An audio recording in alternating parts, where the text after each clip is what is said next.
The first book of Samuel, otherwise called the first book of the Kings. Chapter 1. Now there was a certain man of Ramathaim Zophim of Mount Ephraim, and his name was Elkanah the son of Jeroham, the son of Elihu, the son of Tohu, the son of Zuph, an Ephrathite. And he had 2 wives. The name of the one was Hannah, and the name of the other Peninnah. And Peninnah had children, but Hannah had no children. And this man went up out of his city yearly to worship and to sacrifice unto the Lord of hosts in Shiloh. And the 2 sons of Eli, Hophni and Phinehas, the priests of the Lord, were there. And when the time was that Elkanah offered, he gave to Peninnah his wife and to all her sons and her daughters portions. But unto Hannah he gave a worthy portion, for he loved Hannah. But the Lord had shut up her womb. And her adversary also provoked her sore, for to make her fret, because the Lord had shut up her womb. And as he did so year by year, when she went up to the house of the Lord, so she provoked her. Therefore she wept, and did not eat. Then said Elkanah her husband to her, Hannah, why weepest thou? And why eatest thou not? And why is thy heart grieved? Am not I better to thee than 10 sons? So Hannah rose up after they had eaten in Shiloh, and after they had drunk. Now Eli the priest sat upon a seat by a post of the temple of the Lord. And she was in bitterness of soul, and prayed unto the Lord, and wept sore. And she vowed a vow, and said, O Lord of hosts, if thou wilt indeed look on the affliction of thine handmaid, and remember me, and not forget thine handmaid, but will give unto thine handmaid a man-child, then I will give him unto the Lord all the days of his life, and there shall no razor come upon his head. And it came to pass, as she continued praying before the Lord, that Eli marked her mouth. Now Hannah, she spake in her heart.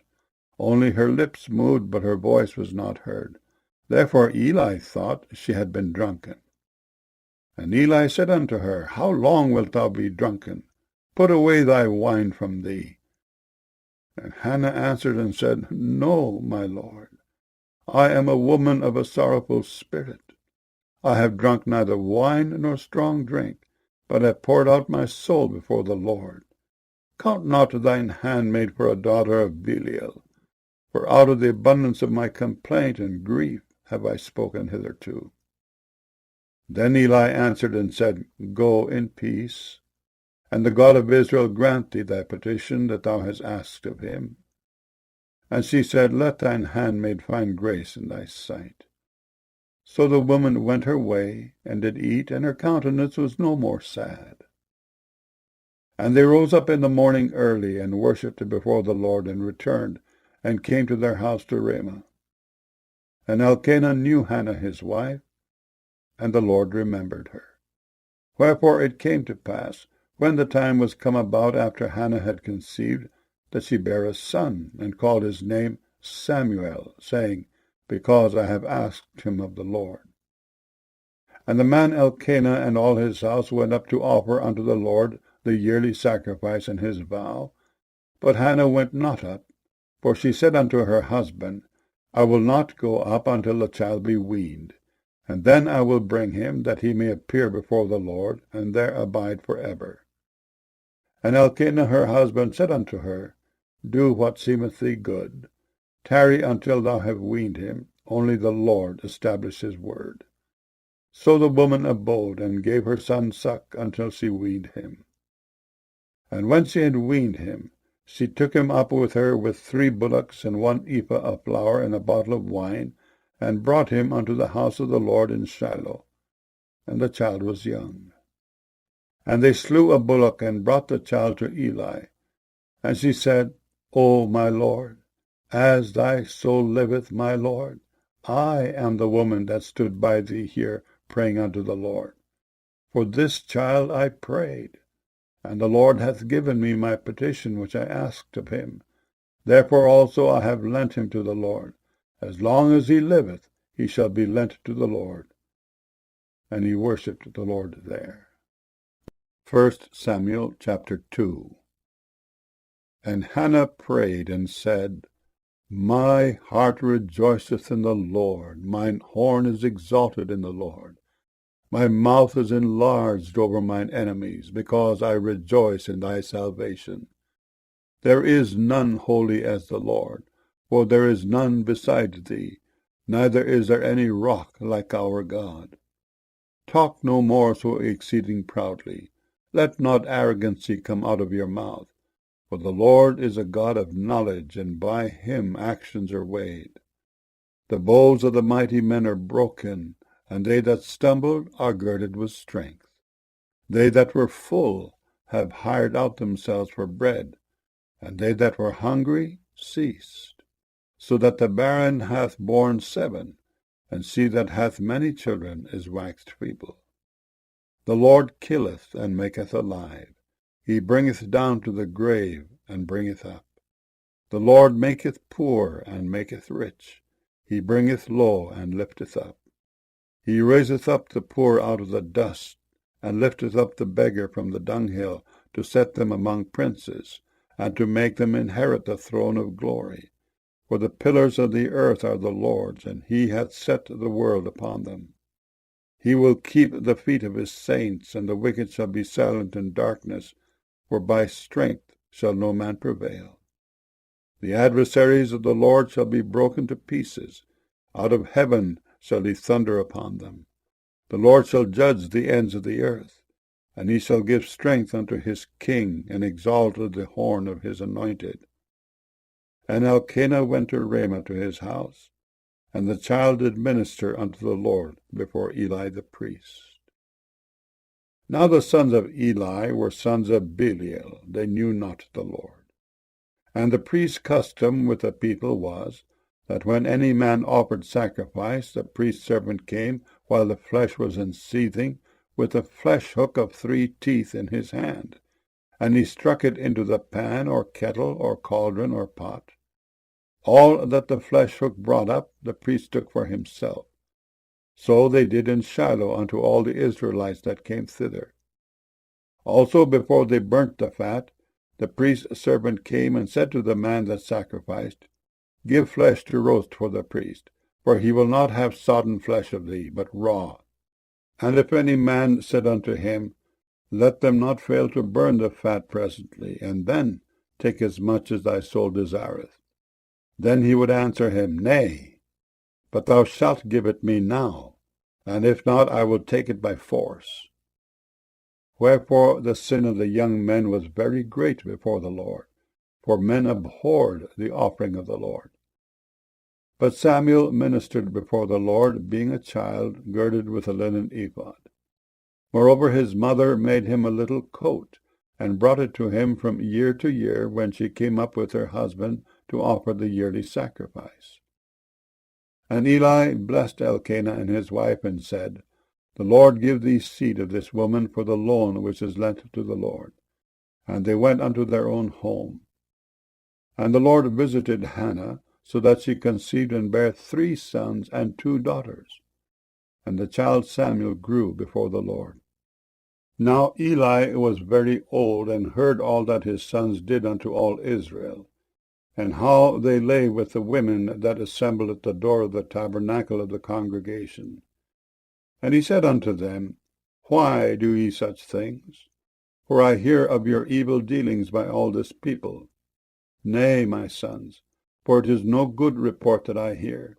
Ye make the Lord's people to transgress. If one man sin against another, the judge shall judge him.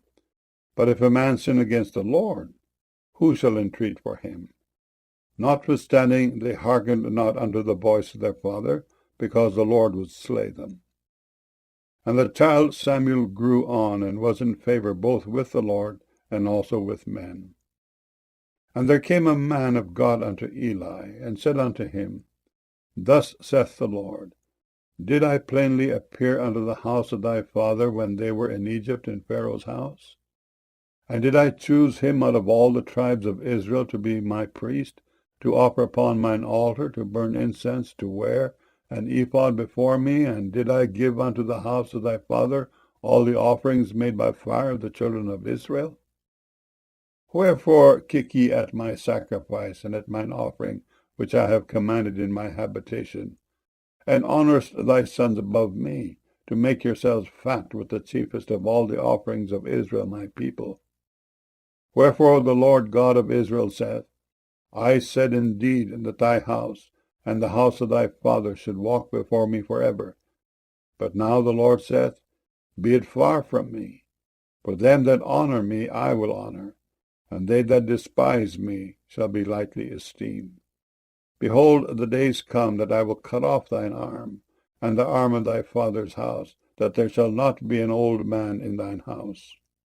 And thou shalt see an enemy in my habitation, and all the wealth which God shall give Israel, and there shall not be an old man in thine house forever. And the man of thine, whom I shall not cut off from mine altar, shall be to consume thine eyes, and to grieve thine heart. And all the increase of thine house shall die in the flower of their age. And this shall be a sign unto thee that shall come upon thy two sons, on Hophni and Phinehas.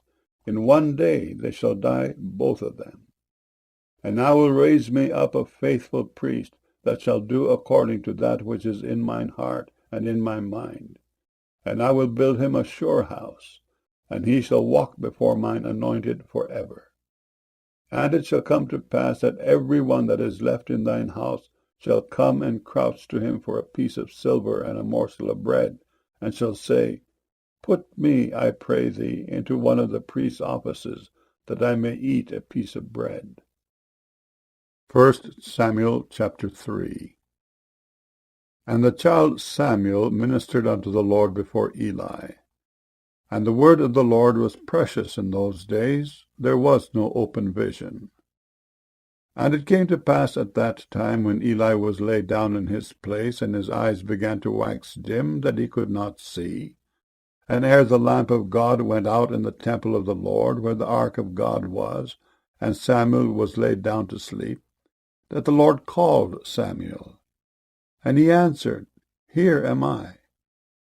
And he ran unto Eli and said, Here am I. For thou callest to me. And he said, I called not. Lie down again. And he went and lay down. And the Lord called yet again, Samuel. And Samuel arose and went to Eli and said, Here am I, for thou didst call me. And he answered, I called not, my son, lie down again. Now Samuel did not yet know the Lord, neither was the word of the Lord yet revealed unto him. And the Lord called Samuel again the third time, and he arose and went to Eli and said, Here am I, for thou didst call me. And Eli perceived that the Lord had called the child. Therefore Eli said unto Samuel, Go, lie down. And it shall be, if he call thee, that thou shalt say, Speak, Lord, for thy servant heareth. So Samuel went and lay down in his place. And the Lord came and stood and called as at other times, Samuel, Samuel. Then Samuel answered, Speak, for thy servant heareth. And the Lord said to Samuel, Behold, I will do a thing in Israel, at which both the ears of every one that heareth it shall tingle. In that day I will perform against Eli all things which I have spoken concerning his house. When I begin, I will also make an end. For I have told him that I will judge his house forever for the iniquity which he knoweth, because his sons made themselves vile, and he restrained them not. And therefore I have sworn unto the house of Eli, that the iniquity of Eli's house shall not be purged with sacrifice nor offering forever.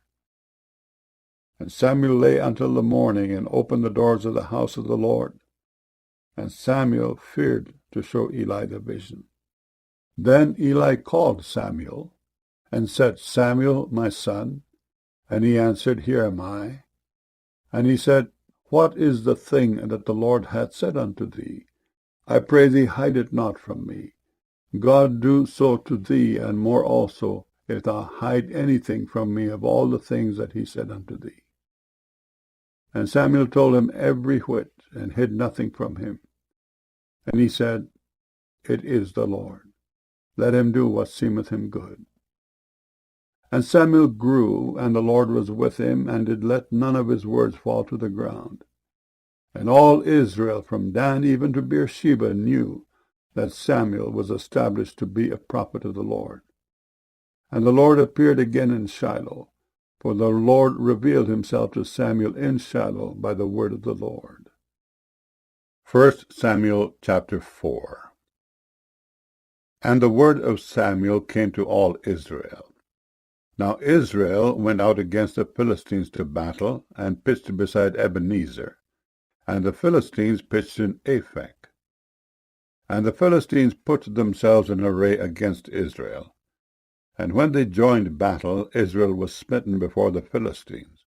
And they slew of the army in the field about 4,000 men. And when the people were come into the camp, the elders of Israel said, Wherefore hath the Lord smitten us today before the Philistines?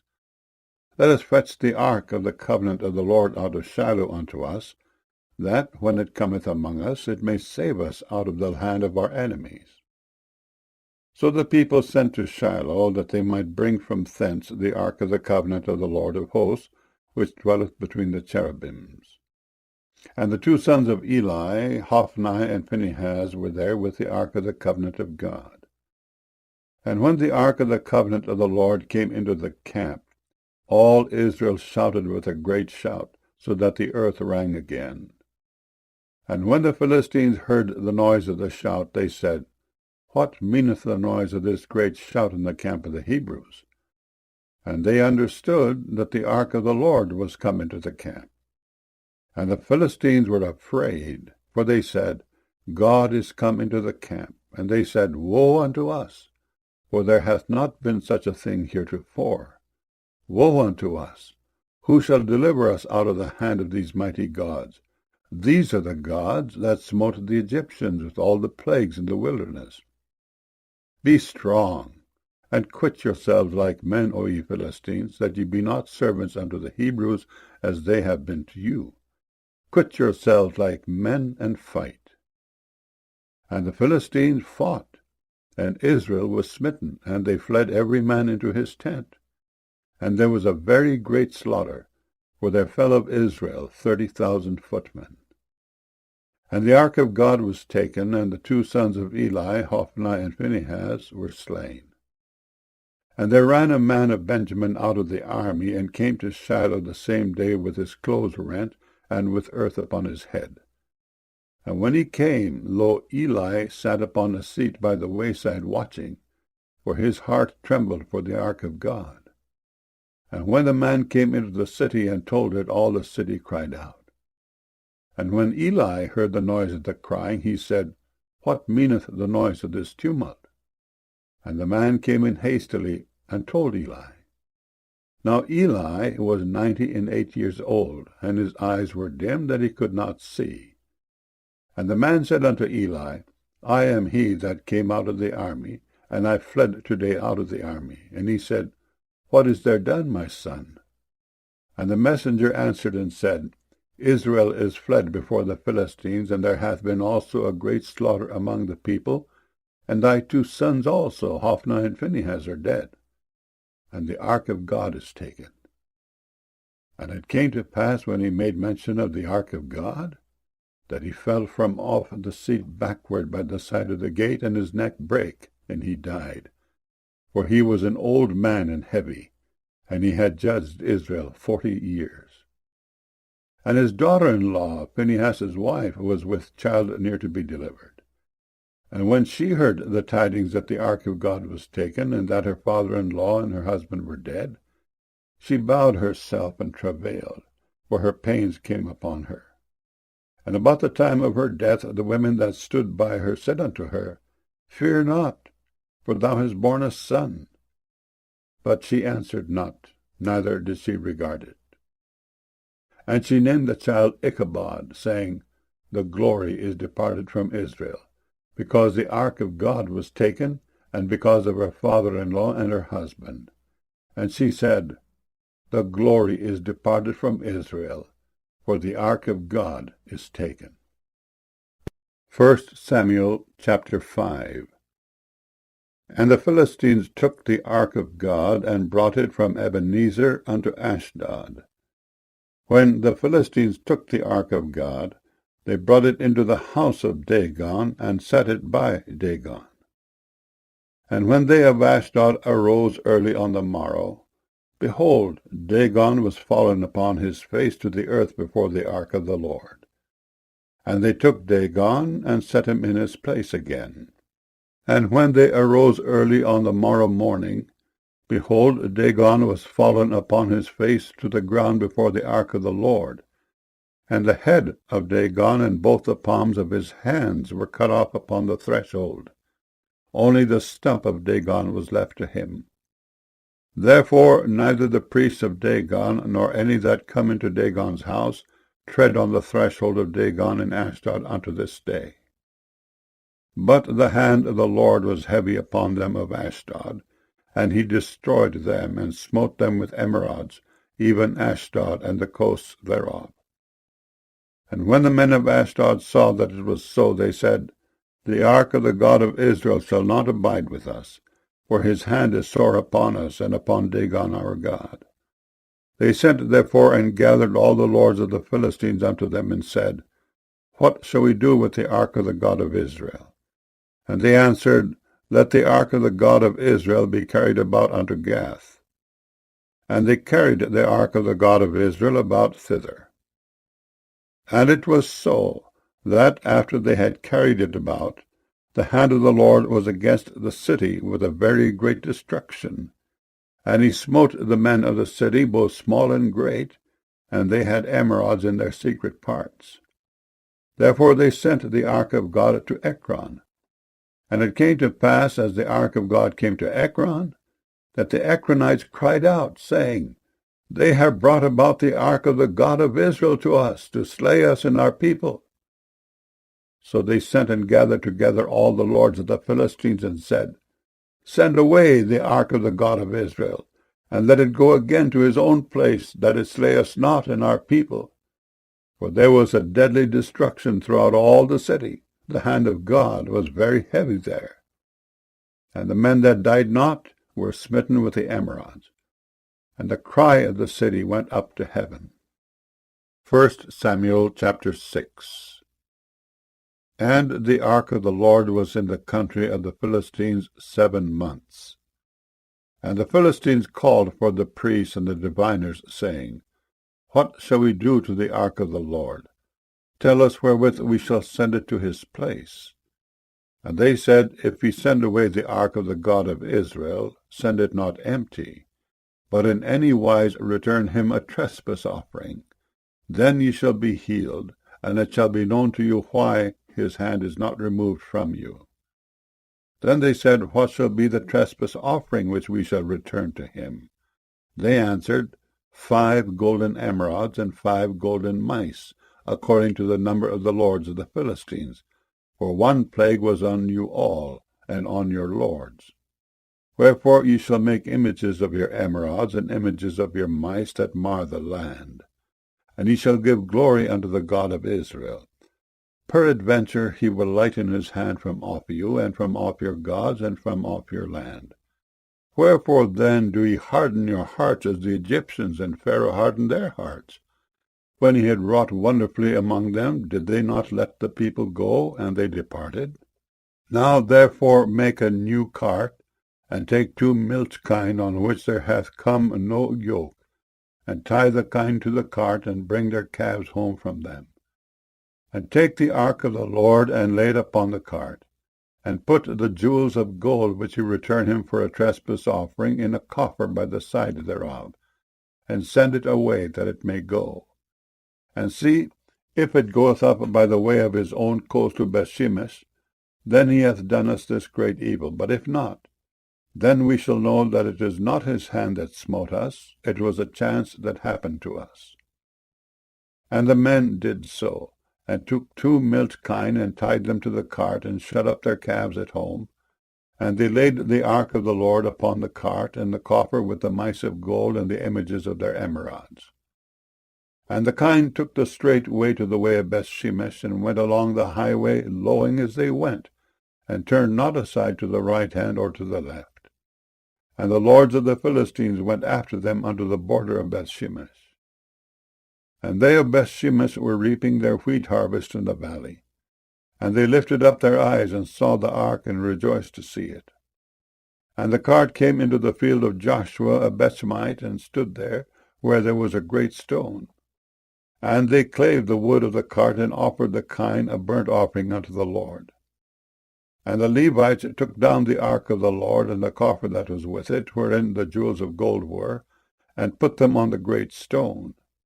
And the men of Bethshemesh offered burnt offerings and sacrifices the same day unto the Lord. And when the 5 lords of the Philistines had seen it, they returned to Ekron the same day. And these are the golden emerods at which the Philistines returned for a trespass offering unto the Lord. For Ashdod 1, for Gaza 1, for Askelon 1, for Gath 1, for Ekron 1.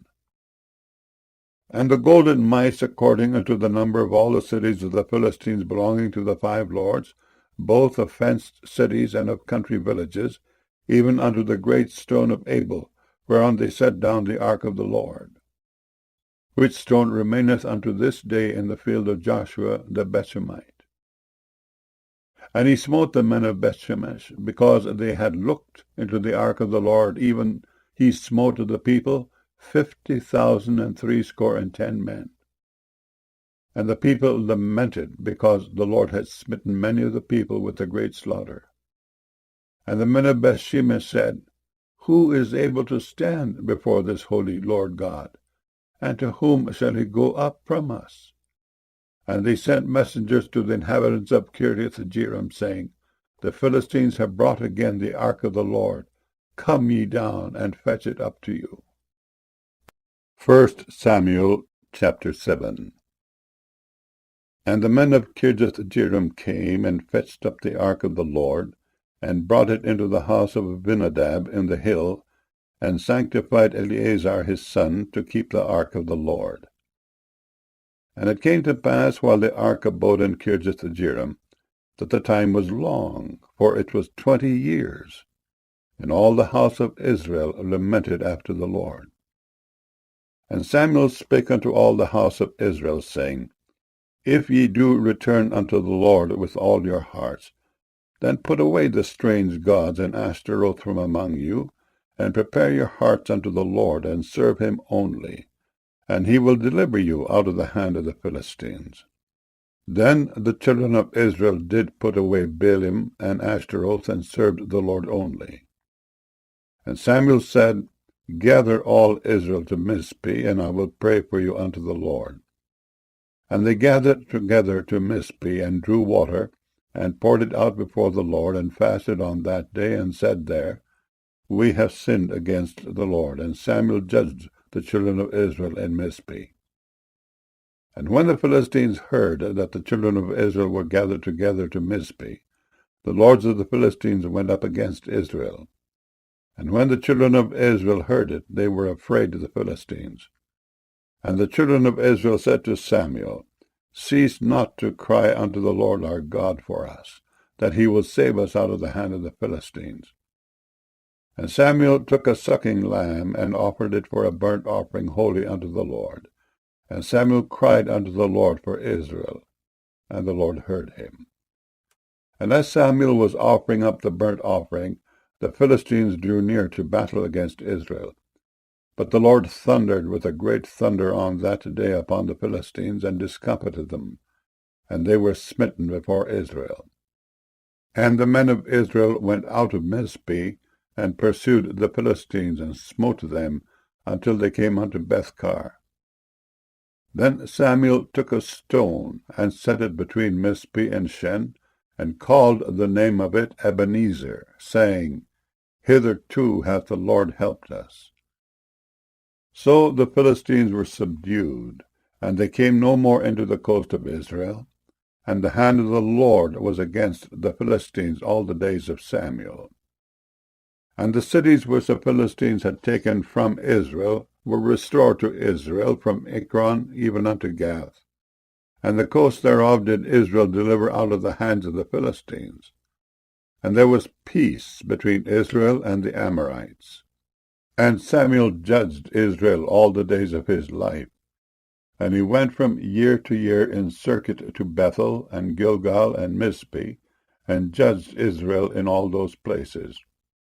And his return was to Ramah, for there was his house, and there he judged Israel, and there he built an altar unto the Lord. 1 Samuel chapter 8. And it came to pass, when Samuel was old, that he made his sons judges over Israel. Now the name of his firstborn was Joel, and the name of his second Abiah. They were judges in Beersheba. And his sons walked not in his ways, but turned aside after lucre, and took bribes, and perverted judgment. Then all the elders of Israel gathered themselves together, and came to Samuel unto Ramah, and said unto him, Behold, thou art old, and thy sons walk not in thy ways. Now make us a king to judge us like all the nations. But the thing displeased Samuel, when they said, Give us a king to judge us. And Samuel prayed unto the Lord. And the Lord said unto Samuel, Hearken unto the voice of the people in all that they say unto thee. For they have not rejected thee, but they have rejected me, that I should not reign over them, according to all the works which they have done since the day that I brought them up out of Egypt, even unto this day, wherewith they have forsaken me, and served other gods, so do they also unto thee. Now therefore hearken unto their voice. Howbeit yet protest solemnly unto them, and show them the manner of the king that shall reign over them. And Samuel told all the words of the Lord unto the people that asked of him a king. And he said, This will be the manner of the king that shall reign over you. He will take your sons, and appoint them for himself, for his chariots, and to be his horsemen, and some shall run before his chariots. And he will appoint him captains over thousands, and captains over fifties, and will set them to ear his ground, and to reap his harvest, and to make his instruments of war, and instruments of his chariots. And he will take your daughters to be confectionaries, and to be cooks, and to be bakers. And he will take your fields, and your vineyards, and your olive yards, even the best of them, and give them to his servants. And he will take the tenth of your seed, and of your vineyards, and give to his officers and to his servants. And he will take your men servants, and your maidservants, and your goodliest young men, and your asses, and put them to his work. He will take the tenth of your sheep, and ye shall be his servants.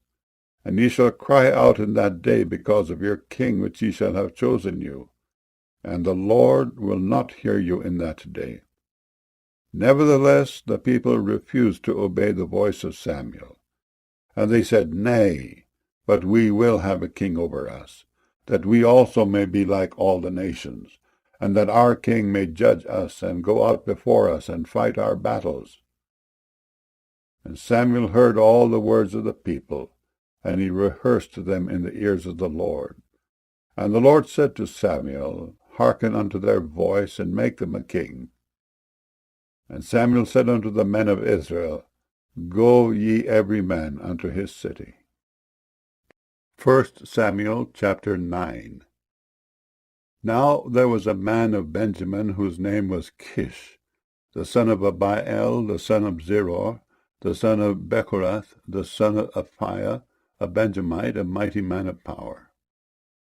And he had a son whose name was Saul, a choice young man, and a goodly. And there was not among the children of Israel a goodlier person than he. From his shoulders and upward he was higher than any of the people. And the asses of Kish, Saul's father, were lost. And Kish said to Saul his son, Take now one of the servants with thee, and arise, go seek the asses. And he passed through Mount Ephraim, and passed through the land of Shalisha, but they found them not. Then they passed through the land of Shalem, and there they were not. And he passed through the land of the Benjamites, but they found them not. And when they were come to the land of Zuph, Saul said to his servant that was with him, Come, and let us return, lest my father leave caring for the asses, and take thought for us. And he said unto him, Behold, now there is in this city a man of God, and he is an honorable man. All that he saith cometh surely to pass. Now let us go thither. Peradventure he can show us our way that we should go. Then said Saul to his servant, But, behold, if we go, what shall we bring the man?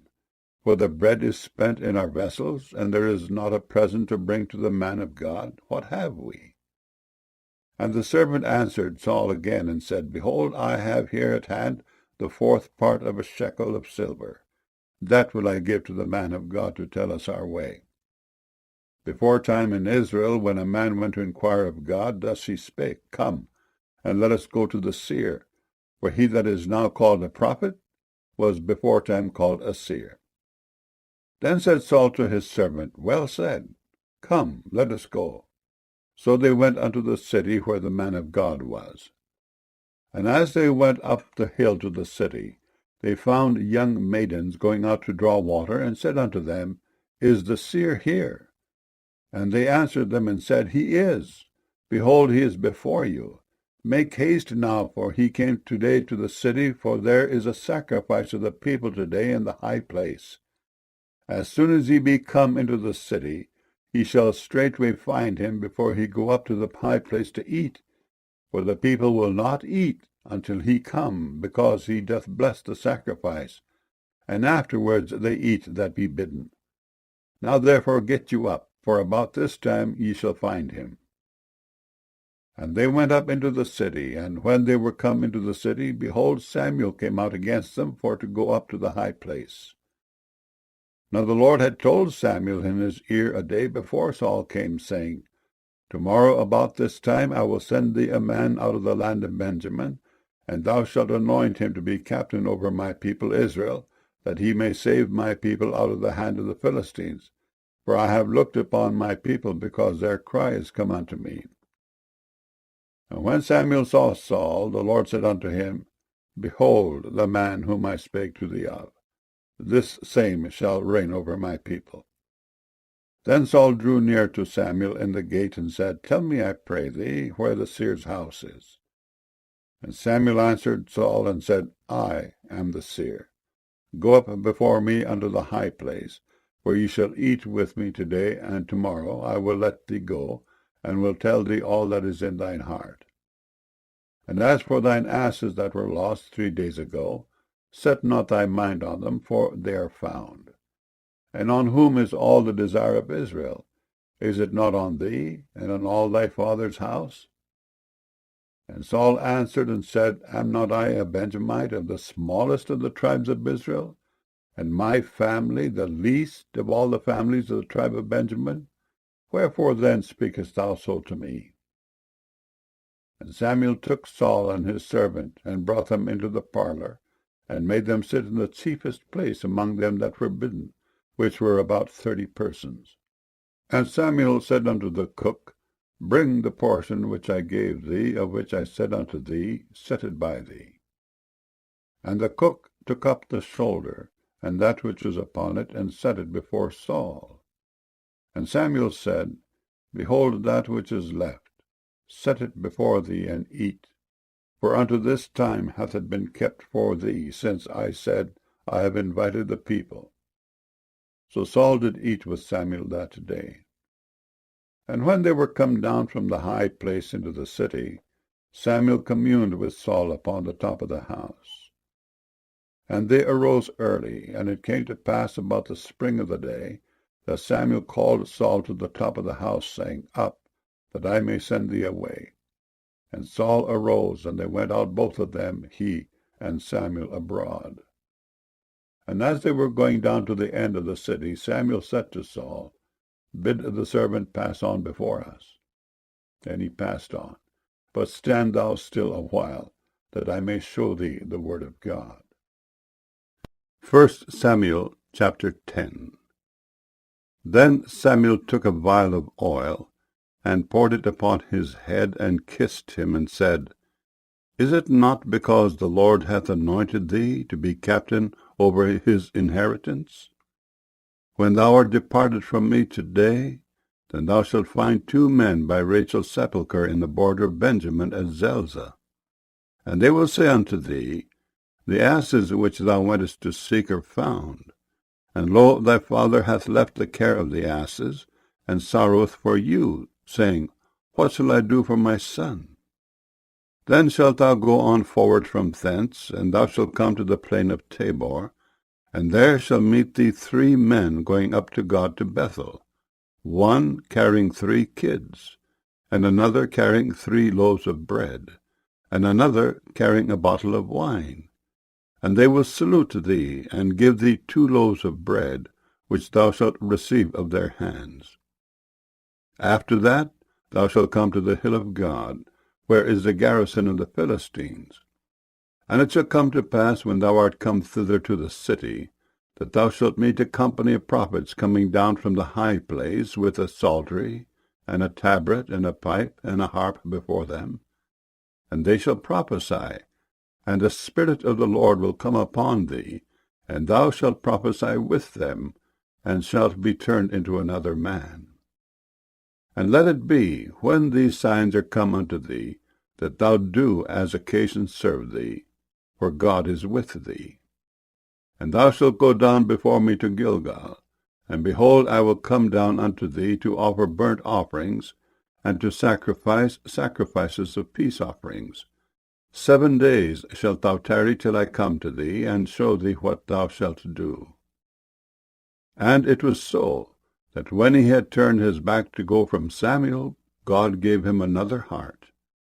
And all those signs came to pass that day.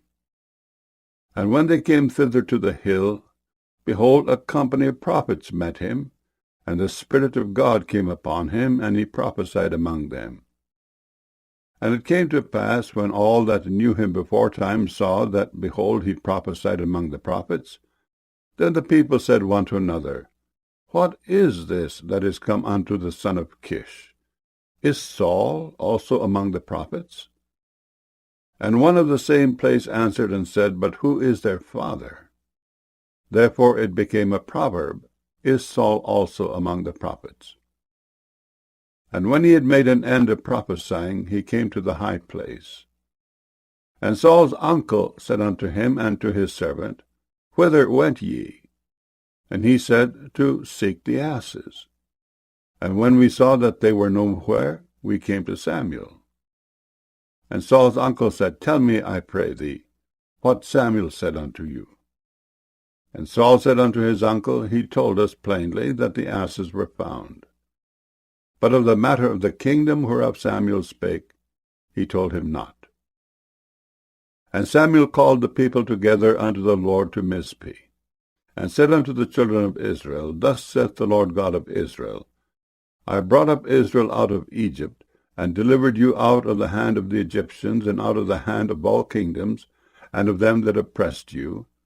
And ye have this day rejected your God, who himself saved you out of all your adversities and your tribulations.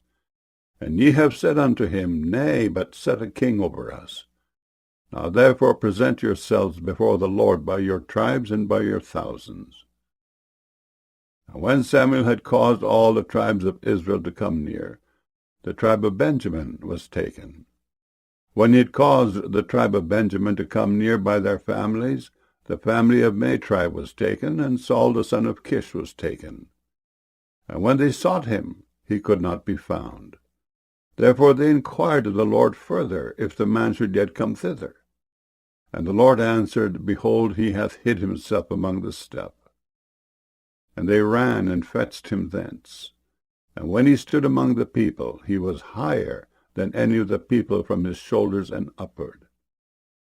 And Samuel said to all the people, See ye him whom the Lord hath chosen, that there is none like him among all the people. And all the people shouted and said, God save the king. Then Samuel told the people the manner of the kingdom, and wrote it in a book, and laid it up before the Lord. And Samuel sent all the people away, every man to his house. And Saul also went home to Gibeah, and there went with him a band of men whose hearts God had touched. But the children of Belial said, How shall this man save us? And they despised him and brought him no presents, but he held his peace. 1 Samuel chapter 11. Then Nahash the Ammonite came up and encamped against Jabesh-Gilead. And all the men of Jabesh said unto Nahash, Make a covenant with us, and we will serve thee. And Nahash the Ammonite answered them, On this condition will I make a covenant with you, that I may thrust out all your right eyes, and lay it for a reproach upon all Israel. And the elders of Jabesh said unto him, Give us 7 days' respite, that we may send messengers unto all the coasts of Israel. And then, if there be no man to save us, we will come out to thee. Then came the messengers to Gibeah of Saul, and told the tidings in the ears of the people. And all the people lifted up their voices and wept. And behold, Saul came after the herd out of the field. And Saul said, What aileth the people that they weep? And they told him the tidings of the men of Jabesh. And the Spirit of God came upon Saul when he heard those tidings, and his anger was kindled greatly. And he took a yoke of oxen, and hewed them in pieces, and sent them throughout all the coasts of Israel by the hands of messengers, saying, Whosoever cometh not forth after Saul and after Samuel, so shall it be done unto his oxen. And the fear of the Lord fell on the people, and they came out with one consent. And when he numbered them in Bezek, the children of Israel were 300,000, and the men of Judah 30,000. And they said unto the messengers that came, Thus shall ye say unto the men of Jabesh-Gilead, Tomorrow, by that time the sun be hot, ye shall have help. And the messengers came and showed it to the men of Jabesh, and they were glad. Therefore the men of Jabesh said, Tomorrow we will come out unto you, and ye shall do with us all that seemeth good unto you. And it was so on the morrow, that Saul put the people in 3 companies. And they came into the midst of the host in the morning watch, and slew the Ammonites until the heat of the day. And it came to pass that they which remained were scattered, so that 2 of them were not left together. And the people said unto Samuel, Who is he that said, Shall Saul reign over us? Bring the men, that we may put them to death. And Saul said, There shall not a man be put to death this day. For today the Lord hath wrought salvation in Israel. Then said Samuel to the people, Come, and let us go to Gilgal, and renew the kingdom there. And all the people went to Gilgal, and there they made Saul king before the Lord in Gilgal. And there they sacrificed sacrifices of peace offerings before the Lord. And there Saul and all the men of Israel rejoiced greatly. 1 Samuel chapter 12. And Samuel said unto all Israel, Behold, I have hearkened unto your voice in all that ye said unto me, and have made a king over you.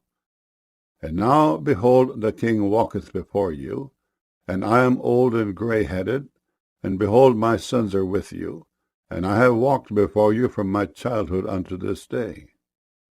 Behold, here I am, witness against me before the Lord, and before his anointed. Whose ox have I taken? Or whose ass have I taken? Or whom have I defrauded? Whom have I oppressed? Or of whose hand have I received any bribe to blind mine eyes therewith? And I will restore it you. And they said, Thou hast not defrauded us, nor oppressed us, neither hast thou taken aught of any man's hand. And he said unto them, The Lord is witness against you, and his anointed is witness this day, that ye have not found aught in my hand. And they answered, He is witness. And Samuel said unto the people, It is the Lord that advanced Moses and Aaron, and that brought your fathers up out of the land of Egypt. Now therefore stand still, that I may reason with you before the Lord of all the righteous acts of the Lord, which he did to you and to your fathers. When Jacob was come into Egypt, and your fathers cried unto the Lord, then the Lord sent Moses and Aaron, which brought forth your fathers out of Egypt, and made them dwell in this place. And when they forgat the Lord their God, he sold them into the hand of Sisera, captain of the host of Hazor, and into the hand of the Philistines, and into the hand of the king of Moab, and they fought against them. And they cried unto the Lord, and said, We have sinned, because we have forsaken the Lord, and have served Balaam and Ashtaroth.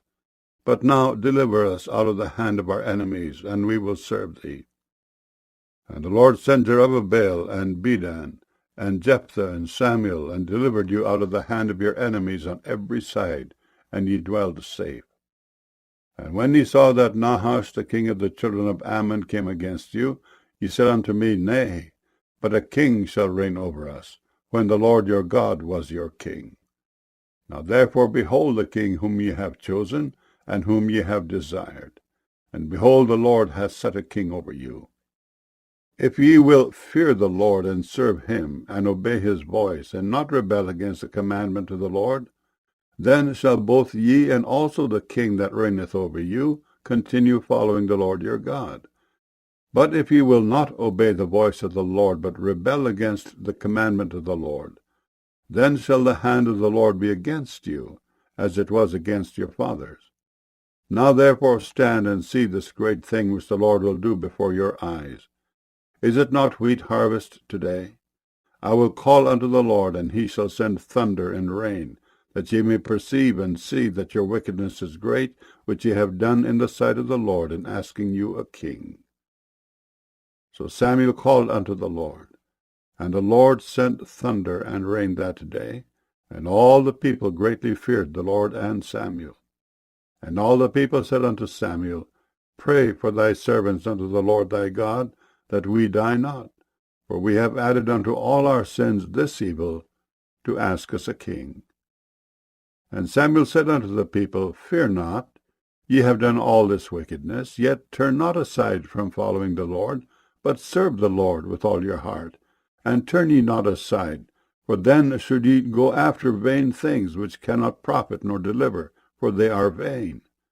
For the Lord will not forsake his people for his great name's sake, because it hath pleased the Lord to make you his people. Moreover, as for me, God forbid that I should sin against the Lord in ceasing to pray for you.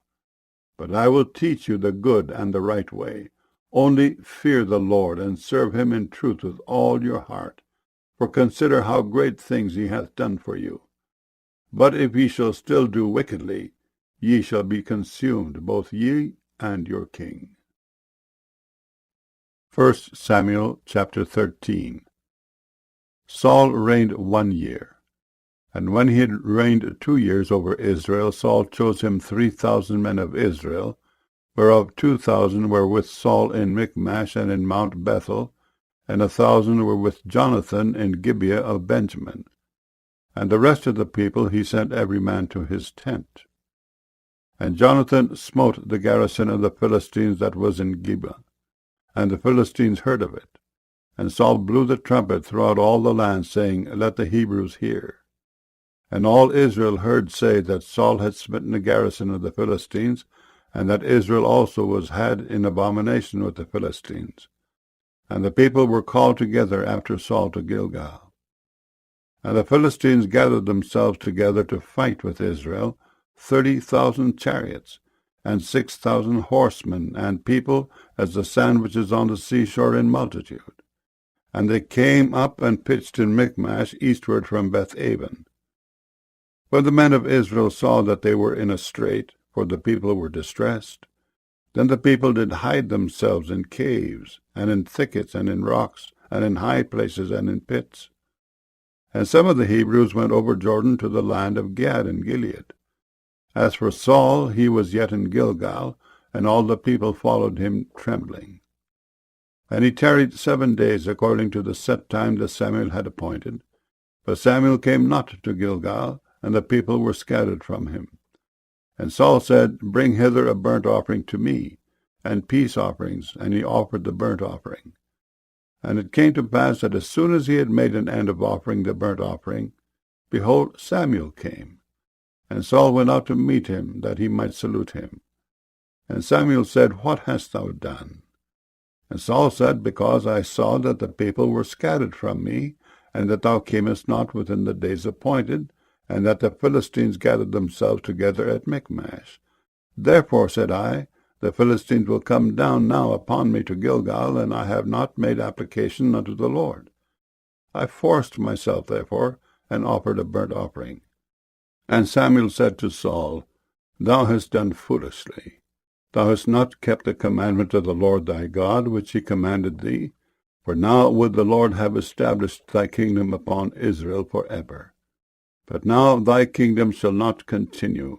The Lord hath sought him a man after his own heart, and the Lord hath commanded him to be captain over his people, because thou hast not kept that which the Lord commanded thee. And Samuel arose, and gat him up from Gilgal unto Gibeah of Benjamin. And Saul numbered the people that were present with him, about 600 men. And Saul and Jonathan his son, and the people that were present with them, abode in Gibeah of Benjamin, but the Philistines encamped in Michmash. And the spoilers came out of the camp of the Philistines in 3 companies. One company turned unto the way that leadeth to Ophrah, unto the land of Shual. And another company turned the way to Bethhoron, and another company turned to the way of the border that looketh to the valley of Zeboim toward the wilderness. Now there was no smith found throughout all the land of Israel. For the Philistines said, Lest the Hebrews make them swords or spears. But all the Israelites went down to the Philistines, to sharpen every man his share, and his coulter, and his axe, and his mattock. Yet they had a file for the mattocks, and for the coulters, and for the forks, and for the axes, and to sharpen the goads.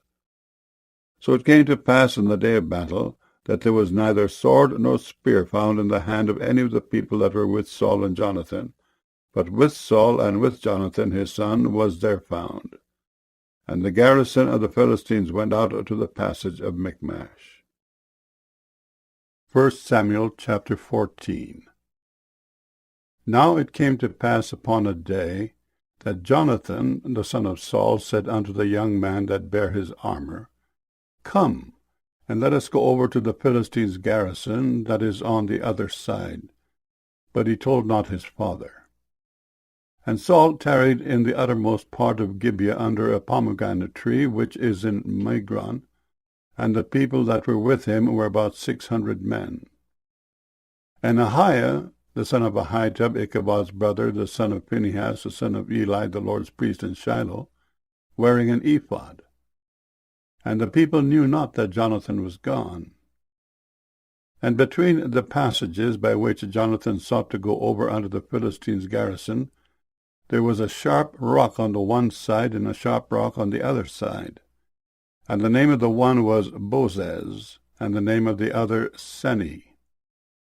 The forefront of the one was situate northward over against Michmash, and the other southward over against Gibeah. And Jonathan said to the young man that bare his armor, Come, and let us go over unto the garrison of these uncircumcised. It may be that the Lord will work for us, for there is no restraint to the Lord, to save by many or by few. And his armor-bearer said unto him, Do all that is in thine heart. Turn thee. Behold, I am with thee according to thy heart. Then said Jonathan, Behold, we will pass over unto these men, and we will discover ourselves unto them. If they say thus unto us, Tarry until we come to you, then we will stand still in our place, and will not go up unto them. But if they say thus, Come up unto us, then we will go up, for the Lord hath delivered them into our hand, and this shall be a sign unto us. And both of them discovered themselves unto the garrison of the Philistines. And the Philistines said, Behold, the Hebrews come forth out of the hold where they had hid themselves. And the men of the garrison answered Jonathan and his armor-bearer, and said, Come up to us, and we will show you a thing. And Jonathan said unto his armor-bearer, Come up after me, for the Lord hath delivered them into the hand of Israel. And Jonathan climbed up upon his hands and upon his feet, and his armor-bearer after him. And they fell before Jonathan, and his armor-bearer slew after him.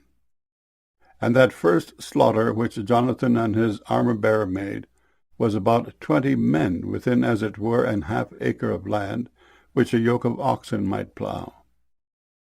And there was trembling in the host, in the field, and among all the people. The garrison and the spoilers, they also trembled, and the earth quaked, so it was a very great trembling. And the watchmen of Saul in Gibeah of Benjamin looked, and behold, the multitude melted away, and they went on beating down one another. Then said Saul unto the people that were with him, Number now, and see who is gone from us. And when they had numbered, behold, Jonathan and his armor-bearer were not there. And Saul said unto Ahiah, Bring hither the ark of God. For the ark of God was at that time with the children of Israel.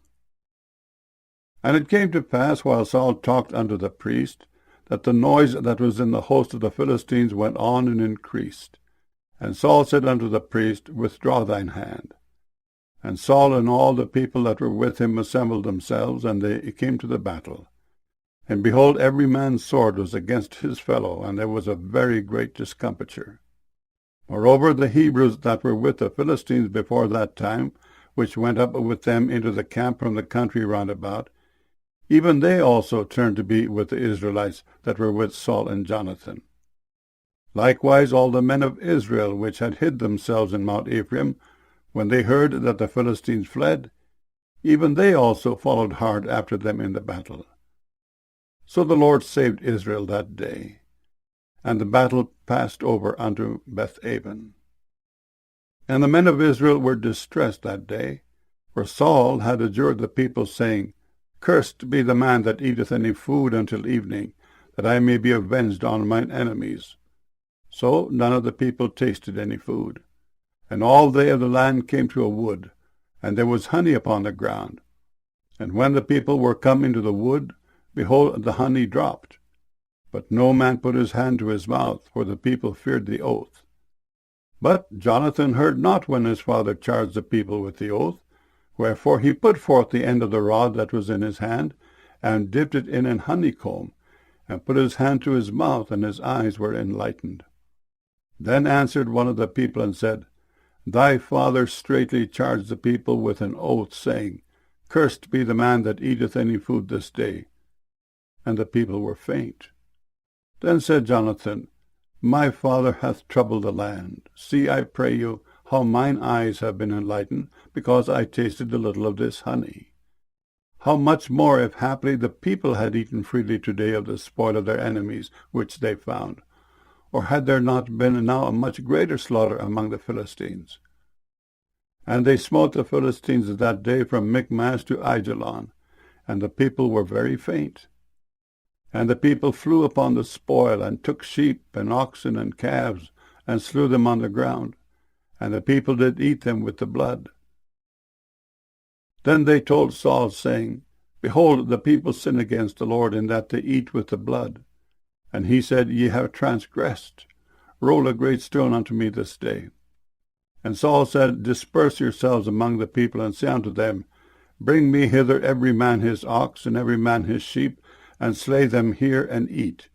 And sin not against the Lord in eating with the blood. And all the people brought every man his ox with him that night, and slew them there. And Saul built an altar unto the Lord. The same was the first altar that he built unto the Lord.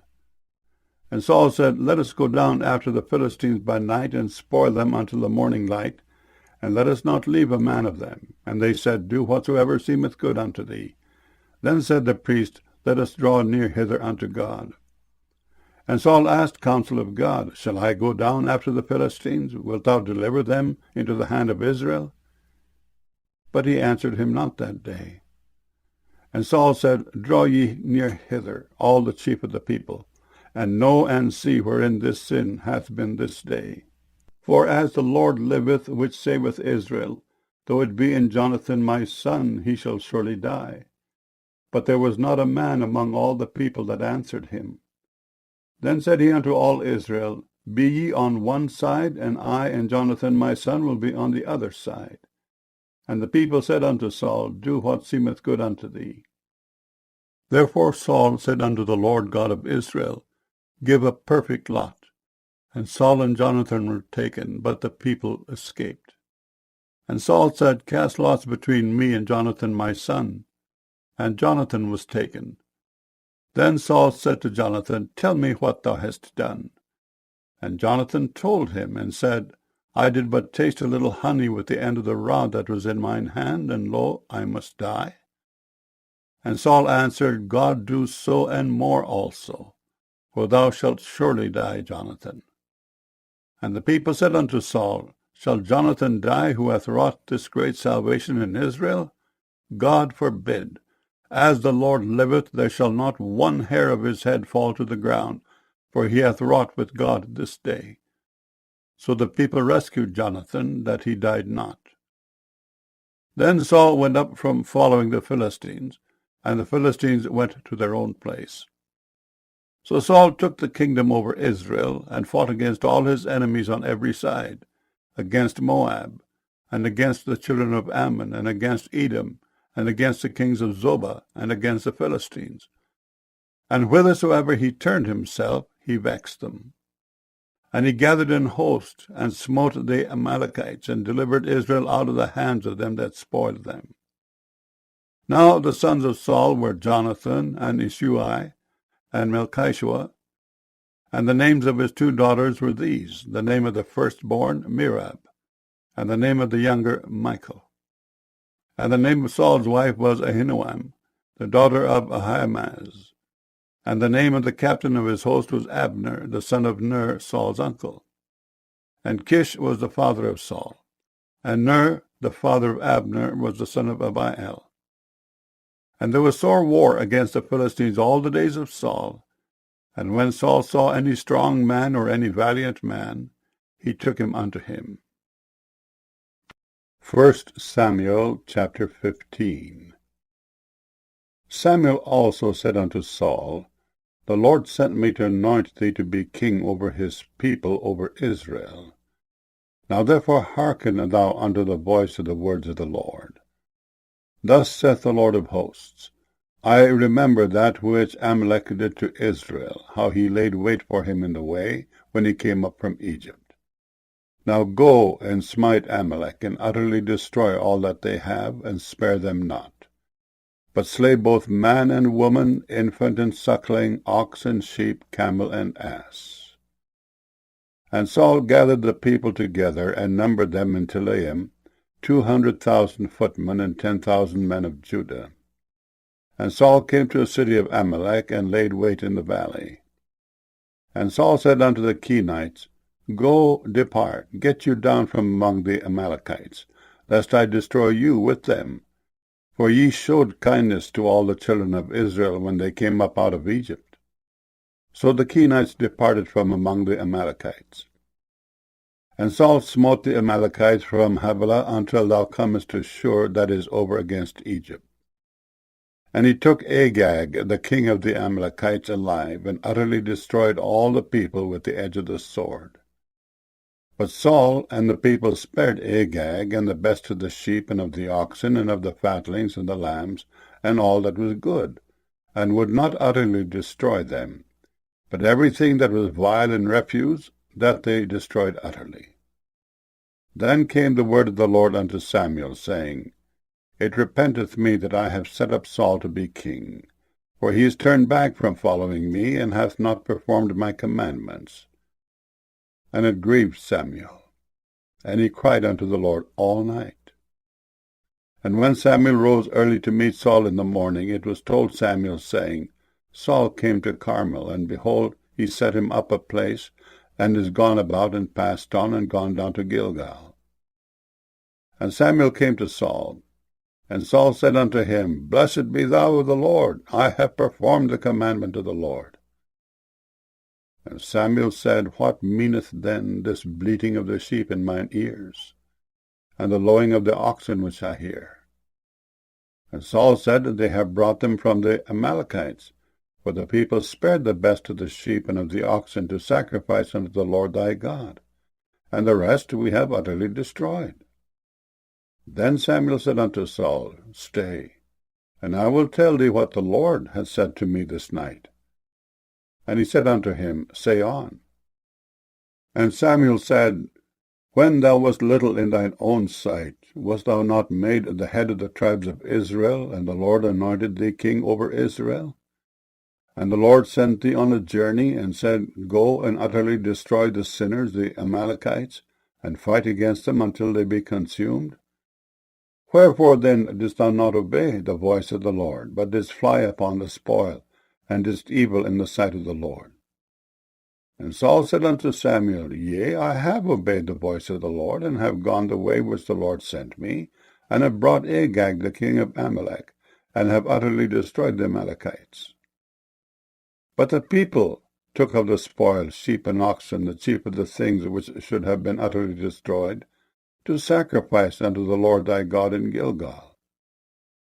And Samuel said, Hath the Lord as great delight in burnt offerings and sacrifices, as in obeying the voice of the Lord? Behold, to obey is better than sacrifice, and to hearken than the fat of rams. For rebellion is as the sin of witchcraft, and stubbornness is as iniquity and idolatry. Because thou hast rejected the word of the Lord, he hath also rejected thee from being king. And Saul said unto Samuel, I have sinned, for I have transgressed the commandment of the Lord and thy words, because I feared the people and obeyed their voice. Now therefore I pray thee, pardon my sin, and turn again with me, that I may worship the Lord. And Samuel said unto Saul, I will not return with thee, for thou hast rejected the word of the Lord, and the Lord hath rejected thee from being king over Israel. And as Samuel turned about to go away, he laid hold upon the skirt of his mantle, and it rent. And Samuel said unto him, The Lord hath rent the kingdom of Israel from thee this day, and hath given it to a neighbor of thine that is better than thou. And also the strength of Israel will not lie nor repent, for he is not a man that he should repent. Then he said, I have sinned. Yet honor me now, I pray thee, before the elders of my people, and before Israel, and turn again with me, that I may worship the Lord thy God. So Samuel turned again after Saul, and Saul worshipped the Lord. Then said Samuel, Bring ye hither to me Agag, the king of the Amalekites.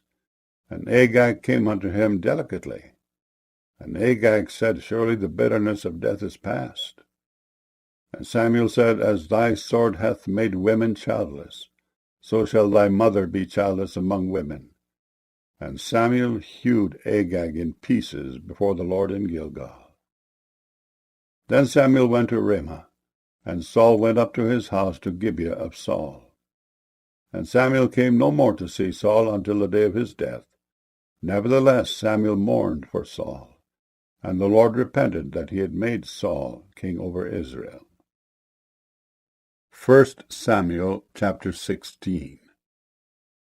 And the Lord said unto Samuel, How long wilt thou mourn for Saul, seeing I have rejected him from reigning over Israel? Fill thine horn with oil, and go. I will send thee to Jesse the Bethlehemite, for I have provided me a king among his sons. And Samuel said, How can I go? If Saul hear it, he will kill me. And the Lord said, Take an heifer with thee, and say, I am come to sacrifice to the Lord. And call Jesse to the sacrifice, and I will show thee what thou shalt do. And thou shalt anoint unto me him whom I name unto thee. And Samuel did that which the Lord spake, and came to Bethlehem. And the elders of the town trembled at his coming, and said, Comest thou peaceably? And he said, Peaceably. I am come to sacrifice unto the Lord. Sanctify yourselves, and come with me to the sacrifice. And he sanctified Jesse and his sons, and called them to the sacrifice. And it came to pass, when they were come, that he looked on Eliab, and said, Surely the Lord's anointed is before him. But the Lord said unto Samuel, Look not on his countenance, or on the height of his stature, because I have refused him. For the Lord seeth not as man seeth. For man looketh on the outward appearance, but the Lord looketh on the heart. Then Jesse called Abinadab, and made him pass before Samuel. And he said, Neither hath the Lord chosen this. Then Jesse made Shammah to pass by. And he said, Neither hath the Lord chosen this. Again Jesse made 7 of his sons to pass before Samuel. And Samuel said unto Jesse, The Lord hath not chosen these. And Samuel said unto Jesse, Are here all thy children? And he said, There remaineth yet the youngest, and behold, he keepeth the sheep. And Samuel said unto Jesse, Send and fetch him, for we will not sit down till he come hither. And he sent and brought him in. Now he was ruddy, and withal of a beautiful countenance, and goodly to look to. And the Lord said, Arise, anoint him, for this is he. Then Samuel took the horn of oil, and anointed him in the midst of his brethren. And the Spirit of the Lord came upon David from that day forward. So Samuel rose up and went to Ramah.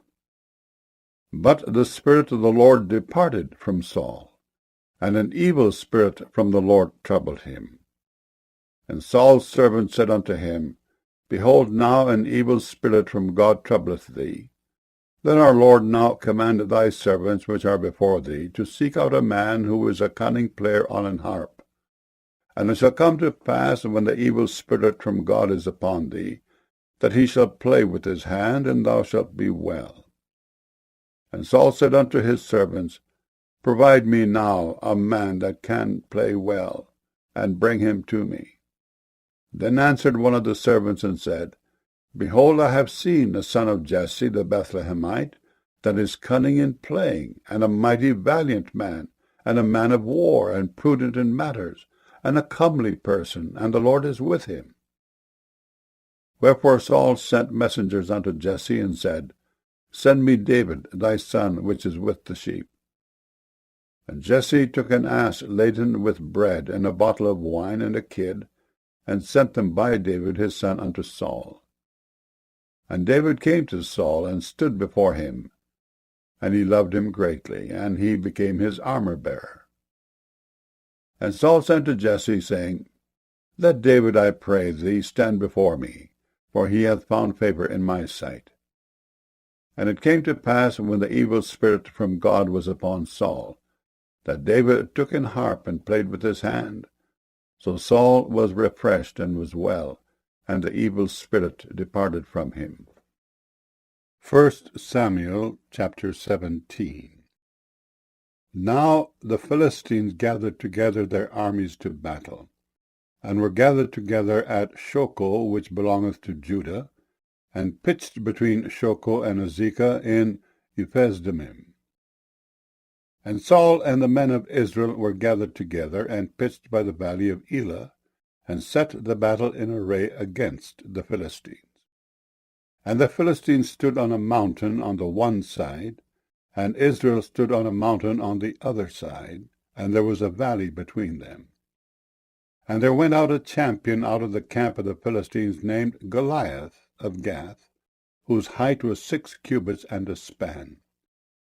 And he had an helmet of brass upon his head, and he was armed with a coat of mail, and the weight of the coat was 5,000 shekels of brass. And he had greaves of brass upon his legs, and a target of brass between his shoulders. And the staff of his spear was like a weaver's beam, and his spear's head weighed 600 shekels of iron. And one bearing a shield went before him. And he stood and cried unto the armies of Israel, and said unto them, Why are ye come out to set your battle in array? Am not I a Philistine, and ye servants to Saul? Choose you a man for you, and let him come down to me. If he be able to fight with me, and to kill me, then will we be your servants. But if I prevail against him, and kill him, then shall ye be our servants, and serve us. And the Philistines said, I defy the armies of Israel this day. Give me a man that we may fight together. When Saul and all Israel heard those words of the Philistine, they were dismayed and greatly afraid. Now David was a son of that Ephrathite of Bethlehem, Judah, whose name was Jesse. And he had 8 sons, and the man went among men for an old man in the days of Saul.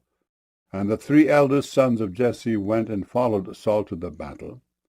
And the names of his 3 sons that went to the battle were Eliab the firstborn, and next unto him Abinadab, and the 3rd Shammah.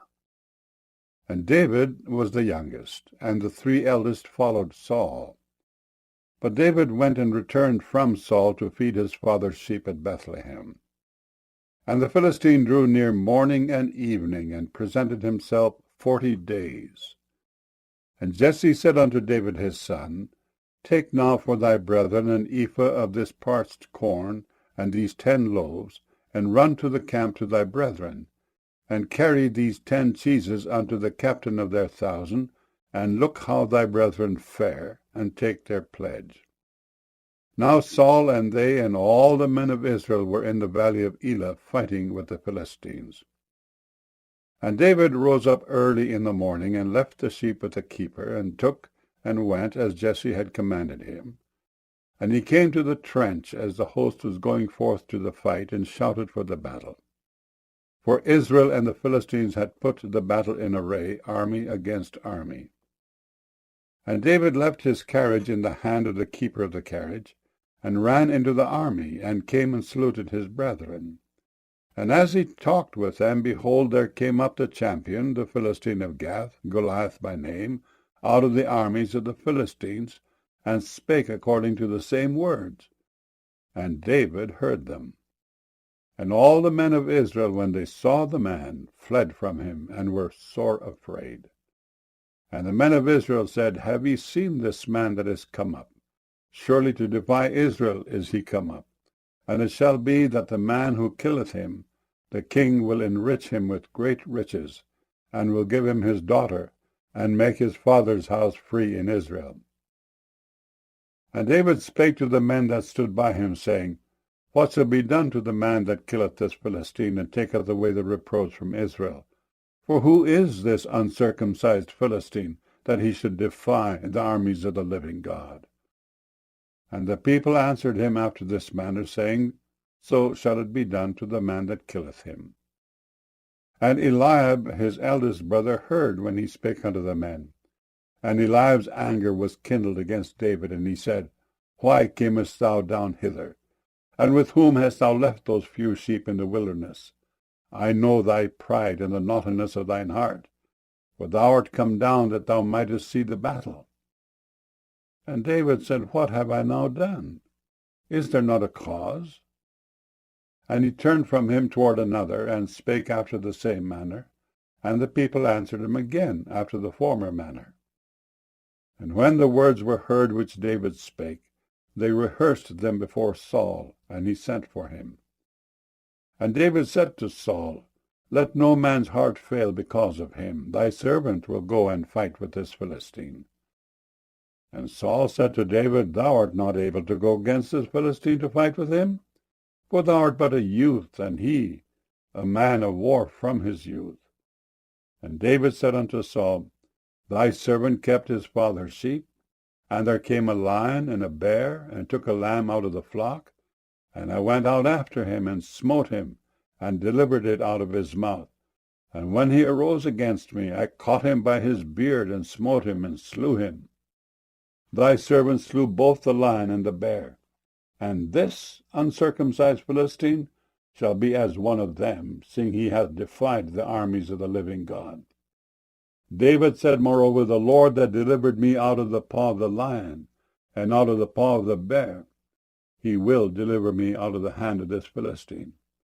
And Saul said unto David, Go, and the Lord be with thee. And Saul armed David with his armor, and he put on an helmet of brass upon his head. Also he armed him with a coat of mail.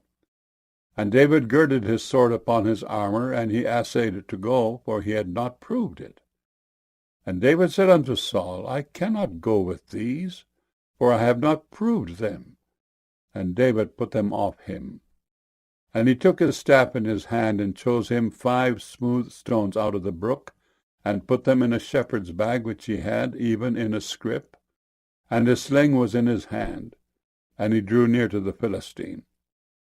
And the Philistine came on, and drew near unto David, and the man that bare the shield went before him. And when the Philistine looked about and saw David, he disdained him, for he was but a youth, and ruddy, and of a fair countenance. And the Philistine said unto David, Am I a dog, that thou comest to me with staves? And the Philistine cursed David by his gods. And the Philistine said to David, Come to me, and I will give thy flesh unto the fowls of the air, and to the beasts of the field. Then said David to the Philistine, Thou comest to me with a sword, and with a spear, and with a shield. But I come to thee in the name of the Lord of hosts, the God of the armies of Israel, whom thou hast defied. This day will the Lord deliver thee into mine hand, and I will smite thee, and take thine head from thee.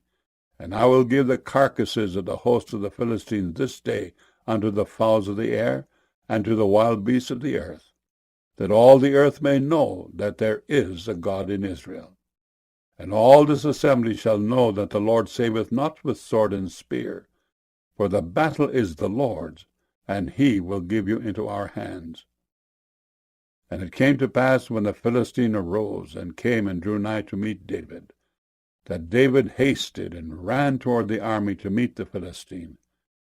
And David put his hand in his bag, and took thence a stone, and slang it, and smote the Philistine in his forehead, that the stone sunk into his forehead, and he fell upon his face to the earth. So David prevailed over the Philistine with a sling and with a stone, and smote the Philistine, and slew him. But there was no sword in the hand of David. Therefore David ran and stood upon the Philistine, and took his sword, and drew it out of the sheath thereof, and slew him, and cut off his head therewith.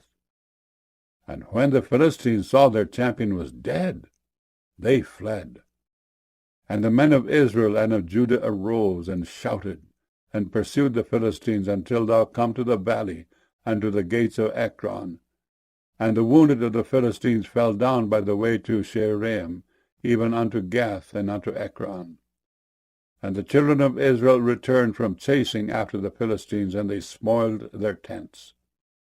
And David took the head of the Philistine, and brought it to Jerusalem, but he put his armor in his tent. And when Saul saw David go forth against the Philistine, he said unto Abner the captain of the host, Abner, whose son is this youth? And Abner said, As thy soul liveth, O king, I cannot tell. And the king said, Inquire thou whose son the stripling is. And as David returned from the slaughter of the Philistine, Abner took him and brought him before Saul, with the head of the Philistine in his hand. And Saul said to him, Whose son art thou, thou young man? And David answered, I am the son of thy servant Jesse, the Bethlehemite. 1 Samuel chapter 18. And it came to pass, when he had made an end of speaking unto Saul, that the soul of Jonathan was knit with the soul of David, and Jonathan loved him as his own soul. And Saul took him that day, and would let him go no more home to his father's house. Then Jonathan and David made a covenant, because he loved him as his own soul. And Jonathan stripped himself of the robe that was upon him, and gave it to David, and his garments, even to his sword, and to his bow, and to his girdle. And David went out whithersoever Saul sent him, and behaved himself wisely. And Saul set him over the men of war, and he was accepted in the sight of all the people, and also in the sight of Saul's servants. And it came to pass, as they came, when David was returned from the slaughter of the Philistine, that the women came out of all cities of Israel, singing and dancing, to meet King Saul with tabrets, with joy, and with instruments of music. And the women answered one another as they played, and said, Saul hath slain his thousands, and David his 10,000s. And Saul was very wroth, and the saying displeased him. And he said, They have ascribed unto David 10,000s, and to me they have ascribed 1,000s. And what can he have more but the kingdom? And Saul eyed David from that day and forward. And it came to pass on the morrow, that the evil spirit from God came upon Saul, and he prophesied in the midst of the house. And David played with his hand as at other times, and there was a javelin in Saul's hand. And Saul cast the javelin, for he said, I will smite David even to the wall with it. And David avoided out of his presence twice. And Saul was afraid of David, because the Lord was with him, and was departed from Saul. Therefore Saul removed him from him, and made him his captain over 1,000, and he went out and came in before the people. And David behaved himself wisely in all his ways, and the Lord was with him. Wherefore when Saul saw that he behaved himself very wisely, he was afraid of him. But all Israel and Judah loved David, because he went out and came in before them. And Saul said to David, Behold, my elder daughter Merab, her will I give thee to wife. Only be thou valiant for me, and fight the Lord's battles.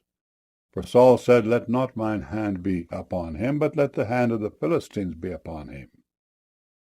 And David said unto Saul, Who am I? And what is my life for my father's family in Israel, that I should be son-in-law to the king? But it came to pass at the time when Merab Saul's daughter should have been given to David, that she was given unto Adriel the Meholathite to wife. And Michal Saul's daughter loved David. And they told Saul, and the thing pleased him. And Saul said, I will give him her, that she may be a snare to him, and that the hand of the Philistines may be against him. Wherefore Saul said to David, Thou shalt this day be my son-in-law in the one of the twain. And Saul commanded his servants, saying, Commune with David secretly, and say, Behold, the king hath delight in thee, and all his servants love thee. Now therefore be the king's son-in-law.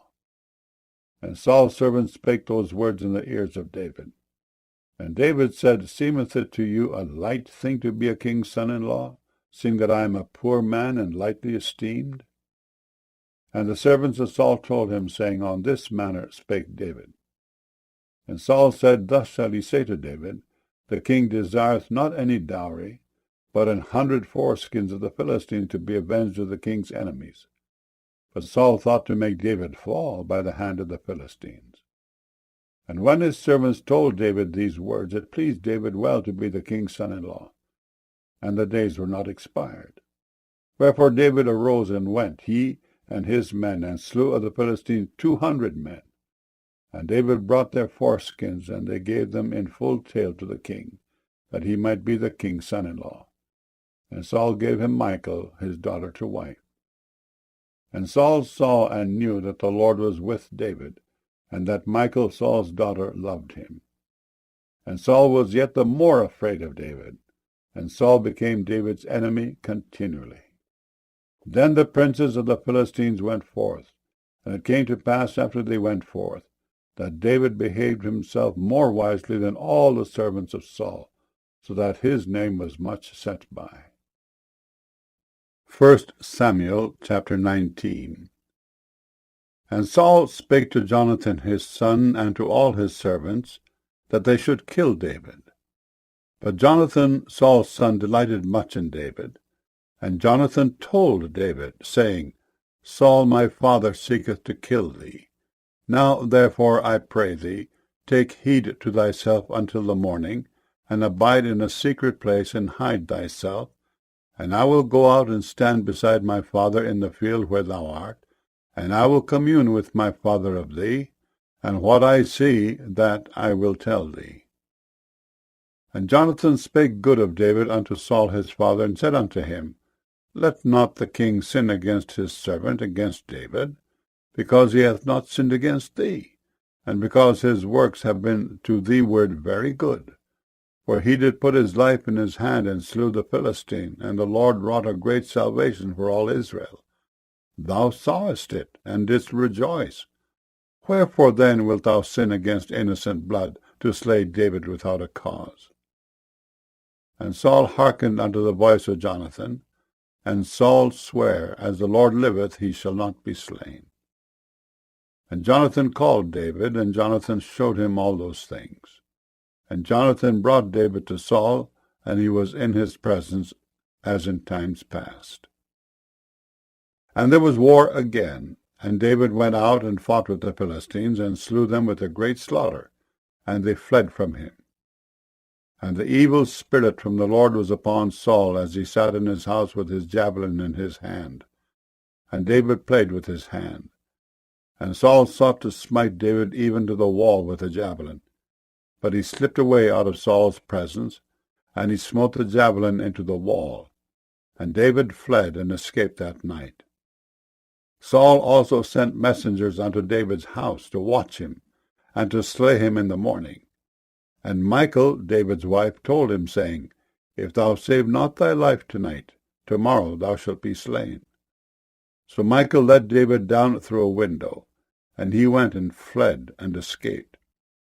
And Michal took an image, and laid it in the bed, and put a pillow of goat's hair for his bolster, and covered it with a cloth.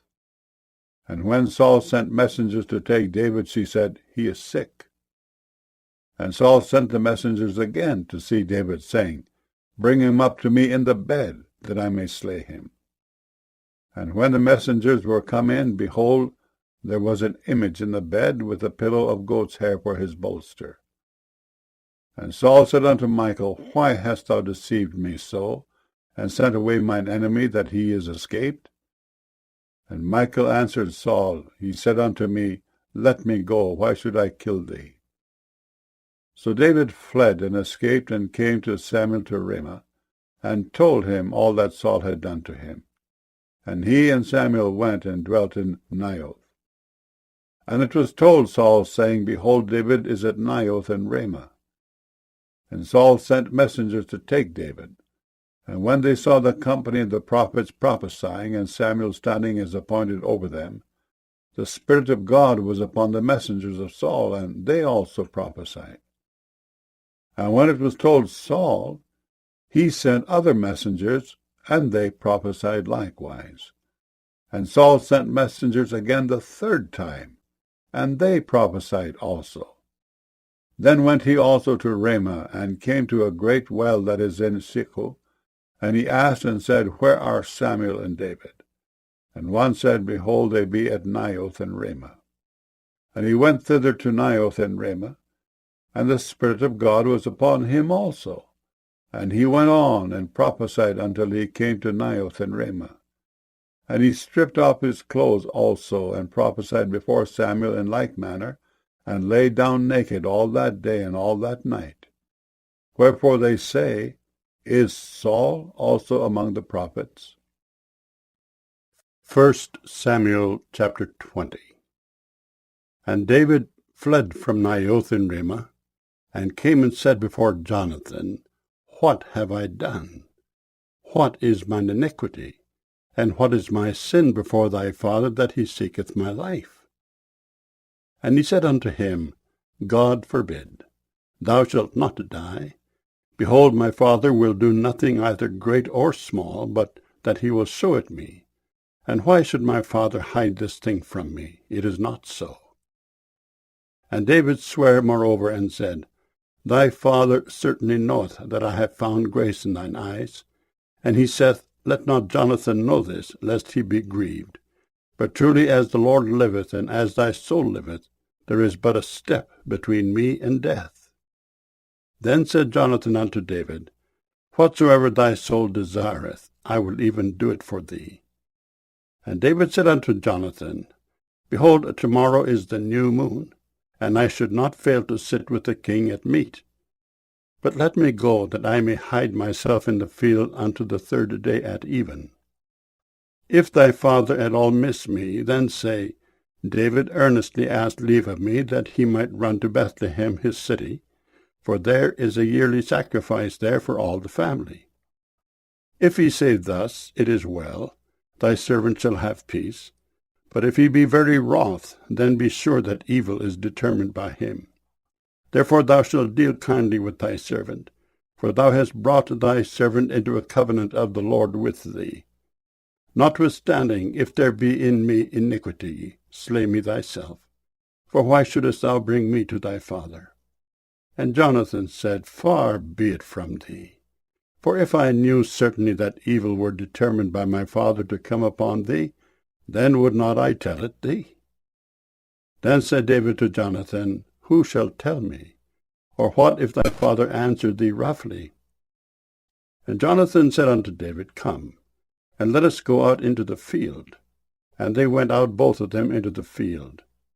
And Jonathan said unto David, O Lord God of Israel, when I have sounded my father about tomorrow any time, or the third day, and behold, if there be good toward David, and I then send not unto thee, and show it to thee, the Lord do so and much more to Jonathan. But if it please my father to do thee evil, then I will show it to thee, and send thee away, that thou mayest go in peace. And the Lord be with thee, as he hath been with my father. And thou shalt not only while yet I live show me the kindness of the Lord, that I die not, but also thou shalt not cut off thy kindness from my house forever. No, not when the Lord hath cut off the enemies of David every one from the face of the earth. So Jonathan made a covenant with the house of David, saying, Let the Lord even require it at the hand of David's enemies. And Jonathan caused David to swear again, because he loved him, for he loved him as he loved his own soul. Then Jonathan said to David, Tomorrow is the new moon, and thou shalt be missed, because thy seat will be empty.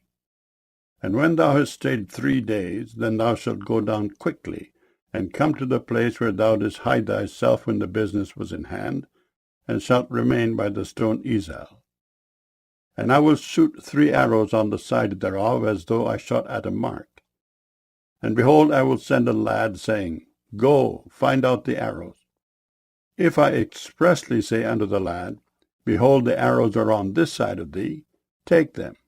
Then come thou, for there is peace to thee, and no hurt, as the Lord liveth.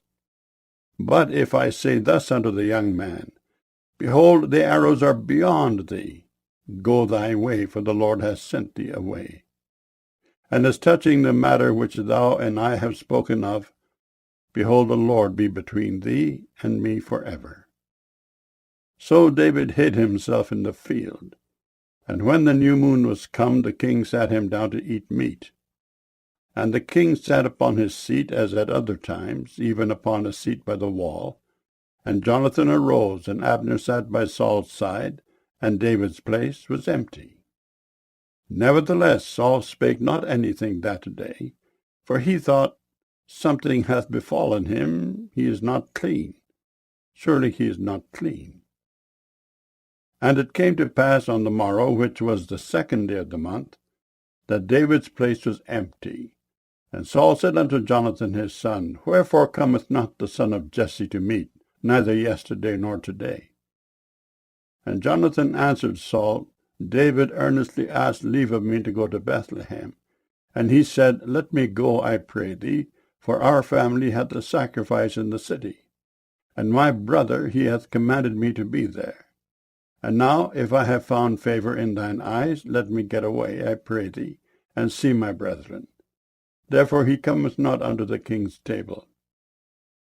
Then Saul's anger was kindled against Jonathan, and he said unto him, Thou son of the perverse rebellious woman, do not I know that thou hast chosen the son of Jesse to thine own confusion, and unto the confusion of thy mother's nakedness?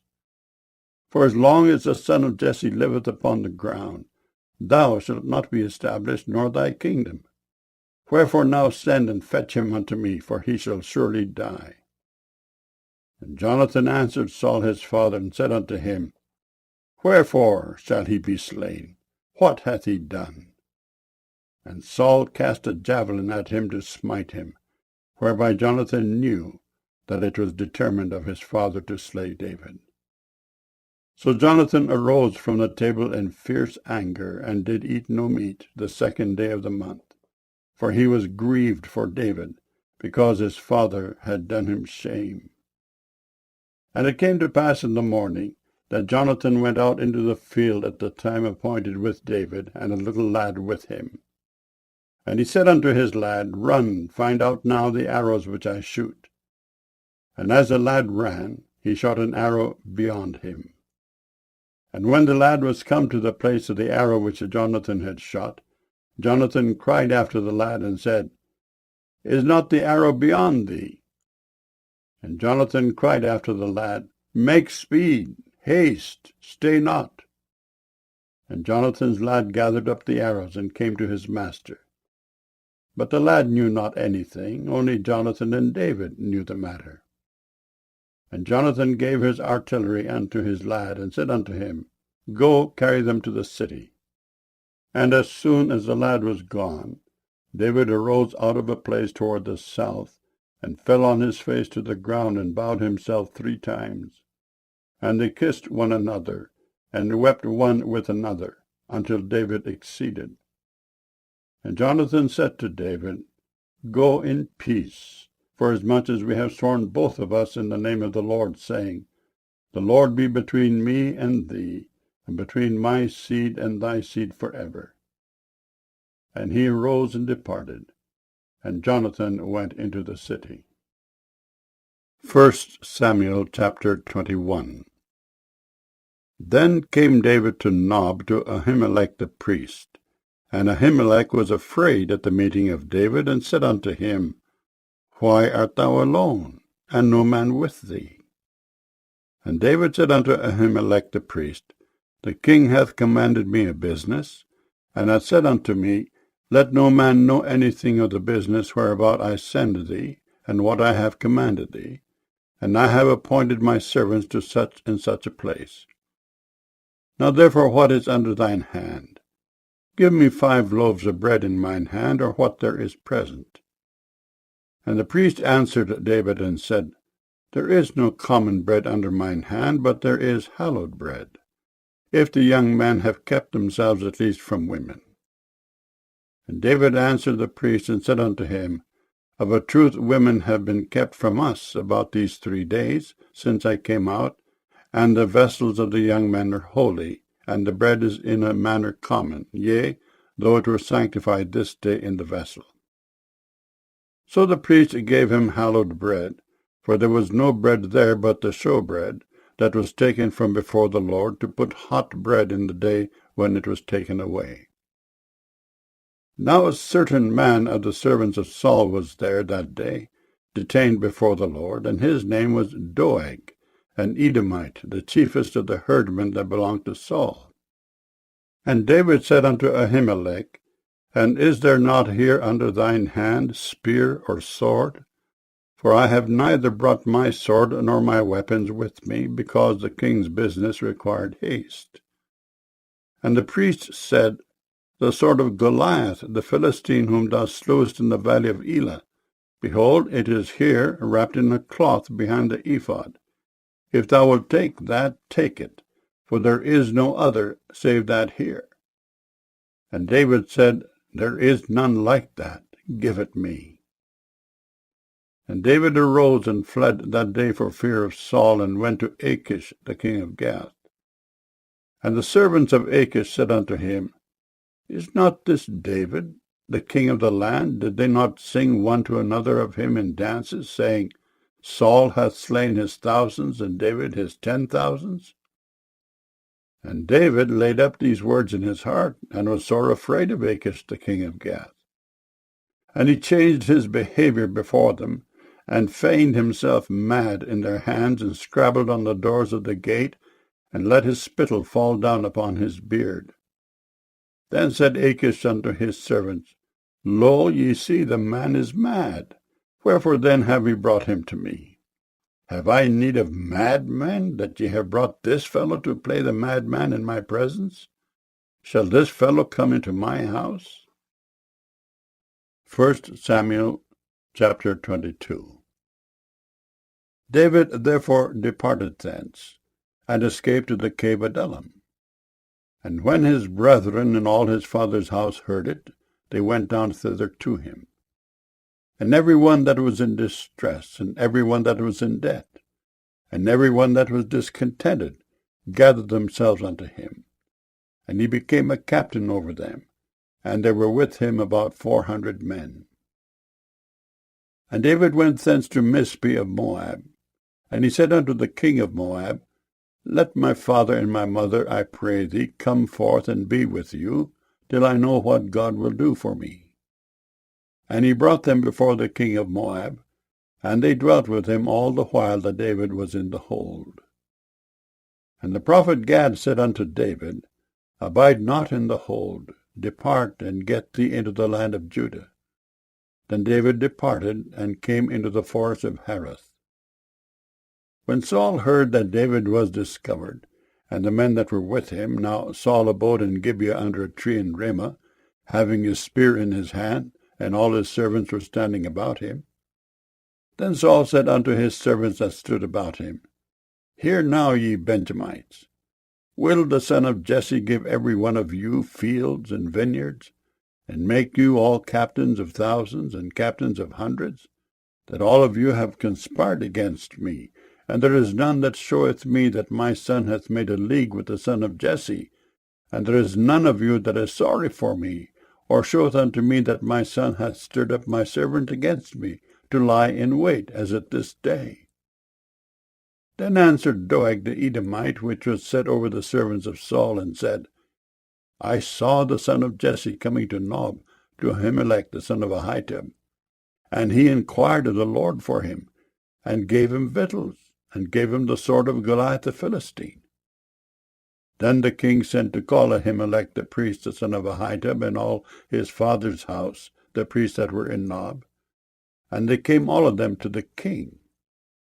And Saul said, Hear now, thou son of Ahitub. And he answered, Here I am, my lord. And Saul said unto him, Why have ye conspired against me, thou and the son of Jesse, in that thou hast given him bread and a sword, and hast inquired of God for him, that he should rise against me to lie in wait, as at this day? Then Ahimelech answered the king and said, And who is so faithful among all thy servants as David, which is the king's son-in-law, and goeth at thy bidding, and is honorable in thine house? Did I then begin to inquire of God for him? Be it far from me. Let not the king impute anything unto his servant, nor to all the house of my father. For thy servant knew nothing of all this, less or more. And the king said, Thou shalt surely die, Ahimelech, thou and all thy father's house. And the king said unto the footmen that stood about him, Turn, and slay the priests of the Lord, because their hand also is with David, and because they knew when he fled, and did not show it to me. But the servants of the king would not put forth their hand to fall upon the priests of the Lord. And the king said to Doeg, Turn thou, and fall upon the priests. And Doeg the Edomite turned, and he fell upon the priests, and slew on that day fourscore and 5 persons that did wear a linen ephod. And Nob, the city of the priests, smote he with the edge of the sword, both men and women, children and sucklings, and oxen and asses and sheep, with the edge of the sword. And one of the sons of Ahimelech, the son of Ahitub, named Abiathar, escaped, and fled after David. And Abiathar showed David that Saul had slain the Lord's priests. And David said unto Abiathar, I knew it that day, when Doeg the Edomite was there, that he would surely tell Saul. I have occasioned the death of all the persons of thy father's house. Abide thou with me, fear not. For he that seeketh my life seeketh thy life. But with me thou shalt be in safeguard. 1 Samuel chapter 23. Then they told David, saying, Behold, the Philistines fight against Keilah, and they rob the threshing floors. Therefore David inquired of the Lord, saying, Shall I go and smite these Philistines? And the Lord said unto David, Go and smite the Philistines, and save Keilah. And David's men said unto him, Behold, we be afraid here in Judah. How much more then if we come to Keilah against the armies of the Philistines? Then David inquired of the Lord yet again. And the Lord answered him and said, Arise, go down to Keilah, for I will deliver the Philistines into thine hand. So David and his men went to Keilah, and fought with the Philistines, and brought away their cattle, and smote them with a great slaughter. So David saved the inhabitants of Keilah. And it came to pass, when Abiathar the son of Ahimelech fled to David to Keilah, that he came down with an ephod in his hand. And it was told Saul that David was come to Keilah. And Saul said, God hath delivered him into mine hand, for he is shut in, by entering into a town that hath gates and bars. And Saul called all the people together to war, to go down to Keilah, to besiege David and his men. And David knew that Saul secretly practiced mischief against him. And he said to Abiathar the priest, Bring hither the ephod. Then said David, O Lord God of Israel, thy servant hath certainly heard that Saul seeketh to come to Keilah to destroy the city for my sake. Will the men of Keilah deliver me up into his hand? Will Saul come down as thy servant hath heard? O Lord God of Israel, I beseech thee, tell thy servant. And the Lord said, He will come down.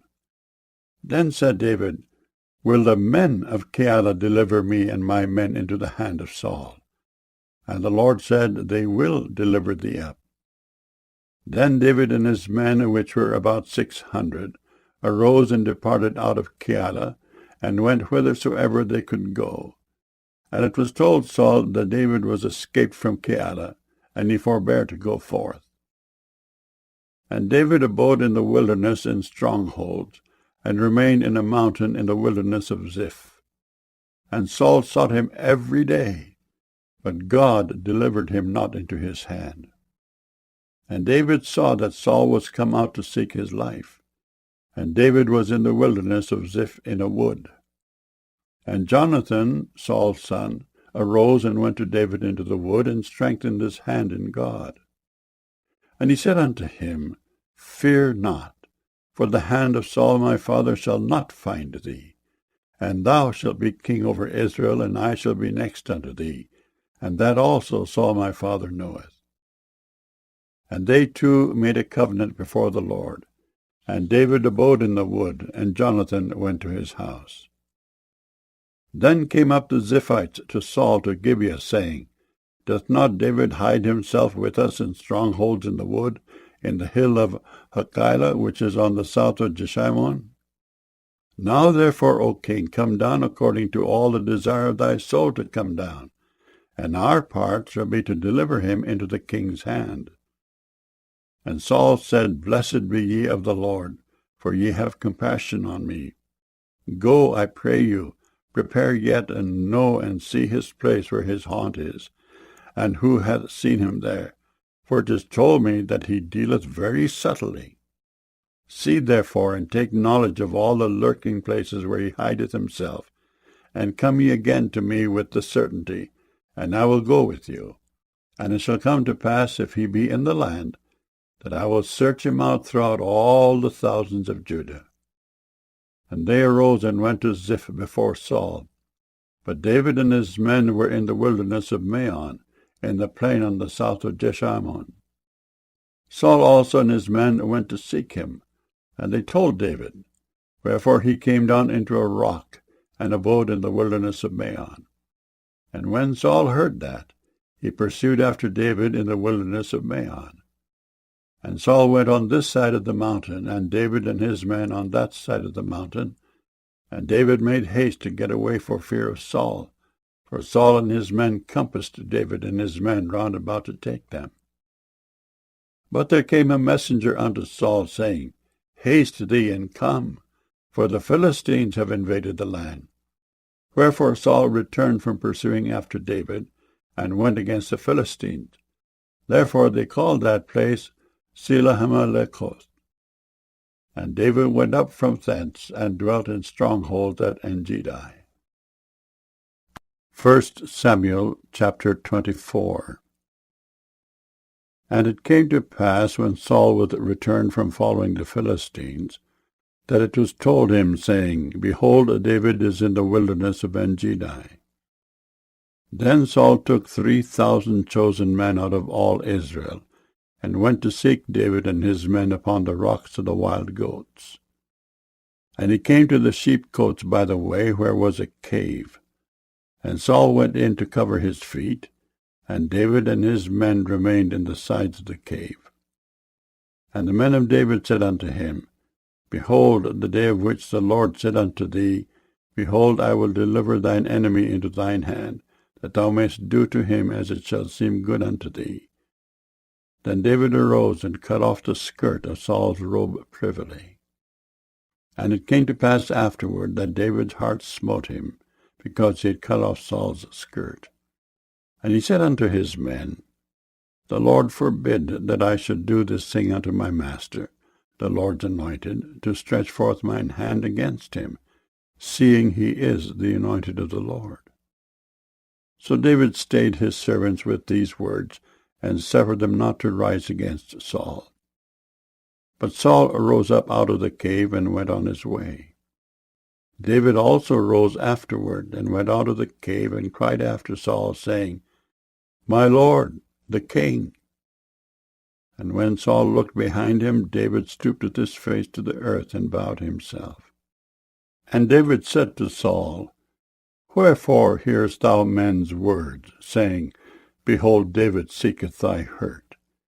Behold, this day thine eyes have seen how that the Lord had delivered thee today into mine hand in the cave.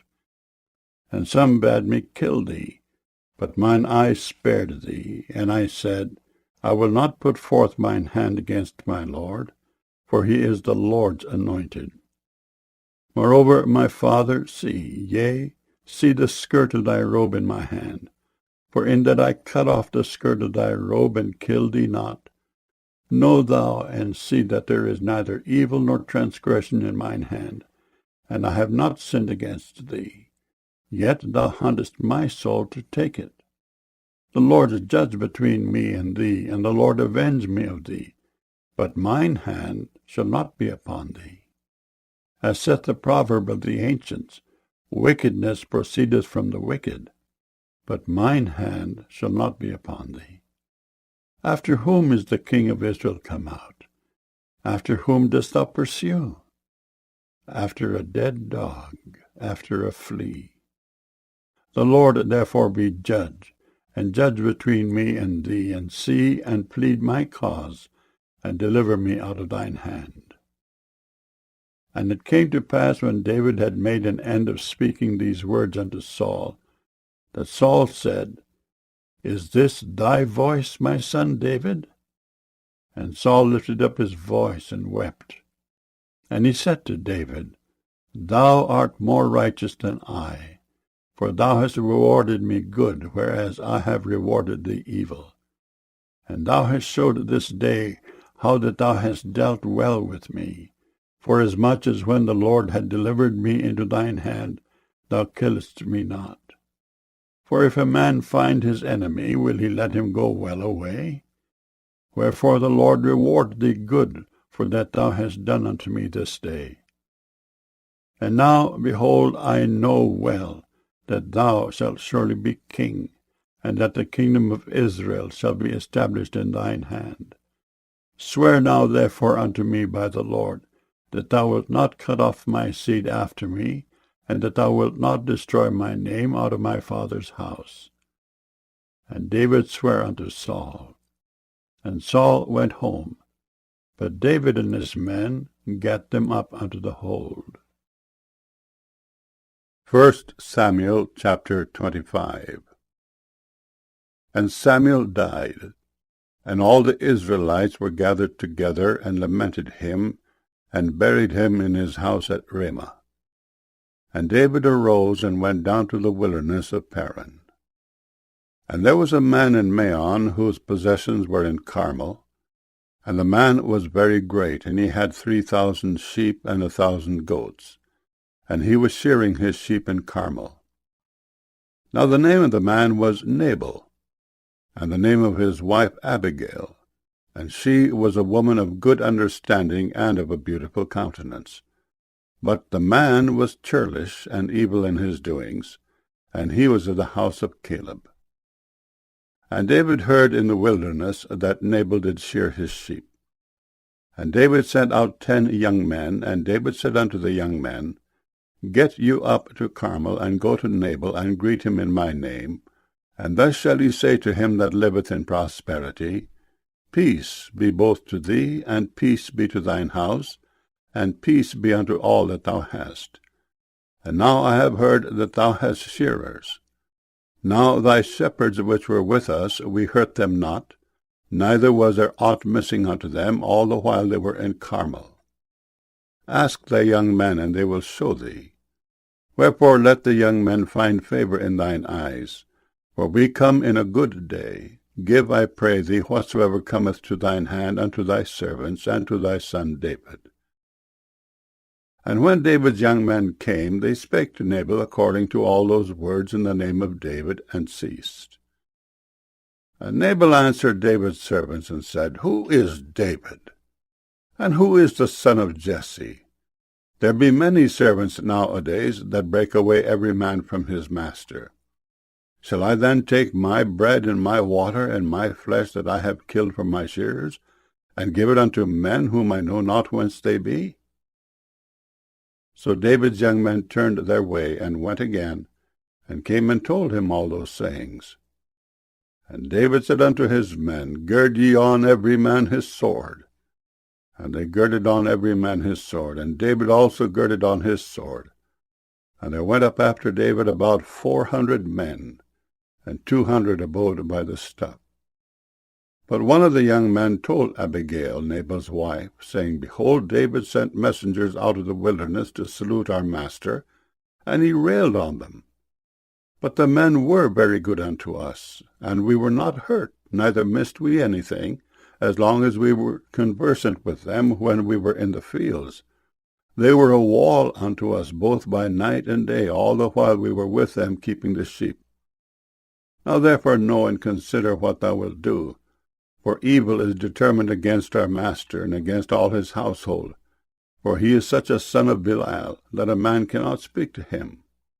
Then Abigail made haste, and took 200 loaves, and 2 bottles of wine, and 5 sheep ready dressed, and 5 measures of parched corn, and 100 clusters of raisins, and 200 cakes of figs, and laid them on asses. And she said unto her servant, Go on before me. Behold, I come after you. But she told not her husband Nabal. And it was so, as she rode on the ass, that she came down by the covert of the hill, and behold, David and his men came down against her, and she met them. Now David had said, Surely in vain have I kept all that this fellow hath in the wilderness, so that nothing was missed of all that pertained unto him, and he hath requited me evil for good. So and more also do God unto the enemies of David, if I leave all that pertain to him by the morning light any that pisseth against the wall. Now when Abigail saw David, she hasted and lighted off the ass, and fell before David on her face, and bowed herself to the ground, and fell at his feet, and said, Upon me, my lord, upon me let this iniquity be. And let thine handmaid, I pray thee, speak in thine audience, and hear the words of thine handmaid. Let not my lord, I pray thee, regard this man of Belial, even Nabal. For as his name is, so is he. Nabal is his name, and folly is with him. But I, thine handmaid, saw not the young men of my lord, whom thou didst send. Now therefore, my lord, as the Lord liveth, and as thy soul liveth, seeing the Lord hath withholden thee from coming to shed blood, and from avenging thyself with thine own hand, now let thine enemies, and they that seek evil to my lord, be as Nabal. And now this blessing which thine handmaid hath brought unto my lord, let it even be given unto the young men that follow my lord. I pray thee, forgive the trespass of thine handmaid, for the Lord will certainly make my lord a sure house, because my lord fighteth the battles of the Lord, and evil hath not been found in thee all thy days. Yet a man is risen to pursue thee, and to seek thy soul. But the soul of my lord shall be bound in the bundle of life with the Lord thy God, and the souls of thine enemies, them shall he sling out, as out of the middle of a sling.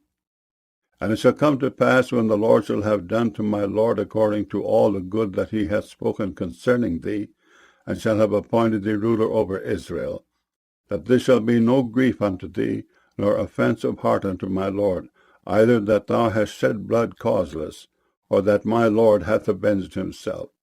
But when the Lord shall have dealt well with my Lord, then remember thine handmaid. And David said to Abigail, Blessed be the Lord God of Israel, which sent thee this day to meet me.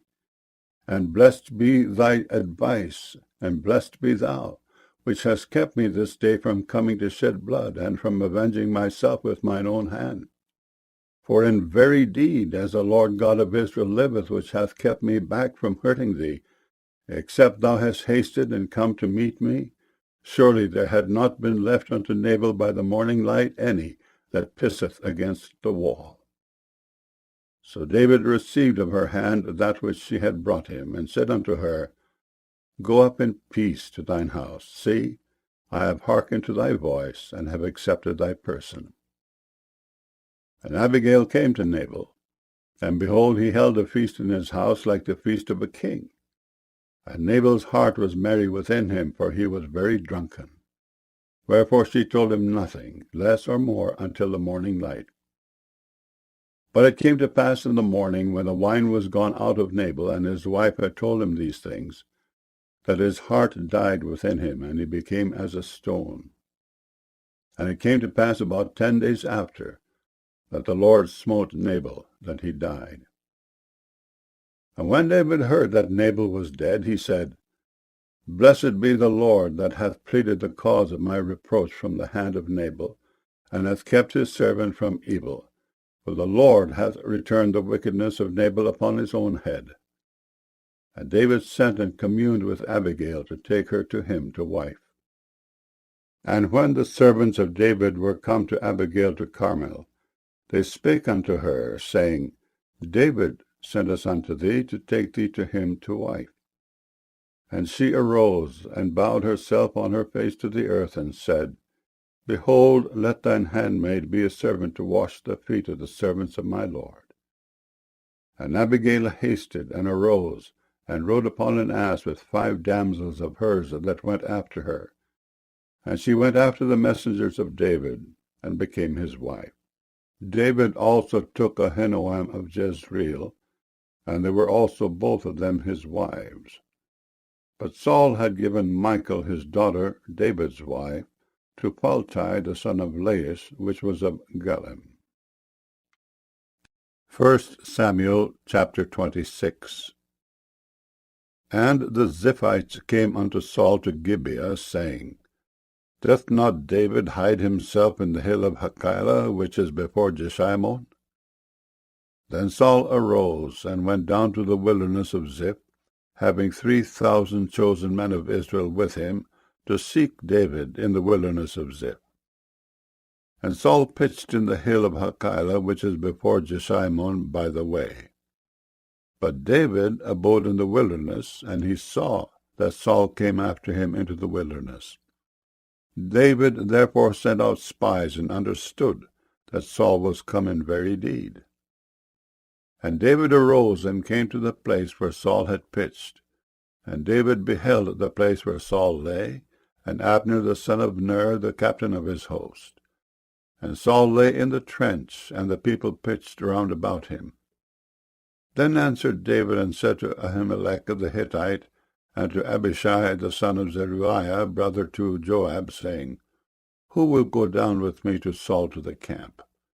And Abishai said, I will go down with thee. So David and Abishai came to the people by night, and behold, Saul lay sleeping within the trench, and his spear stuck in the ground at his bolster. But Abner and the people lay round about him. Then said Abishai to David, God hath delivered thine enemy into thine hand this day. Now therefore let me smite him, I pray thee, with the spear, even to the earth at once, and I will not smite him the second time. And David said to Abishai, Destroy him not. For who can stretch forth his hand against the Lord's anointed, and be guiltless? David said furthermore, As the Lord liveth, the Lord shall smite him, or his day shall come to die, or he shall descend into battle and perish. The Lord forbid that I should stretch forth mine hand against the Lord's anointed. But I pray thee, take thou now the spear that is at his bolster, and the cruse of water, and let us go. So David took the spear and the cruse of water from Saul's bolster, and they gat them away, and no man saw it, nor knew it, neither awaked. For they were all asleep, because a deep sleep from the Lord was fallen upon them. Then David went over to the other side, and stood on the top of an hill afar off, a great space being between them. And David cried to the people, and to Abner the son of Ner, saying, Answerest thou not, Abner? Then Abner answered and said, Who art thou that criest to the king? And David said to Abner, Art not thou a valiant man? And who is like to thee in Israel? Wherefore then hast thou not kept thy lord the king? For there came one of the people in to destroy the king thy lord. This thing is not good that thou hast done. As the Lord liveth, ye are worthy to die, because ye have not kept your master the Lord's anointed. And now see where the king's spear is, and the cruse of water that was at his bolster. And Saul knew David's voice, and said, Is this thy voice, my son David? And David said, It is my voice, my lord, O king. And he said, Wherefore doth my lord thus pursue after his servant? For what have I done, or what evil is in mine hand? Now therefore I pray thee, let my lord the king hear the words of his servant. If the Lord have stirred thee up against me, let him accept an offering. But if they be the children of men, cursed be they before the Lord. For they have driven me out this day from abiding in the inheritance of the Lord, saying, Go, serve other gods. Now therefore let not my blood fall to the earth before the face of the Lord. For the king of Israel is come out to seek a flea, as when one doth hunt a partridge in the mountains. Then said Saul, I have sinned. Return, my son David, for I will no more do thee harm, because my soul was precious in thine eyes this day. Behold, I have played the fool, and have erred exceedingly. And David answered and said, Behold the king's spear, and let one of the young men come over and fetch it. The Lord render to every man his righteousness and his faithfulness. For the Lord delivered thee into my hand today, but I would not stretch forth mine hand against the Lord's anointed. And behold, as thy life was much set by this day in mine eyes, so let my life be much set by in the eyes of the Lord, and let him deliver me out of all tribulation. Then Saul said to David, Blessed be thou, my son David. Thou shalt both do great things, and also shalt still prevail. So David went on his way, and Saul returned to his place. 1 Samuel chapter 27. And David said in his heart, I shall now perish one day by the hand of Saul. There is nothing better for me than that I should speedily escape into the land of the Philistines. And Saul shall despair of me to seek me any more in any coast of Israel. So shall I escape out of his hand. And David arose, and he passed over with the 600 men that were with him unto Achish, the son of Maoch, king of Gath. And David dwelt with Achish at Gath, he and his men, every man with his household, even David with his 2 wives, Ahinoam the Jezreelitess, and Abigail the Carmelitess, Nabal's wife. And it was told Saul that David was fled to Gath, and he sought no more again for him. And David said unto Achish, If I have now found grace in thine eyes, let them give me a place in some town in the country, that I may dwell there. For why should thy servant dwell in the royal city with thee? Then Achish gave him Ziklag that day, wherefore Ziklag pertaineth unto the kings of Judah unto this day. And the time that David dwelt in the country of the Philistines was a full year and 4 months. And David and his men went up and invaded the Geshurites, and the Gezrites, and the Amalekites. For those nations were of old the inhabitants of the land, as thou goest to Shur, even unto the land of Egypt. And David smote the land, and left neither man nor woman alive, and took away the sheep, and the oxen, and the asses, and the camels, and the apparel, and returned and came to Achish. And Achish said, Whither have ye made a road today? And David said, Against the south of Judah, and against the south of the Jerahmeelites, and against the south of the Kenites. And David saved neither man nor woman alive to bring tidings to Gath, saying, Lest they should tell on us, saying, So did David, and so will be his manner all the while he dwelleth in the country of the Philistines. And Achish believed David, saying, He hath made his people Israel utterly to abhor him. Therefore he shall be my servant forever. 1 Samuel chapter 28. And it came to pass in those days that the Philistines gathered their armies together for warfare to fight with Israel. And Achish said unto David, Know thou assuredly that thou shalt go out with me to battle, thou and thy men. And David said to Achish, Surely thou shalt know what thy servant can do. And Achish said to David, Therefore will I make thee keeper of mine head forever. Now Samuel was dead, and all Israel had lamented him, and buried him in Ramah, even in his own city. And Saul had put away those that had familiar spirits, and the wizards out of the land. And the Philistines gathered themselves together, and came and pitched in Shunem.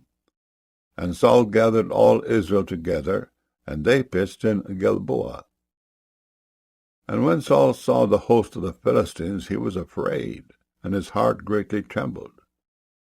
And when Saul inquired of the Lord answered him not, neither by dreams, nor by Urim, nor by prophets. Then said Saul unto his servants, Seek me a woman that hath a familiar spirit, that I may go to her, and inquire of her. And his servants said to him, Behold, there is a woman that hath a familiar spirit at Endor.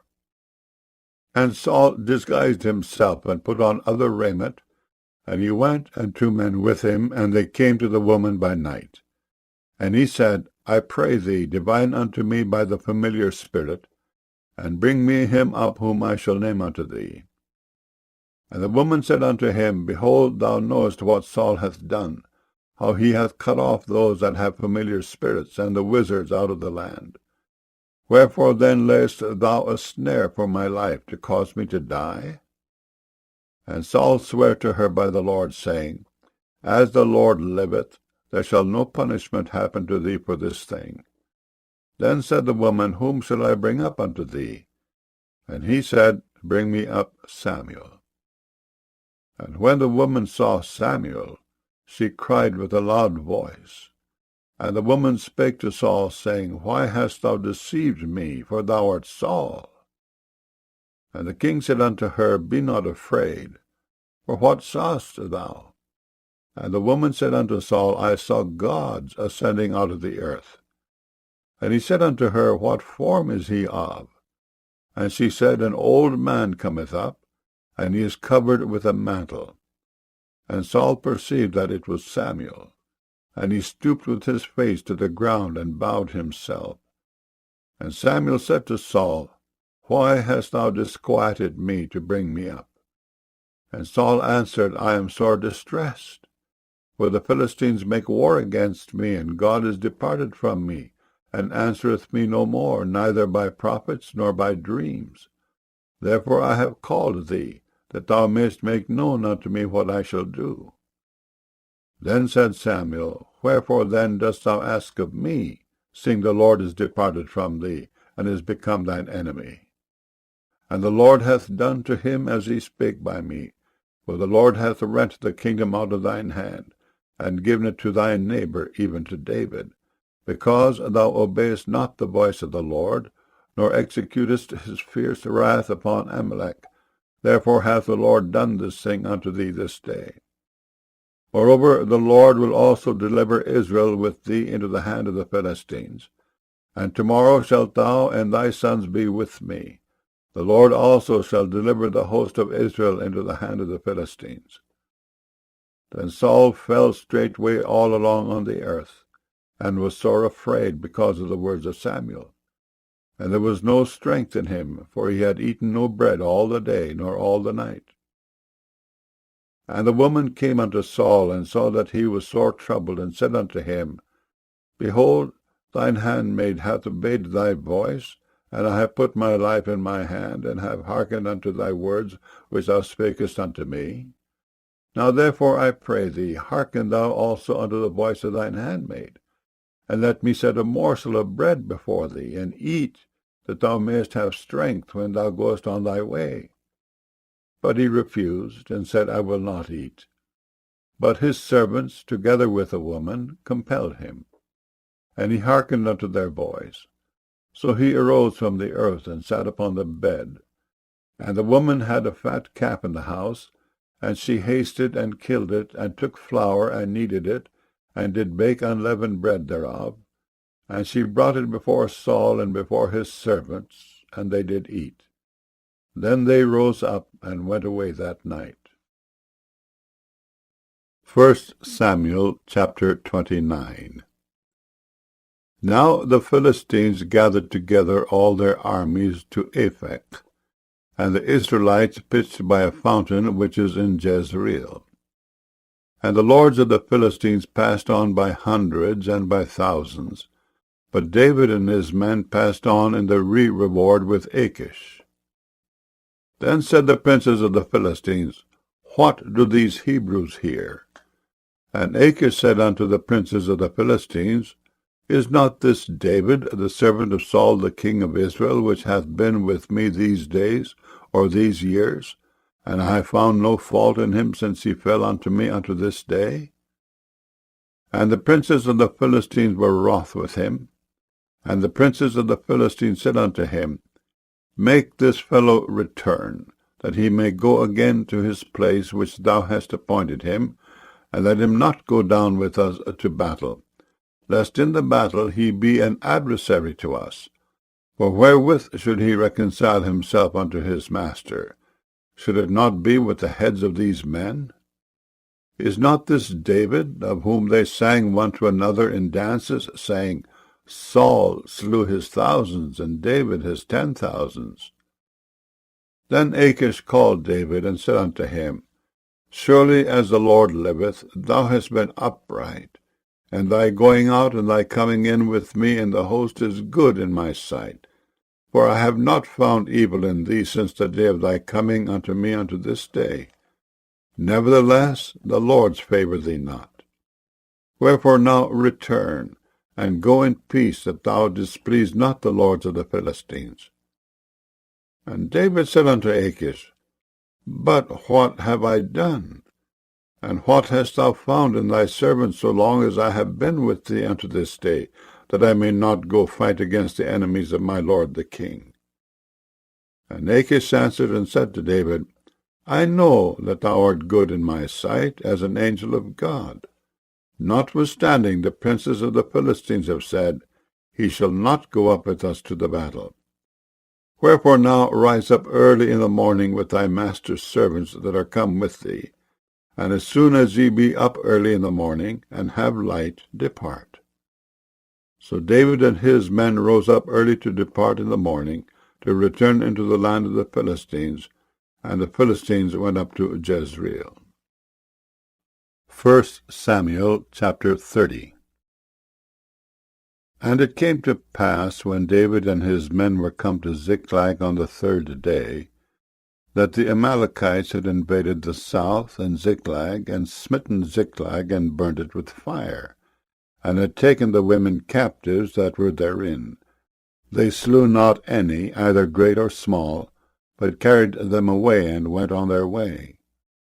So David and his men came to the city, and behold, it was burned with fire, and their wives and their sons and their daughters were taken captives. Then David and the people that were with him lifted up their voice and wept, until they had no more power to weep. And David's 2 wives were taken captives, Ahinoam the Jezreelitess, and Abigail the wife of Nabal the Carmelite. And David was greatly distressed, For the people spake of stoning him, because the soul of all the people was grieved, every man for his sons and for his daughters. But David encouraged himself in the Lord his God. And David said to Abiathar the priest, Ahimelech's son, I pray thee, bring me hither the ephod. And Abiathar brought thither the ephod to David. And David inquired at the Lord, saying, Shall I pursue after this troop? Shall I overtake them? And he answered him, Pursue, for thou shalt surely overtake them, and without fail recover all. So David went, he and the 600 men that were with him, and came to the brook Besor, where those that were left behind stayed. But David pursued, he and 400 men, for 200 abode behind, which were so faint that they could not go over the brook Besor. And they found an Egyptian in the field, and brought him to David, and gave him bread, and he did eat. And they made him drink water, and they gave him a piece of a cake of figs, and 2 clusters of raisins. And when he had eaten, his spirit came again to him, for he had eaten no bread, nor drunk any water, 3 days and 3 nights. And David said unto him, To whom belongest thou? And whence art thou? And he said, I am a young man of Egypt, servant to an Amalekite. And my master left me, because 3 days agone I fell sick. We made an invasion upon the south of the Kerethites, and upon the coast which belongeth to Judah, and upon the south of Caleb, and we burned Ziklag with fire.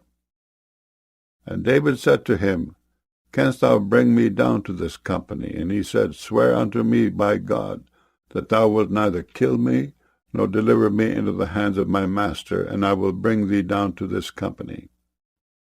And when he had brought him down, behold, they were spread abroad upon all the earth, eating and drinking and dancing, because of all the great spoil that they had taken out of the land of the Philistines, and out of the land of Judah. And David smote them from the twilight even unto the evening of the next day.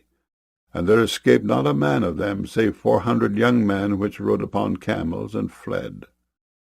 And David recovered all that the Amalekites had carried away, and David rescued his 2 wives. And there was nothing lacking to them, neither small nor great, neither sons nor daughters, neither spoil nor anything that they had taken to them. David recovered all. And David took all the flocks and the herds which they drave before those other cattle, and said, This is David's spoil. And David came to the 200 men which were so faint that they could not follow David, whom they had made also to abide at the brook Besor. And they went forth to meet David, and to meet the people that were with him. And when David came near to the people, he saluted them. Then answered all the wicked men and men of Belial, of those that went with David, and said, Because they went not with us, we will not give them aught of the spoil that we have recovered, save to every man his wife and his children, that they may lead them away and depart. Then said David, Ye shall not do so, my brethren, with that which the Lord hath given us, who hath preserved us, and delivered the company that came against us into our hand. For who will hearken unto you in this matter? But as his part is that goeth down to the battle, so shall his part be that tarrieth by the stuff. They shall part alike. And it was so from that day forward, that he made it a statute and an ordinance for Israel unto this day. And when David came to Ziklag, he sent of the spoil unto the elders of Judah, even to his friends, saying, Behold a present for you of the spoil of the enemies of the Lord, to them which were in Bethel, and to them which were in South Ramoth, and to them which were in Jattir, and to them which were in Aroer, and to them which were in Siphmoth, and to them which were in Eshtemoa, and to them which were in Rechal, and to them which were in the cities of the Jerahmeelites, and to them which were in the cities of the Kenites, and to them which were in Hormah, and to them which were in Korashan, and to them which were in Atac, and to them which were in Hebron, and to all the places where David himself and his men were wont to haunt. 1 Samuel chapter 31. Now the Philistines fought against Israel. And the men of Israel fled from before the Philistines, and fell down slain in Mount Gilboa. And the Philistines followed hard upon Saul and upon his sons. And the Philistines slew Jonathan and Abinadab and Malchishua, Saul's sons. And the battle went sore against Saul, and the archers hit him, and he was sore wounded of the archers. Then said Saul unto his armor-bearer, Draw thy sword, and thrust me through therewith, lest these uncircumcised come and thrust me through, and abuse me. But his armor-bearer would not, for he was sore afraid.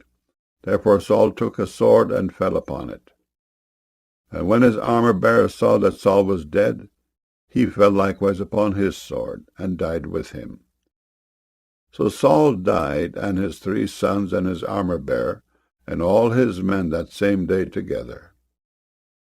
And when the men of Israel that were on the other side of the valley, and they that were on the other side of Jordan, saw that the men of Israel fled, and that Saul and his sons were dead, they forsook the cities and fled, and the Philistines came and dwelt in them. And it came to pass on the morrow, when the Philistines came to strip the slain, that they found Saul and his 3 sons fallen in Mount Gilboa. And they cut off his head, and stripped off his armor, and sent into the land of the Philistines round about, to publish it in the house of their idols and among the people. And they put his armor in the house of Ashtaroth, and they fastened his body to the wall of Bethshan.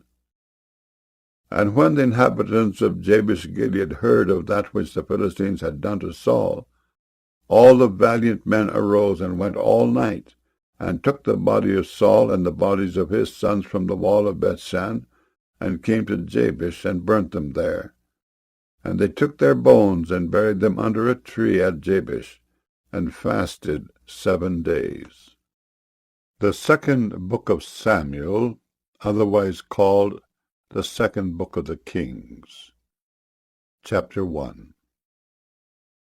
Now it came to pass after the death of Saul, when David was returned from the slaughter of the Amalekites, and David had abode 2 days in Ziklag, it came even to pass on the 3rd day, that, behold, a man came out of the camp from Saul with his clothes rent, and earth upon his head. And so it was, when he came to David, that he fell to the earth, and did obeisance. And David said unto him, From whence comest thou? And he said unto him, Out of the camp of Israel am I escaped. And David said unto him, How went the matter? I pray thee, tell me. And he answered, That the people are fled from the battle, and many of the people also are fallen and dead. And Saul and Jonathan his son are dead also. And David said unto the young man that told him, How knowest thou that Saul and Jonathan his son be dead? And the young man that told him said, As I happened by chance upon Mount Gilboa, behold, Saul leaned upon his spear, and lo, the chariots and horsemen followed hard after him. And when he looked behind him, he saw me, and called unto me, and I answered, Here am I. And he said unto me, Who art thou? And I answered him, I am an Amalekite. He said unto me again, Stand, I pray thee, upon me, and slay me, for anguish is come upon me, because my life is yet whole in me. So I stood upon him, and slew him, because I was sure that he could not live after that he was fallen. And I took the crown that was upon his head, and the bracelet that was on his arm, and I brought them hither unto my Lord. Then David took hold on his clothes, and rent them, and likewise all the men that were with him. And they mourned, and wept, and fasted until even, for Saul, and for Jonathan his son, and for the people of the Lord, and for the house of Israel, because they were fallen by the sword. And David said unto the young man that told him, Whence art thou? And he answered, I am the son of a stranger, an Amalekite. And David said unto him, How wast thou not afraid to stretch forth thine hand to destroy the Lord's anointed? And David called one of the young men, and said, Go near and fall upon him. And he smote him, that he died. And David said unto him, Thy blood be upon thy head, for thy mouth hath testified against thee, saying, I have slain the Lord's anointed. And David lamented with this lamentation over Saul and over Jonathan his son. Also he bade them teach the children of Judah the use of the bow. Behold, it is written in the book of Jasher, The beauty of Israel is slain upon thy high places. How are the mighty fallen! Tell it not in Gath. Publish it not in the streets of Ashkelon, lest the daughters of the Philistines rejoice, lest the daughters of the uncircumcised triumph. Ye mountains of Gilboa, that there be no dew, neither let there be rain upon you, nor fields of offerings. For there the shield of the mighty is vilely cast away, the shield of Saul, as though he had not been anointed with oil. From the blood of the slain, from the fat of the mighty, the bow of Jonathan turned not back, and the sword of Saul returned not empty. Saul and Jonathan were lovely and pleasant in their lives, and in their death they were not divided. They were swifter than eagles, they were stronger than lions. Ye daughters of Israel, weep over Saul, who clothed you in scarlet, with other delights, who put on ornaments of gold upon your apparel. How are the mighty fallen in the midst of the battle! O Jonathan, thou wast slain in thine high places. I am distressed for thee, my brother Jonathan. Very pleasant hast thou been unto me. Thy love to me was wonderful, passing the love of women. How are the mighty fallen, and the weapons of war perished. 2 Samuel chapter 2. And it came to pass after this, that David inquired of the Lord, saying, Shall I go up into any of the cities of Judah?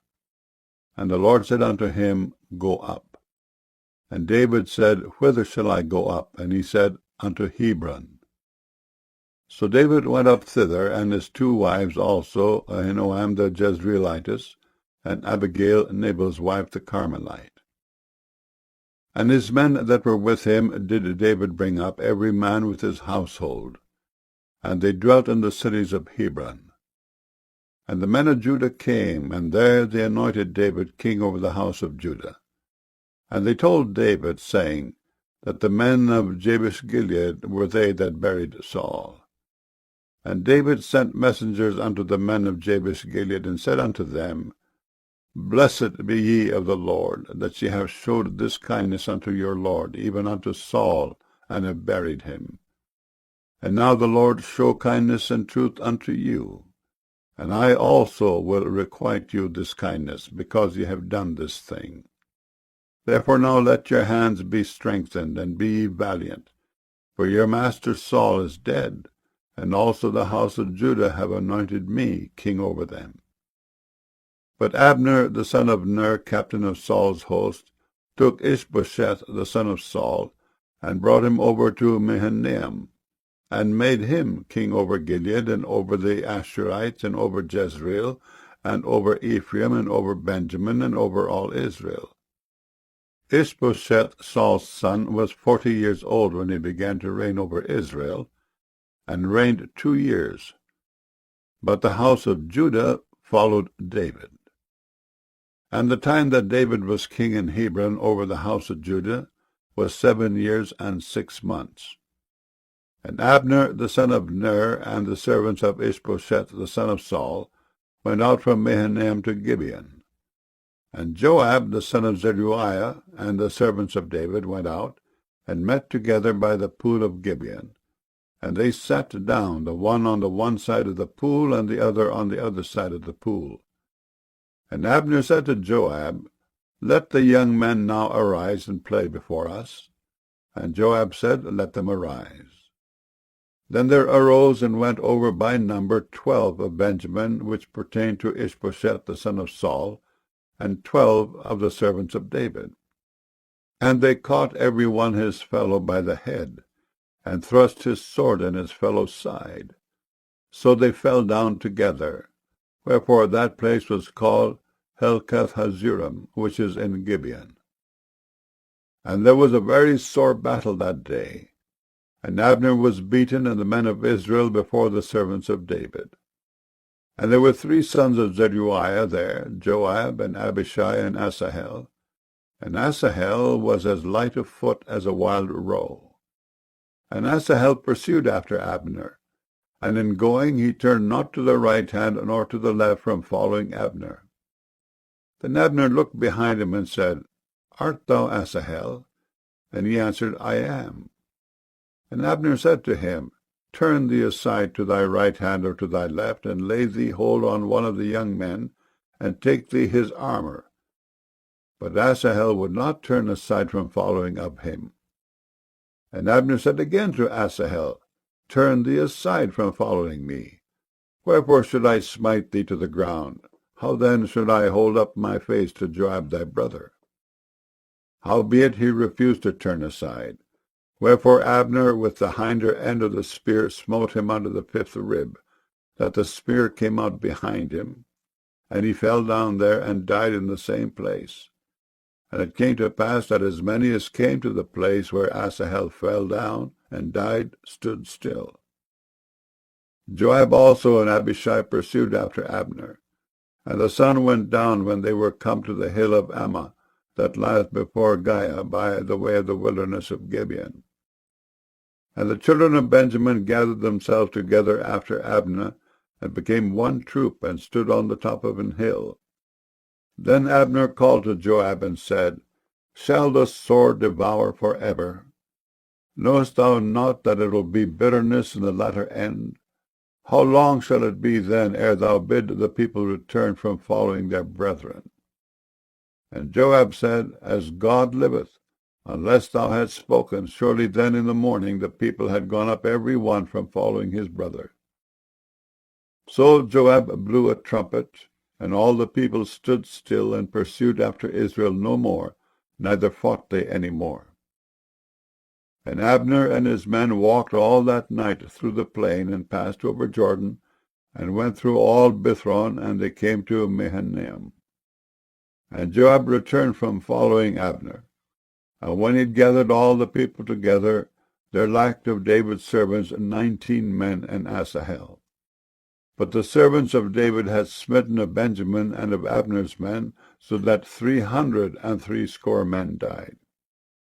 And they took up Asahel, and buried him in the sepulchre of his father, which was in Bethlehem. And Joab and his men went all night, and they came to Hebron at break of day. 2 Samuel chapter 3. Now there was long war between the house of Saul and the house of David. But David waxed stronger and stronger, and the house of Saul waxed weaker and weaker. And unto David were sons born in Hebron, and his firstborn was Amnon, of Ahinoam the Jezreelitess, and his second Chileab, of Abigail the wife of Nabal the Carmelite, and the third Absalom, the son of Maacah, the daughter of Talmai king of Geshur, and the fourth Adonijah the son of Haggith, and the fifth Shephatiah the son of Abital, and the sixth Ithream by Eglah David's wife. These were born to David in Hebron. And it came to pass, while there was war between the house of Saul and the house of David, that Abner made himself strong for the house of Saul. And Saul had a concubine whose name was Rizpah, the daughter of Aiah. And Ishbosheth said to Abner, Wherefore hast thou gone in unto my father's concubine? Then was Abner very wroth for the words of Ishbosheth, and said, Am I a dog's head, which against Judah do show kindness this day unto the house of Saul thy father, to his brethren and to his friends, and have not delivered thee into the hand of David, that thou chargest me today with a fault concerning this woman?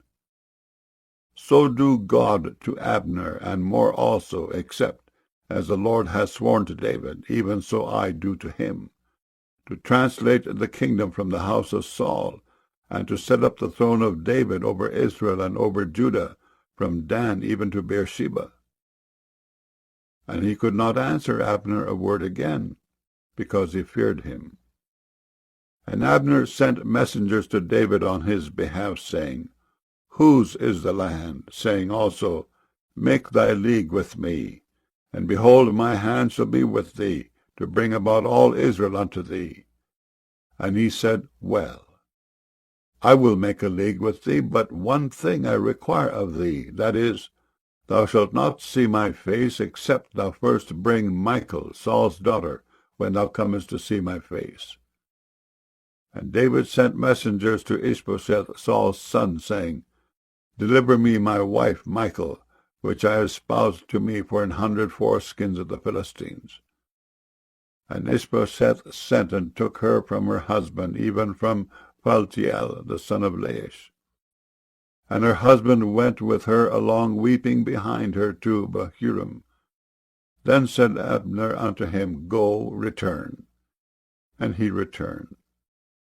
And Abner had communication with the elders of Israel, saying, Ye sought for David in times past to be king over you? Now then do it. For the Lord hath spoken of David, saying, By the hand of my servant David I will save my people Israel out of the hands of the Philistines, and out of the hand of all their enemies. And Abner also spake in the ears of Benjamin. And Abner went also to speak in the ears of David in Hebron, all that seemed good to Israel, and that seemed good to the whole house of Benjamin. So Abner came to David to Hebron, and 20 men with him. And David made Abner and the men that were with him a feast. And Abner said unto David, I will arise and go, and will gather all Israel unto my lord the king, that they may make a league with thee, and that thou mayest reign over all that thine heart desireth. And David sent Abner away, and he went in peace. And behold, the servants of David and Joab came from pursuing a troop, and brought in a great spoil with them. But Abner was not with David in Hebron, for he had sent him away, and he was gone in peace. When Joab and all the host that was with him were come, they told Joab, saying, Abner, the son of Ner, came to the king, and he hath sent him away, and he is gone in peace. Then Joab came to the king and said, What hast thou done? Behold, Abner came unto thee. Why is it that thou hast sent him away, and he is quite gone? Thou knowest Abner the son of Ner, that he came to deceive thee, and to know thy going out and thy coming in, and to know all that thou doest. And when Joab was come out from David, he sent messengers after Abner, which brought him again from the well of Sarah. But David knew it not. And when Abner was returned to Hebron, Joab took him aside in the gate to speak with him quietly, and smote him there under the 5th rib, that he died, for the blood of Asahel his brother. And afterward, when David heard it, he said, I and my kingdom are guiltless before the Lord forever from the blood of Abner the son of Ner. Let it rest on the head of Joab, and on all his father's house. And let there not fail from the house of Joab one that hath an issue, or that is a leper, or that leaneth on a staff, or that falleth on the sword, or that lacketh bread. So Joab and Abishai his brother slew Abner, because he had slain their brother Asahel at Gibeon in the battle. And David said to Joab and all the people that were with him, Rend your clothes, and gird you with sackcloth, and mourn before Abner. And King David himself followed the bier. And they buried Abner in Hebron. And the king lifted up his voice, and wept at the grave of Abner, and all the people wept. And the king lamented over Abner, and said, Died Abner as a fool dieth? Thy hands were not bound, nor thy feet put into fetters. As a man falleth before wicked men, so fellest thou. And all the people wept again over him. And when all the people came to cause David to eat meat while it was yet day, David sware, saying, So do God to me, and more also, if I taste bread, or aught else, till the sun be down.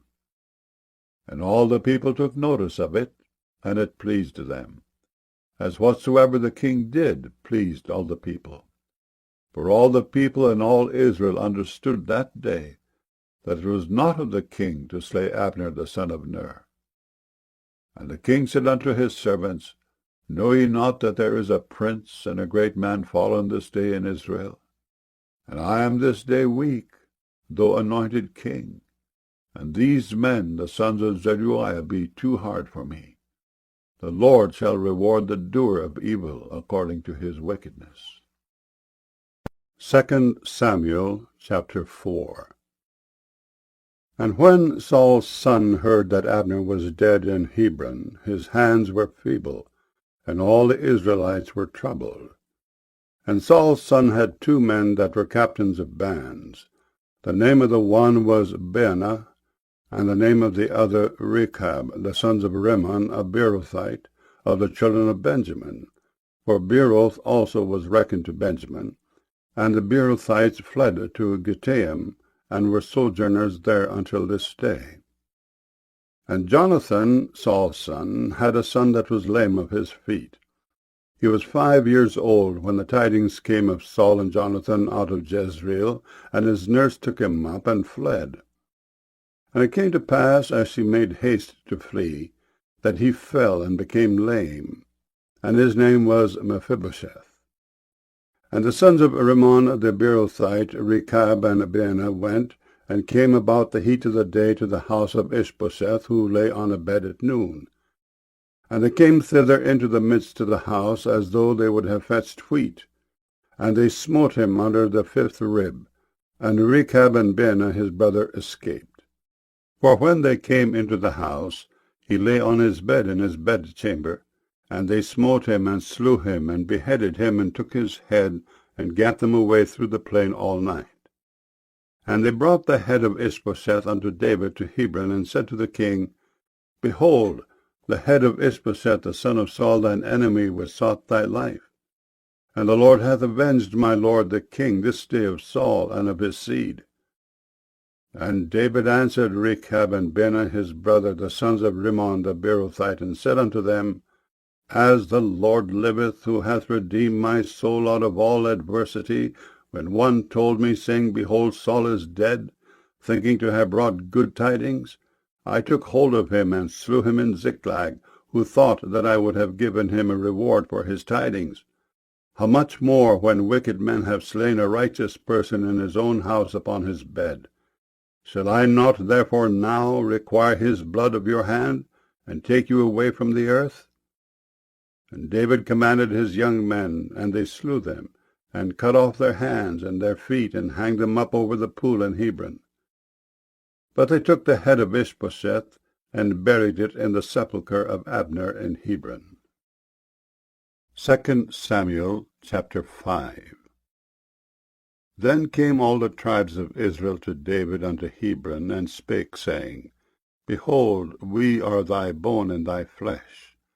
Also in time past, when Saul was king over us, thou wast he that leddest out and broughtest in Israel. And the Lord said to thee, Thou shalt feed my people Israel, and thou shalt be a captain over Israel. So all the elders of Israel came to the king to Hebron, and King David made a league with them in Hebron before the Lord. And they anointed David king over Israel. David was 30 years old when he began to reign, and he reigned 40 years. In Hebron he reigned over Judah 7 years and 6 months, and in Jerusalem he reigned 33 years over all Israel and Judah. And the king and his men went to Jerusalem unto the Jebusites, the inhabitants of the land, which spake unto David, saying, Except thou take away the blind and the lame, thou shalt not come in hither, thinking, David cannot come in hither. Nevertheless, David took the stronghold of Zion, the same is the city of David. And David said on that day, Whosoever getteth up to the gutter, and smiteth the Jebusites, and the lame, and the blind, that are hated of David's soul, he shall be chief and captain. Wherefore they said, The blind and the lame shall not come into the house. So David dwelt in the fort, and called it the city of David. And David built round about from Millo and inward. And David went on, and grew great, and the Lord God of hosts was with him. And Hiram king of Tyre sent messengers to David, and cedar trees, and carpenters and masons, and they built David an house. And David perceived that the Lord had established him king over Israel, and that he had exalted his kingdom for his people Israel's sake. And David took him more concubines and wives out of Jerusalem after he was come from Hebron, and there were yet sons and daughters born to David. And these be the names of those that were born unto him in Jerusalem: Shammua, and Shobab, and Nathan, and Solomon, Ibhar also, and Elishua, and Nepheg, and Japhiah, and Elishama, and Eliada, and Eliphalet. But when the Philistines heard that they had anointed David king over Israel, all the Philistines came up to seek David. And David heard of it, and went down to the hold. The Philistines also came and spread themselves in the valley of Rephaim. And David inquired of the Lord, saying, Shall I go up to the Philistines? Wilt thou deliver them into mine hand? And the Lord said unto David, Go up, for I will doubtless deliver the Philistines into thine hand. And David came to Baal-perazim, and David smote them there, and said, The Lord hath broken forth upon mine enemies before me as the breach of waters. Therefore he called the name of that place Baal-perazim. And there they left their images, and David and his men burnt them. And the Philistines came up yet again, and spread themselves in the valley of Rephaim. And when David inquired of the Lord, he said, Thou shalt not go up, but fetch a compass behind them, and come upon them over against the mulberry trees. And let it be, when thou hearest the sound of a going in the tops of the mulberry trees, that then thou shalt bestir thyself, for then shall the Lord go out before thee to smite the host of the Philistines. And David did so, as the Lord had commanded him, and smote the Philistines from Geba until thou come to Gezer. 2 Samuel chapter 6. Again David gathered together all the chosen men of Israel, 30,000. And David arose and went with all the people that were with him from Baale of Judah, to bring up from thence the ark of God, whose name is called by the name of the Lord of hosts, that dwelleth between the cherubims. And they set the ark of God upon a new cart, and brought it out of the house of Abinadab that was in Gibeah. And Uzzah and Ahio, the sons of Abinadab, drave the new cart. And they brought it out of the house of Abinadab, which was at Gibeah, accompanying the ark of God. And Ahio went before the ark. And David and all the house of Israel played before the Lord on all manner of instruments made of fir wood, even on harps, and on psalteries, and on timbrels, and on cornets, and on cymbals. And when they came to Nachon's threshing floor, Uzzah put forth his hand to the ark of God, and took hold of it, for the oxen shook it. And the anger of the Lord was kindled against Uzzah, and God smote him there for his error. And there he died by the ark of God. And David was displeased, because the Lord had made a breach upon Uzzah, and he called the name of the place Perez-Uzzah to this day. And David was afraid of the Lord that day, and said, How shall the ark of the Lord come to me? So David would not remove the ark of the Lord unto him into the city of David. But David carried it aside into the house of Obed-Edom the Gittite. And the ark of the Lord continued in the house of Obed-Edom the Gittite 3 months. And the Lord blessed Obed-Edom and all his household. And it was told King David, saying, The Lord hath blessed the house of Obed-Edom and all that pertaineth unto him, because of the ark of God. So David went and brought up the ark of God from the house of Obed-Edom into the city of David with gladness. And it was so that when they that bare the ark of the Lord had gone 6 paces, he sacrificed oxen and fatlings. And David danced before the Lord with all his might. And David was girded with a linen ephod. So David and all the house of Israel brought up the ark of the Lord with shouting and with the sound of the trumpet. And as the ark of the Lord came into the city of David, Michal, Saul's daughter, looked through a window, and saw King David leaping and dancing before the Lord, and she despised him in her heart. And they brought in the ark of the Lord, and set it in his place in the midst of the tabernacle that David had pitched for it. And David offered burnt offerings and peace offerings before the Lord. And as soon as David had made an end of offering burnt offerings and peace offerings, he blessed the people in the name of the Lord of hosts. And he dealt among all the people, even among the whole multitude of Israel, as well to the women as men, to every one a cake of bread, and a good piece of flesh, and a flagon of wine. So all the people departed, every one to his house. Then David returned to bless his household. And Michal, the daughter of Saul, came out to meet David, and said, How glorious was the king of Israel today, who uncovered himself today in the eyes of the handmaids of his servants, as one of the vain fellows shamelessly uncovereth himself. And David said unto Michal, It was before the Lord, which chose me before thy father, and before all his house, to appoint me ruler over the people of the Lord, over Israel. Therefore will I play before the Lord.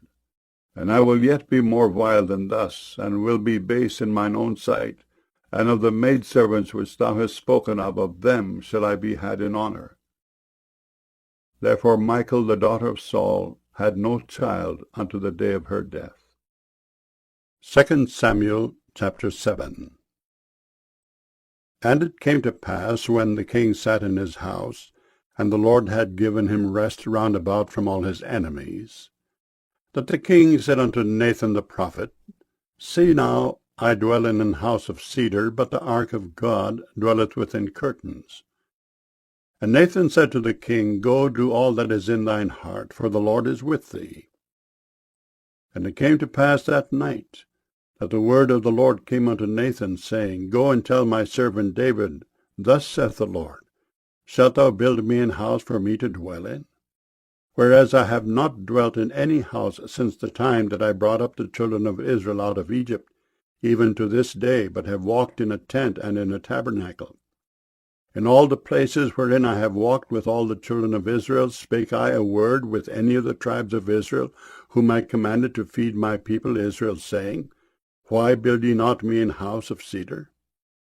Now therefore so shalt thou say unto my servant David, Thus saith the Lord of hosts, I took thee from the sheepcote, from following the sheep, to be ruler over my people, over Israel. And I was with thee whithersoever thou wentest, and have cut off all thine enemies out of thy sight, and have made thee a great name, like unto the name of the great men that are in the earth. Moreover, I will appoint a place for my people Israel, and will plant them, that they may dwell in a place of their own, and move no more. Neither shall the children of wickedness afflict them any more, as before time, and as since the time that I commanded judges to be over my people Israel, and have caused thee to rest from all thine enemies. Also the Lord telleth thee that he will make thee an house. And when thy days be fulfilled, and thou shalt sleep with thy fathers, I will set up thy seed after thee, which shall proceed out of thy bowels, and I will establish his kingdom. He shall build an house for my name, and I will establish the throne of his kingdom forever. I will be his father, and he shall be my son. If he commit iniquity, I will chasten him with the rod of men, and with the stripes of the children of men. But my mercy shall not depart away from him, as I took it from Saul, whom I put away before thee. And thine house and thy kingdom shall be established forever before thee. Thy throne shall be established forever.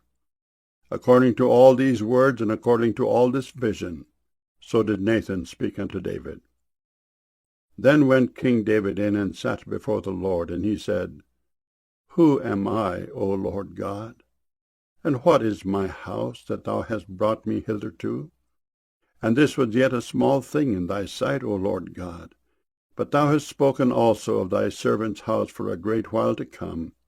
And is this the manner of man, O Lord God? And what can David say more unto thee? For thou, Lord God, knowest thy servant. For thy word's sake, and according to thine own heart, hast thou done all these great things to make thy servant know them. Wherefore thou art great, O Lord God, for there is none like thee, neither is there any God beside thee, according to all that we have heard with our ears. And what one nation in the earth is like thy people, even like Israel, whom God went to redeem for a people to himself, and to make him a name, and to do for you great things and terrible for thy land before thy people, which thou redeemest to thee from Egypt, from the nations and their gods.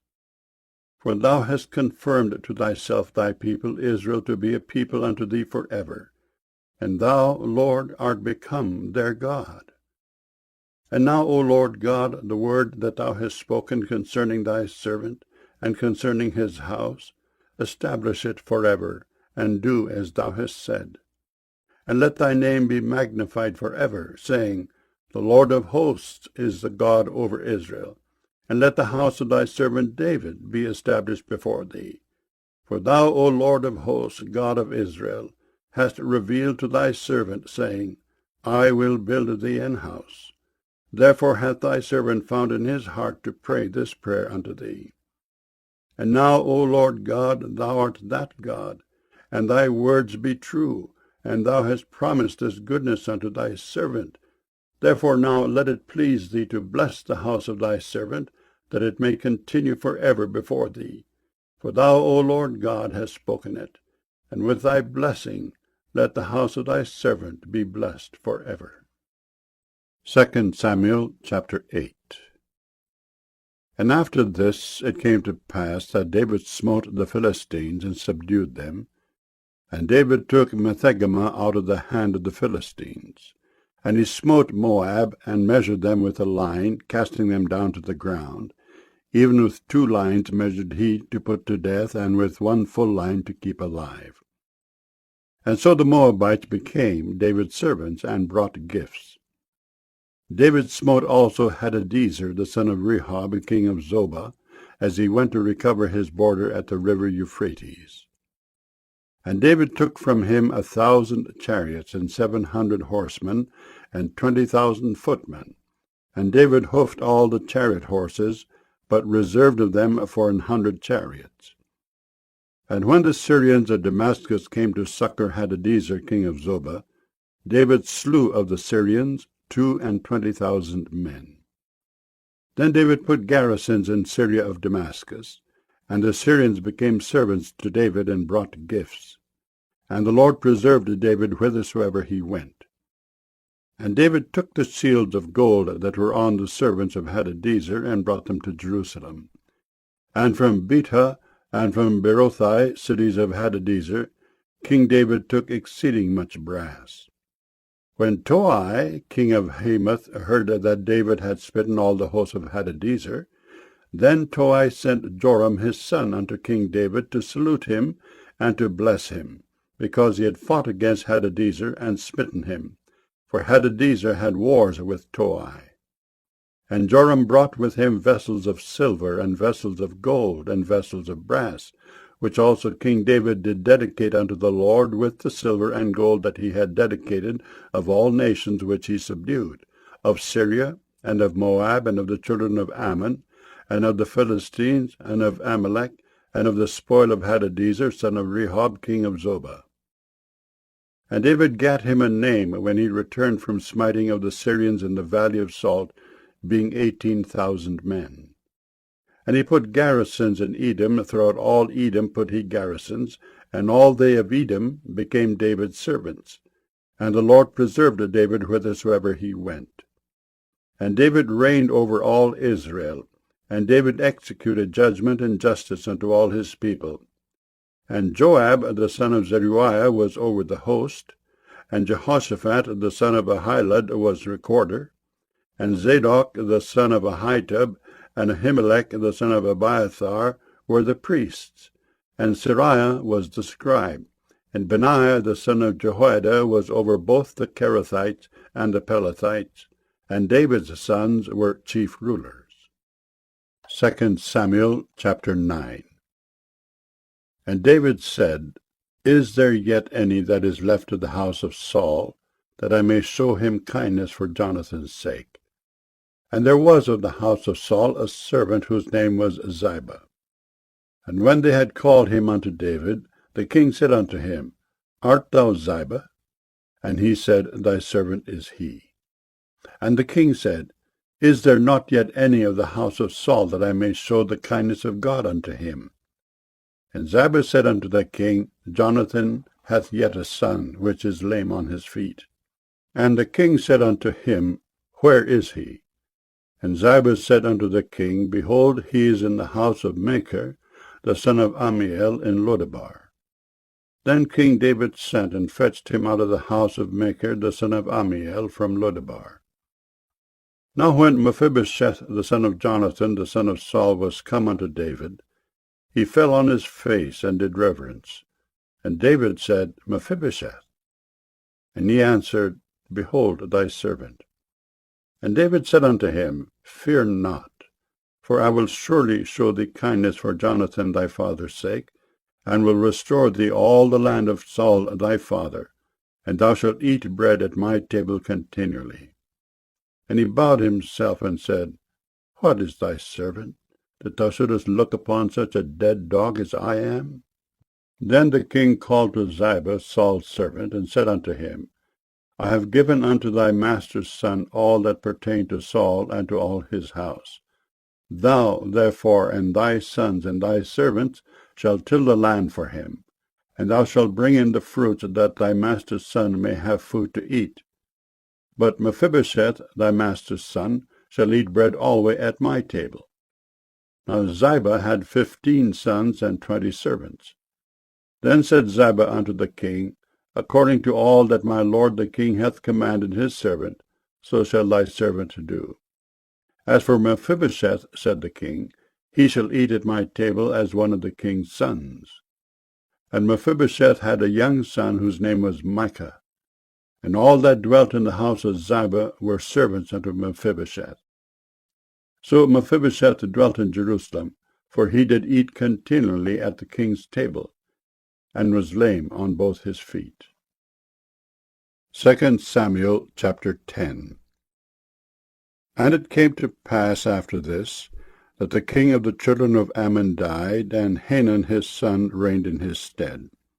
Then said David, I will show kindness unto Hanun the son of Nahash, as his father showed kindness unto me. And David sent to comfort him by the hand of his servants for his father. And David's servants came into the land of the children of Ammon.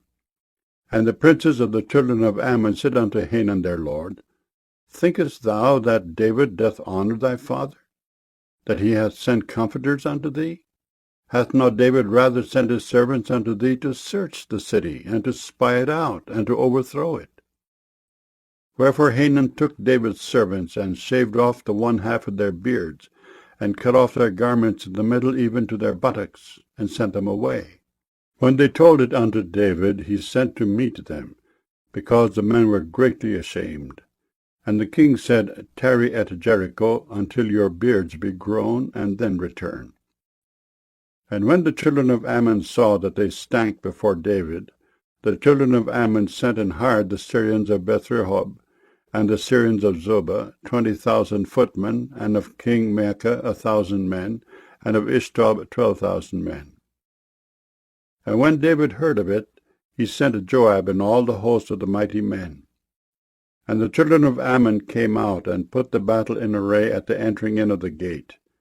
And the Syrians of Zobah, and of Rehob, and Ishtob, and Maacah were by themselves in the field.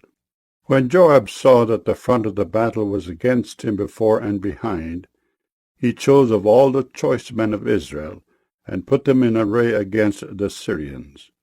And the rest of the people he delivered into the hand of Abishai his brother, that he might put them in array against the children of Ammon. And he said, If the Syrians be too strong for me, then thou shalt help me. But if the children of Ammon be too strong for thee, then I will come and help thee. Be of good courage, and let us play the men for our people and for the cities of our God. And the Lord do that which seemeth him good. And Joab drew nigh, and the people that were with him, unto the battle against the Syrians, and they fled before him. And when the children of Ammon saw that the Syrians were fled, then fled they also before Abishai, and entered into the city. So Joab returned from the children of Ammon, and came to Jerusalem. And when the Syrians saw that they were smitten before Israel, they gathered themselves together. And Hadarezer sent and brought out the Syrians that were beyond the river.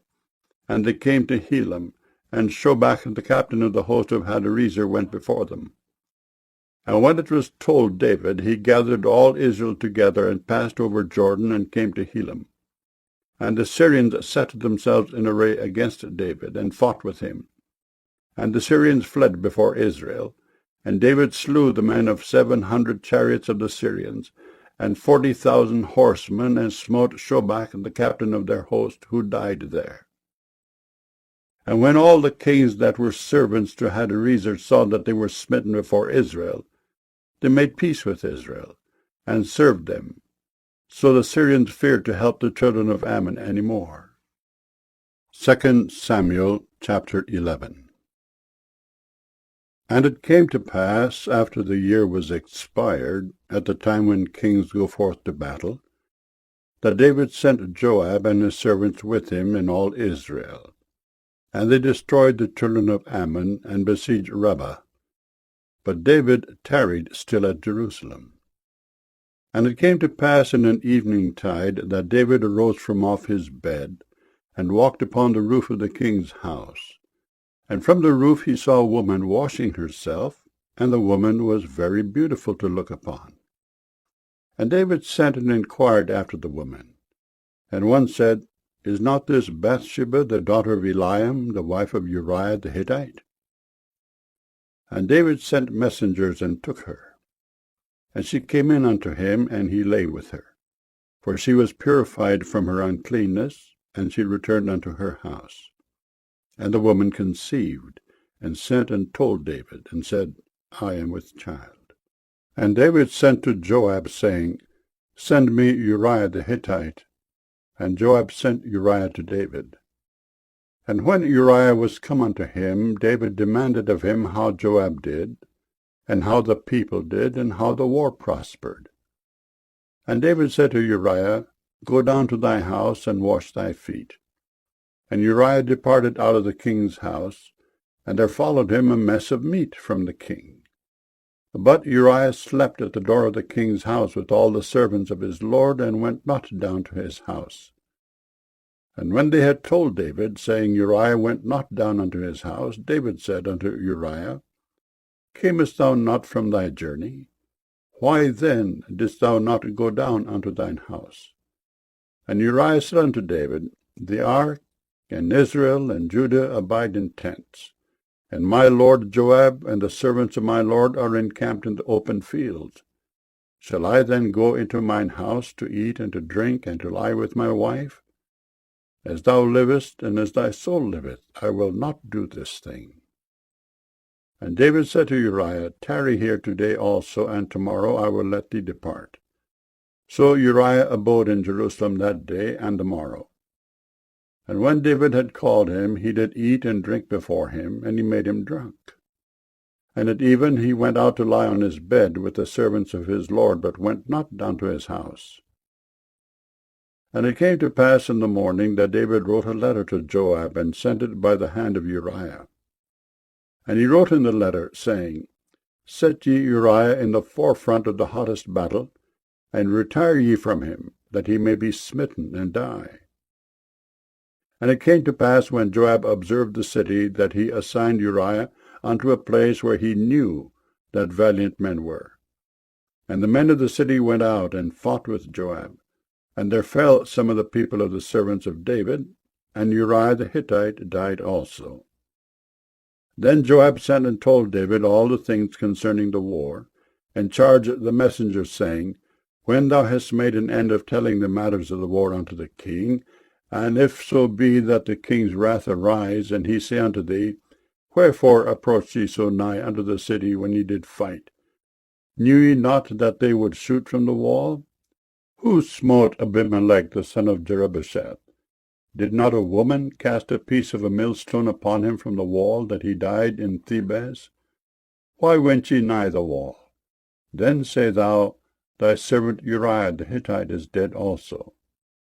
So the messenger went, and came and showed David all that Joab had sent him for. And the messenger said unto David, Surely the men prevailed against us, and came out unto us into the field, and we were upon them even unto the entering of the gate. And the shooters shot from off the wall upon thy servants, and some of the king's servants be dead, and thy servant Uriah the Hittite is dead also.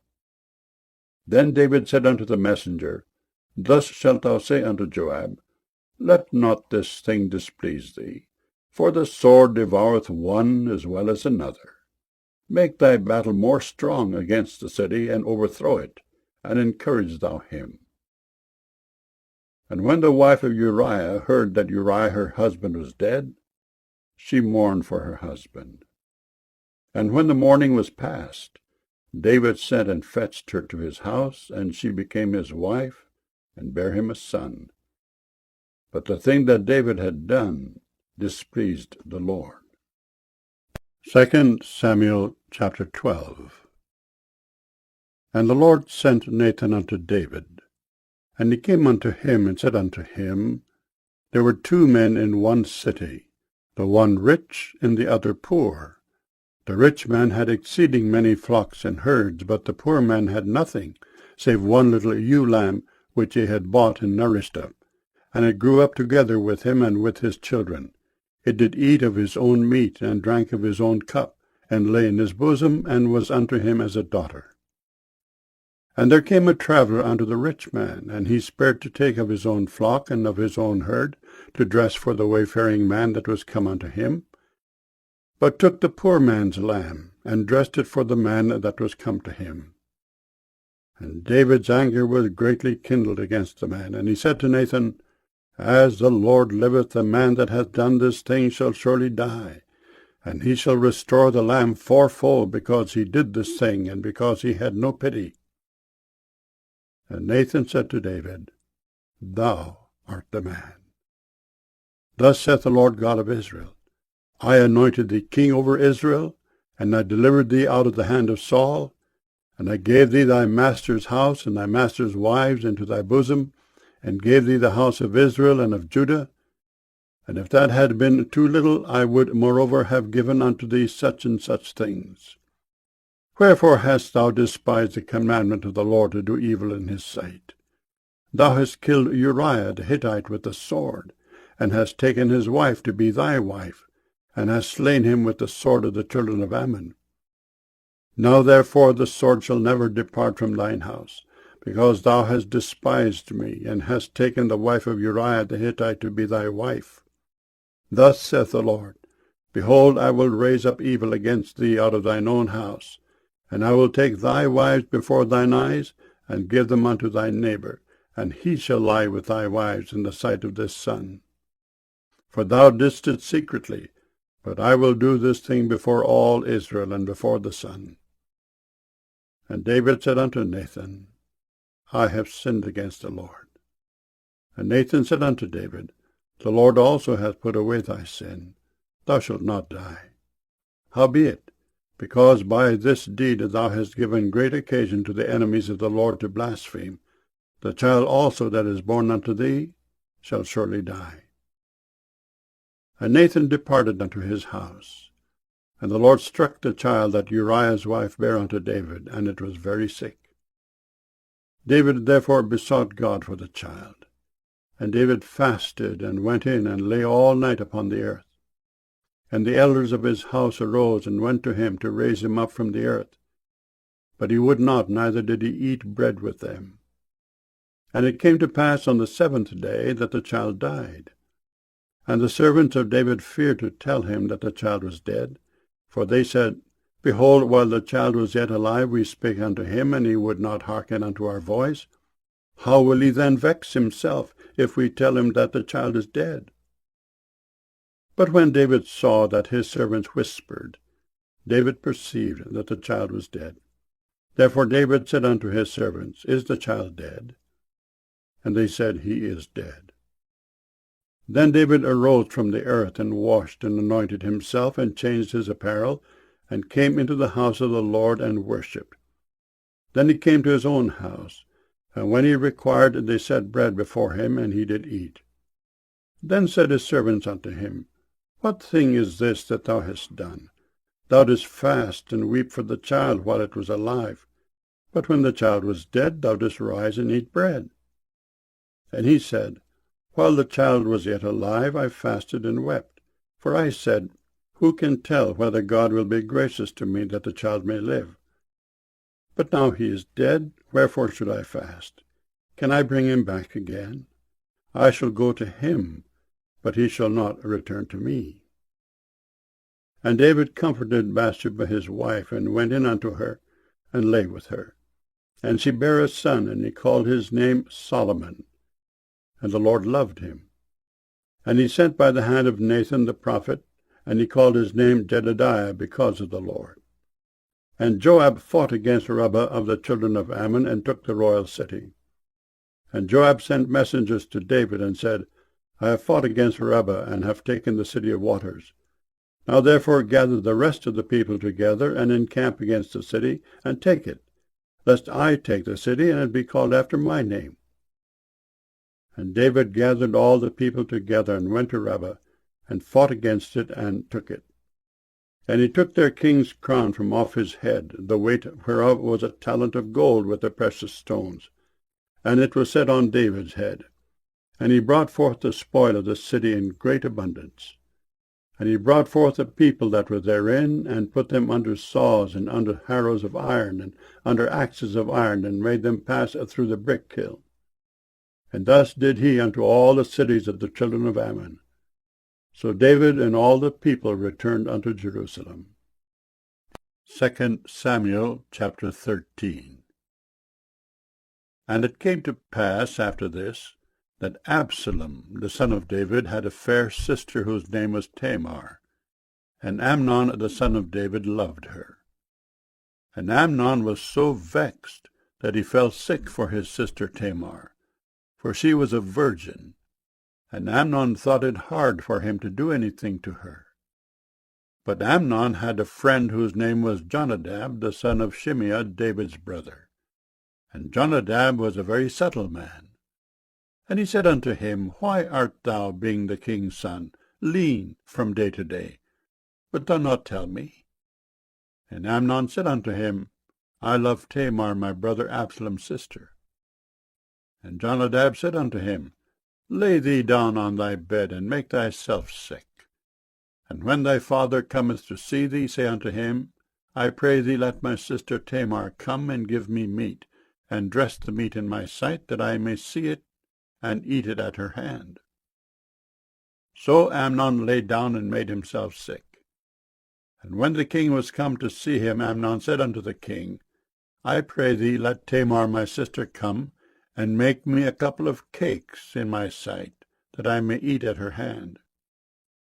Then David sent home to Tamar, saying, Go now to thy brother Amnon's house, and dress him meat. So Tamar went to her brother Amnon's house, and he was laid down. And she took flour, and kneaded it, and made cakes in his sight, and did bake the cakes.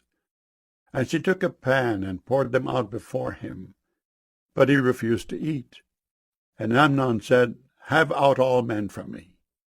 And they went out every man from him. And Amnon said unto Tamar, Bring the meat into the chamber, that I may eat of thine hand. And Tamar took the cakes which she had made, and brought them into the chamber to Amnon her brother. And when she had brought them unto him to eat, he took hold of her, and said unto her, Come, lie with me, my sister. And she answered him, Nay, my brother, do not force me, for no such thing ought to be done in Israel, do not thou this folly. And I, whither shall I cause my shame to go? And as for thee, thou shalt be as one of the fools in Israel.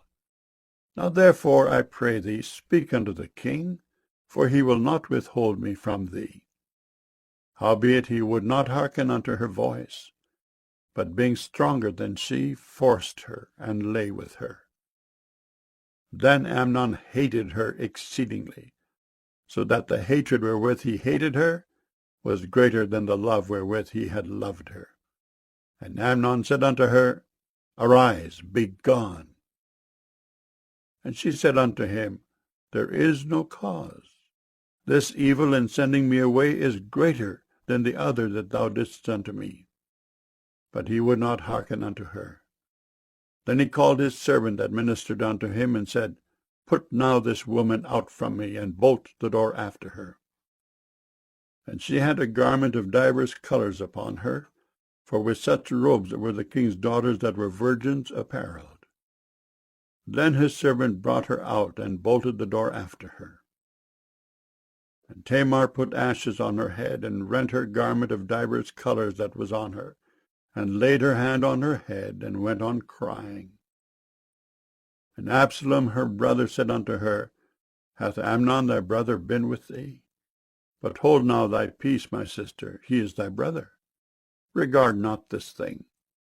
So Tamar remained desolate in her brother Absalom's house. But when King David heard of all these things, he was very wroth. And Absalom spake unto his brother Amnon neither good nor bad, for Absalom hated Amnon, because he had forced his sister Tamar. And it came to pass after 2 full years, that Absalom had sheep shearers in Baal-hazor, which is beside Ephraim, and Absalom invited all the king's sons. And Absalom came to the king and said, Behold, now thy servant hath sheep shearers. Let the king, I beseech thee, and his servants go with thy servant. And the king said to Absalom, Nay, my son, let us not all now go, lest we be chargeable unto thee. And he pressed him. Howbeit he would not go, but blessed him. Then said Absalom, If not, I pray thee, let my brother Amnon go with us. And the king said unto him, Why should he go with thee? But Absalom pressed him, that he let Amnon and all the king's sons go with him. Now Absalom had commanded his servants, saying, Mark ye now when Amnon's heart is merry with wine, and when I say unto you, Smite Amnon, then kill him. Fear not. Have not I commanded you? Be courageous and be valiant. And the servants of Absalom did unto Amnon as Absalom had commanded. Then all the king's sons arose, and every man gat him up upon his mule, and fled.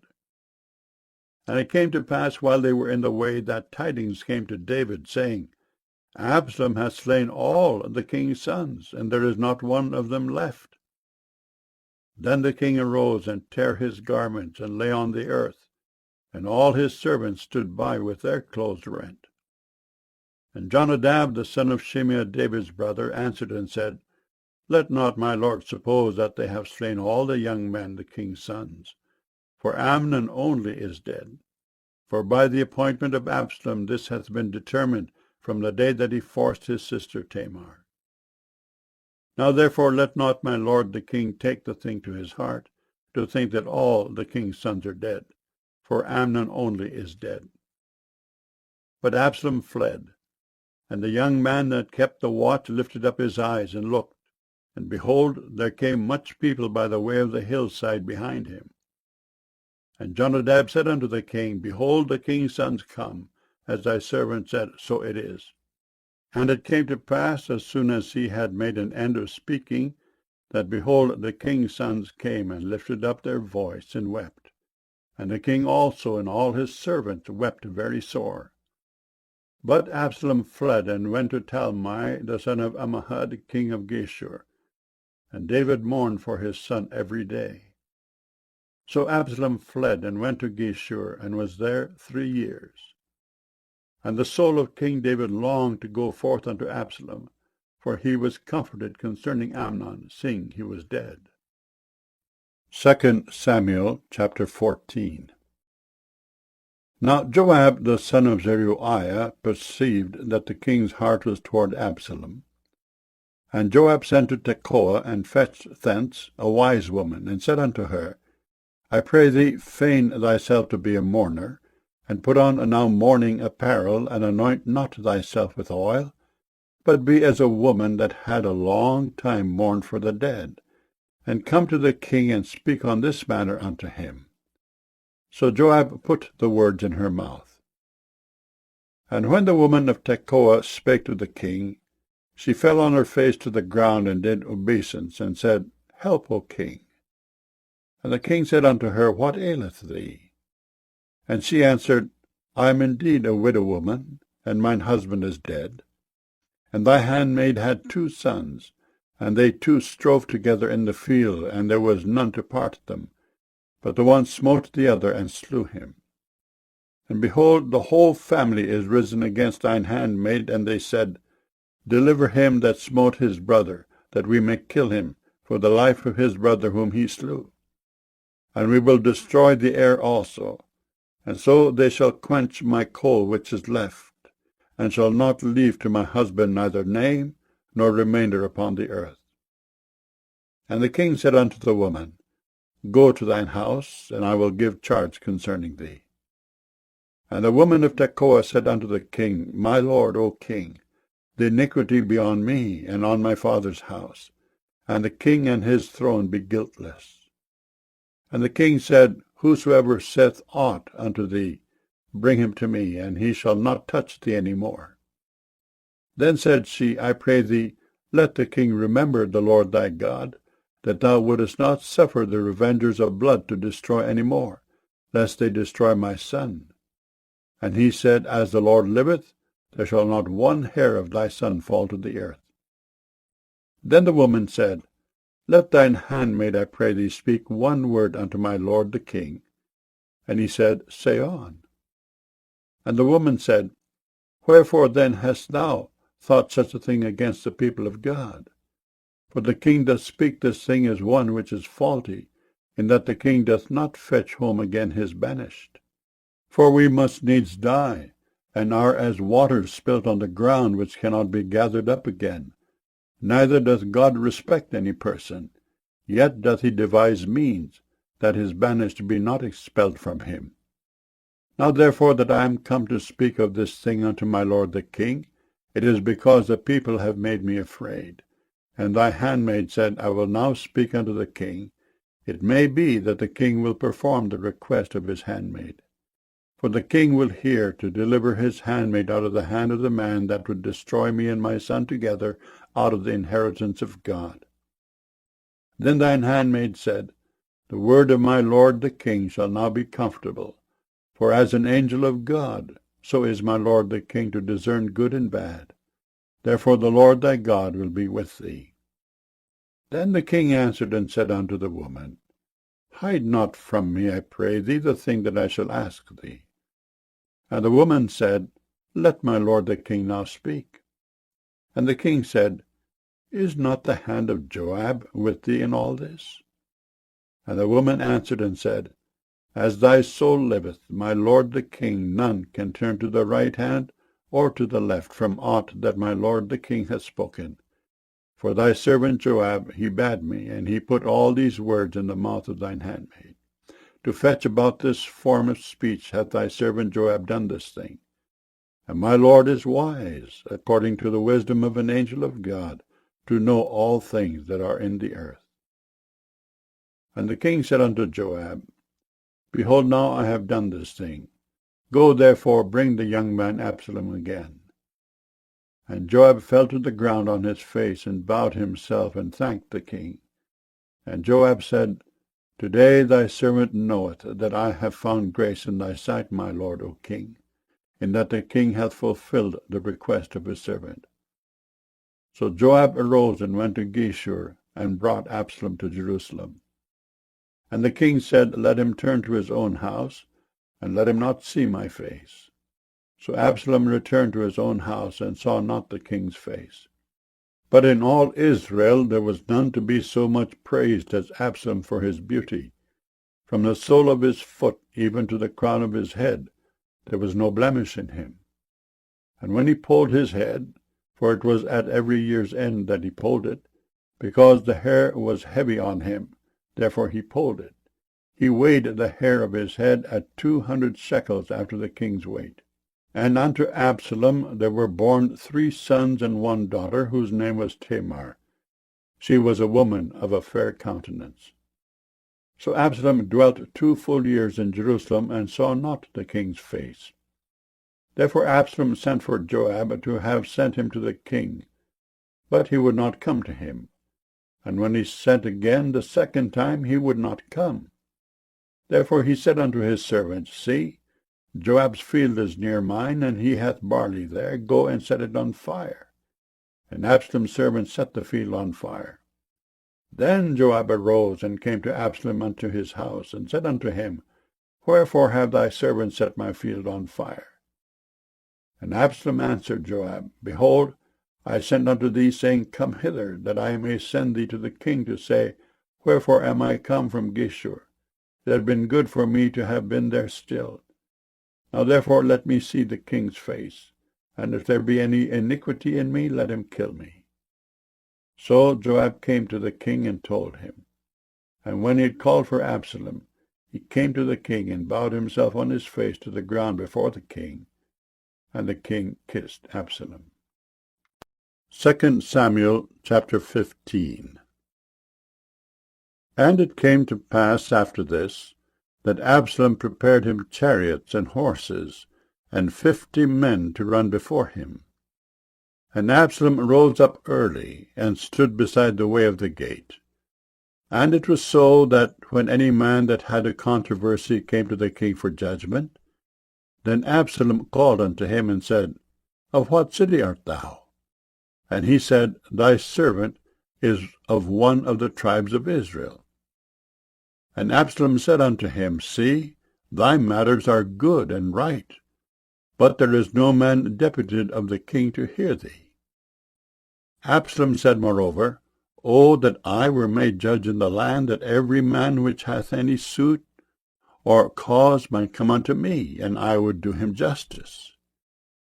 And it was so that when any man came nigh to him to do him obeisance, he put forth his hand, and took him, and kissed him. And on this manner did Absalom to all Israel that came to the king for judgment. So Absalom stole the hearts of the men of Israel. And it came to pass after 40 years, that Absalom said unto the king, I pray thee, let me go and pay my vow, which I have vowed unto the Lord in Hebron. For thy servant vowed a vow while I abode at Geshur in Syria, saying, If the Lord shall bring me again indeed to Jerusalem, then I will serve the Lord. And the king said unto him, Go in peace. So he arose and went to Hebron. But Absalom sent spies throughout all the tribes of Israel, saying, As soon as ye hear the sound of the trumpet, then ye shall say, Absalom reigneth in Hebron. And with Absalom went 200 men out of Jerusalem that were called. And they went in their simplicity, and they knew not anything. And Absalom sent for Ahithophel the Gilonite, David's counselor, from his city, even from Gilo, while he offered sacrifices. And the conspiracy was strong, for the people increased continually with Absalom. And there came a messenger to David, saying, The hearts of the men of Israel are after Absalom. And David said unto all his servants that were with him at Jerusalem, Arise, and let us flee, for we shall not else escape from Absalom. Make speed to depart, lest he overtake us suddenly, and bring evil upon us, and smite the city with the edge of the sword. And the king's servant said unto the king, Behold, thy servants are ready to do whatsoever my lord the king shall appoint. And the king went forth, and all his household after him. And the king left 10 women, which were concubines, to keep the house. And the king went forth, and all the people after him, and tarried in a place that was far off. And all his servants passed on beside him, and all the Kerethites, and all the Pelethites, and all the Gittites, 600 men which came after him from Gath, passed on before the king. Then said the king to Ittai the Gittite, Wherefore goest thou also with us? Return to thy place, and abide with the king, for thou art a stranger, and also an exile. Whereas thou camest but yesterday, should I this day make thee go up and down with us? Seeing I go whither I may, return thou, and take back thy brethren. Mercy and truth be with thee. And Ittai answered the king and said, As the Lord liveth, and as my lord the king liveth, surely in what place my lord the king shall be, whether in death or life, even there also will thy servant be. And David said to Ittai, Go and pass over. And Ittai the Gittite passed over, and all his men, and all the little ones that were with him. And all the country wept with a loud voice, and all the people passed over. The king also himself passed over the brook Kidron, and all the people passed over toward the way of the wilderness.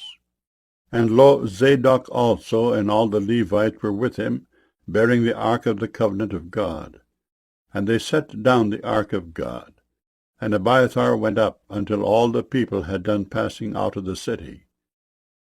And the king said unto Zadok, Carry back the ark of God into the city.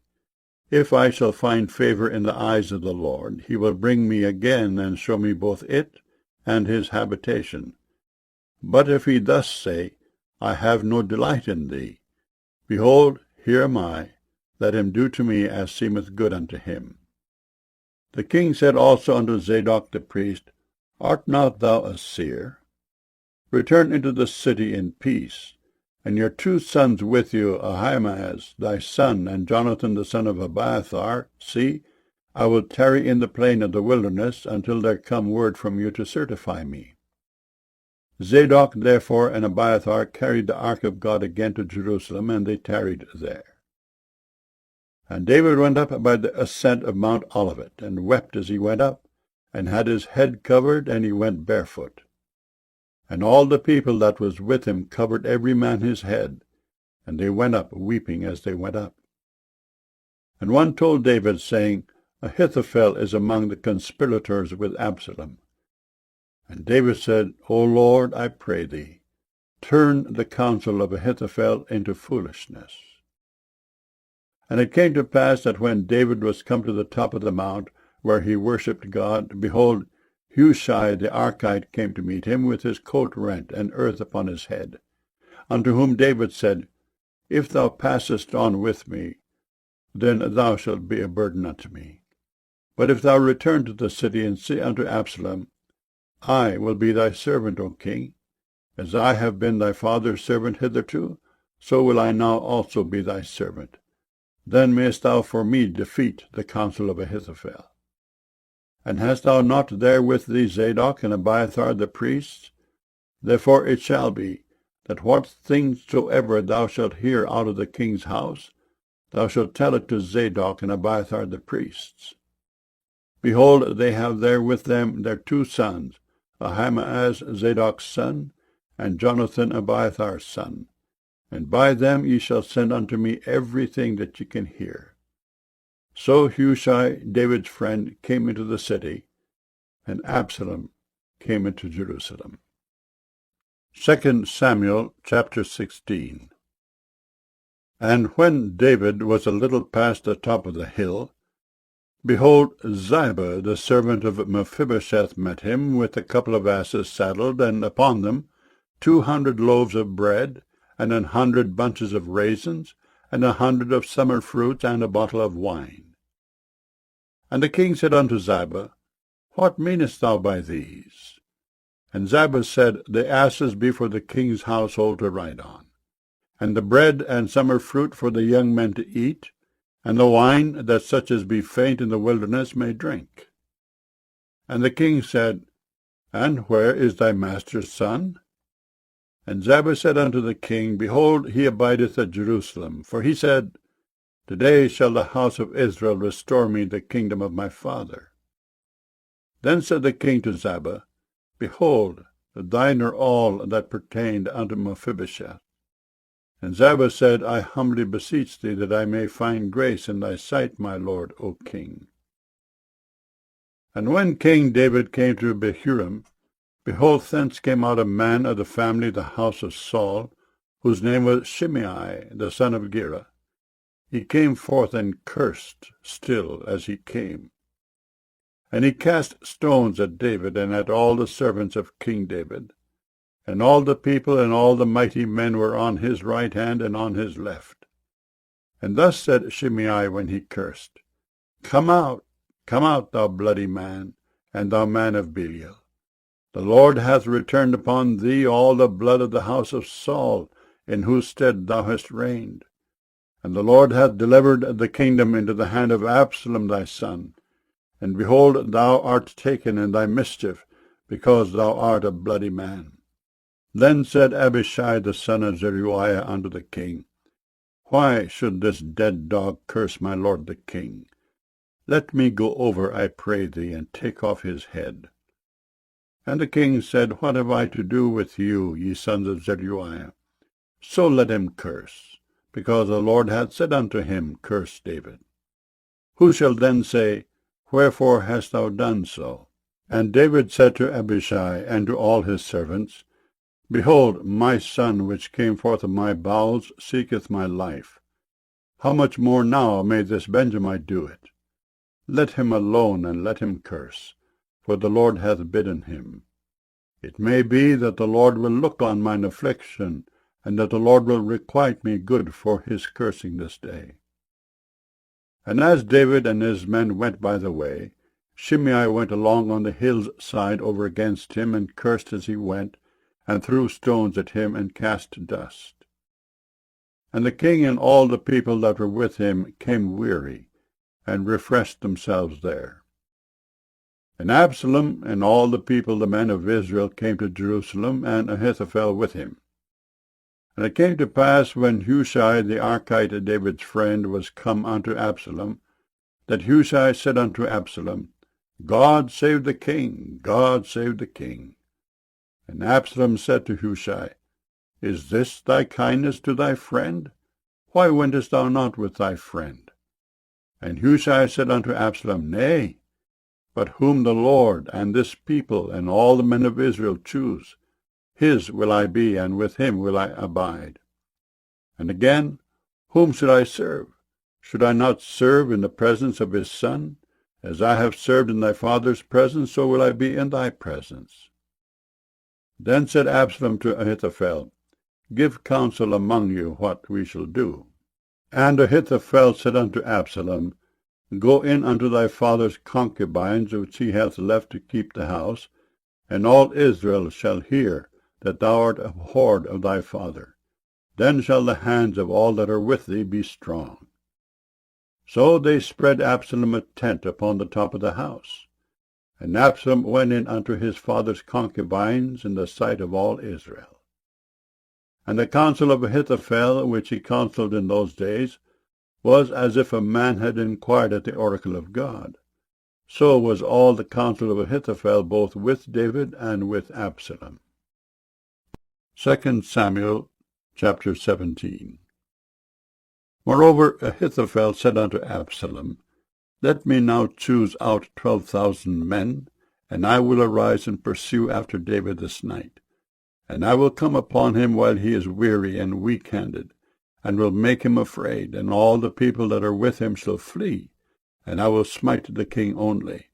And I will bring back all the people unto thee. The man whom thou seekest is as if all returned, so all the people shall be in peace. And the saying pleased Absalom well, and all the elders of Israel. Then said Absalom, call now Hushai the Archite also, and let us hear likewise what he saith. And when Hushai was come to Absalom, Absalom spake unto him, saying, Ahithophel hath spoken after this manner.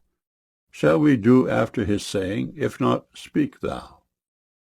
And Hushai said unto Absalom, the counsel that Ahithophel hath given is not good at this time. For, said Hushai, thou knowest thy father and his men, that they be mighty men, and they be chafed in their minds, as the bear robbed of her whelps in the field. And thy father is a man of war, and will not lodge with the people. Behold, he is hid now in some pit, or in some other place. And it will come to pass, when some of them be overthrown at the first, that whosoever heareth it will say, There is a slaughter among the people that follow Absalom. And he also that is valiant, whose heart is as the heart of a lion, shall utterly melt. For all Israel knoweth that thy father is a mighty man, and they which be with him are valiant men. Therefore I counsel that all Israel be generally gathered unto thee, from Dan even to Beersheba, as the sand that is by the sea for multitude, and that thou go to battle in thine own person. So shall we come upon him in some place where he shall be found, and we will light upon him as the dew falleth on the ground. And of him and of all the men that are with him there shall not be left so much as one. Moreover, if he be gotten into a city, then shall all Israel bring ropes to that city, and we will draw it into the river, until there be not one small stone found there. And Absalom and all the men of Israel said, The counsel of Hushai the Archite is better than the counsel of Ahithophel. For the Lord had appointed to defeat the good counsel of Ahithophel, to the intent that the Lord might bring evil upon Absalom. Then said Hushai unto Zadok and to Abiathar the priests, Thus and thus did Ahithophel counsel Absalom and the elders of Israel, and thus have I counseled. Now therefore send quickly and tell David, saying, Lodge not this night in the plains of the wilderness, but speedily pass over, lest the king be swallowed up, and all the people that are with him. Now Jonathan and Ahimaaz stayed by Enrogel, for they might not be seen to come into the city. And a wench went and told them, and they went and told King David. Nevertheless a lad saw them, and told Absalom. But they went both of them away quickly, and came to a man's house in Bahurim, which had a well in his court, whither they went down. And the woman took and spread a covering over the well's mouth, and spread ground corn thereon, and the thing was not known. And when Absalom's servants came to the woman to the house, they said, Where is Ahimaaz and Jonathan? And the woman said unto them, They be gone over the brook of water. And when they had sought and could not find them, they returned to Jerusalem. And it came to pass, after they were departed, that they came up out of the well, and went and told King David, and said unto David, Arise, and pass quickly over the water, for thus hath Ahithophel counselled against you. Then David arose, and all the people that were with him, and they passed over Jordan. By the morning light there lacked not one of them that was not gone over Jordan. And when Ahithophel saw that his counsel was not followed, he saddled his ass, and arose, and gat him home to his house, to his city, and put his household in order, and hanged himself, and died, and was buried in the sepulchre of his father. Then David came to Mahanaim, and Absalom passed over Jordan, he and all the men of Israel with him. And Absalom made Amasa captain of the host instead of Joab, which Amasa was a man's son, whose name was Ithra, an Israelite, that went in to Abigail, the daughter of Nahash, sister to Zeruiah, Joab's mother. So Israel and Absalom pitched in the land of Gilead. And it came to pass, when David was come to Mahanaim, that Shobai the son of Nahash, a rabbah of the children of Ammon, and Machir the son of Amiel of Lodebar, and Barzillai the Gileadite of Rogelim, brought beds and basins and earthen vessels, and wheat and barley and flour and parched corn and beans and lentils and parched pulse and honey and butter and sheep and cheese of kine for David and for the people that were with him to eat. For they said, The people is hungry and weary and thirsty in the wilderness. 2 Samuel chapter 18. And David numbered the people that were with him, and set captains of thousands and captains of hundreds over them. And David sent forth a third part of the people under the hand of Joab, and a third part under the hand of Abishai the son of Zeruiah, Joab's brother, and a third part under the hand of Ittai the Gittite. And the king said unto the people, I will surely go forth with you myself also. But the people answered, Thou shalt not go forth. For if we flee away, they will not care for us. Neither if half of us die will they care for us. But now thou art worth 10,000 of us. Therefore now it is better that thou succour us out of the city. And the king said unto them, What seemeth you best, I will do. And the king stood by the gate side, and all the people came out by hundreds and by thousands. And the king commanded Joab and Abishai and Ittai, saying, Deal gently for my sake with the young man, even with Absalom. And all the people heard when the king gave all the captains charge concerning Absalom. So the people went out into the field against Israel, and the battle was in the wood of Ephraim, where the people of Israel were slain before the servants of David, and there was there a great slaughter that day of 20,000 men. For the battle was there scattered over the face of all the country, and the wood devoured more people that day than the sword devoured. And Absalom met the servants of David, and Absalom rode upon a mule, and the mule went under the thick boughs of a great oak, and his head caught hold of the oak, and he was taken up between the heaven and the earth, and the mule that was under him went away. And a certain man saw it, and told Joab, and said, Behold, I saw Absalom hanged in an oak. And Joab said unto the man that told him, And behold, thou sawest him, and why didst thou not smite him there to the ground? And I would have given thee 10 shekels of silver and a girdle. And the man said unto Joab, Though I should receive 1,000 shekels of silver in mine hand, yet would I not put forth mine hand against the king's son. For in our hearing the king charged thee and Abishai and Ittai, saying, Beware that none touch the young man Absalom. Otherwise I should have wrought falsehood against mine own life. For there is no matter hid from the king, and thou thyself wouldst have set thyself against me. Then said Joab, I may not tarry thus with thee. And he took 3 darts in his hand, and thrust them through the heart of Absalom, while he was yet alive in the midst of the oak. And 10 young men that bare Joab's armour compassed about, and smote Absalom, and slew him. And Joab blew the trumpet, and the people returned from pursuing after Israel, for Joab held back the people. And they took Absalom, and cast him into a great pit in the wood, and laid a very great heap of stones upon him, and all Israel fled every one to his tent. Now Absalom in his lifetime had taken and reared up for himself a pillar, which is in the king's dale, for he said, I have no son to keep my name in remembrance. And he called the pillar after his own name, and it is called unto this day Absalom's place. Then said Ahimaaz the son of Zadok, Let me now run and bear the king tidings, how that the Lord hath avenged him of his enemies. And Joab said unto him, Thou shalt not bear tidings this day, but thou shalt bear tidings another day. But this day thou shalt bear no tidings, because the king's son is dead.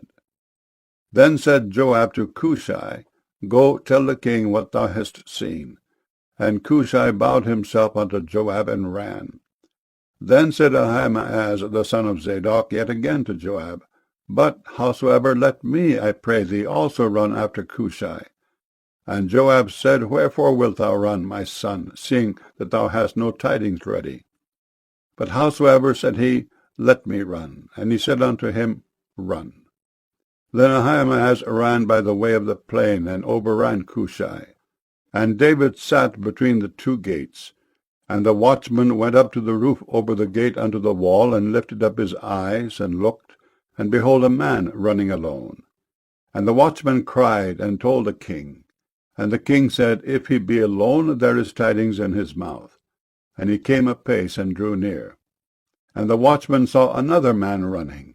And the watchman called unto the porter, and said, Behold, another man running alone. And the king said, He also bringeth tidings. And the watchman said, Methinketh the running of the foremost is like the running of Ahimaaz the son of Zadok. And the king said, He is a good man, and cometh with good tidings.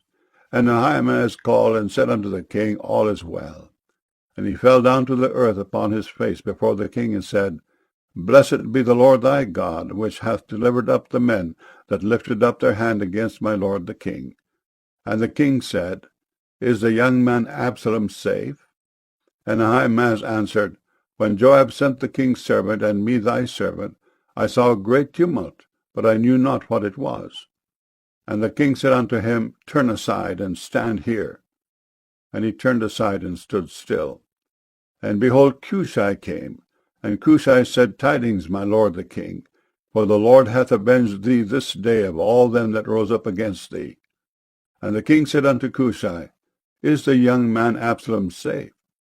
And Cushai answered, The enemies of my lord the king, and all that rise against thee to do thee hurt, be as that young man is.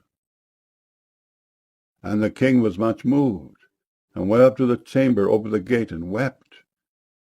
And as he went, thus he said, O my son Absalom, my son Absalom, would God I had died for thee, O Absalom, my son, my son. 2 Samuel chapter 19. And it was told to Joab, Behold, the king weepeth and mourneth for Absalom. And the victory that day was turned into mourning unto all the people. For the people heard say that day how the king was grieved for his son. And the people gat them by stealth that day into the city, as people being ashamed steal away when they flee in battle. But the king covered his face, and the king cried with a loud voice, O my son Absalom, O Absalom, my son, my son. And Joab came into the house to the king, and said, Thou hast shamed this day the faces of all thy servants, which this day have saved thy life, and the lives of thy sons and of thy daughters, and the lives of thy wives, and the lives of thy concubines, in that thou lovest thine enemies, and hatest thy friends. For thou hast declared this day that thou regardest neither princes nor servants. For this day I perceive that if Absalom had lived, and all we had died this day, then it had pleased thee well. Now therefore arise, go forth, and speak comfortably unto thy servants. For I swear by the Lord, if thou go not forth, there will not tarry one with thee this night. And that will be worse unto thee than all the evil that befell thee from thy youth until now. Then the king arose and sat in the gate. And they told unto all the people, saying, Behold, the king doth sit in the gate. And all the people came before the king, for Israel had fled every man to his tent. And all the people were at strife throughout all the tribes of Israel, saying, The king saved us out of the hand of our enemies, and he delivered us out of the hand of the Philistines, and now he is fled out of the land for Absalom. And Absalom, whom we anointed over us, is dead in battle. Now therefore why speak ye not a word of bringing the king back? And King David sent to Zadok and to Abiathar the priest, saying, Speak unto the elders of Judah, saying, Why are ye the last to bring the king back to his house, seeing the speech of all Israel is come to the king, even to his house? Ye are my brethren, ye are my bones and my flesh. Wherefore then are ye the last to bring back the king? And say ye to Amasa, Art thou not of my bone and of my flesh? God do so to me, and more also, if thou be not captain of the host before me continually in the room of Joab. And he bowed the heart of all the men of Judah, even as the heart of one man, so that they sent this word unto the king, Return thou, and all thy servants. So the king returned, and came to Jordan. And Judah came to Gilgal to go to meet the king, to conduct the king over Jordan.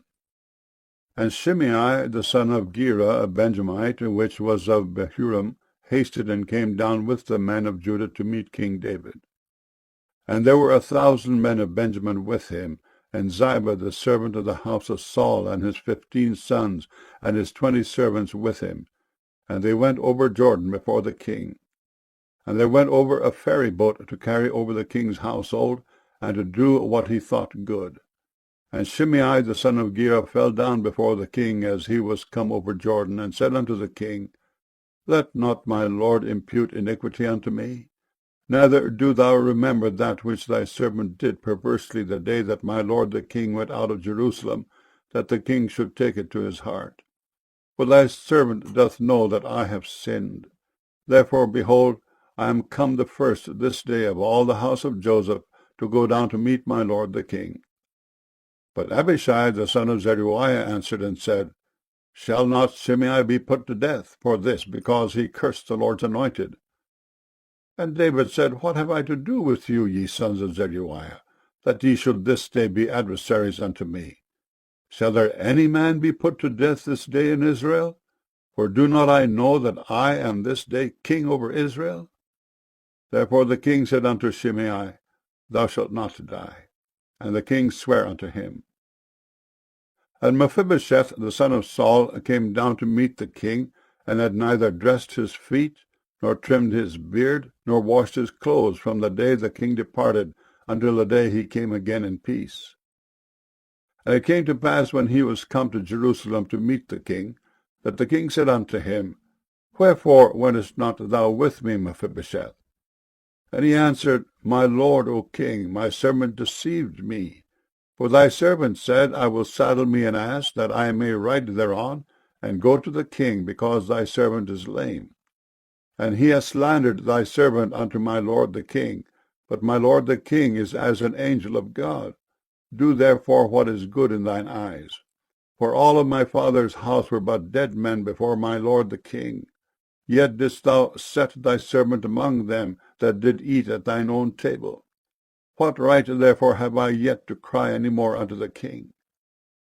And the king said unto him, Why speakest thou any more of thy matters? I have said, Thou and Ziba divide the land.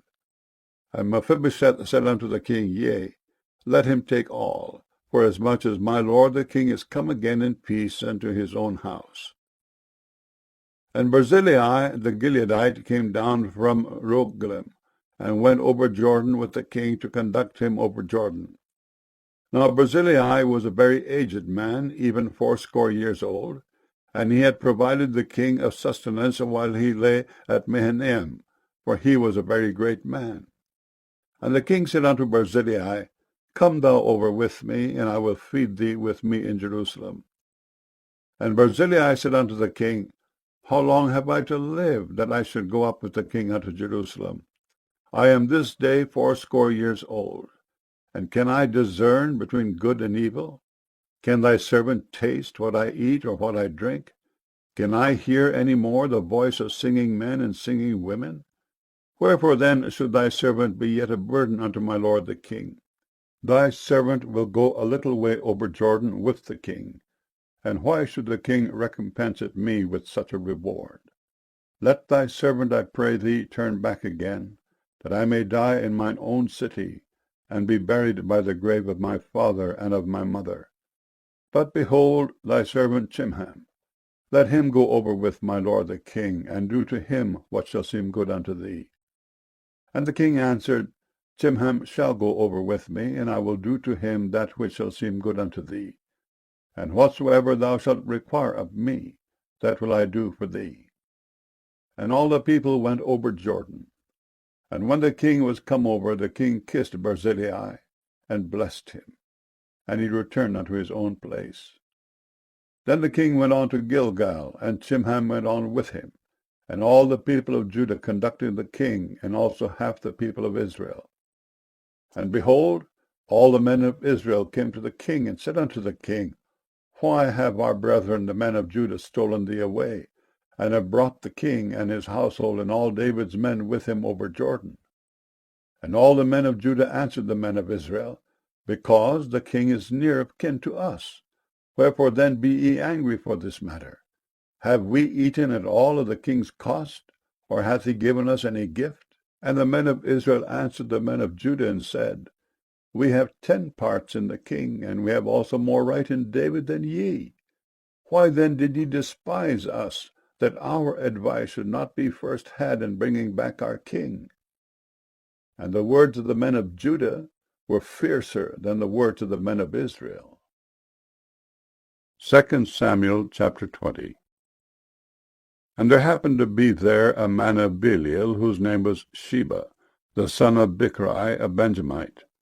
And he blew a trumpet, and said, We have no part in David, neither have we inheritance in the son of Jesse. Every man to his tents, O Israel. So every man of Israel went up from after David, and followed Sheba the son of Bichri.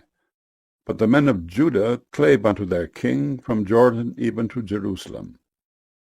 And David came to his house at Jerusalem, and the king took the 10 women his concubines, whom he had left to keep the house, and put them in ward, and fed them, but went not in unto them.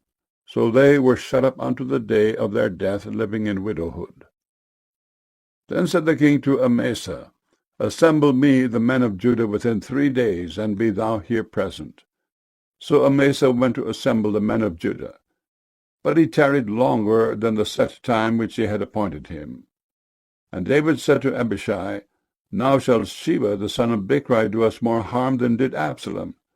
Take thou thy lord's servants, and pursue after him, lest he get him fenced cities, and escape us.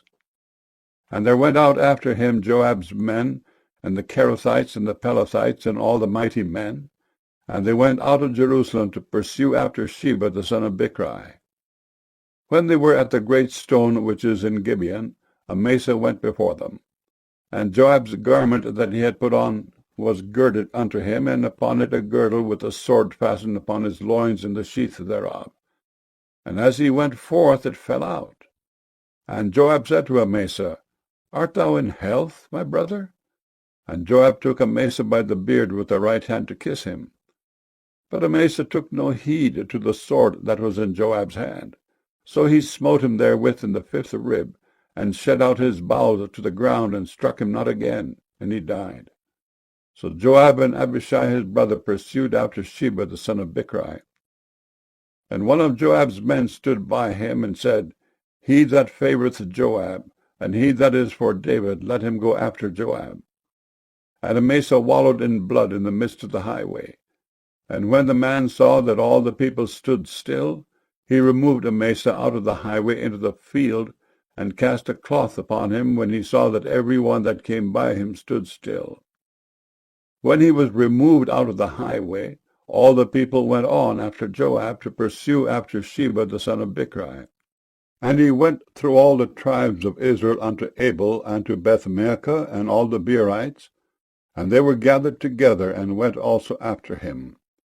And they came and besieged him in Abel of Bethmaachah, and they cast up a bank against the city, and it stood in the trench. And all the people that were with Joab battered the wall to throw it down. Then cried a wise woman out of the city, Hear, hear! Say, I pray you, unto Joab, Come near hither, that I may speak with thee. And when he was come near unto her, the woman said, Art thou Joab? And he answered, I am he. Then she said unto him, Hear the words of thine handmaid. And he answered, I do hear. Then she spake, saying, They were wont to speak in old times, saying, They shall surely ask counsel at Abel. And so they ended the matter. I am one of them that are peaceable and faithful in Israel. Thou seekest to destroy a city and a mother in Israel. Why wilt thou swallow up the inheritance of the Lord? And Joab answered and said, far be it from me, that I should swallow up or destroy. The matter is not so, but a man of Mount Ephraim, Sheba, the son of Bichri by name, hath lifted up his hand against the king, even against David. Deliver him only, and I will depart from the city. And the woman said unto Joab, Behold, his head shall be thrown to thee over the wall. Then the woman went unto all the people in her wisdom, and they cut off the head of Sheba the son of Bichri, and cast it out to Joab. And he blew a trumpet, and they retired from the city, every man to his tent. And Joab returned to Jerusalem unto the king. Now Joab was over all the host of Israel, and Benaiah the son of Jehoiada was over the Cherethites and over the Pelethites, and Adoram was over the tribute, and Jehoshaphat the son of Ahilud was recorder, and Sheba was scribe, and Zadok and Abiathar were the priests. And Ira also the Jairite was a chief ruler about David. 2 Samuel chapter 21. Then there was a famine in the days of David 3 years, year after year. And David inquired of the Lord. And the Lord answered, It is for Saul and for his bloody house, because he slew the Gibeonites.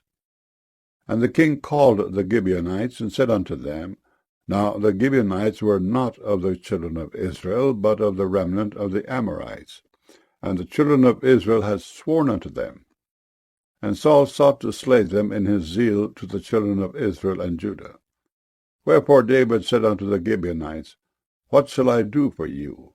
And wherewith shall I make the atonement, that ye may bless the inheritance of the Lord? And the Gibeonites said unto him, We will have no silver nor gold of Saul, nor of his house, neither for us shalt thou kill any man in Israel. And he said, What he shall say, that will I do for you. And they answered the king, The man that consumed us, and that devised against us that we should be destroyed from remaining in any of the coasts of Israel, let 7 men of his sons be delivered unto us, and we will hang them up unto the Lord in Gibeah of Saul, whom the Lord did choose. And the king said, I will give them. But the king spared Mephibosheth, the son of Jonathan, the son of Saul, because of the Lord's oath that was between them, between David and Jonathan, the son of Saul. But the king took the 2 sons of Rizpah, the daughter of Aiah, whom she bare unto Saul, Armoni and Mephibosheth, and the 5 sons of Michal, the daughter of Saul, whom she brought up for Adriel, the son of Barzillai, the Meholathite. And he delivered them into the hands of the Gibeonites, and they hanged them in the hill before the Lord.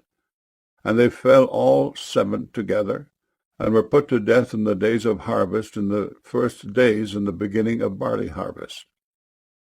And Rizpah, the daughter of Aiah, took sackcloth, and spread it for her upon the rock, from the beginning of harvest until water dropped upon them out of heaven, and suffered neither the birds of the air to rest on them by day, nor the beasts of the field by night. And it was told David what Rizpah the daughter of Aiah, the concubine of Saul, had done. And David went and took the bones of Saul and the bones of Jonathan his son from the men of Jabesh-Gilead, which had stolen them from the street of Bethshan, where the Philistines had hanged them, when the Philistines had slain Saul in Gilboa. And he brought up from thence the bones of Saul and the bones of Jonathan his son, and they gathered the bones of them that were hanged. And the bones of Saul and Jonathan his son buried they in the country of Benjamin in Zelah, in the sepulchre of Kish his father. And they performed all that the king commanded. And after that God was entreated for the land. Moreover, the Philistines had yet war again with Israel, and David went down and his servants with him, and fought against the Philistines. And David waxed faint. And Ishbi-benob, which was of the sons of the giant, the weight of whose spear weighed 300 shekels of brass in weight, he being girded with a new sword, thought to have slain David. But Abishai the son of Zeruiah succored him, and smote the Philistine, and killed him. Then the men of David sware unto him, saying, Thou shalt go no more out with us to battle, that thou quench not the light of Israel. And it came to pass after this, that there was again a battle with the Philistines at Gob. Then Sibbecai the Hushathite slew Saph, which was of the sons of the giant. And there was again a battle in Gob with the Philistines, where Elhanan the son of Jeroregim, a Bethlehemite, slew the brother of Goliath the Gittite, the staff of whose spear was like a weaver's beam. And there was yet a battle in Gath, where was a man of great stature, that had on every hand 6 fingers, and on every foot 6 toes, 24 in number. And he also was born to the giant. And when he defied Israel, Jonathan the son of Shimeah, the brother of David, slew him. These 4 were born to the giant in Gath, and fell by the hand of David and by the hand of his servants. 2 Samuel chapter 22. And David spake unto the Lord the words of this song in the day that the Lord had delivered him out of the hand of all his enemies, and out of the hand of Saul. And he said, The Lord is my rock, and my fortress, and my deliverer, the God of my rock. In him will I trust. He is my shield, and the horn of my salvation, my high tower, and my refuge, my Saviour. Thou savest me from violence. I will call on the Lord, who is worthy to be praised. So shall I be saved from mine enemies. When the waves of death compassed me, the floods of ungodly men made me afraid. The sorrows of hell compassed me about.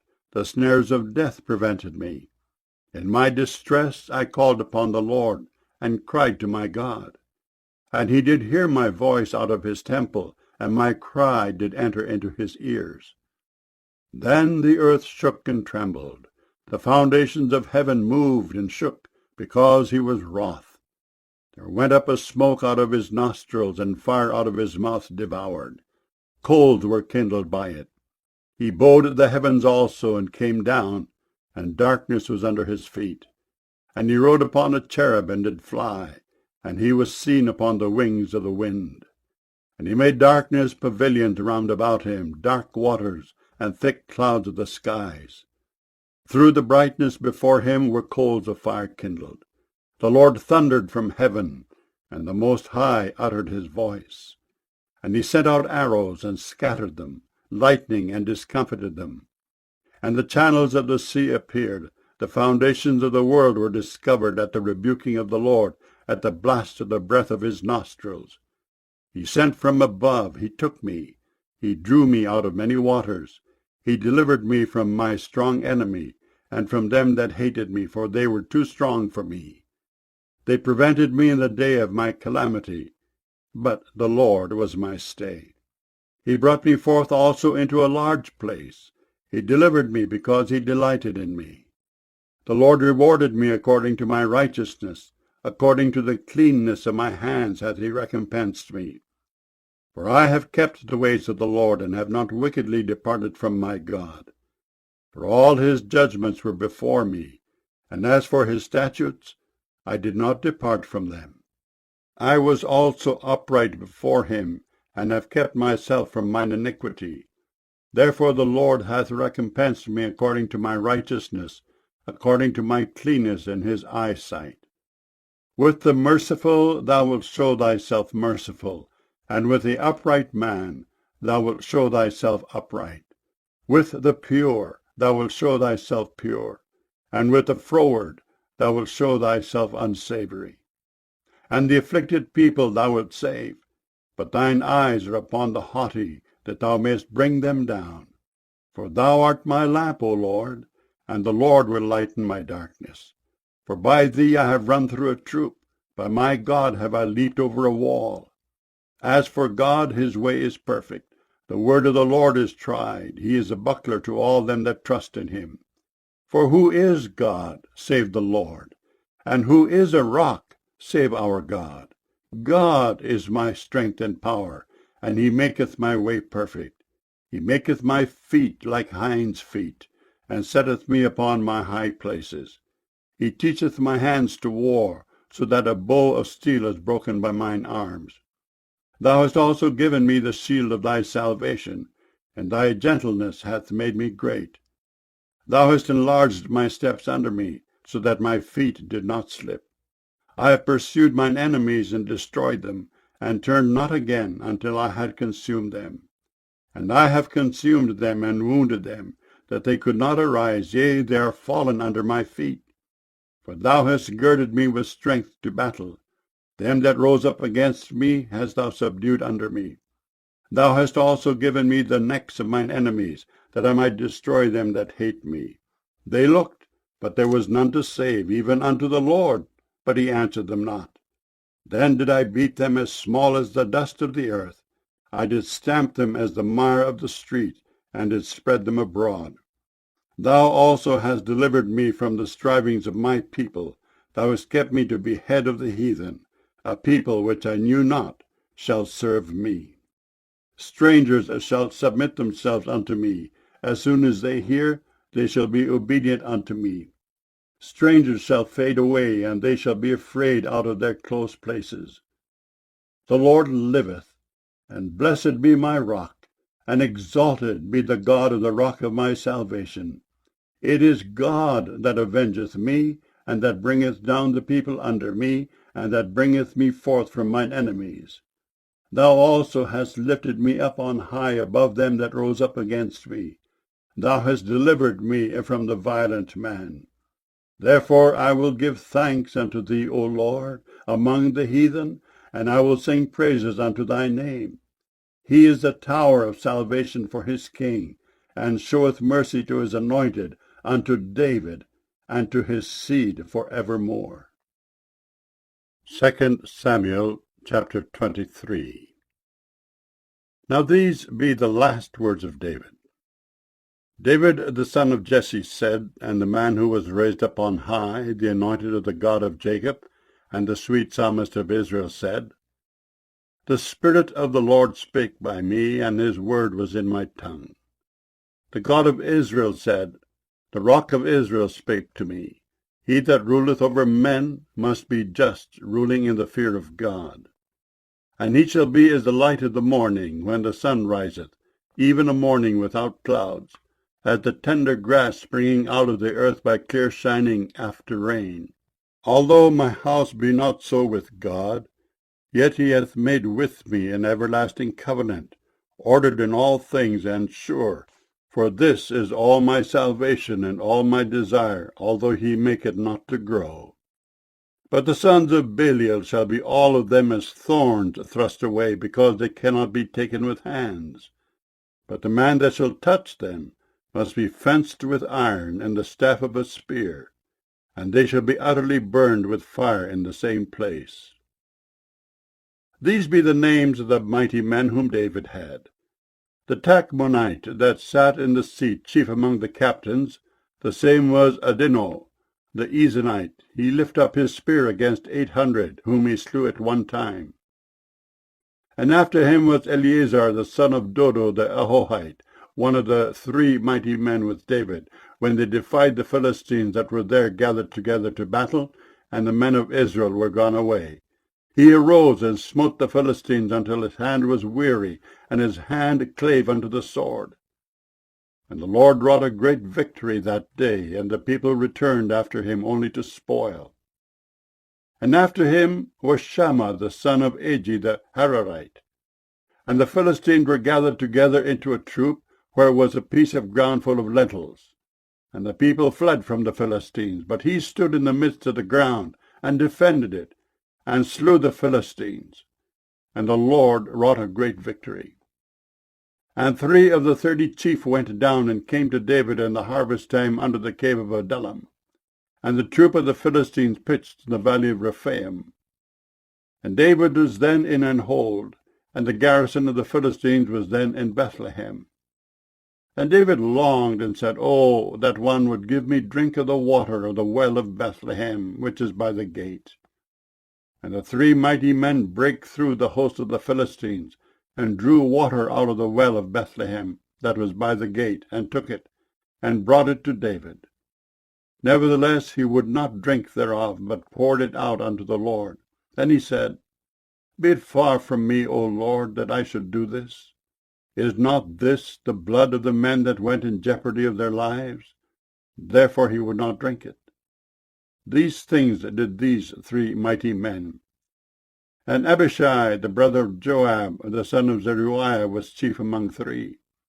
And he lifted up his spear against 300, and slew them, and had the name among 3. Was he not most honorable of 3?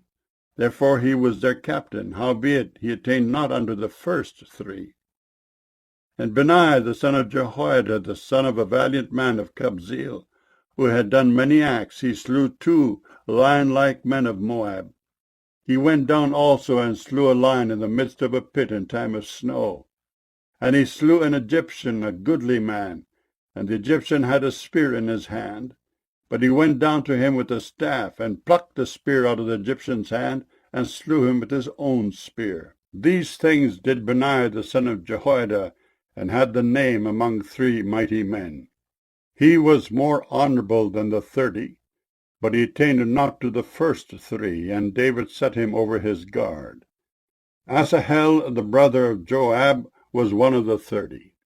Elhanan, the son of Dodo of Bethlehem, Shema the Harodite, Elika the Harodite, Helez the Paltite, Ira the son of Ikesh the Tekoite, Abiezer the Anethothite, Mebunai the Hushathite, Zalmon the Ahohite, Meharai the Netophathite, Heleb the son of Benah the Netophathite, Ittai the son of Ribai, out of Gibeah of the children of Benjamin, Benaiah the Pirathonite, Hidai of the brooks of Gaash, Ibailbon the Arbathite, Asmaveth the Barhumite, Eliba the Shelbonite of the sons of Jason, Jonathan, Shammah the Hararite, Ahiam the son of Sharar the Hararite, Eliphalet the son of Ahesbai, the son of the Mechathite, Eliam the son of Ahithophel the Gilonite, Hezrai the Carmelite, Pearai the Arbite, Igel the son of Nathan of Zobah, Bani the Gadite, Zelek the Ammonite, Naharai the Beerothite, armor-bearer to Joab the son of Zeruiah, Ira and Ithrite, Gareb and Ithrite, Uriah the Hittite, 37 in all. 2 Samuel chapter 24. And again the anger of the Lord was kindled against Israel, and he moved David against them to say, Go, number Israel and Judah. For the king said to Joab, the captain of the host which was with him, Go now through all the tribes of Israel, from Dan even to Beersheba, and number ye the people, that I may know the number of the people. And Joab said unto the king, Now the Lord thy God add unto the people how many soever they be, an hundredfold, and that the eyes of my lord the king may see it. But why doth my lord the king delight in this thing? Notwithstanding, the king's word prevailed against Joab, and against the captains of the host. And Joab and the captains of the host went out from the presence of the king to number the people of Israel. And they passed over Jordan, and pitched in Aroer, on the right side of the city that lieth in the midst of the river of Gad, and toward Jazer. Then they came to Gilead, and to the land of Tatimhodshai.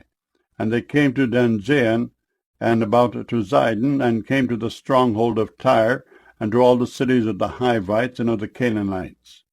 And they went out to the south of Judah, even to Beersheba. So when they had gone through all the land, they came to Jerusalem at the end of 9 months and 20 days. And Joab gave up the sum of the number of the people unto the king. And there were in Israel 800,000 valiant men that drew the sword. And the men of Judah were 500,000 men. And David's heart smote him after that he had numbered the people. And David said unto the Lord, I have sinned greatly in that I have done. And now I beseech thee, O Lord, take away the iniquity of thy servant, for I have done very foolishly. For when David was up in the morning, the word of the Lord came unto the prophet Gad, David's seer, saying, Go and say unto David, Thus saith the Lord, I offer thee 3 things. Choose thee one of them, that I may do it unto thee. So Gad came to David, and told him, and said unto him, Shall 7 years of famine come unto thee in thy land? Or wilt thou flee 3 months before thine enemies, while they pursue thee? Or that there be 3 days' pestilence in thy land? Now advise, and see what answer I shall return to him that sent me. And David said unto Gad, I am in a great strait. Let us fall now into the hand of the Lord, for his mercies are great, and let me not fall into the hand of man. So the Lord sent a pestilence upon Israel from the morning even to the time appointed. And there died of the people from Dan even to Beersheba 70,000 men. And when the angel stretched out his hand upon Jerusalem to destroy it, the Lord repented him of the evil, and said to the angel that destroyed the people, It is enough. Stay now thine hand. And the angel of the Lord was by the threshing place of Araunah the Jebusite. And David spake unto the Lord when he saw the angel that smote the people, and said, Lo, I have sinned, and I have done wickedly, but these sheep, what have they done? Let thine hand, I pray thee, be against me, and against my father's house. And Gad came that day to David, and said unto him, Go up, rear an altar unto the Lord in the threshing floor of Araunah the Jebusite. And David, according to the saying of Gad, went up as the Lord commanded. And Araunah looked and saw the king and his servants coming on toward him. And Araunah went out and bowed himself before the king on his face upon the ground. And Araunah said, Wherefore is my lord the king come to his servant? And David said, To buy the threshing floor of thee, to build an altar unto the Lord, that the plague may be stayed from the people. And Araunah said unto David, Let my lord the king take and offer up what seemeth good unto him. Behold, here be oxen for burnt sacrifice, and threshing instruments and other instruments of the oxen for wood. All these things did Araunah as a king give unto the king. And Araunah said unto the king, The Lord thy God accept thee. And the king said unto Araunah, Nay, but I will surely buy it of thee at a price. Neither will I offer burnt offerings unto the Lord my God of that which doth cost me nothing. So David bought the threshing floor and the oxen for 50 shekels of silver. And David built there an altar unto the Lord, and offered burnt offerings and peace offerings. So the Lord was entreated for the land, and the plague was stayed from Israel. The first book of the Kings, commonly called the third book of the Kings. Chapter 1. Now King David was old and stricken in years, and they covered him with clothes, but he gat no heat. Wherefore his servant said unto him, Let there be sought for my lord the king a young virgin, and let her stand before the king, and let her cherish him, and let her lie in thy bosom, that my lord the king may get heat. So they sought for a fair damsel throughout all the coasts of Israel, and found Abishag, a Shunammite, and brought her to the king. And the damsel was very fair, and cherished the king, and ministered to him, but the king knew her not. Then Adonijah, the son of Haggith, exalted himself, saying, I will be king. And he prepared him chariots and horsemen, and 50 men to run before him. And his father had not displeased him at any time in saying, Why hast thou done so? And he also was a very goodly man, and his mother bare him after Absalom. And he conferred with Joab the son of Zeruiah, and with Abiathar the priest, and they, following Adonijah, helped him.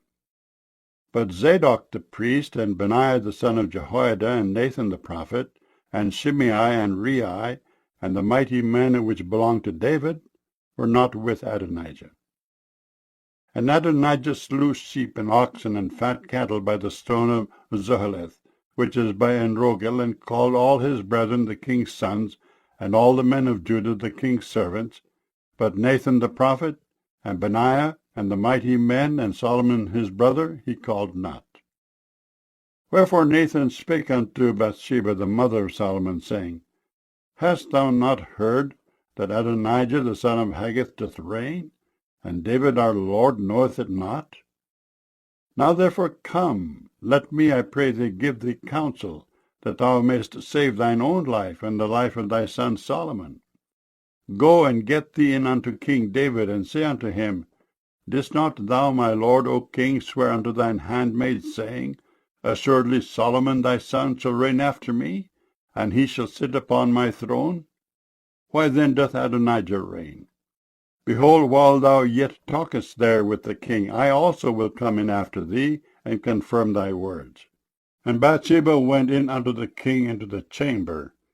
And the king was very old, and Abishag the Shunammite ministered unto the king. And Bathsheba bowed and did obeisance unto the king. And the king said, What wouldest thou?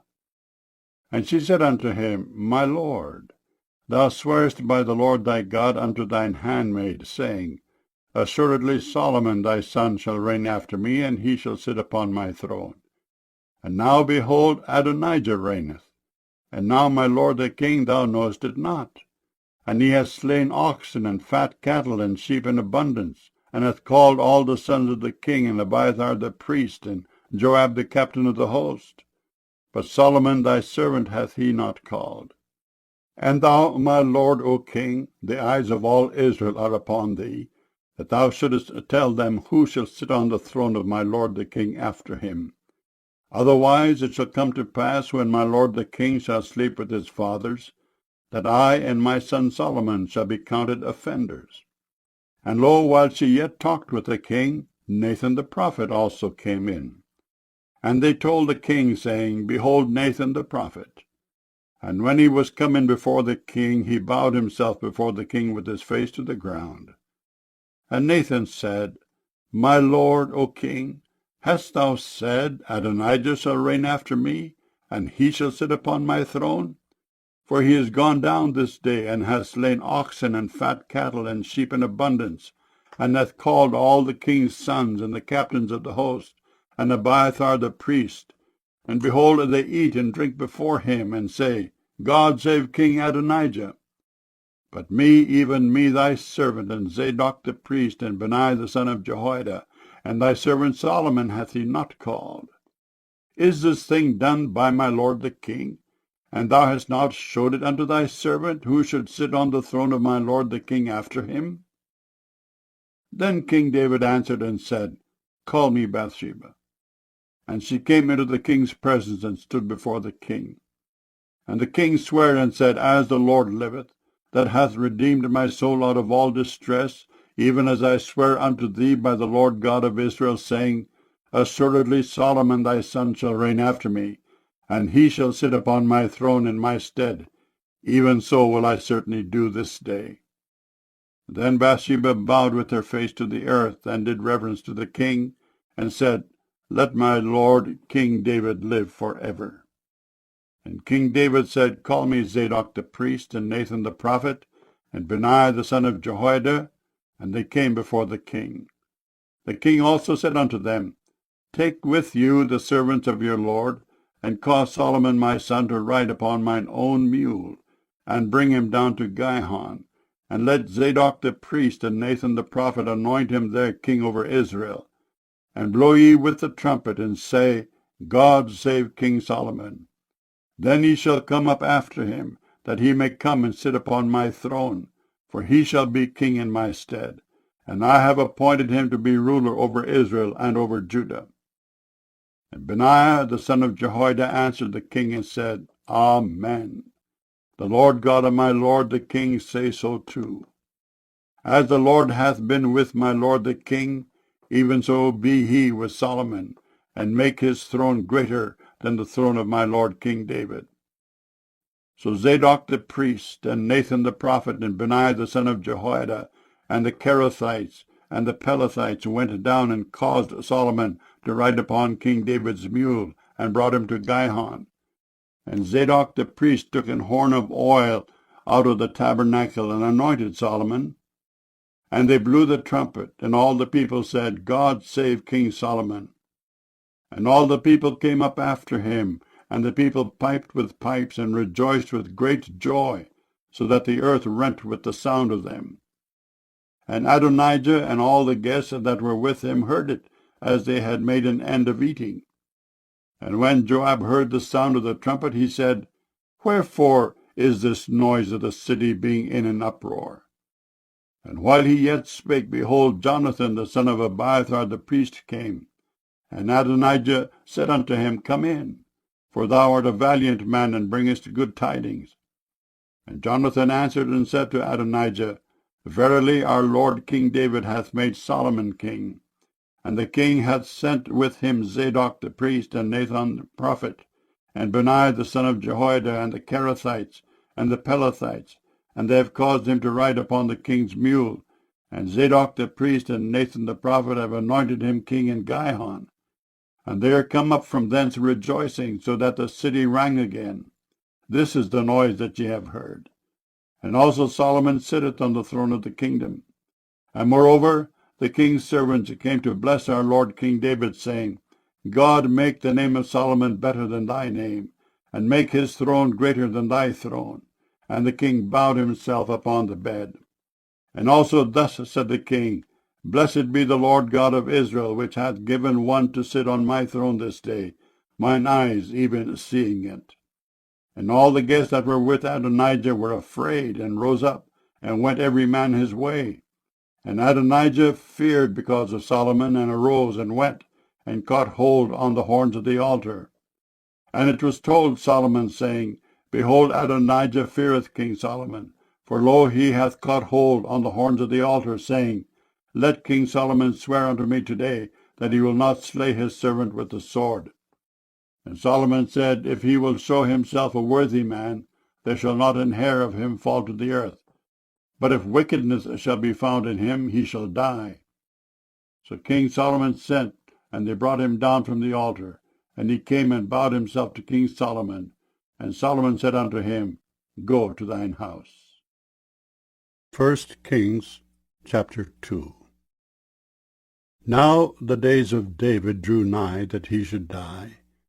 And he charged Solomon his son, saying, I go the way of all the earth. Be thou strong, therefore, and show thyself a man, and keep the charge of the Lord thy God, to walk in his ways, to keep his statutes, and his commandments, and his judgments, and his testimonies, as it is written in the law of Moses, that thou mayest prosper in all that thou doest, and whithersoever thou turnest thyself, that the Lord may continue his word which he spake concerning me, saying, If thy children take heed to their way, to walk before me in truth with all their heart and with all their soul, there shall not fail thee, said he, a man on the throne of Israel. Moreover, thou knowest also what Joab, the son of Zeruiah, did to me, and what he did to the two captains of the hosts of Israel, unto Abner the son of Ner, and unto Amasa the son of Jether, whom he slew, and shed the blood of war in peace, and put the blood of war upon his girdle that was about his loins, and in his shoes that were on his feet. Do therefore according to thy wisdom, and let not his hoar head go down unto the grave in peace. But show kindness unto the sons of Barzillai the Gileadite, and let them be of those that eat at thy table.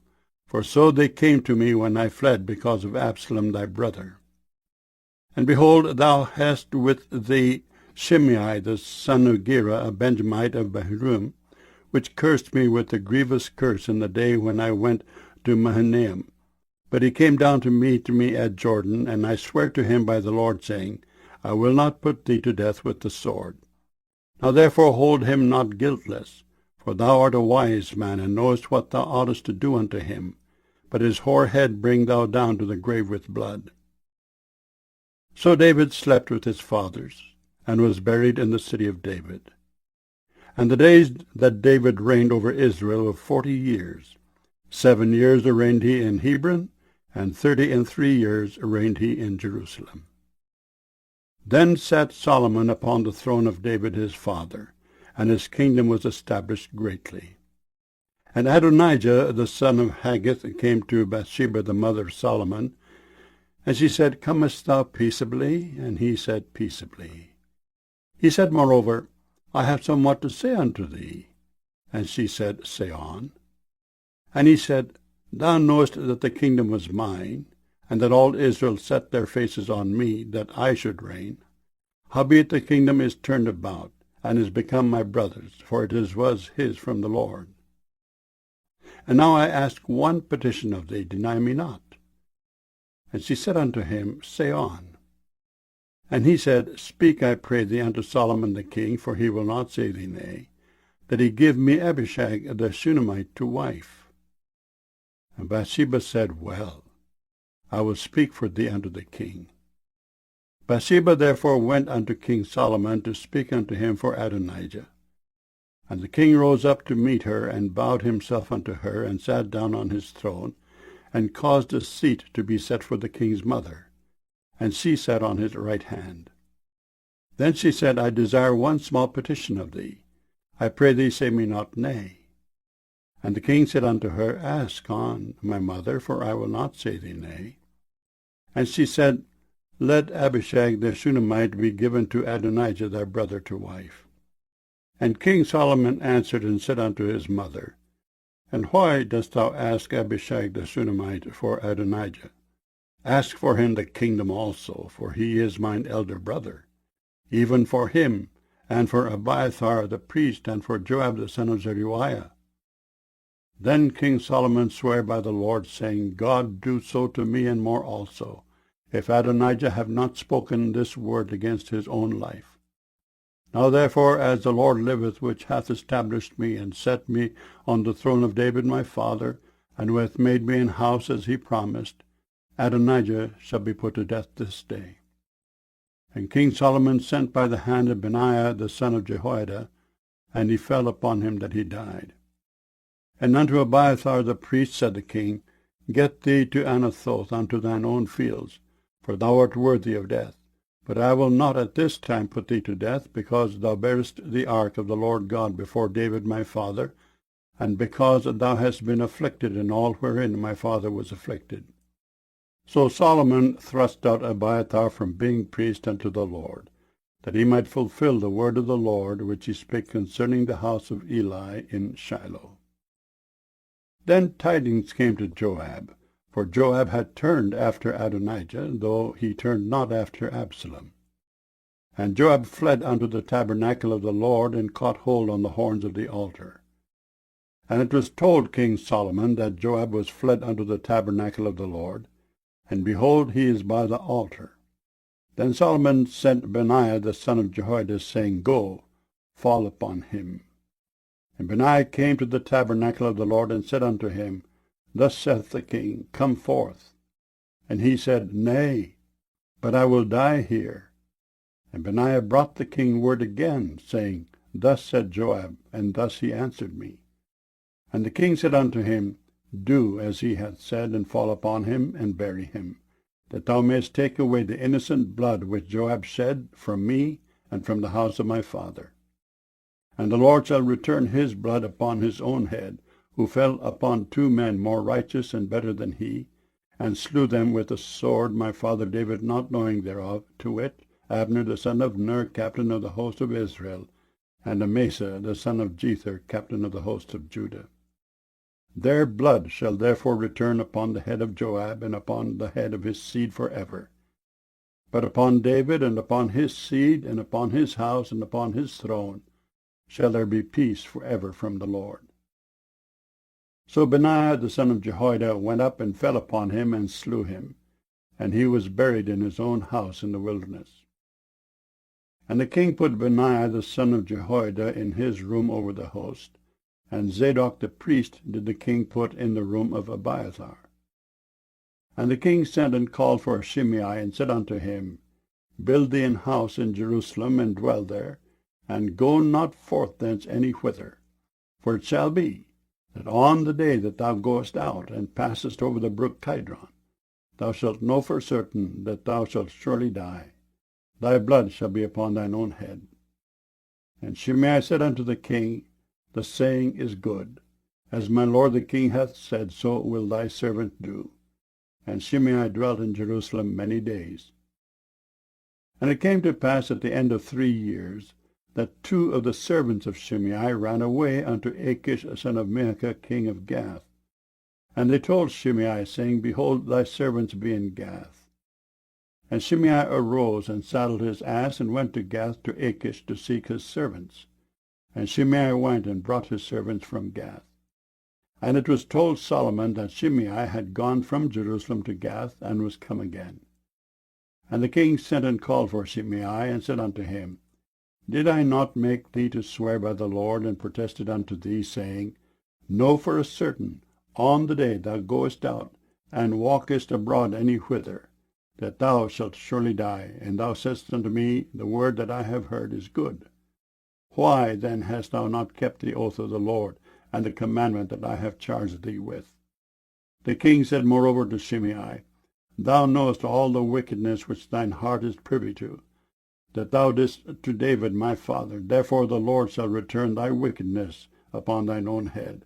And King Solomon shall be blessed, and the throne of David shall be established before the Lord forever. So the king commanded Benaiah the son of Jehoiada, which went out and fell upon him, that he died. And the kingdom was established in the hand of Solomon. 1 Kings chapter 3. And Solomon made affinity with Pharaoh king of Egypt, and took Pharaoh's daughter, and brought her into the city of David, until he had made an end of building his own house, and the house of the Lord, and the wall of Jerusalem round about. Only the people sacrificed in high places, because there was no house built unto the name of the Lord until those days. And Solomon loved the Lord, walking in the statutes of David his father. Only he sacrificed and burnt incense in high places. And the king went to Gibeon to sacrifice there, for that was the great high place. 1,000 burnt offerings did Solomon offer upon that altar. In Gibeon the Lord appeared to Solomon in a dream by night. And God said, Ask what I shall give thee.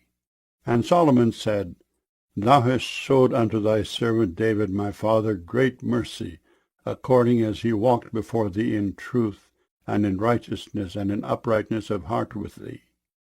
And thou hast kept for him this great kindness, that thou hast given him a son to sit on his throne, as it is this day. And now, O Lord my God, thou hast made thy servant king instead of David my father. And I am but a little child. I know not how to go out or come in. And thy servant is in the midst of thy people which thou hast chosen, a great people that cannot be numbered nor counted for multitude. Give therefore thy servant an understanding heart to judge thy people, that I may discern between good and bad. For who is able to judge this thy so great a people? And the speech pleased the Lord, that Solomon had asked this thing. And God said unto him, Because thou hast asked this thing, and hast not asked for thyself long life, neither hast asked riches for thyself, nor hast asked the life of thine enemies, but hast asked for thyself understanding to discern judgment, behold, I have done according to thy words. Lo, I have given thee a wise and an understanding heart, so that there was none like thee before thee, neither after thee shall any arise like unto thee. And I have also given thee that which thou hast not asked, both riches and honor, so that there shall not be any among the kings like unto thee all thy days. And if thou wilt walk in my ways, to keep my statutes and my commandments, as thy father David did walk, then I will lengthen thy days. And Solomon awoke, and behold, it was a dream. And he came to Jerusalem, and stood before the ark of the covenant of the Lord, and offered up burnt offerings, and offered peace offerings, and made a feast to all his servants. Then came there 2 women that were harlots unto the king, and stood before him. And the one woman said, O my lord, I and this woman dwell in one house, and I was delivered of a child with her in the house. And it came to pass the 3rd day after that I was delivered, that this woman was delivered also. And we were together. There was no stranger with us in the house, save we 2 in the house. And this woman's child died in the night, because she overlaid it. And she arose at midnight, and took my son from beside me, while thine handmaid slept, and laid it in her bosom, and laid her dead child in my bosom. And when I rose in the morning to give my child suck, behold, it was dead. But when I had considered it in the morning, behold, it was not my son which I did bear. And the other woman said, Nay, but the living is my son, and the dead is thy son. And this said, No, but the dead is thy son, and the living is my son. Thus they spake before the king. Then said the king, The one saith, This is my son that liveth, and thy son is the dead. And the other saith, Nay, but thy son is the dead, and my son is the living. And the king said, Bring me a sword. And they brought a sword before the king. And the king said, Divide the living child in 2, and give half to the one, and half to the other. Then spake the woman whose the living child was unto the king, for her bowels yearned upon her son. And she said, O my lord, give her the living child, and in no wise slay it. But the other said, Let it be neither mine nor thine, but divide it. Then the king answered and said, Give her the living child, and in no wise slay it. She is the mother thereof. And all Israel heard of the judgment which the king had judged, and they feared the king, for they saw that the wisdom of God was in him to do judgment. 1 Kings chapter 4. So King Solomon was king over all Israel. And these were the princes which he had: Azariah the son of Zadok the priest, Elihoreph and Ahiah the sons of Shisha scribes, Jehoshaphat the son of Ahilud the recorder. And Benaiah the son of Jehoiada was over the host, and Zadok and Abiathar were the priests, and Azariah the son of Nathan was over the officers, and Zabud the son of Nathan was principal officer and the king's friend, and Ahishar was over the household, and Adoniram the son of Abda was over the tribute. And Solomon had 12 officers over all Israel, which provided victuals for the king and his household. Each man his month in the year made provision. And these are their names: the son of Hur in Mount Ephraim, the son of Dekar in Makaz, and in Shealbim, and Beth-Shemesh and Elon Beth-Hanan, the son of Hesed in Aruboth, to him pertained Soko, and all the land of Hepher, the son of Abinadab in all the region of Dor, which had Tapheth, daughter of Solomon, to wife, Bena the son of Ahilud, to him pertained Taanach and Megiddo, and all Bethshean, which is by Zartana beneath Jezreel, from Bethshean to Abel-Meholah, even unto the place that is beyond Jokneam, the son of Geber and Ramoth-Gilead. To him pertained the towns of Jair the son of Manasseh, which are in Gilead. To him also pertained the region of Argob, which is in Bashan, 80 great cities with walls and brazen bars. Ahinadab the son of Iddo had Mahanaim. Ahimaaz was in Naphtali. He also took Basmath the daughter of Solomon to wife. Bena the son of Hushai was in Asher and in Eloth. Jehoshaphat the son of Paruah in Issachar. Shimei the son of Elah in Benjamin. Geber the son of Uri was in the country of Gilead, in the country of Sihon king of the Amorites, and of Og king of Bashan, and he was the only officer which was in the land. Judah and Israel were many, as the sand which is by the sea in multitude, eating and drinking and making merry. And Solomon reigned over all kingdoms, from the river unto the land of the Philistines, and unto the border of Egypt. They brought presents, and served Solomon all the days of his life. And Solomon's provision for one day was 30 measures of fine flour, and 80 measures of meal, 10 fat oxen, and 20 oxen out of the pastures, and 100 sheep, beside harts, and roebucks, and fallow deer, and fatted fowl. For he had dominion over all the region on this side the river, from Tipsah even to Azzah, over all the kings on this side the river, and he had peace on all sides round about him. And Judah and Israel dwelt safely, every man under his vine and under his fig tree, from Dan even to Beersheba, all the days of Solomon. And Solomon had 40,000 stalls of horses for his chariots, and 12,000 horsemen. And those officers provided victual for King Solomon, and for all that came unto King Solomon's table, every man in his month. They lacked nothing. Barley also and straw for the horses and dromedaries brought they unto the place where the officers were, every man according to his charge. And God gave Solomon wisdom and understanding exceeding much, and largeness of heart, even as the sand that is on the seashore. And Solomon's wisdom excelled the wisdom of all the children of the east country, and all the wisdom of Egypt. For he was wiser than all men, than Ethan the Ezrahite, and Heman and Calcol, and Darda the sons of Mahol. and his fame was in all nations round about. And he spake 3,000 proverbs, and his songs were 1,005. And he spake of trees, from the cedar tree that is in Lebanon, even unto the hyssop that springeth out of the wall. He spake also of beasts, and of fowl, and of creeping things, and of fishes. And there came of all people to hear the wisdom of Solomon from all kings of the earth, which had heard of his wisdom. 1 Kings chapter 5. And Hiram king of Tyre sent his servants unto Solomon, for he had heard that they had anointed him king in the room of his father. For Hiram was ever a lover of David. And Solomon sent to Hiram, saying, Thou knowest how that David my father could not build an house unto the name of the Lord his God for the wars which were about him on every side, until the Lord put them under the soles of his feet.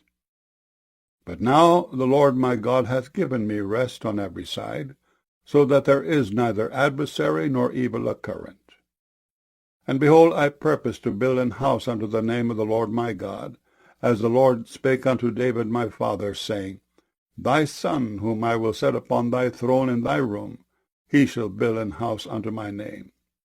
Now therefore command thou that they hew me cedar trees out of Lebanon, and my servants shall be with thy servants. And unto thee will I give hire for thy servants according to all that thou shalt appoint. For thou knowest that there is not among us any that can skill to hew timber like unto the Zidonians. And it came to pass, when Hiram heard the words of Solomon, that he rejoiced greatly, and said, Blessed be the Lord this day, which hath given unto David a wise son over this great people. And Hiram sent to Solomon, saying, I have considered the things which thou sentest to me for, and I will do all thy desire concerning timber of cedar, and concerning timber of fir.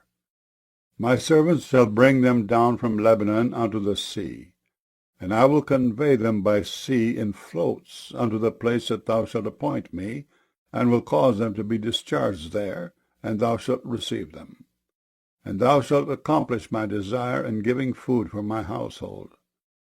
So Hiram gave Solomon cedar trees and fir trees according to all his desire, and Solomon gave Hiram 20,000 measures of wheat for food to his household, and 20 measures of pure oil. Thus gave Solomon to Hiram year by year. And the Lord gave Solomon wisdom as he promised him, and there was peace between Hiram and Solomon, and they two made a league together. And King Solomon raised a levy out of all Israel, and the levy was 30,000 men. And he sent them to Lebanon, 10,000 a month by courses. A month they were in Lebanon, and 2 months at home. And Adoniram was over the levy. And Solomon had 70,000 that bare burdens, and 80,000 hewers in the mountains, beside the chief of Solomon's officers, which were over the work, 3,300, which ruled over the people that wrought in the work. And the king commanded, and they brought great stones, costly stones, and huge stones, to lay the foundation of the house. And Solomon's builders and Hiram's builders did hew them, and the stone squarers. So they prepared timber and stones to build the house. 1 Kings chapter 6. And it came to pass in the 480th year after the children of Israel were come out of the land of Egypt, in the 4th year of Solomon's reign over Israel, in the month Ziph, which is the 2nd month, that he began to build the house of the Lord. And the house which King Solomon built for the Lord, the length thereof was 80 cubits, and the breadth thereof 20 cubits, and the height thereof 30 cubits. And the porch before the temple of the house, 20 cubits was the length thereof, according to the breadth of the house, and 10 cubits was the breadth thereof before the house. And for the house he made windows of narrow lights. And against the wall of the house he built chambers round about, against the walls of the house round about, both of the temple and of the oracle. And he made chambers round about. The nethermost chamber was 5 cubits broad, and the middle was 6 cubits broad, and the third was 7 cubits broad. For without in the wall of the house he made narrowed rests round about, that the beams should not be fastened in the walls of the house. And the house, when it was in building, was built of stone made ready before it was brought thither, so that there was neither hammer nor axe nor any tool of iron heard in the house while it was in building. The door for the middle chamber was in the right side of the house, and they went up with winding stairs into the middle chamber, and out of the middle into the third. So he built the house and finished it, and covered the house with beams and boards of cedar. And then he built chambers against all the house, 5 cubits high, and they rested on the house with timber of cedar. And the word of the Lord came to Solomon, saying, Concerning this house which thou art in building, if thou wilt walk in my statutes, and execute my judgments, and keep all my commandments to walk in them, then I will perform my word with thee, which I spake unto David thy father, and I will dwell among the children of Israel, and will not forsake my people Israel. So Solomon built the house and finished it. And he built the walls of the house within with boards of cedar, both the floor of the house and the walls of the ceiling. And he covered them on the inside with wood, and covered the floor of the house with planks of fir. And he built 20 cubits on the sides of the house, both the floor and the walls with boards of cedar. He even built them for it within, even for the oracle, even for the most holy place. And the house, that is, the temple before it, was 40 cubits long. And the cedar of the house within was carved with knops and open flowers. All was cedar, there was no stone seen. And the oracle he prepared in the house within, to set there the ark of the covenant of the Lord. And the oracle in the forepart was 20 cubits in length, and 20 cubits in breadth, and 20 cubits in the height thereof. And he overlaid it with pure gold, and so covered the altar which was of cedar. So Solomon overlaid the house within with pure gold, and he made a partition by the chains of gold before the oracle, and he overlaid it with gold. And the whole house he overlaid with gold until he had finished all the house. Also the whole altar that was by the oracle he overlaid with gold. And within the oracle he made 2 cherubims of olive tree, each 10 cubits high. And 5 cubits was the one wing of the cherub, and 5 cubits the other wing of the cherub. From the uttermost part of the one wing unto the uttermost part of the other were 10 cubits. And the other cherub was 10 cubits. Both the cherubims were of one measure and one size. The height of the one cherub was 10 cubits, and so was it of the other cherub. And he set the cherubims within the inner house, and they stretched forth the wings of the cherubims, so that the wing of the one touched the one wall, and the wing of the other cherub touched the other wall, and their wings touched one another in the midst of the house. And he overlaid the cherubims with gold. And he carved all the walls of the house round about with carved figures of cherubims and palm trees and open flowers within and without. And the floor of the house he overlaid with gold within and without. And for the entering of the oracle he made doors of olive tree. The lintel and side posts were a 5th part of the wall. The 2 doors also were of olive tree, and he carved upon them carvings of cherubims and palm trees and open flowers, and overlaid them with gold, and spread gold upon the cherubims and upon the palm trees. So also made he for the door of the temple posts of olive tree, a 4th part of the wall. And the 2 doors were of fir tree. The 2 leaves of the one door were folding, and the 2 leaves of the other door were folding. And he carved thereon cherubims and palm trees and open flowers, and covered them with gold fitted upon the carved work. And he built the inner court with 3 rows of hewed stone and a row of cedar beams. In the 4th year was the foundation of the house of the Lord laid, in the month Ziph. And in the 11th year, in the month Bul, which is the 8th month, was the house finished throughout all the parts thereof, and according to all the fashion of it. So was he 7 years in building it. 1 Kings chapter 7. But Solomon was building his own house 13 years, and he finished all his house. He built also the house of the forest of Lebanon. The length thereof was 100 cubits, and the breadth thereof 50 cubits, and the height thereof 30 cubits, upon 4 rows of cedar pillars, with cedar beams upon the pillars.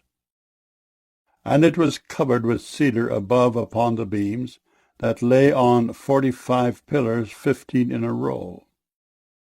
And there were windows in 3 rows, and light was against light in 3 ranks.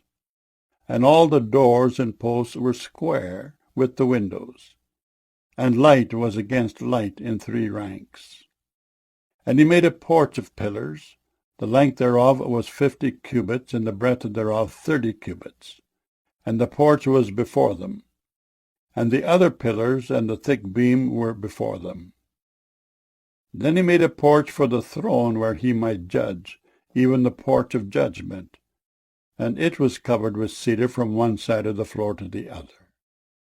And his house where he dwelt had another court within the porch, which was of the like work. Solomon made also an house for Pharaoh's daughter, whom he had taken to wife, like unto this porch. All these were of costly stones, according to the measures of hewed stones, sawed with saws within and without, even from the foundation unto the coping, and so on the outside toward the great court. And the foundation was of costly stones, even great stones, stones of 10 cubits, and stones of 8 cubits. And above were costly stones, after the measures of hewed stones and cedars. And the great court round about was with 3 rows of hewed stones, and a row of cedar beams, both for the inner court of the house of the Lord, and for the porch of the house. And King Solomon sent and fetched Hiram out of Tyre.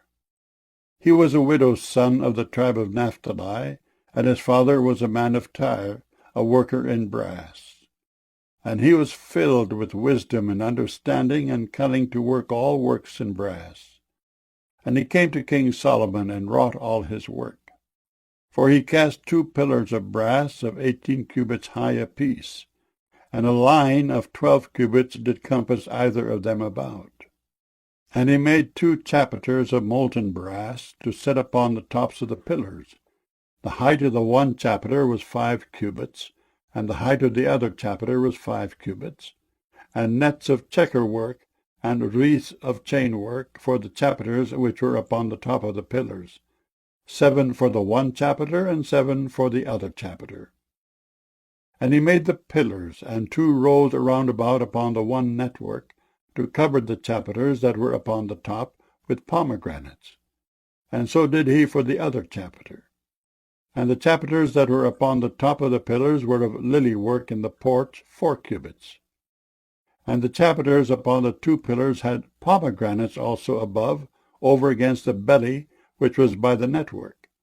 And the pomegranates were 200 in rows round about upon the other chapiter. And he set up the pillars in the porch of the temple. And he set up the right pillar, and called the name thereof Jachin. And he set up the left pillar, and called the name thereof Boaz. And upon the top of the pillars was lily work. So was the work of the pillars finished. And he made a molten sea, 10 cubits from the one brim to the other. It was round all about, and his height was 5 cubits, and a line of 30 cubits did compass it round about. And under the brim of it round about there were knops compassing it, 10 in a cubit, compassing the sea round about. The knops were cast in 2 rows when it was cast. It stood upon 12 oxen, 3 looking toward the north, and 3 looking toward the west, and 3 looking toward the south, and 3 looking toward the east. And the sea was set above upon them, and all their hinder parts were inward. And it was an handbreadth thick, and the brim thereof was wrought like the brim of a cup, with flowers of lilies.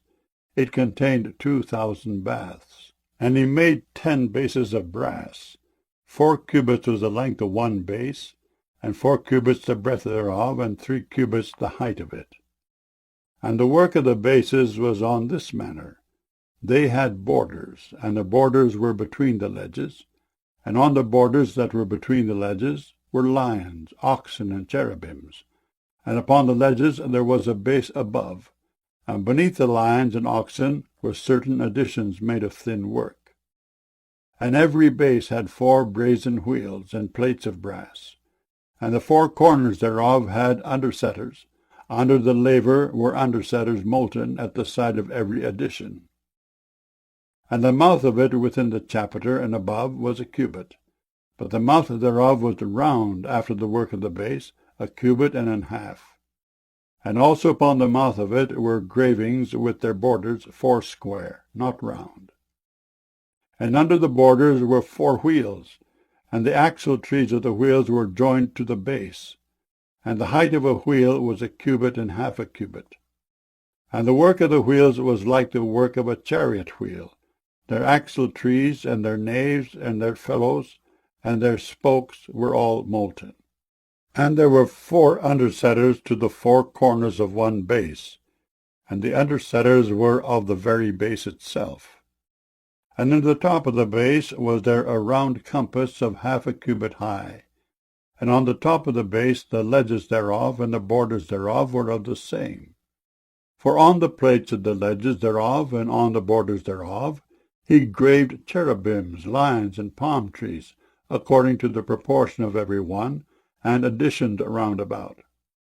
After this manner he made the 10 bases. All of them had 1 casting, 1 measure, and 1 size. Then made he 10 lavers of brass. 1 laver contained 40 baths, and every laver was 4 cubits, and upon every one of the 10 bases 1 laver. And he put 5 bases on the right side of the house, and 5 on the left side of the house. And he set the sea on the right side of the house eastward over against the south. And Hiram made the lavers, and the shovels, and the basins.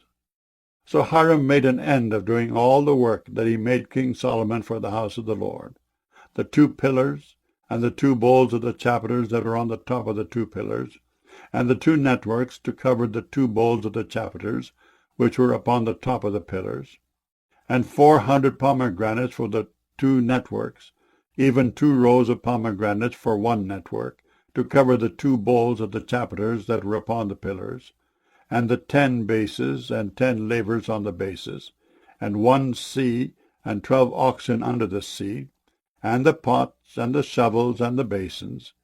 And all these vessels which Hiram made to King Solomon for the house of the Lord were of bright brass. In the plain of Jordan did the king cast them, in the clay ground between Succoth and Zarethan. And Solomon left all the vessels unweighed, because they were exceeding many, neither was the weight of the brass found out. And Solomon made all the vessels that pertained unto the house of the Lord, the altar of gold, and the table of gold whereupon the showbread was, and the candlesticks of pure gold, 5 on the right side and 5 on the left, before the oracle, with the flowers, and the lamps, and the tongs of gold, and the bowls, and the snuffers, and the basins, and the spoons, and the censers of pure gold, and the hinges of gold, both for the doors of the inner house, the most holy place, and for the doors of the house, to wit, of the temple. So was ended all the work that King Solomon made for the house of the Lord. And Solomon brought in the things which David his father had dedicated, even the silver and the gold and the vessels did he put among the treasures of the house of the Lord. 1 Kings chapter 8. Then Solomon assembled the elders of Israel, and all the heads of the tribes, the chief of the fathers of the children of Israel, unto King Solomon in Jerusalem, that they might bring up the ark of the covenant of the Lord out of the city of David, which is Zion. And all the men of Israel assembled themselves unto King Solomon at the feast in the month Ethanim, which is the 7th month. And all the elders of Israel came, and the priests took up the ark. And they brought up the ark of the Lord, and the tabernacle of the congregation, and all the holy vessels that were in the tabernacle, even those did the priests and the Levites bring up. And King Solomon and all the congregation of Israel that were assembled unto him were with him before the ark, sacrificing sheep and oxen that could not be told nor numbered for multitude. And the priest brought in the ark of the covenant of the Lord unto his place, into the oracle of the house, to the most holy place, even under the wings of the cherubims. For the cherubims spread forth their two wings over the place of the ark, and the cherubims covered the ark and the staves thereof above. And they drew out the staves, that the ends of the staves were seen out in the holy place before the oracle, and they were not seen without, and there they are unto this day. There was nothing in the ark save the two tables of stone which Moses put there at Horeb, when the Lord made a covenant with the children of Israel, when they came out of the land of Egypt. And it came to pass, when the priests were come out of the holy place, that the cloud filled the house of the Lord, so that the priests could not stand to minister because of the cloud. For the glory of the Lord had filled the house of the Lord. Then spake Solomon, The Lord said that he would dwell in the thick darkness. I have surely built thee an house to dwell in, a settled place for thee to abide in for ever. And the king turned his face about, and blessed all the congregation of Israel. And all the congregation of Israel stood. And he said, Blessed be the Lord God of Israel, which spake with his mouth unto David my father, and hath with his hand fulfilled it, saying, Since the day that I brought forth my people Israel out of Egypt, I chose no city out of all the tribes of Israel to build an house, that my name might be therein, but I chose David to be over my people Israel. And it was in the heart of David my father to build an house for the name of the Lord God of Israel. And the Lord said unto David my father, Whereas it was in thine heart to build an house unto my name, thou didst well that it was in thine heart. Nevertheless, thou shalt not build the house, but thy son that shall come forth out of thy loins, he shall build the house unto my name. And the Lord hath performed his word that he spake, and I am risen up in the room of David my father, and sit on the throne of Israel, as the Lord promised, and have built an house for the name of the Lord God of Israel. And I have set there a place for the ark, wherein is the covenant of the Lord, which he made with our fathers when he brought them out of the land of Egypt. And Solomon stood before the altar of the Lord in the presence of all the congregation of Israel, and spread forth his hands toward heaven, and he said, Lord God of Israel, there is no God like thee in heaven above or on earth beneath, who keepest covenant and mercy with thy servants that walk before thee with all their heart, who hast kept with thy servant David my father that thou promised to him. Thou spakest also with thy mouth, and hast fulfilled it with thine hand, as it is this day. Therefore now, Lord God of Israel, keep with thy servant David my father, that thou promised to him, saying, There shall not fail thee a man in my sight to sit on the throne of Israel, so that thy children take heed to their way, that they walk before me as thou hast walked before me. And now, O God of Israel, let thy word, I pray thee, be verified, which thou spakest unto thy servant David my father. But will God indeed dwell on the earth? Behold, the heaven and heaven of heavens cannot contain thee, how much less this house that I have builded? Yet have thou respect unto the prayer of thy servant, and to his supplication, O Lord my God, to hearken unto the cry and to the prayer which thy servant prayeth before thee today, that thine eyes may be opened toward this house night and day, even toward the place of which thou hast said, My name shall be there, that thou mayest hearken unto the prayer which thy servant shall make toward this place. And hearken thou to the supplication of thy servant and of thy people Israel, when they shall pray toward this place, and hear thou in heaven thy dwelling place, and when thou hearest, forgive. If any man trespass against his neighbor, and an oath be laid upon him to cause him to swear and the oath come before thine altar in this house. Then hear thou in heaven, and do, and judge thy servants, condemning the wicked to bring his way upon his head, and justifying the righteous, to give him according to his righteousness. When thy people Israel be smitten down before the enemy, because they have sinned against thee, and shall turn again to thee, and confess thy name, and pray, and make supplication unto thee in this house, then hear thou in heaven, and forgive the sin of thy people Israel, and bring them again unto the land which thou gavest unto their fathers. When heaven is shut up, and there is no rain, because they have sinned against thee, if they pray toward this place, and confess thy name, and turn from their sin when thou afflictest them, then hear thou in heaven, and forgive the sin of thy servants and of thy people Israel, that thou teach them the good way wherein they should walk, and give rain upon thy land which thou hast given to thy people for an inheritance.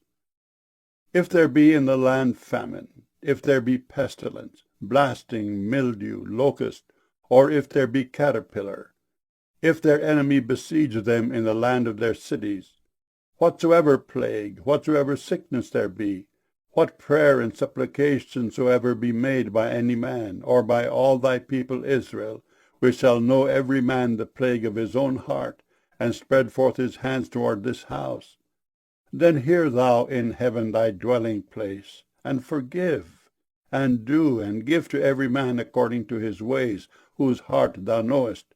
For thou, even thou only, knowest the hearts of all the children of men, that they may fear thee all the days that they live in the land which thou gavest unto our fathers.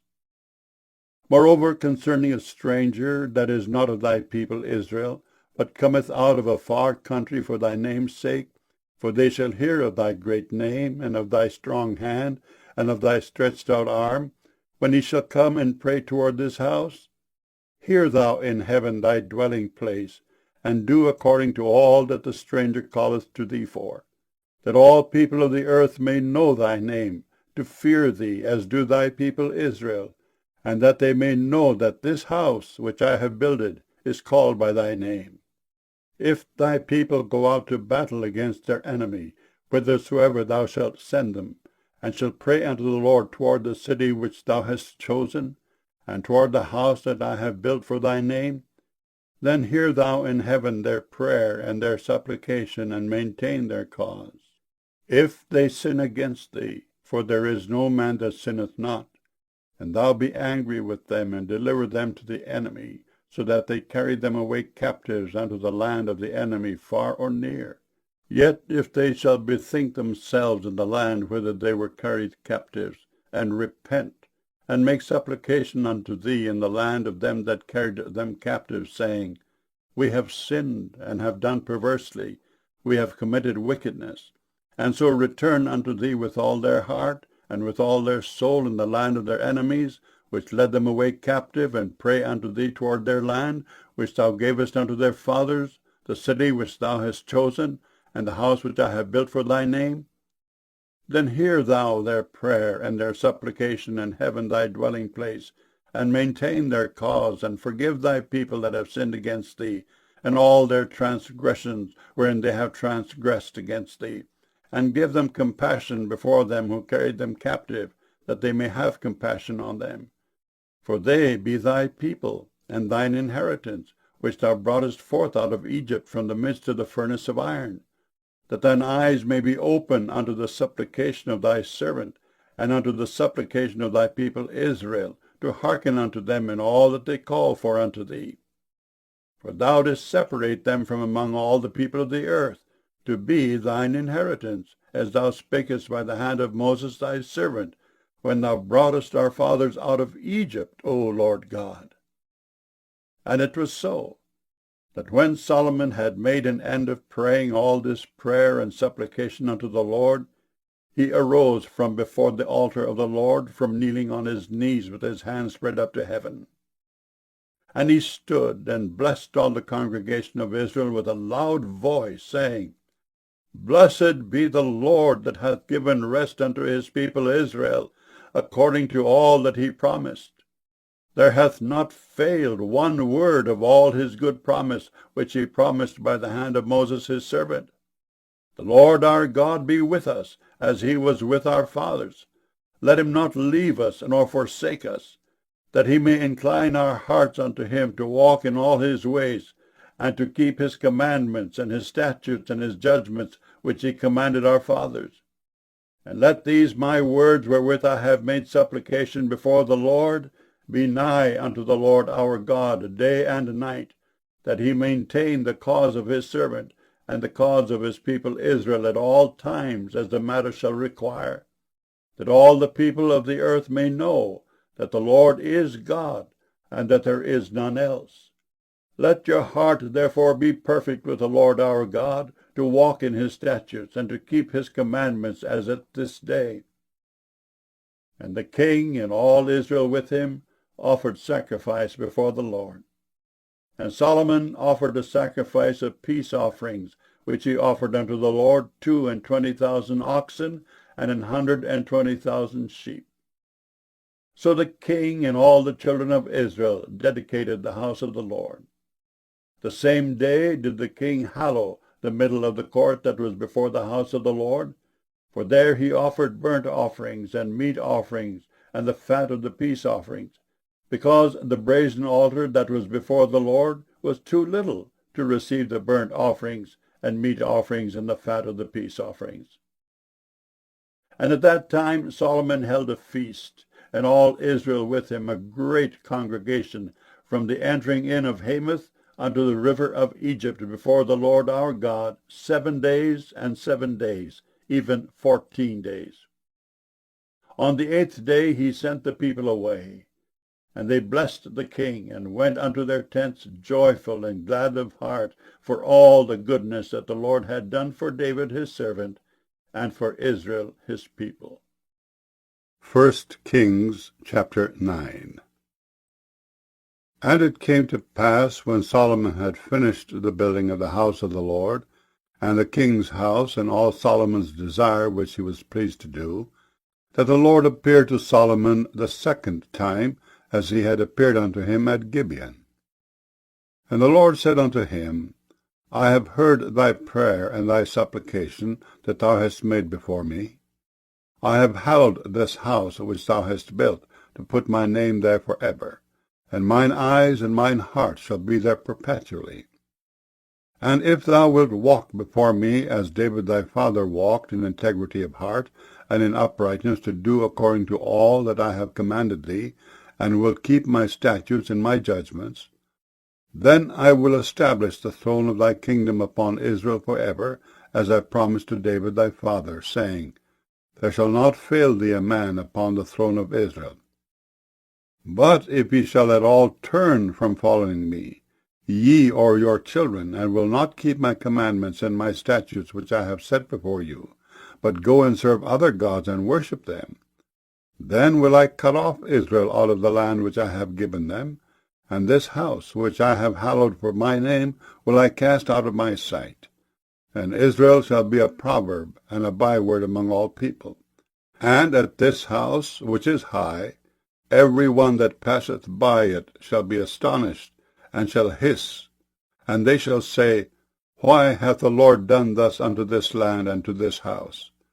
And they shall answer, Because they forsook the Lord their God, who brought forth their fathers out of the land of Egypt, and have taken hold upon other gods, and have worshipped them, and served them. Therefore hath the Lord brought upon them all this evil.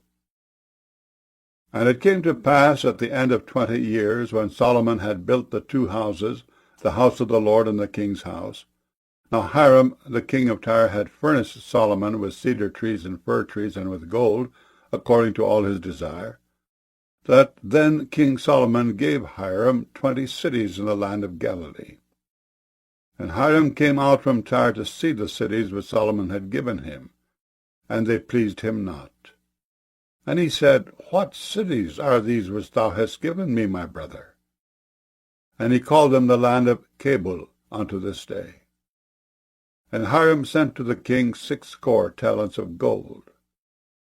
And this is the reason of the levy which King Solomon raised, for to build the house of the Lord, and his own house, and Millo, and the wall of Jerusalem, and Hazor, and Megiddo, and Gezer. For Pharaoh king of Egypt had gone up and taken Gezer, and burnt it with fire, and slain the Canaanites that dwelt in the city, and given it for a present unto his daughter, Solomon's wife. And Solomon built Gezer, and Bethhoron the nether, and Baalath, and Tadmor in the wilderness in the land, and all the cities of store that Solomon had, and cities for his chariots, and cities for his horsemen, and that which Solomon desired to build in Jerusalem, and in Lebanon, and in all the land of his dominion. And all the people that were left of the Amorites, Hittites, Perizzites, Hivites, and Jebusites, which were not of the children of Israel, their children that were left after them in the land, whom the children of Israel also were not able utterly to destroy, upon those did Solomon levy a tribute of bond service unto this day. But of the children of Israel did Solomon make no bondmen, but they were men of war, and his servants, and his princes, and his captains, and rulers of his chariots, and his horsemen. These were the chief of the officers that were over Solomon's work, 550, which bare rule over the people that wrought in the work. But Pharaoh's daughter came up out of the city of David unto her house, which Solomon had built for her. Then did he build Millo. And 3 times in a year did Solomon offer burnt offerings and peace offerings upon the altar which he built unto the Lord, and he burnt incense upon the altar that was before the Lord. So he finished the house. And King Solomon made a navy of ships in Ezion-Geber, which is beside Eloth, on the shore of the Red Sea in the land of Edom. And Hiram sent in the navy his servants, shipmen that had knowledge of the sea, with the servants of Solomon. And they came to Ophir, and fetched from thence gold, 420 talents, and brought it to King Solomon. 1 Kings chapter 10. And when the queen of Sheba heard of the fame of Solomon concerning the name of the Lord, she came to prove him with hard questions. And she came to Jerusalem with a very great train, with camels that bare spices, and very much gold and precious stones. And when she was come to Solomon, she communed with him of all that was in her heart. And Solomon told her all her questions. There was not anything hid from the king which he told her not. And when the queen of Sheba had seen all Solomon's wisdom, and the house that he had built, and the meat of his table, and the sitting of his servants, and the attendance of his ministers, and their apparel, and his cupbearers, and his ascent, by which he went up unto the house of the Lord, there was no more spirit in her. And she said to the king, It was a true report that I heard in mine own land of thy acts and of thy wisdom. Howbeit I believed not the words until I came, and mine eyes had seen it. And behold, the half was not told me. Thy wisdom and prosperity exceedeth the fame which I heard. Happy are thy men, happy are these thy servants which stand continually before thee, and that hear thy wisdom. Blessed be the Lord thy God, which delighted in thee, to set thee on the throne of Israel. Because the Lord loved Israel forever, therefore made he thee king, to do judgment and justice. And she gave the king 120 talents of gold, and of spices very great store, and precious stones. There came no more such abundance of spices as these, which the queen of Sheba gave to King Solomon. And the navy also of Hiram, that brought gold from Ophir, brought in from Ophir great plenty of almug trees and precious stones. And the king made of the almug trees pillars for the house of the Lord and for the king's house, harps also, and psalteries for singers. There came no such almug trees, nor were seen unto this day. And King Solomon gave unto the queen of Sheba all her desire whatsoever she asked, beside that which Solomon gave her of his royal bounty.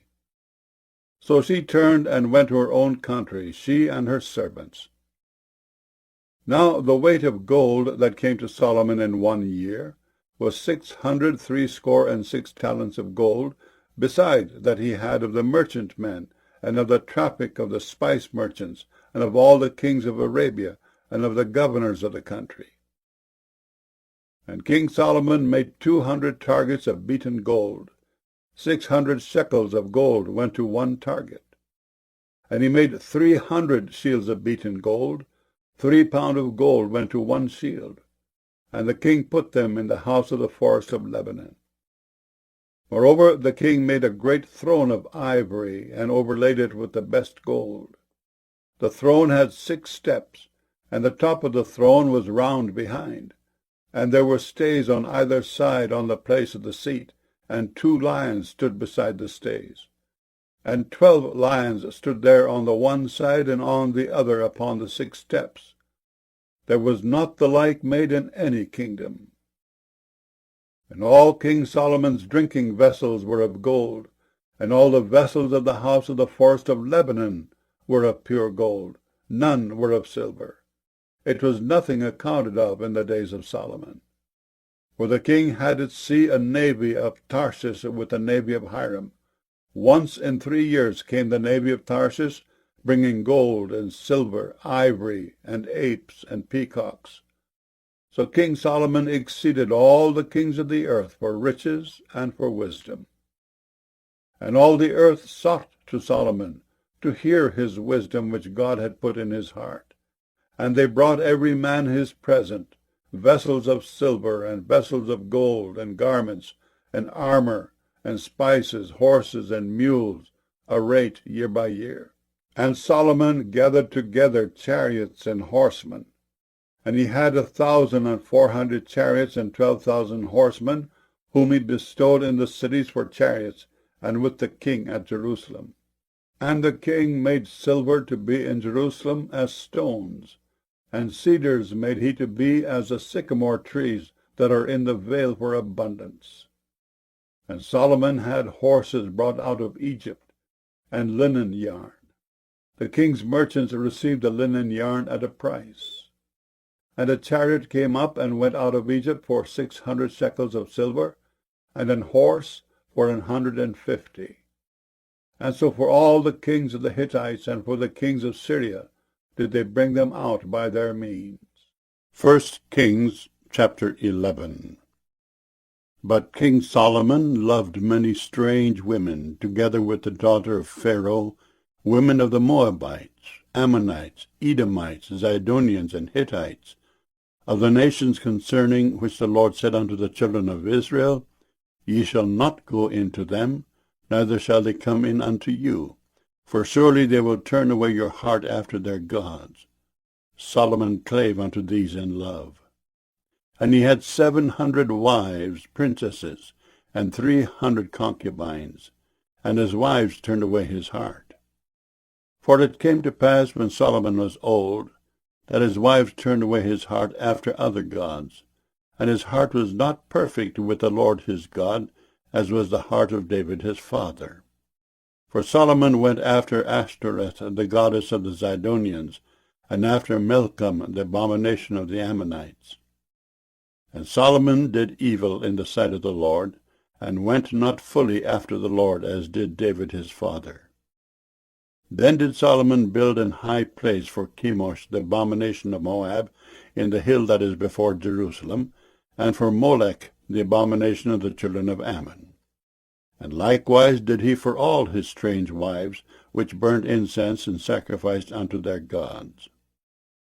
And the Lord was angry with Solomon, because his heart was turned away from the Lord God of Israel, which had appeared unto him twice, and had commanded him concerning this thing, that he should not go after other gods. But he kept not that which the Lord commanded.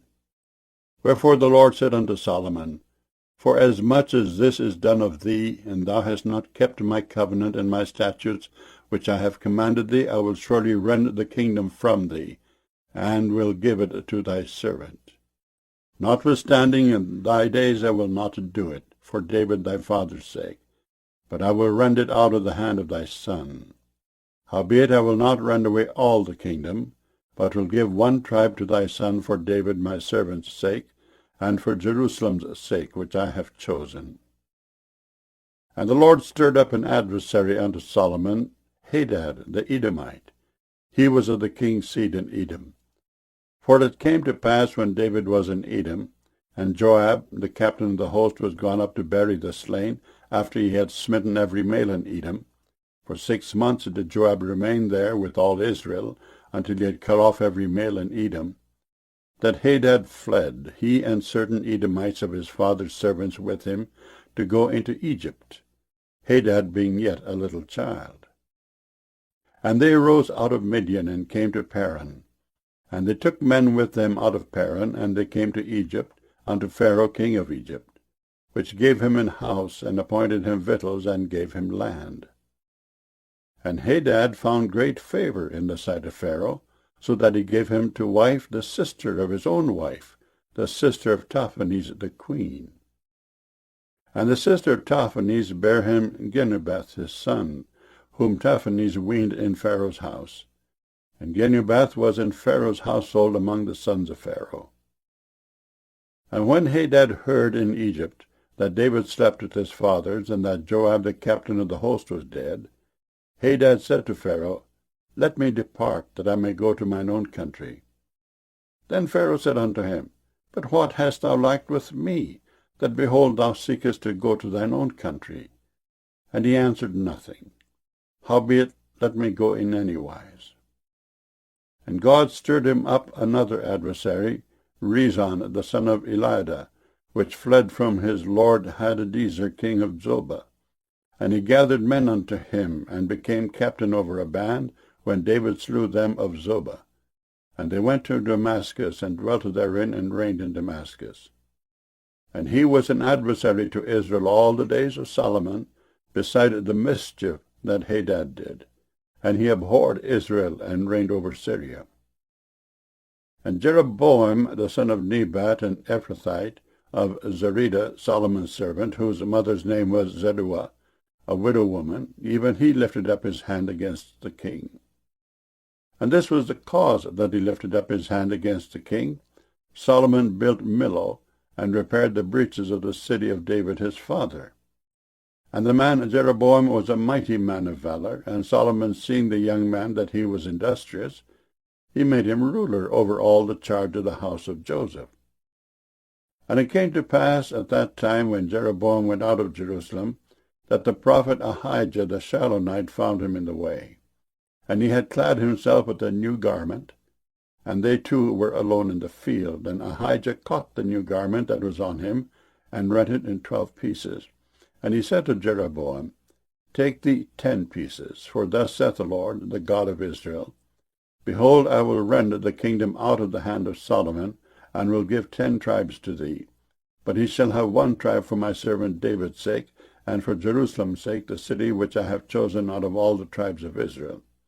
Because that they have forsaken me, and have worshipped Ashtoreth, the goddess of the Zidonians, Chemosh, the god of the Moabites, and Milcom, the god of the children of Ammon, and have not walked in my ways, to do that which is right in mine eyes, and to keep my statutes and my judgments, as did David his father. Howbeit I will not take the whole kingdom out of his hand, but I will make him prince all the days of his life for David my servant's sake, whom I chose, because he kept my commandments and my statutes. But I will take the kingdom out of his son's hand, and will give it unto thee, even 10 tribes. And unto his son will I give 1 tribe, that David my servant may have a light always before me in Jerusalem, the city which I have chosen me to put my name there. And I will take thee, and thou shalt reign according to all that thy soul desireth, and shalt be king over Israel. And it shall be, if thou wilt hearken unto all that I commanded thee, and wilt walk in my ways, and do that is right in my sight, to keep my statutes and my commandments, as David my servant did, that I will be with thee, and build thee a sure house, as I built for David, and will give Israel unto thee. And I will for this afflict the seed of David, but not forever. Solomon sought therefore to kill Jeroboam. And Jeroboam arose and fled into Egypt, unto Shishak king of Egypt, and was in Egypt until the death of Solomon. And the rest of the acts of Solomon, and all that he did, and his wisdom, are they not written in the book of the acts of Solomon? And the time that Solomon reigned in Jerusalem over all Israel was 40 years. And Solomon slept with his fathers, and was buried in the city of David his father.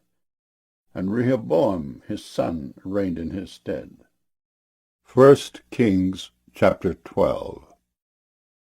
And Rehoboam went to Shechem, for all Israel were come to Shechem to make him king. And it came to pass, when Jeroboam the son of Nebat, who was yet in Egypt, heard of it, for he was fled from the presence of King Solomon, and Jeroboam dwelt in Egypt, that they sent and called him.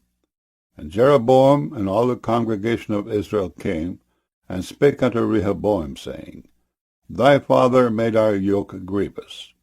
Now therefore make thou the grievous service of thy father, and his heavy yoke which he put upon us, lighter, and we will serve thee. And he said unto them, Depart yet for 3 days, then come again to me. And the people departed. And King Rehoboam consulted with the old men that stood before Solomon his father while he yet lived, and said, How do ye advise that I may answer this people? And they spake unto him, saying, If thou wilt be a servant unto this people this day, and wilt serve them, and answer them, and speak good words to them, then they will be thy servants for ever. But he forsook the counsel of the old men which they had given him, and consulted with the young men that were grown up with him, and which stood before him. And he said unto them, What counsel give ye, that we may answer this people who have spoken to me, saying, Make the yoke which thy father did put upon us lighter? And the young men that were grown up with him spake unto him, saying, Thus shalt thou speak unto this people that spake unto thee, saying, Thy father made our yoke heavy, but make thou it lighter unto us. Thus shalt thou say unto them, My little finger shall be thicker than my father's loins. And now whereas my father did lade you with a heavy yoke, I will add to your yoke. My father hath chastised you with whips, but I will chastise you with scorpions. So Jeroboam and all the people came to Rehoboam the 3rd day, as the king had appointed, saying, Come to me again the 3rd day. And the king answered the people roughly, and forsook the old men's counsel that they gave him, and spake to them after the counsel of the young men, saying, My father made your yoke heavy, and I will add to your yoke. My father also chastised you with whips, but I will chastise you with scorpions. Wherefore the king hearkened not unto the people, for the cause was from the Lord, that he might perform his saying, which the Lord spake by Ahijah the Shilonite unto Jeroboam the son of Nebat. So when all Israel saw that the king hearkened not unto them, the people answered the king, saying, What portion have we in David? Neither have we inheritance in the son of Jesse. To your tents, O Israel. Now see to thine own house, David. So Israel departed unto their tents. But as for the children of Israel which dwelt in the cities of Judah, Rehoboam reigned over them. Then King Rehoboam sent Adoram, who was over the tribute, and all Israel stoned him with stones that he died. Therefore King Rehoboam made speed to get him up to his chariot to flee to Jerusalem. So Israel rebelled against the house of David unto this day. And it came to pass, when all Israel heard that Jeroboam was come again, that they sent and called him unto the congregation, and made him king over all Israel. There was none that followed the house of David, but the tribe of Judah only. And when Rehoboam was come to Jerusalem, he assembled all the house of Judah with the tribe of Benjamin, 180,000 chosen men, which were warriors, to fight against the house of Israel, to bring the kingdom again to Rehoboam the son of Solomon.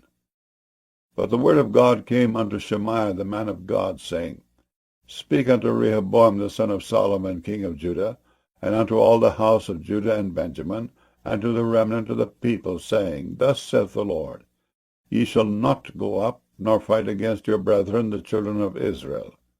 Return every man to his house, for this thing is from me. They hearkened therefore to the word of the Lord, and returned to depart according to the word of the Lord. Then Jeroboam built Shechem in Mount Ephraim, and dwelt therein, and went out from thence, and built Penuel. And Jeroboam said in his heart, Now shall the kingdom return to the house of David, if this people go up to do sacrifice in the house of the Lord at Jerusalem. Then shall the heart of this people turn again unto their Lord, even unto Rehoboam king of Judah, and they shall kill me, and go again to Rehoboam king of Judah. Whereupon the king took counsel, and made 2 calves of gold, and said unto them, It is too much for you to go up to Jerusalem. Behold thy gods, O Israel, which brought thee up out of the land of Egypt. And he set the one in Bethel, and the other he put in Dan. And this thing became a sin, for the people went to worship before the one, even unto Dan. And he made an house of high places, and made priests of the lowest of the people, which were not of the sons of Levi. And Jeroboam ordained a feast in the 8th month, on the 15th day of the month, like unto the feast that is in Judah, and he offered upon the altar. So did he in Bethel, sacrificing unto the calves that he had made, and he placed in Bethel the priests of the high places which he had made. So he offered upon the altar which he had made in Bethel the 15th day of the 8th month, even in the month which he had devised of his own heart, and ordained a feast unto the children of Israel. And he offered upon the altar, and burnt incense. 1 Kings chapter 13. And behold, there came a man of God out of Judah by the word of the Lord unto Bethel. And Jeroboam stood by the altar to burn incense. And he cried against the altar in the word of the Lord, and said, O altar, altar, thus saith the Lord, Behold, a child shall be born unto the house of David, Josiah by name. And upon thee shall he offer the priests of the high places that burn incense upon thee, and men's bones shall be burnt upon thee. And he gave a sign the same day, saying, This is the sign which the Lord hath spoken. Behold, the altar shall be rent, and the ashes that are upon it shall be poured out. And it came to pass, when King Jeroboam heard the saying of the man of God, which had cried against the altar in Bethel, that he put forth his hand from the altar, saying, Lay hold on him. And his hand which he put forth against him dried up, so that he could not pull it in again to him. The altar also was rent, and the ashes poured out from the altar, according to the sign which the man of God had given by the word of the Lord. And the king answered and said unto the man of God, Entreat now the face of the Lord thy God, and pray for me, that my hand may be restored me again. And the man of God besought the Lord, and the king's hand was restored him again, and became as it was before. And the king said unto the man of God, Come home with me, and refresh thyself, and I will give thee a reward.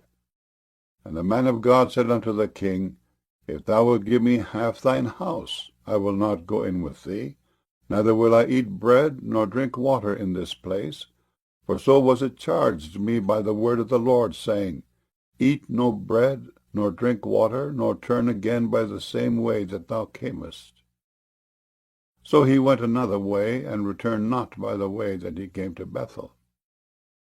Now there dwelt an old prophet in Bethel, and his sons came and told him all the works that the man of God had done that day in Bethel. The words which he had spoken unto the king, them they told also to their father.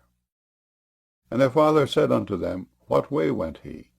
For his sons had seen what way the man of God went, which came from Judah. And he said unto his sons, Saddle me the ass.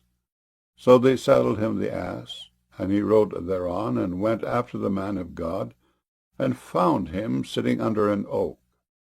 And he said unto him, Art thou the man of God that camest from Judah? And he said, I am. Then he said unto him, Come home with me, and eat bread. And he said, I may not return with thee, nor go in with thee. Neither will I eat bread, nor drink water with thee in this place, For it was said to me by the word of the Lord, Thou shalt eat no bread, nor drink water there, nor turn again to go by the way that thou camest. He said unto him, I am a prophet also, as thou art. And an angel spoke unto me by the word of the Lord, saying, Bring him back with thee into thine house, that he may eat bread and drink water. But he lied unto him. So he went back with him, and did eat bread in his house, and drank water. And it came to pass, as they sat at the table, that the word of the Lord came unto the prophet that brought him back, and he cried unto the man of God that came from Judah, saying, Thus saith the Lord, Forasmuch as thou hast disobeyed the mouth of the Lord, and hast not kept the commandment which the Lord thy God commanded thee, but camest back, and hast eaten bread and drunk water in the place of the which the Lord did say to thee, Eat no bread and drink no water, thy carcass shall not come under the sepulchre of thy fathers. And it came to pass, after he had eaten bread, and after he had drunk, that he saddled for him the ass, to wit, for the prophet whom he had brought back. And when he was gone, a lion met him by the way, and slew him. And his carcass was cast in the way, and the ass stood by it, the lion also stood by the carcass. And behold, men passed by, and saw the carcass cast in the way, and the lion standing by the carcass. And they came and told it in the city where the old prophet dwelt. And when the prophet that brought him back from the way heard thereof, he said, It is the man of God, who was disobedient unto the word of the Lord. Therefore the Lord hath delivered him unto the lion, which hath torn him and slain him, according to the word of the Lord, which he spake unto him. And he spake to his sons, saying, Saddle me the ass. And they saddled him. And he went and found his carcass cast in the way, and the ass and the lion standing by the carcass. The lion had not eaten the carcass, nor torn the ass. And the prophet took up the carcass of the man of God, and laid it upon the ass, and brought it back. And the old prophet came to the city to mourn and to bury him. And he laid his carcass in his own grave. And they mourned over him, saying, Alas, my brother! And it came to pass, after he had buried him, that he spake to his sons, saying, When I am dead, then bury me in the sepulchre wherein the man of God is buried. Lay my bones beside his bones. For the saying which he cried by the word of the Lord against the altar in Bethel, and against all the houses of the high places which are in the cities of Samaria, shall surely come to pass. After this thing Jeroboam returned not from his evil way, but made again of the lowest of the people priests of the high places.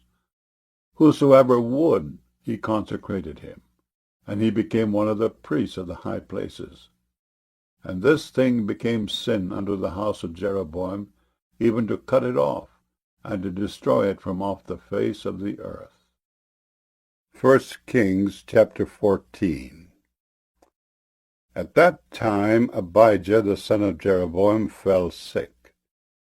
And Jeroboam said to his wife, Arise, I pray thee, and disguise thyself, that thou be not known to be the wife of Jeroboam, and get thee to Shiloh. Behold, there is Ahijah the prophet, which told me that I should be king over this people. And take with thee 10 loaves and cracknels, and a cruse of honey, and go to him. He shall tell thee what shall become of the child. And Jeroboam's wife did so, and arose, and went to Shiloh, and came to the house of Ahijah. But Ahijah could not see, for his eyes were set by reason of his age. And the Lord said unto Ahijah, Behold, the wife of Jeroboam cometh to ask a thing of thee for her son, for he is sick. Thus and thus shalt thou say unto her, for it shall be, when she cometh in, that she shall feign herself to be another woman. And it was so, when Ahijah heard the sound of her feet as she came in at the door, that he said, Come in, thou wife of Jeroboam. Why feignest thou thyself to be another? For I am sent to thee with heavy tidings. Go, tell Jeroboam, Thus saith the Lord God of Israel, Forasmuch as I exalted thee from among the people, and made thee prince over my people Israel, and rent the kingdom away from the house of David, and gave it thee? And yet thou hast not been as my servant David, who kept my commandments, and who followed me with all his heart, to do that only which was right in mine eyes, but hast done evil above all that were before thee. For thou hast gone and made thee other gods and molten images, to provoke me to anger, and hast cast me behind thy back. Therefore, behold, I will bring evil upon the house of Jeroboam, and will cut off from Jeroboam him that pisseth against the wall, and him that is shut up and left in Israel, and will take away the remnant of the house of Jeroboam, as a man taketh away dung, till it be all gone. Him that dieth of Jeroboam in the city shall the dogs eat, and him that dieth in the field shall the fowls of the air eat, for the Lord hath spoken it. Arise thou therefore, and get thee to thine own house, and when thy feet enter into the city, the child shall die. And all Israel shall mourn for him, and bury him, for he only of Jeroboam shall come to the grave, because in him there is found some good thing toward the Lord God of Israel in the house of Jeroboam. Moreover, the Lord shall raise him up a king over Israel, who shall cut off the house of Jeroboam that day. But what? Even now. For the Lord shall smite Israel as a reed is shaken in the water, and he shall root up Israel out of this good land which he gave to their fathers, and shall scatter them beyond the river, because they have made their groves, provoking the Lord to anger. And he shall give Israel up because of the sins of Jeroboam, who did sin, and who made Israel to sin. And Jeroboam's wife arose, and departed, and came to Tirzah. And when she came to the threshold of the door, the child died. And they buried him, and all Israel mourned for him, according to the word of the Lord, which he spake by the hand of his servant Ahijah the prophet. And the rest of the acts of Jeroboam, how he warred, and how he reigned, behold, they are written in the book of the Chronicles of the kings of Israel. And the days which Jeroboam reigned were 22 years, and he slept with his fathers. And Nadab his son reigned in his stead. And Rehoboam, the son of Solomon, reigned in Judah.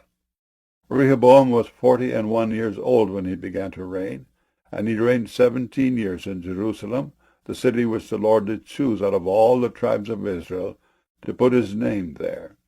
And his mother's name was Naamah, an Ammonitess.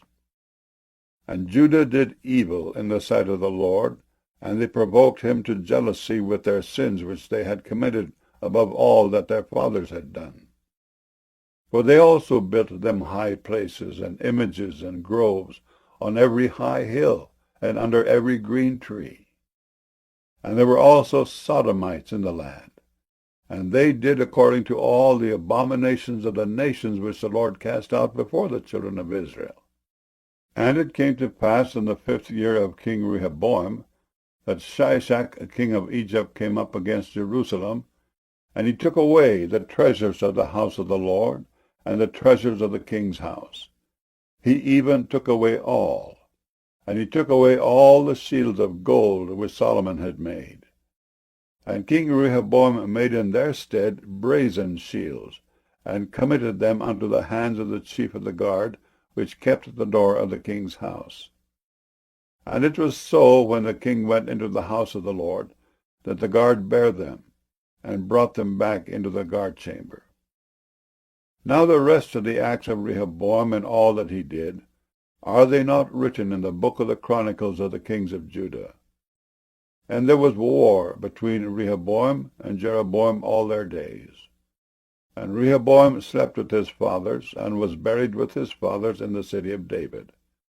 And his mother's name was Naamah, an Ammonitess. And Abijam his son reigned in his stead.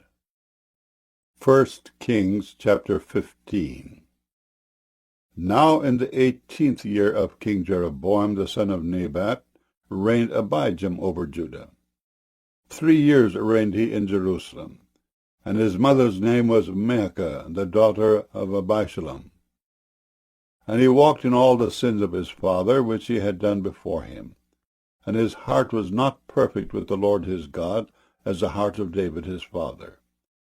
Nevertheless, for David's sake did the Lord his God give him a lamp in Jerusalem, to set up his son after him, and to establish Jerusalem, because David did that which was right in the eyes of the Lord, and turned not aside from anything that he commanded him all the days of his life, save only in the matter of Uriah the Hittite. And there was war between Rehoboam and Jeroboam all the days of his life. Now the rest of the acts of Abijam and all that he did, are they not written in the book of the Chronicles of the kings of Judah? And there was war between Abijam and Jeroboam. And Abijam slept with his fathers, and they buried him in the city of David, and Asa his son reigned in his stead. And in the 20th year of Jeroboam king of Israel reigned Asa over Judah.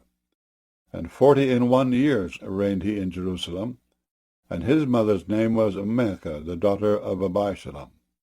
And Asa did that which was right in the eyes of the Lord, as did David his father. And he took away the Sodomites out of the land, and removed all the idols that his fathers had made.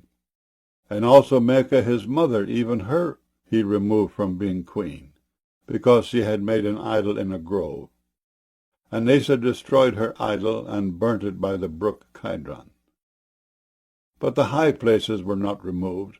Nevertheless Asa's heart was perfect with the Lord all his days. And he brought in the things which his father had dedicated, and the things which himself had dedicated, into the house of the Lord, silver and gold and vessels.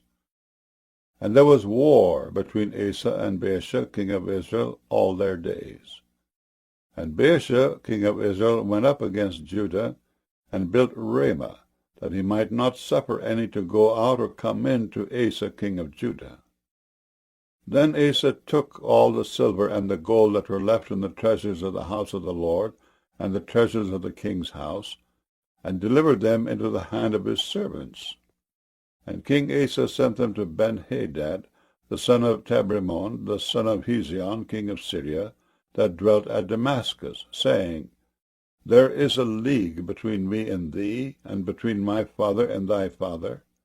Behold, I have sent unto thee a present of silver and gold. Come, and break thy league with Baasha king of Israel, that he may depart from me.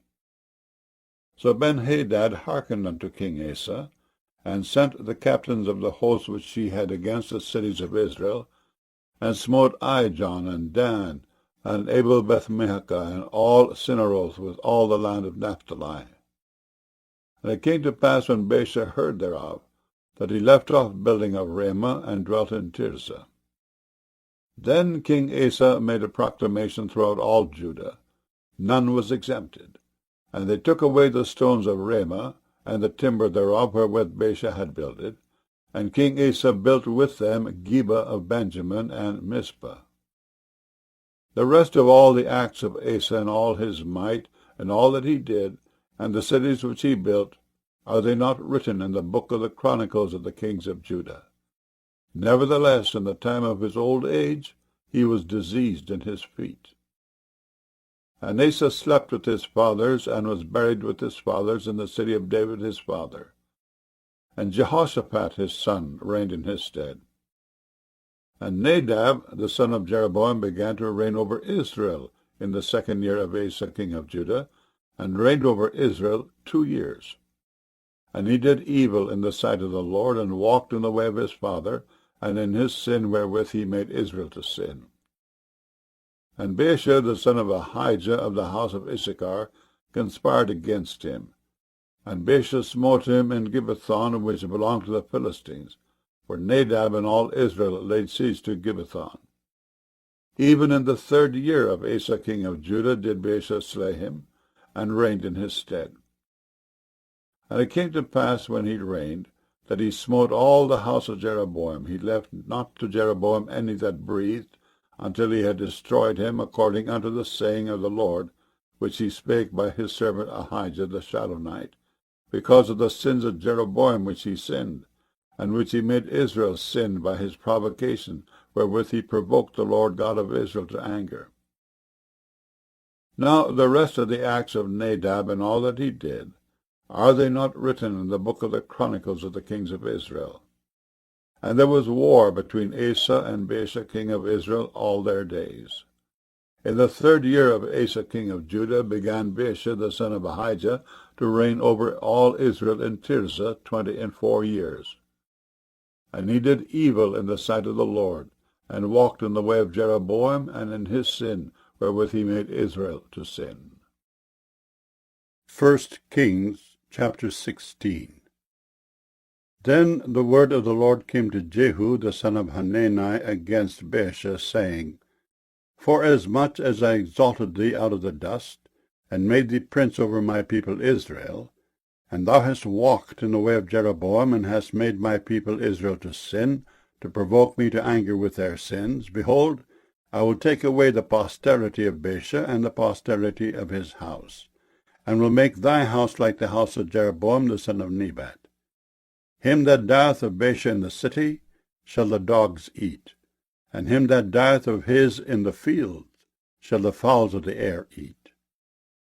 Now the rest of the acts of Baasha, and what he did, and his might, are they not written in the book of the Chronicles of the kings of Israel?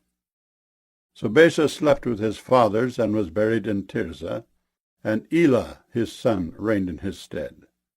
And also by the hand of the prophet Jehu the son of Hanani came the word of the Lord against Baasha, and against his house, even for all the evil that he did in the sight of the Lord, in provoking him to anger with the work of his hands, and being like the house of Jeroboam, and because he killed him. In the 26th year of Asa king of Judah began Elah the son of Baasha to reign over Israel in Tirzah 2 years.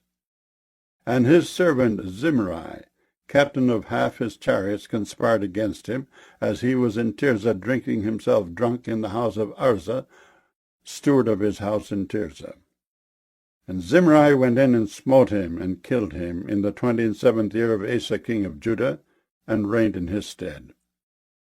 And it came to pass, when he began to reign, as soon as he sat on his throne, that he slew all the house of Baasha.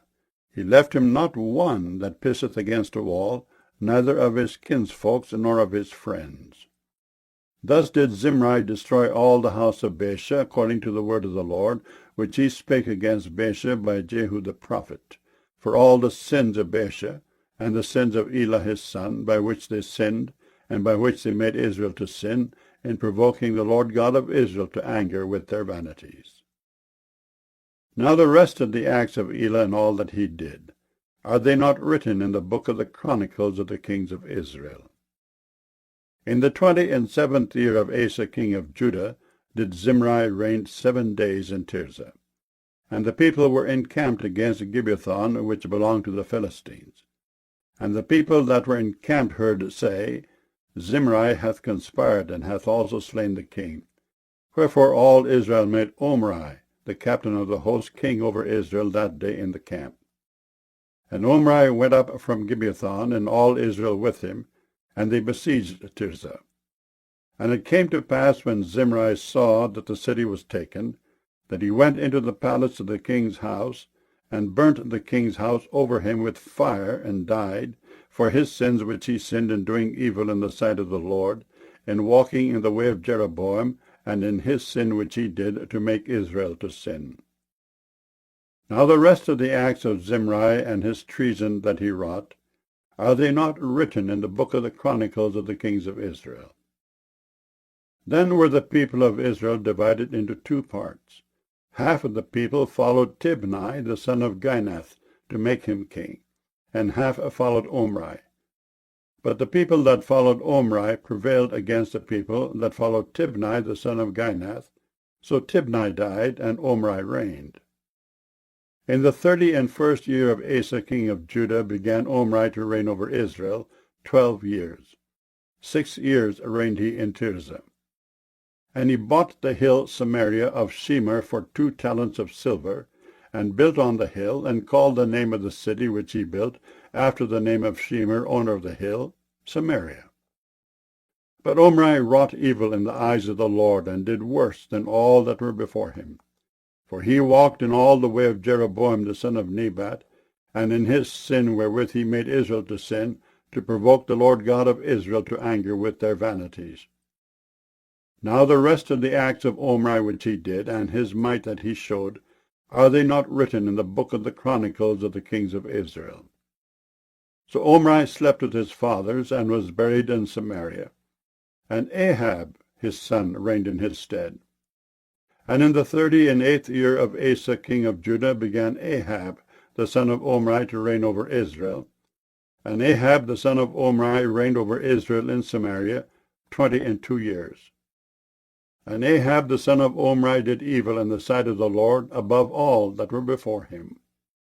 And it came to pass, as if it had been a light thing for him to walk in the sins of Jeroboam the son of Nebat, that he took to wife Jezebel, the daughter of Ethbaal, king of the Zidonians, and went and served Baal and worshipped him. And he reared up an altar for Baal in the house of Baal which he had built in Samaria. And Ahab made a grove, and Ahab did more to provoke the Lord God of Israel to anger than all the kings of Israel that were before him. In his days did Hiel the Bethelite build Jericho. He laid the foundation thereof in Abiram his firstborn, and set up the gates thereof in his youngest son Segub, according to the word of the Lord which he spake by Joshua the son of Nun. 1 Kings chapter 17. And Elijah the Tishbite, who was of the inhabitants of Gilead, said unto Ahab, As the Lord God of Israel liveth, before whom I stand, there shall not be dew nor rain these years, but according to my word. And the word of the Lord came unto him, saying, Get thee hence, and turn thee eastward, and hide thyself by the brook Cherith, that is before Jordan. And it shall be that thou shalt drink of the brook, and I have commanded the ravens to feed thee there. So he went and did according unto the word of the Lord, for he went and dwelt by the brook Cherith, that is before Jordan. And the ravens brought him bread and flesh in the morning, and bread and flesh in the evening, and he drank of the brook. And it came to pass after a while, that the brook dried up, because there had been no rain in the land. And the word of the Lord came unto him, saying, Arise, get thee to Zarephath, which belongeth to Zidon, and dwell there. Behold, I have commanded a widow woman there to sustain thee. So he arose and went to Zarephath. And when he came to the gate of the city, behold, the widow woman was there gathering of sticks. And he called to her, and said, Fetch me, I pray thee, a little water in a vessel, that I may drink. And as she was going to fetch it, he called to her, and said, Bring me, I pray thee, a morsel of bread in thine hand. And she said, As the Lord thy God liveth, I have not a cake, but an handful of meal in a barrel, and a little oil in a cruse. And behold, I am gathering 2 sticks, that I may go in and dress it for me and my son, that we may eat it and die. And Elijah said unto her, Fear not. Go and do as thou hast said, but make me thereof a little cake first, and bring it unto me, and after make for thee and for thy son. For thus saith the Lord God of Israel, The barrel of meal shall not waste, neither shall the cruse of oil fail, until the day that the Lord sendeth rain upon the earth. And she went and did according to the saying of Elijah, and she and he and her house did eat many days. And the barrel of meal wasted not, neither did the cruse of oil fail, according to the word of the Lord, which he spake by Elijah. And it came to pass after these things, that the son of the woman, the mistress of the house, fell sick. And his sickness was so sore, that there was no breath left in him. And she said unto Elijah, What have I to do with thee, O thou man of God? Art thou come unto me to call my sin to remembrance, and to slay my son? And he said unto her, Give me thy son. And he took him out of her bosom, and carried him up into a loft, where he abode, and laid him upon his own bed. And he cried unto the Lord, and said, O Lord my God, hast thou also brought evil upon the widow with whom I sojourned, by slaying her son? And he stretched himself upon the child 3 times, and cried unto the Lord, and said, O Lord my God, I pray thee, let this child's soul come into him again. And the Lord heard the voice of Elijah, and the soul of the child came into him again, and he revived. And Elijah took the child, and brought him down out of the chamber into the house, and delivered him unto his mother. And Elijah said, See, thy son liveth. And the woman said to Elijah, Now by this I know that thou art a man of God, and that the word of the Lord in thy mouth is truth. 1 Kings chapter 18. And it came to pass after many days, that the word of the Lord came to Elijah in the 3rd year, saying, Go, show thyself unto Ahab, and I will send rain upon the earth. And Elijah went to show himself unto Ahab. And there was a sore famine in Samaria. And Ahab called Obadiah, which was the governor of his house. Now Obadiah feared the Lord greatly, for it was so when Jezebel cut off the prophets of the Lord, that Obadiah took 100 prophets, and hid them by 50 in a cave, and fed them with bread and water. And Ahab said unto Obadiah, Go into the land unto all fountains of water, and unto all brooks. Peradventure we may find grass to save the horses and mules alive, that we lose not all the beasts. So they divided the land between them to pass throughout it. Ahab went one way by himself, and Obadiah went another way by himself. And as Obadiah was in the way, behold, Elijah met him. And he knew him, and fell on his face, and said, Art thou that my lord Elijah? And he answered him, I am.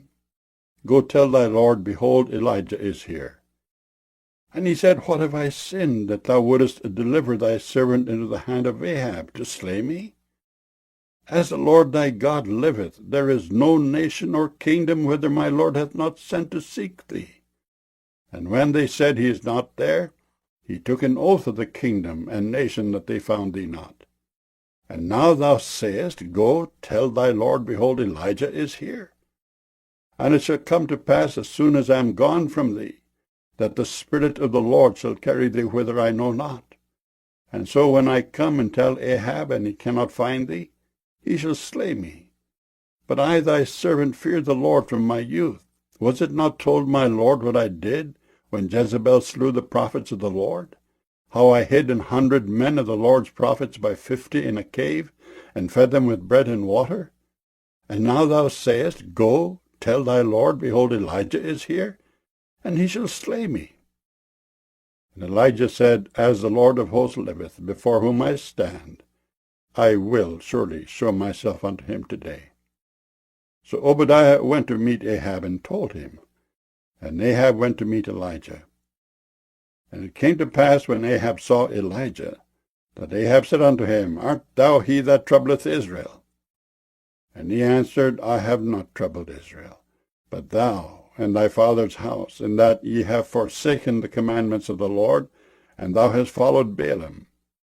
Now therefore send, and gather to me all Israel unto Mount Carmel, and the prophets of Baal 450, and the prophets of the groves 400, which eat at Jezebel's table. So Ahab sent unto all the children of Israel, and gathered the prophets together unto Mount Carmel. And Elijah came unto all the people, and said, How long halt ye between 2 opinions? If the Lord be God, follow him. But if Baal, then follow him. And the people answered him not a word. Then said Elijah unto the people, I, even I only, remain a prophet of the Lord, but Baal's prophets are 450 men. Let them therefore give us 2 bullocks, and let them choose 1 bullock for themselves, and cut it in pieces, and lay it on wood, and put no fire under. And I will dress the other bullock, and lay it on wood, and put no fire under. And call ye on the name of your gods, and I will call on the name of the Lord. And the God that answereth by fire, let him be God. And all the people answered and said, It is well spoken. And Elijah said unto the prophets of Baal, Choose you 1 bullock for yourselves, and dress it first, for ye are many. And call on the name of your gods, but put no fire under.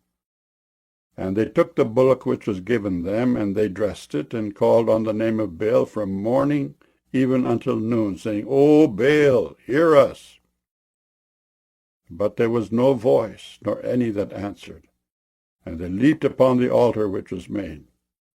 It came to pass at noon that Elijah mocked them, and said, Cry aloud, for he is a god. Either he is talking, or he is pursuing, or he is in a journey, or peradventure he sleepeth and must be awaked. And they cried aloud, and cut themselves after their manner with knives and lancets, till the blood gushed out upon them. And it came to pass when midday was past, and they prophesied until the time of the offering of the evening sacrifice, that there was neither voice, nor any to answer, nor any that regarded. And Elijah said unto all the people, Come near unto me. And all the people came near unto him. And he repaired the altar of the Lord that was broken down. And Elijah took 12 stones, according to the number of the tribes of the sons of Jacob, unto whom the word of the Lord came, saying, Israel shall be thy name. And with the stones he built an altar in the name of the Lord. And he made a trench about the altar, as great as would contain 2 measures of seed. And he put the wood in order, and cut the bullock in pieces, and laid him on the wood, and said, Fill 4 barrels with water, and pour it on the burnt sacrifice and on the wood. And he said, Do it the second time. And they did it the second time. And he said, Do it the third time. And they did it the third time. And the water ran about the altar, and he filled the trench also with water. And it came to pass at the time of the offering of the evening sacrifice, that Elijah the prophet came near and said, Lord God of Abraham, Isaac, and of Israel, let it be known this day that thou art God in Israel, and that I am thy servant, and that I have done all these things at thy word. Hear me, O Lord, hear me, that this people may know that thou art the Lord God, and that thou hast turned their heart back again. Then the fire of the Lord fell, and consumed the burnt sacrifice, and the wood, and the stones, and the dust, and licked up the water that was in the trench. And when all the people saw it, they fell on their faces, and they said, The Lord, he is the God. The Lord, he is the God. And Elijah said unto them, Take the prophets of Baal, let not one of them escape. And they took them, and Elijah brought them down to the brook Kishon, and slew them there. And Elijah said unto Ahab, Get thee up, eat and drink, for there is a sound of abundance of rain. So Ahab went up to eat and to drink, and Elijah went up to the top of Carmel. And he cast himself down upon the earth, and put his face between his knees, and said to his servant, Go up now, look toward the sea. And he went up and looked, and said, There is nothing. And he said, Go again 7 times. And it came to pass at the 7th time that he said, Behold, there ariseth a little cloud out of the sea, like a man's hand. And he said, Go up, say unto Ahab, Prepare thy chariot, and get thee down, that the rain stop thee not. It came to pass in the meanwhile, that the heaven was black with clouds and wind, and there was a great rain. And Ahab rode and went to Jezreel. And the hand of the Lord was on Elijah, and he girded up his loins, and ran before Ahab to the entrance of Jezreel. 1 Kings chapter 19. And Ahab told Jezebel all that Elijah had done, and withal how he had slain all the prophets with the sword. Then Jezebel sent a messenger unto Elijah, saying, So let the gods do to me, and more also, if I make not thy life as the life of one of them by tomorrow about this time. And when he saw that, he arose and went for his life, and came to Beersheba, which belongeth to Judah, and left his servant there. But he himself went a day's journey into the wilderness, and came and sat down under a juniper tree. And he requested for himself that he might die, and said, It is enough. Now, O Lord, take away my life, for I am not better than my fathers. And as he lay and slept under a juniper tree, behold, then an angel touched him, and said unto him, Arise, and eat. And he looked, and behold, there was a cake baken on the coals, and a cruse of water at his head. And he did eat and drink, and laid him down again. And the angel of the Lord came again the 2nd time, and touched him, and said, Arise and eat, because the journey is too great for thee. And he arose and did eat and drink, and went in the strength of that meat 40 days and 40 nights unto Horeb the mount of God. And he came thither unto a cave, and lodged there. And behold, the word of the Lord came to him, and he said unto him, What doest thou here, Elijah? And he said, I have been very jealous for the Lord God of hosts, for the children of Israel have forsaken thy covenant, thrown down thine altars, and slain thy prophets with the sword. And I, even I only, am left, and they seek my life to take it away. And he said, Go forth and stand upon the mount before the Lord. And behold, the Lord passed by, and a great and strong wind rent the mountains, and brake in pieces the rocks before the Lord. But the Lord was not in the wind. And after the wind an earthquake. But the Lord was not in the earthquake. And after the earthquake a fire. But the Lord was not in the fire. And after the fire a still small voice.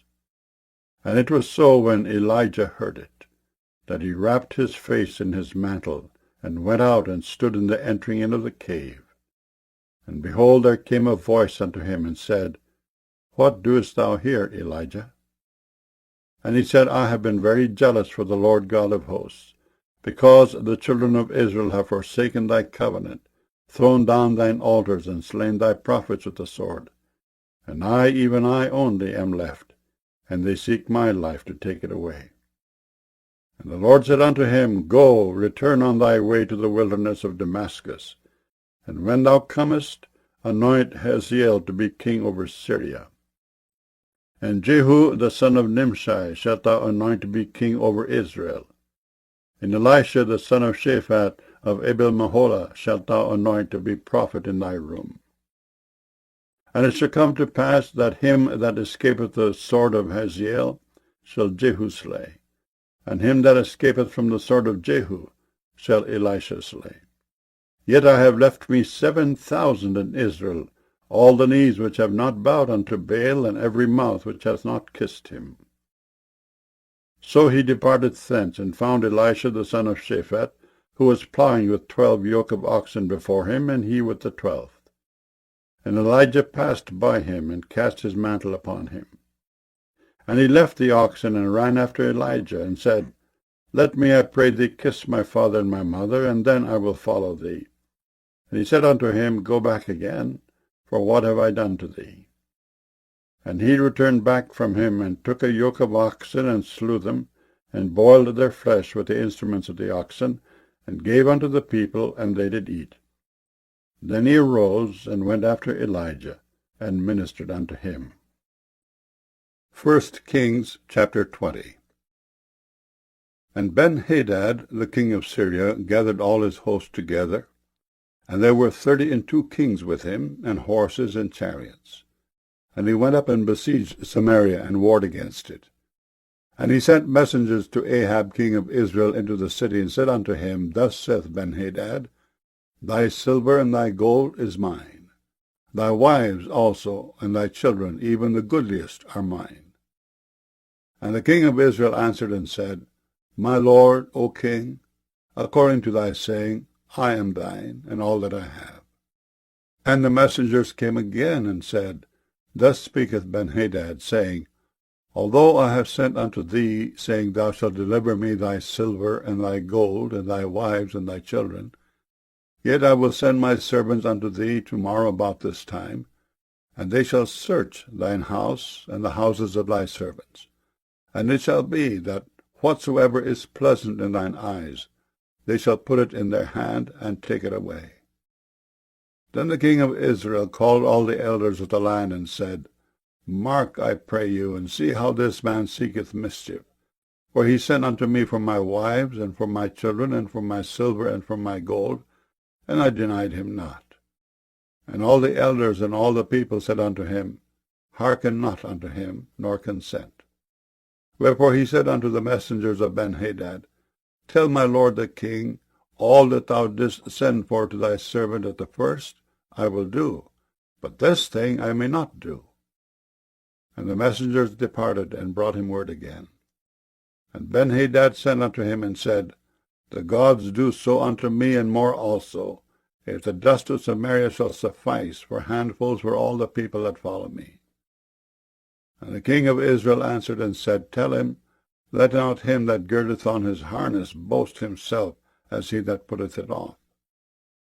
And it came to pass, when Benhadad heard this message, as he was drinking, he and the kings in the pavilions, that he said unto his servants, Set yourselves in array. And they set themselves in array against the city. And behold, there came a prophet unto Ahab king of Israel, saying, Thus saith the Lord, Hast thou seen all this great multitude? Behold, I will deliver it into thine hand this day, and thou shalt know that I am the Lord. And Ahab said, By whom? And he said, Thus saith the Lord, even by the young men of the princes of the provinces. Then he said, Who shall order the battle? And he answered, Thou. Then he numbered the young men of the princes of the provinces, and they were 232. And after them he numbered all the people, even all the children of Israel, being 7,000. And they went out at noon, but Benhadad was drinking himself drunk in the pavilions, he and the kings, the 32 kings that helped him. And the young men of the princes of the provinces went out first. And Benhadad sent out, and they told him, saying, There are men come out of Samaria. And he said, Whether they be come out for peace, take them alive, or whether they be come out for war, take them alive. So these young men of the princes of the provinces came out of the city, and the army which followed them. And they slew every one his man, and the Syrians fled, and Israel pursued them. And Benhadad the king of Syria escaped on an horse with the horsemen. And the king of Israel went out and smote the horses and chariots, and slew the Syrians with a great slaughter. And the prophet came to the king of Israel, and said unto him, Go, strengthen thyself, and mark, and see what thou doest. For at the return of the year the king of Syria will come up against thee. And the servants of the king of Syria said unto him, Their gods are gods of the hills. Therefore they were stronger than we. But let us fight against them in the plain, and surely we shall be stronger than they.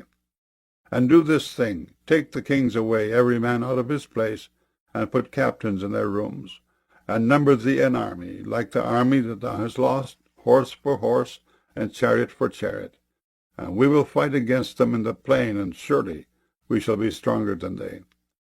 And he hearkened unto their voice, and did so. And it came to pass at the return of the year, that Benhadad numbered the Syrians, and went up to Aphek to fight against Israel. And the children of Israel were numbered, and were all present, and went against them. And the children of Israel pitched before them like 2 little flocks of kids.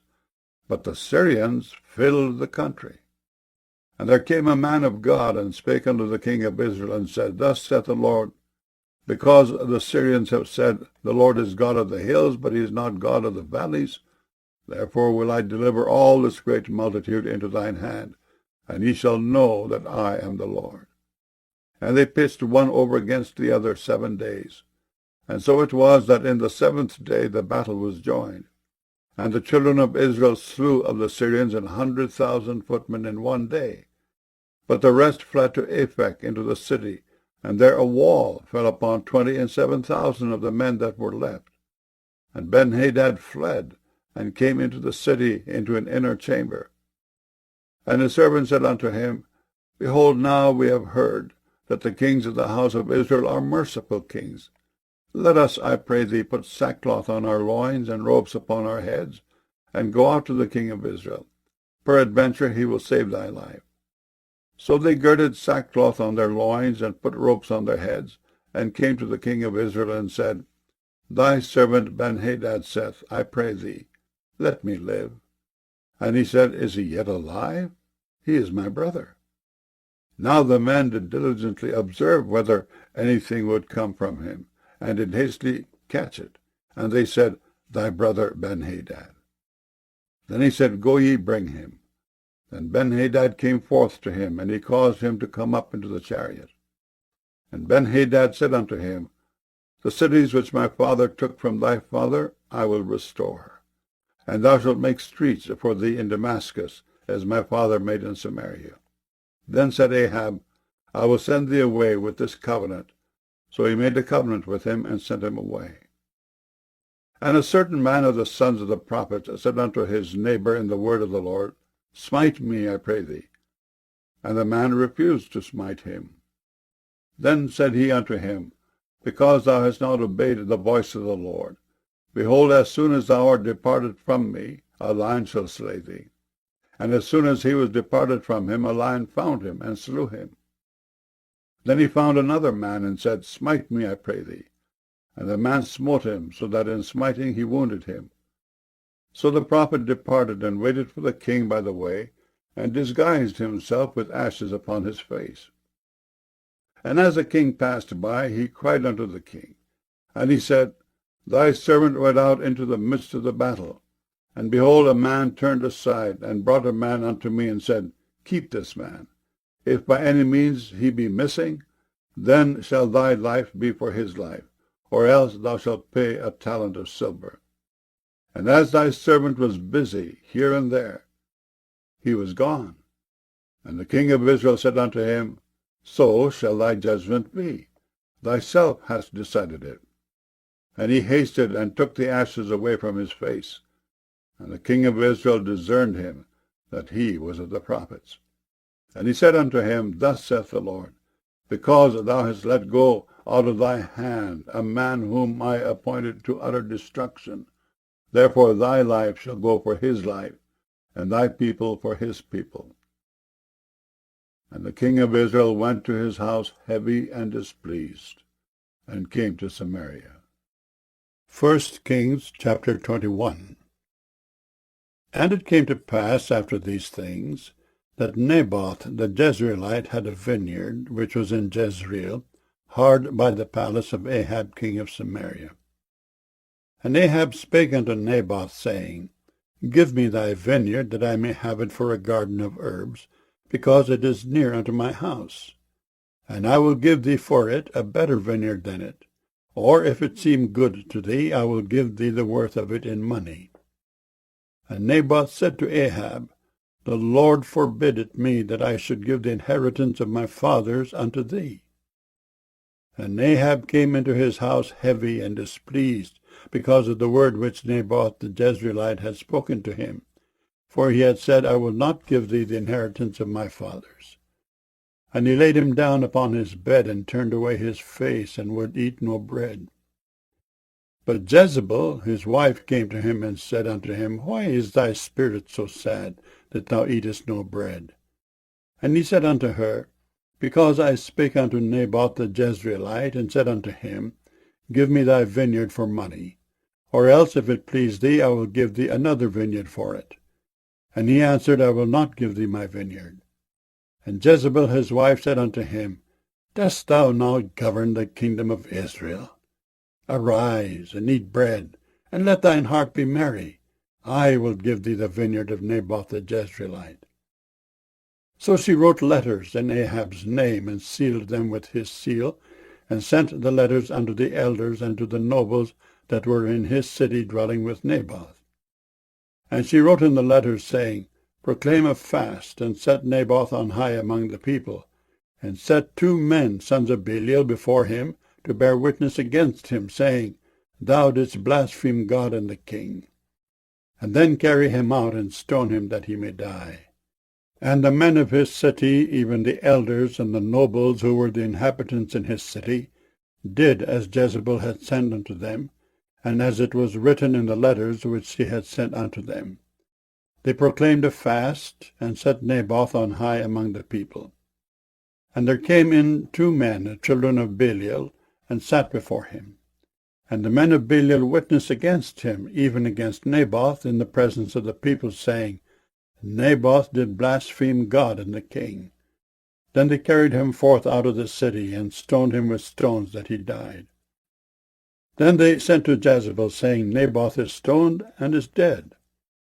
And it came to pass, when Jezebel heard that Naboth was stoned and was dead, that Jezebel said to Ahab, Arise, take possession of the vineyard of Naboth the Jezreelite, which he refused to give thee for money, for Naboth is not alive, but dead. It came to pass, when Ahab heard that Naboth was dead, that Ahab rose up to go down to the vineyard of Naboth the Jezreelite, to take possession of it. And the word of the Lord came to Elijah the Tishbite, saying, Arise, go down to meet Ahab king of Israel, which is in Samaria, Behold, he is in the vineyard of Naboth, whither he is gone down to possess it. And thou shalt speak unto him, saying, Thus saith the Lord, Hast thou killed, and also taken possession? And thou shalt speak unto him, saying, Thus saith the Lord, In the place where dogs lick the blood of Naboth, shall dogs lick thy blood, even thine. And Ahab said to Elijah, Hast thou found me, O mine enemy?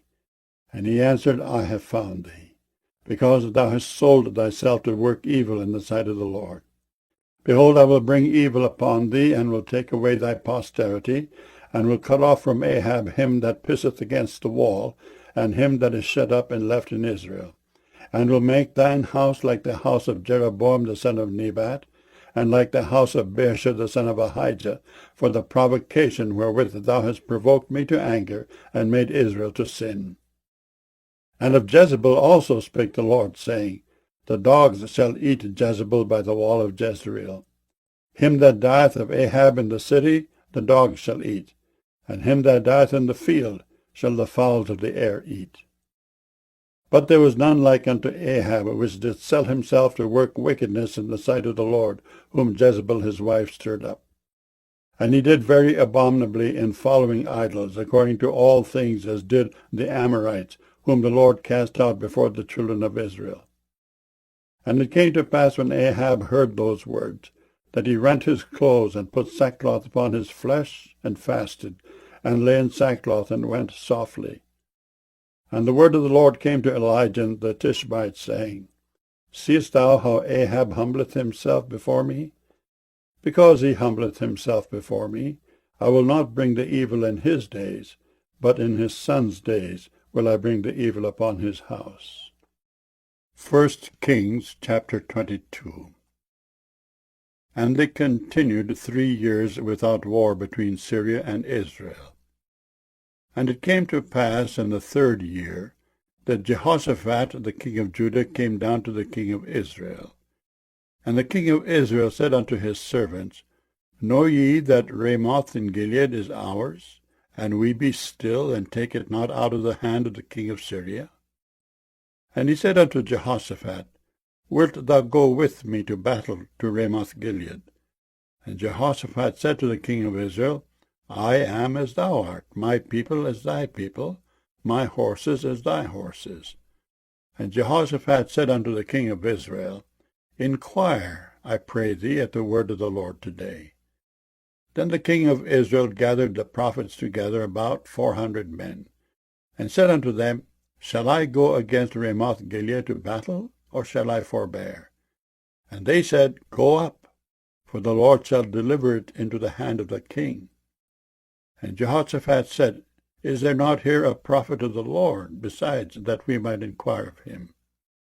And the king of Israel said unto Jehoshaphat, There is yet one man, Micaiah the son of Imlah, by whom we may inquire of the Lord. But I hate him, for he doth not prophesy good concerning me, but evil.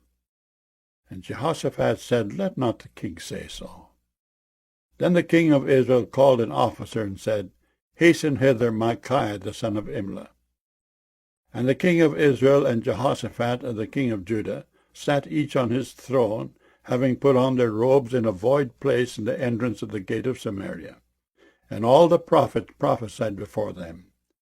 And Zedekiah the son of Kenaanah made him horns of iron. And he said, Thus saith the Lord, With these shalt thou push the Syrians until thou have consumed them. And all the prophets prophesied so, saying, Go up to Ramoth Gilead, and prosper, for the Lord shall deliver it into the king's hand. And the messenger that was gone to call Micaiah spake unto him, saying, Behold, now the words of the prophets declare good unto the king with one mouth. Let thy word, I pray thee, be like the word of one of them, and speak that which is good. And Micaiah said, As the Lord liveth, what the Lord saith unto me, that will I speak. So he came to the king. And the king said unto him, Micaiah, shall we go against Ramoth Gilead to battle, or shall we forbear? And he answered him, Go, and prosper, for the Lord shall deliver it into the hand of the king. And the king said unto him, How many times shall I adjure thee that thou tell me nothing but that which is true in the name of the Lord. And he said, I saw all Israel scattered upon the hills, as sheep that have not a shepherd. And the Lord said, These have no master. Let them return every man to his house in peace. And the king of Israel said unto Jehoshaphat, Did I not tell thee that he would prophesy no good concerning me, but evil? And he said, Hear thou therefore the word of the Lord. I saw the Lord sitting on his throne, and all the host of heaven standing by him on his right hand and on his left. And the Lord said, Who shall persuade Ahab that he may go up and fall at Ramoth-Gilead? And one said on this manner, and another said on that manner. And there came forth a spirit, and stood before the Lord, and said, I will persuade him. And the Lord said unto him, Wherewith? And he said, I will go forth, and I will be a lying spirit in the mouth of all his prophets. And he said, Thou shalt persuade him, and prevail also. Go forth, and do so. Now therefore, behold, the Lord hath put a lying spirit in the mouth of all these thy prophets, and the Lord hath spoken evil concerning thee. But Zedekiah the son of Kenaanah went near, and smote Micaiah on the cheek, and said, Which way went the Spirit of the Lord from me to speak unto thee? And Micaiah said, Behold, thou shalt see in that day, when thou shalt go into an inner chamber to hide thyself. And the king of Israel said, Take Micaiah, and carry him back unto Amon the governor of the city, and to Joash the king's son, and say, Thus saith the king, Put this fellow in the prison, and feed him with bread of affliction, and with water of affliction, until I come in peace. And Micaiah said, If thou return at all in peace, the Lord hath not spoken by me. And he said, Hearken, O people, every one of you. So the king of Israel and Jehoshaphat the king of Judah went up to Ramoth-Gilead. And the king of Israel said unto Jehoshaphat, I will disguise myself, and enter into the battle. But put thou on thy robes. And the king of Israel disguised himself, and went into the battle. But the king of Syria commanded his 32 captains that had rule over his chariots, saying, Fight neither with small nor great, save only with the king of Israel. And it came to pass, when the captains of the chariots saw Jehoshaphat, that they said, Surely it is the king of Israel. And they turned aside to fight against him, and Jehoshaphat cried out. And it came to pass, when the captains of the chariots perceived that it was not the king of Israel, that they turned back from pursuing him. And a certain man drew a bow at a venture, and smote the king of Israel between the joints of the harness. Wherefore he said unto the driver of his chariot, Turn thine hand, and carry me out of the host, for I am wounded. And the battle increased that day, and the king was stayed up in his chariot against the Syrians, and died at even. And the blood ran out of the wound into the midst of the chariot. And there went a proclamation throughout the host about the going down of the sun, saying, Every man to his city, and every man to his own country. So the king died, and was brought to Samaria, and they buried the king in Samaria. And one washed the chariot in the pool of Samaria, and the dogs licked up his blood, and they washed his armor according unto the word of the Lord which he spake. Now the rest of the acts of Ahab, and all that he did, and the ivory house which he made, and all the cities that he built, are they not written in the book of the Chronicles of the kings of Israel? So Ahab slept with his fathers, and Ahaziah his son reigned in his stead. And Jehoshaphat the son of Asa began to reign over Judah in the 4th year of Ahab king of Israel. Jehoshaphat was 35 years old when he began to reign, and he reigned 25 years in Jerusalem. And his mother's name was Azubah, the daughter of Shilhi. And he walked in all the ways of Asa his father. He turned not aside from it, doing that which was right in the eyes of the Lord. Nevertheless, the high places were not taken away, for the people offered and burnt incense yet in the high places. And Jehoshaphat made peace with the king of Israel. Now the rest of the acts of Jehoshaphat, and his might that he showed, and how he warred, are they not written in the book of the Chronicles of the kings of Judah? And the remnant of the Sodomites which remained in the days of his father Asa, he took out of the land. There was then no king in Edom, a deputy was king. Jehoshaphat made ships of Tarshish to go to Ophir for gold, but they went not, for the ships were broken at Ezion Geber. Then said Ahaziah the son of Ahab unto Jehoshaphat, Let my servants go with thy servants in the ships. But Jehoshaphat would not. And Jehoshaphat slept with his fathers, and was buried with his fathers in the city of David his father. And Jehoram his son reigned in his stead. Ahaziah the son of Ahab began to reign over Israel in Samaria, the 17th year of Jehoshaphat king of Judah, and reigned 2 years over Israel. And he did evil in the sight of the Lord, and walked in the way of his father, and in the way of his mother, and in the way of Jeroboam the son of Nebat, who made Israel to sin. For he served Baal, and worshipped him, and provoked to anger the Lord God of Israel, according to all that his father had done. The second book of the Kings, commonly called the fourth book of the Kings. Chapter 1. Then Moab rebelled against Israel after the death of Ahab. And Ahaziah fell down through a lattice in his upper chamber that was in Samaria, and was sick. And he sent messengers, and said unto them, Go, inquire of Beelzebub the god of Ekron, whether I shall recover of this disease. But the angel of the Lord said to Elijah the Tishbite, Arise, go up to meet the messengers of the king of Samaria, and say unto them, Is it not because there is not a God in Israel, that ye go to inquire of Beelzebub the god of Ekron?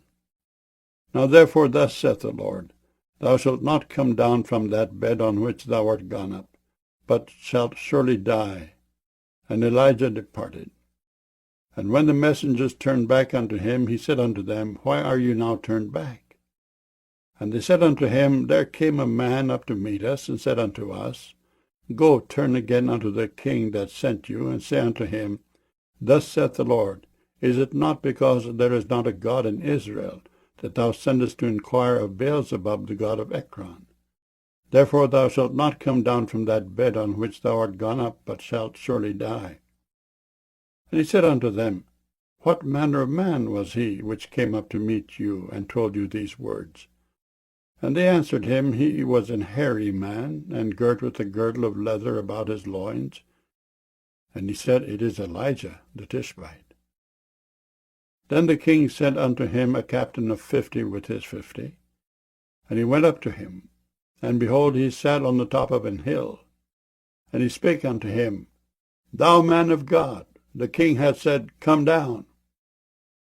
And Elijah answered and said to the captain of 50, If I be a man of God, then let fire come down from heaven and consume thee and thy 50. And there came down fire from heaven, and consumed him and his 50. Again also he sent unto him another captain of 50 with his 50. And he answered and said unto him, O man of God, thus hath the king said, Come down quickly. And Elijah answered and said unto them, If I be a man of God, let fire come down from heaven and consume thee and thy 50. And the fire of God came down from heaven and consumed him and his 50. And he sent again the captain of the third 50 with his 50. And the third captain of 50 went up, and came and fell on his knees before Elijah, and besought him, and said unto him, O man of God, I pray thee, let my life, and the life of these 50 thy servants, be precious in thy sight. Behold, there came fire down from heaven, and burnt up the 2 captains of the former 50s with their 50s. Therefore let my life now be precious in thy sight. And the angel of the Lord said unto Elijah, Go down with him, be not afraid of him. And he arose and went down with him unto the king. And he said unto him, Thus saith the Lord, Forasmuch as thou hast sent messengers to inquire of Beelzebub the god of Ekron, is it not because there is no God in Israel to inquire of his word?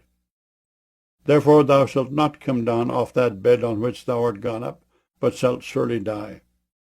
So he died, according to the word of the Lord which Elijah had spoken. And Jehoram reigned in his stead in the 2nd year of Jehoram the son of Jehoshaphat king of Judah, because he had no son.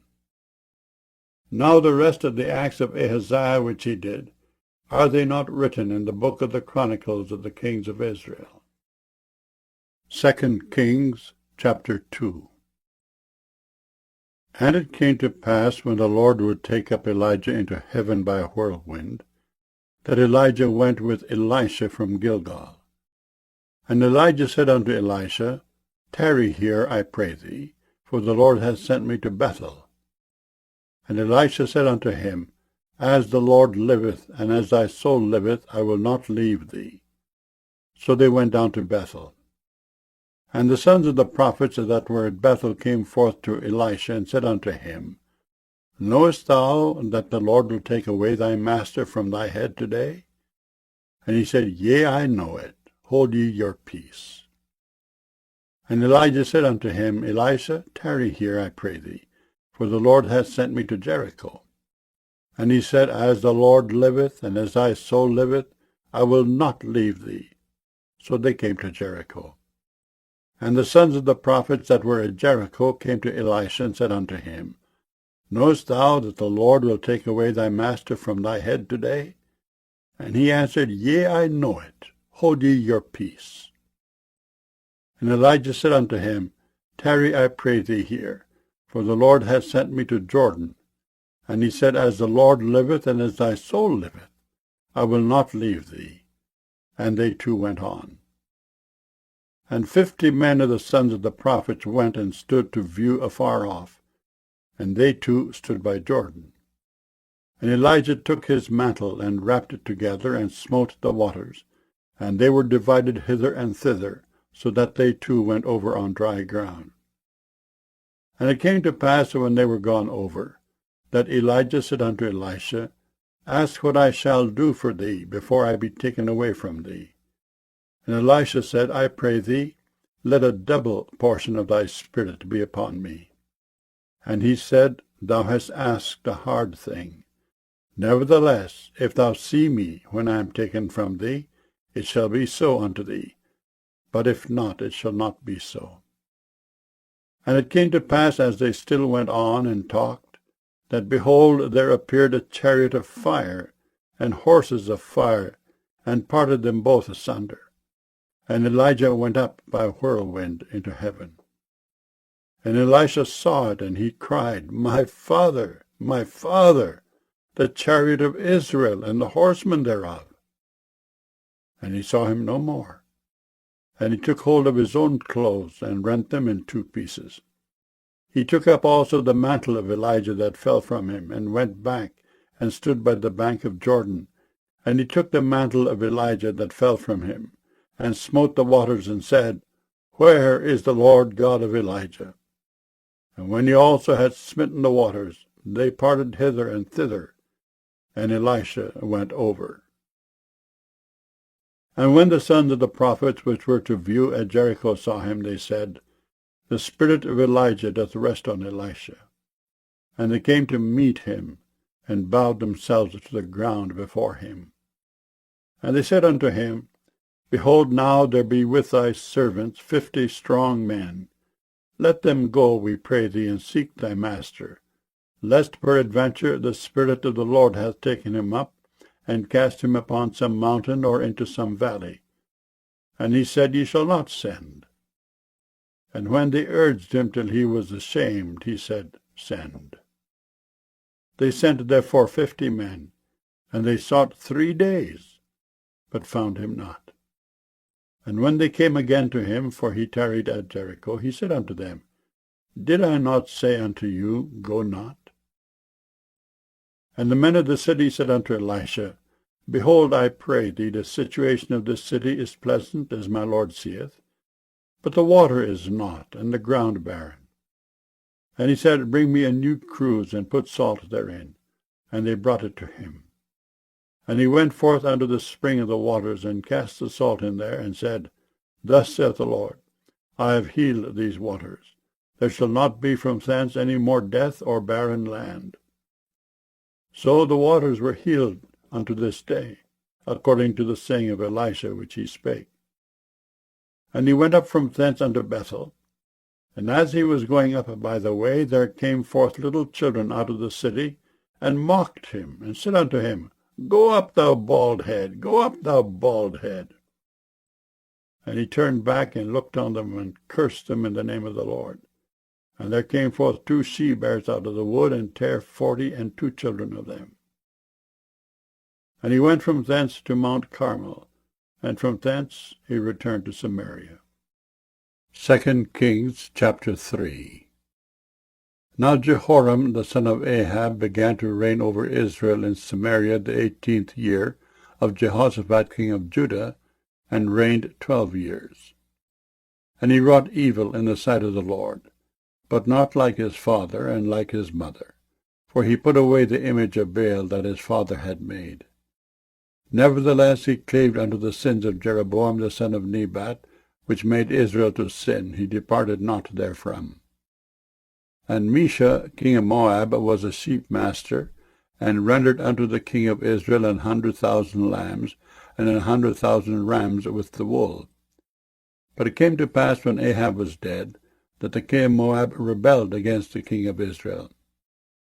And King Jehoram went out of Samaria the same time, and numbered all Israel. And he went and sent to Jehoshaphat the king of Judah, saying, The king of Moab hath rebelled against me. Wilt thou go with me against Moab to battle? And he said, I will go up. I am as thou art, my people as thy people, and my horses as thy horses. And he said, Which way shall we go up?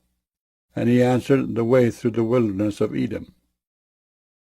So the king of Israel went, and the king of Judah, and the king of Edom. And they fetched a compass of 7 days' journey. And there was no water for the host, and for the cattle that followed them. And the king of Israel said, Alas, that the Lord hath called these 3 kings together to deliver them into the hand of Moab. But Jehoshaphat said, Is there not here a prophet of the Lord, that we may inquire of the Lord by him? And one of the king of Israel's servants answered and said, Here is Elisha, the son of Shaphat, which poured water on the hands of Elijah. And Jehoshaphat said, The word of the Lord is with him. So the king of Israel and Jehoshaphat and the king of Edom went down to him. And Elisha said unto the king of Israel, What have I to do with thee? Get thee to the prophets of thy father, and to the prophets of thy mother. And the king of Israel said unto him, Nay, for the Lord hath called these 3 kings together, to deliver them into the hand of Moab. And Elisha said, As the Lord of hosts liveth, before whom I stand, surely, were it not that I regard the presence of Jehoshaphat the king of Judah, I would not look toward thee, nor see thee. But now bring me a minstrel. And it came to pass, when the minstrel played, that the hand of the Lord came upon him. And he said, Thus saith the Lord, Make this valley full of ditches. For thus saith the Lord, Ye shall not see wind, neither shall ye see rain. Yet that valley shall be filled with water, that ye may drink, both ye and your cattle and your beasts. And this is but a light thing in the sight of the Lord. He will deliver the Moabites also into your hand. And he shall smite every fenced city, and every choice city, and shall fell every good tree, and stop all wells of water, and mar every good piece of land with stones. And it came to pass in the morning, when the meat offering was offered, that, behold, there came water by the way of Edom, and the country was filled with water. And when all the Moabites heard that the kings were come up to fight against them, they gathered all that were able to put on armor, and upward, and stood in the border. And they rose up early in the morning, and the sun shone upon the water, and the Moabites saw the water on the other side, as red as blood. And they said, This is blood. The kings are surely slain, and they have smitten one another. Now therefore, Moab, to the spoil. And when they came to the camp of Israel, the Israelites rose up and smote the Moabites, so that they fled before them. But they went forward, smiting the Moabites, even in their country. And they beat down the cities, and on every good piece of land cast every man his stone, and filled it. And they stopped all the wells of water, and felled all the good trees. Only in Kirhaseth left they the stones thereof. Howbeit the slingers went about it, and smote it. And when the king of Moab saw that the battle was too sore for him, he took with him 700 men that drew swords to break through even unto the king of Edom, but they could not. Then he took his eldest son that should have reigned in his stead, and offered him for a burnt offering upon the wall. And there was great indignation against Israel, and they departed from him, and returned to their own land. 2 Kings chapter 4. Now there cried a certain woman of the wives of the sons of the prophets unto Elisha, saying, Thy servant my husband is dead, and thou knowest that thy servant did fear the Lord. And a creditor is come to take unto him my 2 sons to be bondmen. And Elisha said unto her, What shall I do for thee? Tell me, what hast thou in the house? And she said, Thine handmaid hath not anything in the house, save a pot of oil. Then he said, Go, borrow thee vessels abroad of all thy neighbors, even empty vessels, borrow not a few. And when thou art come in, thou shalt shut the door upon thee and upon thy sons, and shalt pour out into all those vessels, and thou shalt set aside that which is full. So she went from him, and shut the door upon her and upon her sons, who brought the vessels to her, and she poured out. And it came to pass, when the vessels were full, that she said unto her son, Bring me yet a vessel. And he said unto her, There is not a vessel more. And the oil stayed. Then she came and told the man of God, and he said, Go, sell the oil, and pay thy debt, and live thou and thy children of the rest. And it fell on a day that Elisha passed to Shunem, where was a great woman, and she constrained him to eat bread. And so it was that as oft as he passed by, he turned in thither to eat bread. And she said unto her husband, Behold, now I perceive that this is an holy man of God, which passeth by us continually. Let us make a little chamber, I pray thee, on the wall, and let us set for him there a bed, and a table, and a stool, and a candlestick. And it shall be, when he cometh to us, that he shall turn in thither. And it fell on a day that he came thither, and he turned into the chamber, and lay there. And he said to Gehazi his servant, Call this Shunammite. And when he had called her, she stood before him. And he said unto him, Say now unto her, Behold, thou hast been careful for us with all this care. What is to be done for thee? Wouldest thou be spoken for to the king, or to the captain of the host? And she answered, I dwell among mine own people. And he said, What then is to be done for her? And Gehazi answered, Verily she hath no child, and her husband is old. And he said, Call her. And when he had called her, she stood in the door. And he said, About this season, according to the time of life, thou shalt embrace a son. And she said, Nay, my lord, thou man of God, do not lie unto thine handmaid. And the woman conceived, and bare a son at that season that Elisha had said unto her, according to the time of life. And when the child was grown, it fell on a day that he went out to his father to the reapers. And he said unto his father, My head, my head. And he said to a lad, Carry him to his mother. And when he had taken him and brought him to his mother, he sat on her knees till noon, and then died. And she went up and laid him on the bed of the man of God, and shut the door upon him, and went out. And she called unto her husband, and said, Send me, I pray thee, one of the young men, and one of the asses, that I may run to the man of God, and come again. And he said, Wherefore wilt thou go to him today? It is neither new moon, nor Sabbath. And she said, It shall be well. Then she saddled an ass, and said to her servant, Drive and go forward. Slack not thy riding for me, except I bid thee. So she went and came unto the man of God to Mount Carmel. And it came to pass, when the man of God saw her afar off, that he said to Gehazi his servant, Behold, yonder is that Shunammite. Run now, I pray thee, to meet her, and say unto her, Is it well with thee? Is it well with thy husband? Is it well with the child? And she answered, It is well. And when she came to the man of God to the hill, she caught him by the feet. But Gehazi came near to thrust her away. And the man of God said, Let her alone. For her soul is vexed within her, and the Lord hath hid it from me, and hath not told me. Then she said, Did I desire a son of my Lord? Did I not say, Do not deceive me? Then he said to Gehazi, Gird up thy loins, and take my staff in thine hand, and go thy way. If thou meet any man, salute him not. And if any salute thee, answer him not again. And lay my staff upon the face of the child. And the mother of the child said, As the Lord liveth, and as thy soul liveth, I will not leave thee. And he arose and followed her. And Gehazi passed on before them, and laid the staff upon the face of the child. But there was neither voice nor hearing. Wherefore he went again to meet him, and told him, saying, The child is not awaked. And when Elisha was come into the house, behold, the child was dead, and laid upon his bed. He went in therefore, and shut the door upon them twain, and prayed unto the Lord.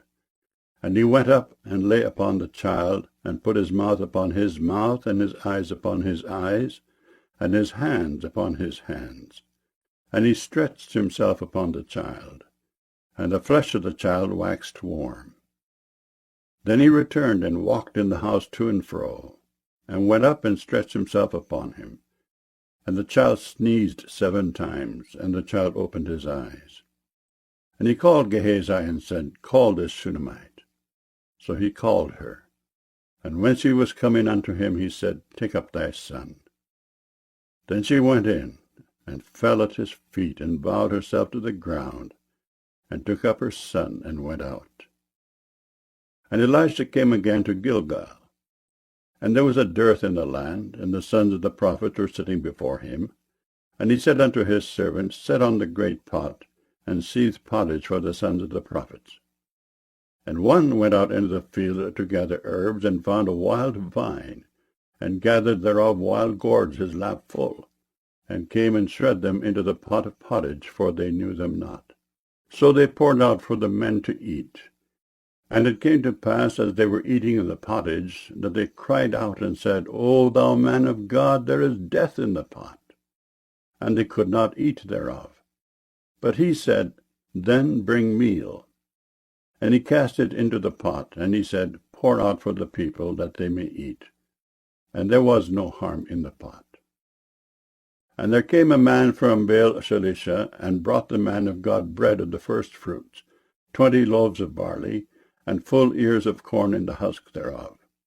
And he said, Give unto the people, that they may eat. And the servitor said, What? Should I set this before 100 men? He said again, Give the people, that they may eat. For thus saith the Lord, They shall eat, and shall leave thereof. So he set it before them, and they did eat, and left thereof, according to the word of the Lord. 2 Kings chapter 5. Now Naaman, captain of the host of the king of Syria, was a great man with his master, and honorable, because by him the Lord had given deliverance unto Syria. He was also a mighty man in valor, but he was a leper. And the Syrians had gone out by companies, and had brought away captive out of the land of Israel a little maid. And she waited on Naaman's wife. And she said unto her mistress, Would God my Lord were with the prophet that is in Samaria, for he would recover him of his leprosy. And one went in and told his lord, saying, Thus and thus said the maid that is of the land of Israel.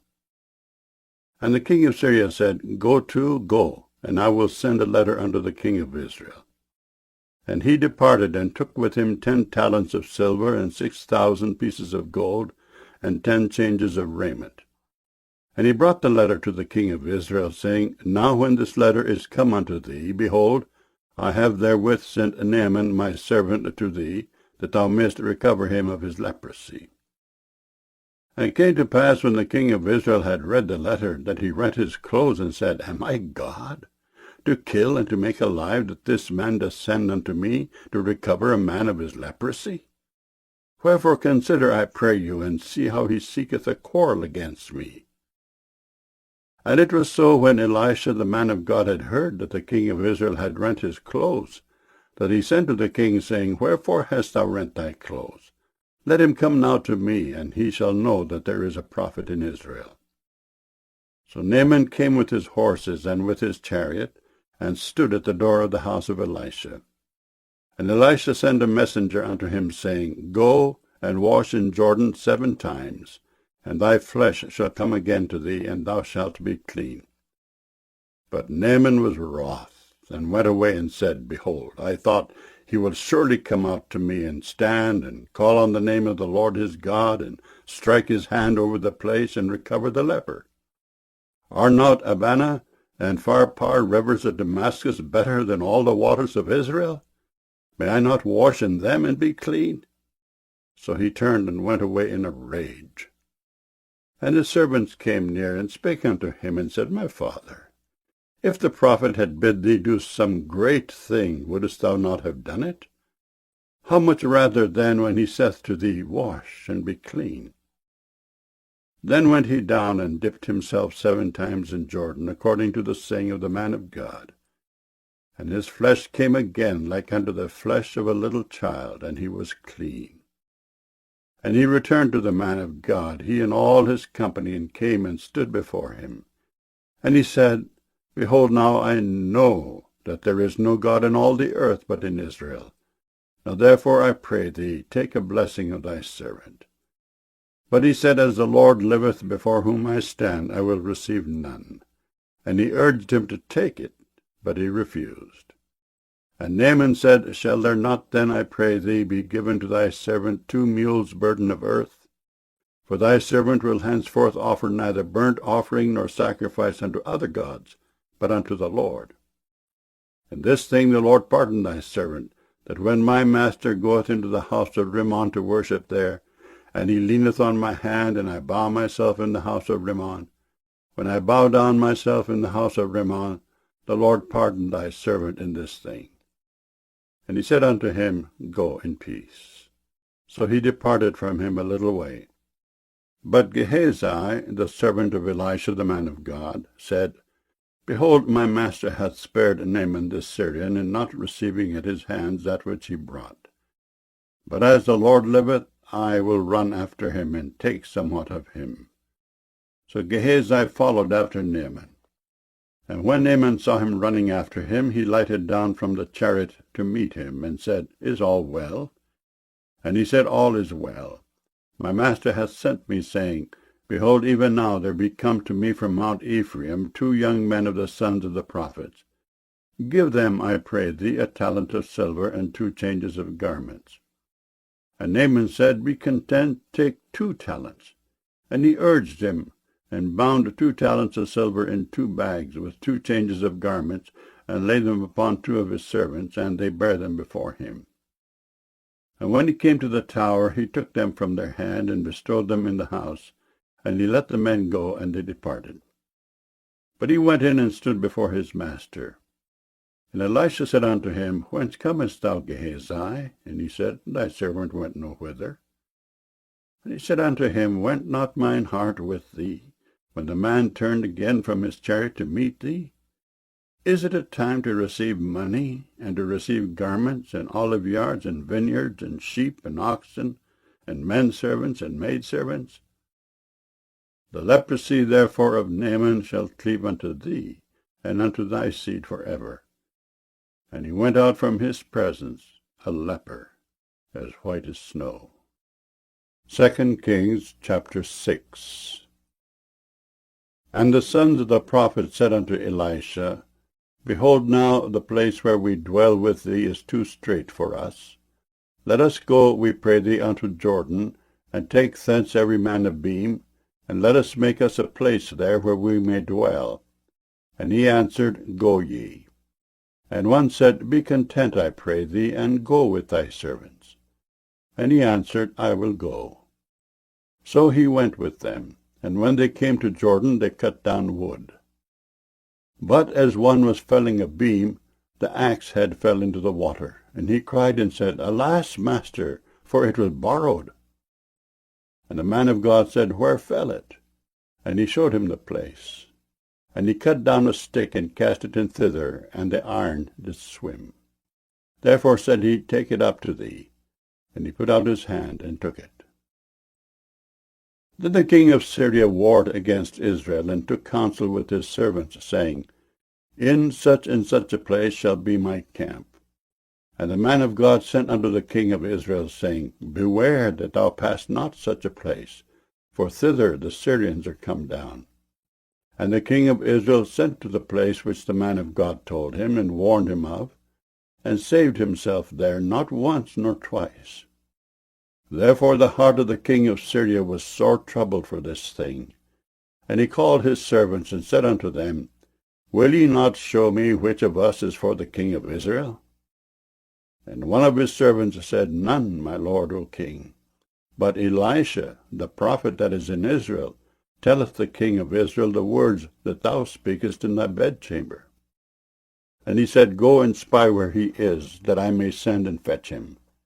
And it was told him, saying, Behold, he is in Dothan. Therefore sent he thither horses and chariots and a great host. And they came by night and compassed the city about.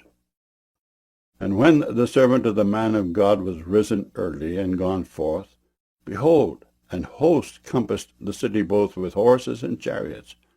And his servant said unto him, Alas, my master, how shall we do? And he answered, Fear not, for they that be with us are more than they that be with them. And Elisha prayed and said, Lord, I pray thee, open his eyes, that he may see. And the Lord opened the eyes of the young man, and he saw. And behold, the mountain was full of horses and chariots of fire round about Elisha. And when they came down to him, Elisha prayed unto the Lord, and said, Smite this people, I pray thee, with blindness. And he smote them with blindness, according to the word of Elisha. And Elisha said unto them, This is not the way, neither is this the city. Follow me, and I will bring you to the man whom ye seek. But he led them to Samaria. And it came to pass, when they were come into Samaria, that Elisha said, Lord, open the eyes of these men, that they may see. And the Lord opened their eyes, and they saw, and behold, they were in the midst of Samaria. And the king of Israel said unto Elisha, when he saw them, My father, shall I smite them? Shall I smite them? And he answered, Thou shalt not smite them. Wouldest thou smite those whom thou hast taken captive with thy sword and with thy bow? Set bread and water before them, that they may eat and drink, and go to their master. And he prepared great provision for them. And when they had eaten and drunk, he sent them away, and they went to their master. So the bands of Syria came no more into the land of Israel. And it came to pass after this, that Ben-Hadad, king of Syria, gathered all his host, and went up and besieged Samaria. And there was a great famine in Samaria. And behold, they besieged it, until an ass's head was sold for 80 pieces of silver, and the fourth part of a cab of dove's dung for 5 pieces of silver. And as the king of Israel was passing by upon the wall, there cried a woman unto him, saying, Help, my lord, O king. And he said, If the Lord do not help thee, when shall I help thee? Out of the barn floor, or out of the winepress? And the king said unto her, What aileth thee? And she answered, This woman said unto me, Give thy son, that we may eat him today, and we will eat my son tomorrow. So we boiled my son, and did eat him. And I said unto her on the next day, Give thy son, that we may eat him. And she hath hid her son. And it came to pass, when the king heard the words of the woman, that he rent his clothes. And he passed by upon the wall, and the people looked, and behold, he had sackcloth within upon his flesh. Then he said, God do so and more also to me, if the head of Elisha the son of Shaphat shall stand on him this day. But Elisha sat in his house, and the elders sat with him, and the king sent a man from before him.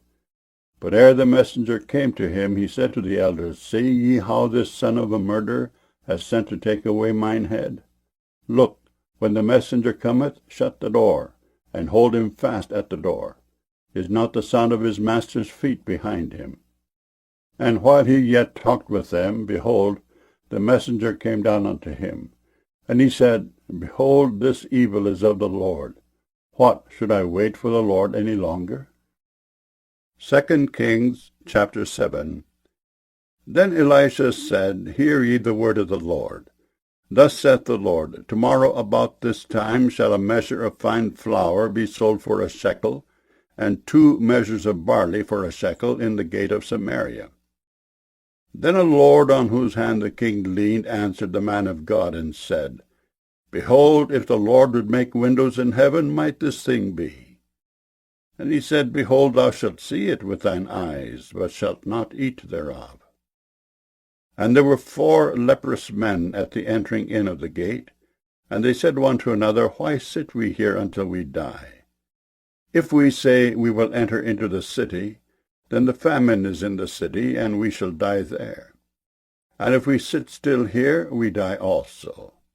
Now therefore come, and let us fall under the host of the Syrians. If they save us alive, we shall live, and if they kill us, we shall but die. And they rose up in the twilight to go unto the camp of the Syrians. And when they were come to the uttermost part of the camp of Syria, behold, there was no man there. For the Lord had made the host of the Syrians to hear a noise of chariots, and a noise of horses, even the noise of a great host. And they said one to another, Lo, the king of Israel hath hired against us the kings of the Hittites and the kings of the Egyptians to come upon us. Wherefore they arose and fled in the twilight, and left their tents, and their horses, and their asses, even the camp as it was, and fled for their life. And when these lepers came to the uttermost part of the camp, they went into one tent, and did eat and drink, and carried thence silver and gold and raiment, and went and hid it, and came again, and entered into another tent, and carried thence also, and went and hid it. Then they said one to another, We do not well. This day is a day of good tidings, and we hold our peace. If we tarry till the morning light, some mischief will come upon us. Now therefore come, that we may go and tell the king's household. So they came and called unto the porter of the city. And they told them, saying, We came to the camp of the Syrians, and behold, there was no man there, neither voice of man, but horses tied and asses tied in the tents as they were. And he called the porters, and they told it to the king's house within. And the king arose in the night, and said unto his servants, I will now show you what the Syrians have done to us. They know that we be hungry. Therefore are they gone out of the camp to hide themselves in the field, saying, When they come out of the city, we shall catch them alive and get into the city. And one of his servants answered and said, Let some take, I pray thee, 5 of the horses that remain, which are left in the city. Behold, they are as all the multitude of Israel that are left in it. Behold, I say, they are even as all the multitude of the Israelites that are consumed. And let us send and see. They took therefore 2 chariot horses. And the king sent after the host of the Syrians, saying, Go and see. And they went after them unto Jordan. And lo, all the way was full of garments and vessels, which the Syrians had cast away in their haste. And the messengers returned and told the king. And the people went out and spoiled the tents of the Syrians. So a measure of fine flour was sold for a shekel, and 2 measures of barley for a shekel, according to the word of the Lord. And the king appointed the Lord on whose hand he leaned to have the charge of the gate. And the people trode upon him in the gate, and he died, as the man of God had said, who spake when the king came down to him.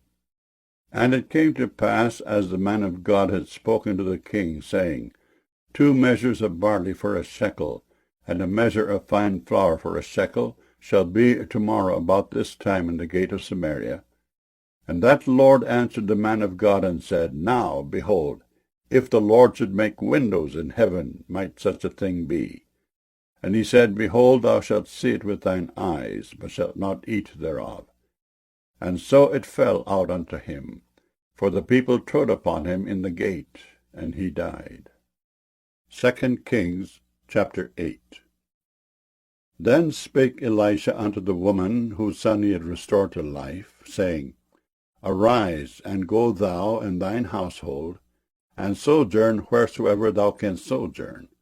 For the Lord hath called for a famine, and it shall also come upon the land 7 years. And the woman arose and did after the saying of the man of God. And she went with her household, and sojourned in the land of the Philistines 7 years. And it came to pass at the 7 years' end, that the woman returned out of the land of the Philistines. And she went forth to cry unto the king for her house and for her land. And the king talked with Gehazi, the servant of the man of God, saying, Tell me, I pray thee, all the great things that Elisha hath done. And it came to pass, as he was telling the king how he had restored a dead body to life, that behold, the woman whose son he had restored to life cried to the king for her house and for her land. And Gehazi said, My lord, O king, this is the woman, and this is her son whom Elisha restored to life. And when the king asked the woman, she told him. So the king appointed unto her a certain officer, saying, Restore all that was hers, and all the fruits of the field since the day that she left the land even until now. And Elisha came to Damascus, and Ben-Hadad the king of Syria was sick, and it was told him, saying, The man of God is come hither. And the king said unto Hazael, Take a present in thine hand, and go meet the man of God, and inquire of the Lord by him, saying, Shall I recover of this disease? So Hazael went to meet him, and took a present with him, even of every good thing of Damascus, 40 camels' burden, and came and stood before him, and said, Thy son Ben-Hadad, king of Syria, hath sent me to thee, saying, Shall I recover of this disease? And Elisha said unto him, Go, say unto him, Thou mayest certainly recover. Howbeit, the Lord hath showed me that he shall surely die. And he settled his countenance steadfastly, until he was ashamed. And the man of God wept. And Hazael said, Why weepeth my lord? And he answered, Because I know the evil that thou wilt do unto the children of Israel. Their strongholds wilt thou set on fire, and their young men wilt thou slay with the sword, and wilt dash their children, and rip up their women with child. And Hazael said, But what, is thy servant a dog, that he should do this great thing? And Elisha answered, The Lord hath showed me that thou shalt be king over Syria. So he departed from Elisha, and came to his master, who said to him, What said Elisha to thee? And he answered, He told me that thou shouldest surely recover. And it came to pass on the morrow, that he took a thick cloth, and dipped it in water, and spread it on his face, so that he died. And Hazael reigned in his stead. And in the 5th year of Joram the son of Ahab king of Israel, Jehoshaphat being then king of Judah, Jehoram the son of Jehoshaphat king of Judah began to reign. 32 years old was he when he began to reign, and he reigned 8 years in Jerusalem. And he walked in the way of the kings of Israel, as did the house of Ahab, for the daughter of Ahab was his wife, and he did evil in the sight of the Lord. Yet the Lord would not destroy Judah for David his servant's sake, as he promised him to give him alway a light, and to his children. In his days Edom revolted from under the hand of Judah, and made a king over themselves. So Joram went over to Zair, and all the chariots with him. And he rose by night, and smote the Edomites which compassed him about, and the captains of the chariots, and the people fled into their tents. Yet Edom revolted from under the hand of Judah unto this day. Then Libnah revolted at the same time. And the rest of the acts of Joram, and all that he did, are they not written in the book of the Chronicles of the kings of Judah? And Joram slept with his fathers, and was buried with his fathers in the city of David, and Ahaziah his son reigned in his stead. In the 12th year of Joram the son of Ahab king of Israel did Ahaziah the son of Jehoram king of Judah begin to reign. 22 years old was Ahaziah when he began to reign, and he reigned 1 year in Jerusalem, and his mother's name was Athaliah, the daughter of Omri king of Israel. And he walked in the way of the house of Ahab, and did evil in the sight of the Lord, as did the house of Ahab, for he was the son-in-law of the house of Ahab. And he went with Joram the son of Ahab to the war against Hazael king of Syria in Ramoth-Gilead. and the Syrians wounded Joram. And King Joram went back to be healed in Jezreel of the wounds which the Syrians had given him at Ramah, when he fought against Hazael king of Syria. And Ahaziah the son of Jehoram king of Judah went down to see Joram the son of Ahab in Jezreel, because he was sick. 2 Kings chapter 9.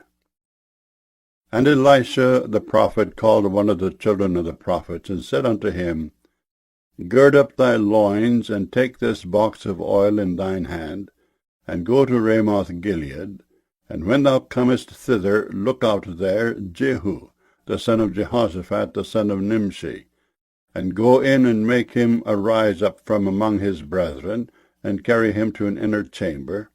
Then take the box of oil, and pour it on his head, and say, Thus saith the Lord, I have anointed thee king over Israel. Then open the door, and flee, and tarry not.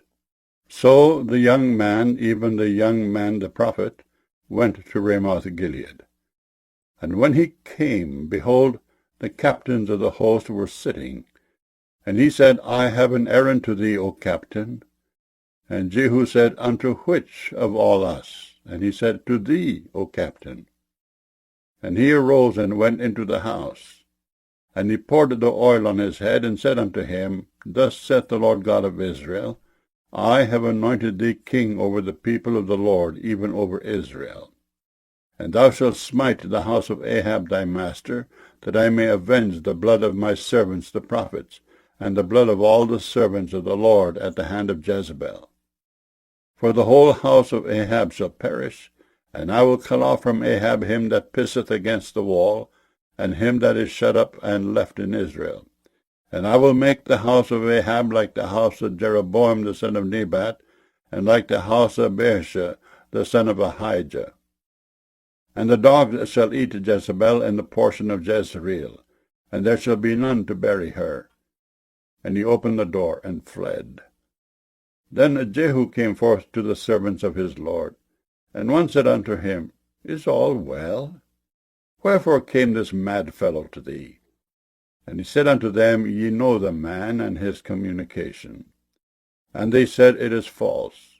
Tell us now. And he said, Thus and thus spake he to me, saying, Thus saith the Lord, I have anointed thee king over Israel. Then they hasted, and took every man his garment, and put it under him on the top of the stairs, and blew with trumpets, saying, Jehu is king. So Jehu the son of Jehoshaphat the son of Nimshi conspired against Joram. Now Joram had kept Ramoth Gilead, he and all Israel, because of Hazael king of Syria. But King Joram was returned to be healed in Jezreel of the wounds which the Syrians had given him, when he fought with Hazael king of Syria. And Jehu said, If it be your minds, then let none go forth, nor escape out of the city to go to tell it in Jezreel. So Jehu rode in a chariot and went to Jezreel, for Joram lay there. And Ahaziah king of Judah was come down to see Joram. And there stood a watchman on the tower in Jezreel, and he spied the company of Jehu as he came, and said, I see a company. And Joram said, Take in horsemen, and send to meet them, and let him say, Is it peace? So there went one on horseback to meet him, and said, Thus saith the king, Is it peace? And Jehu said, What hast thou to do with peace? Turn thee behind me. And the watchman told, saying, The messenger came to them, but he cometh not again. Then he sent out a second on horseback, which came to them, and said, Thus saith the king, Is it peace? And Jehu answered, What hast thou to do with peace? Turn thee behind me. And the watchman told, saying, He came even unto them, and cometh not again. And the driving is like the driving of Jehu the son of Nimshi, for he driveth furiously. And Joram said, Make ready. And his chariot was made ready. And Joram king of Israel and Ahaziah king of Judah went out, each in his chariot, and they went out against Jehu, and met him in the portion of Naboth the Jezreelite. And it came to pass, when Joram saw Jehu, that he said, Is it peace, Jehu? And he answered, What peace, so long as the whoredoms of thy mother Jezebel and her witchcraft are so many? And Joram turned his hands and fled, and said to Ahaziah, There is treachery, O Ahaziah. And Jehu drew a bow with his full strength, and smote Jehoram between his arms, and the arrow went out at his heart, and he sunk down in his chariot. Then said Jehu to Bidkar his captain, Take up, and cast him in the portion of the field of Naboth the Jezreelite. For remember how that, when I and thou rode together after Ahab his father, the Lord laid this burden upon him. Surely I have seen yesterday the blood of Naboth, and the blood of his sons, saith the Lord. And I will requite thee in this plat, saith the Lord. Now therefore take and cast him into the plat of ground, according to the word of the Lord. But when Ahaziah the king of Judah saw this, he fled by the way of the garden house. And Jehu followed after him, and said, Smite him also in the chariot. And they did so at the going up to Gur, which is by Ibleam. And he fled to Megiddo, and died there. And his servants carried him in a chariot to Jerusalem, and buried him in his sepulchre with his fathers in the city of David. And in the 11th year of Joram the son of Ahab began Ahaziah to reign over Judah. And when Jehu was come to Jezreel, Jezebel heard of it. And she painted her face, and tired her head, and looked out at a window. And as Jehu entered in at the gate, she said, Had Zimri peace? Who slew his master? And he lifted up his face to the window, and said, Who is on my side? Who? And there looked out to him 2 or 3 eunuchs. And he said, Throw her down. So they threw her down, and some of her blood was sprinkled on the wall and on the horses. And he trode her under foot. And when he was come in, he did eat and drink, and said, Go, see now this cursed woman, and bury her, for she is a king's daughter. And they went to bury her, but they found no more of her than the skull, and the feet, and the palms of her hands. Wherefore they came again and told him. And he said, This is the word of the Lord, which he spake by his servant Elijah the Tishbite, saying, In the portion of Jezreel shall dogs eat the flesh of Jezebel. And the carcass of Jezebel shall be as dung upon the face of the field in the portion of Jezreel, so that they shall not say, This is Jezebel. 2 Kings chapter 10. And Ahab had 70 sons in Samaria. And Jehu wrote letters, and sent to Samaria unto the elders of Jezreel, to the elders, and to them that brought up Ahab's children, saying, Now as soon as this letter cometh to you, seeing your master's sons are with you, and there are with you chariots and horses, a fenced city also, and armor, look even out the best and meetest of your master's sons, and set him on his father's throne, and fight for your master's house. But they were exceedingly afraid, and said, Behold, 2 kings stood not before him. How then shall we stand?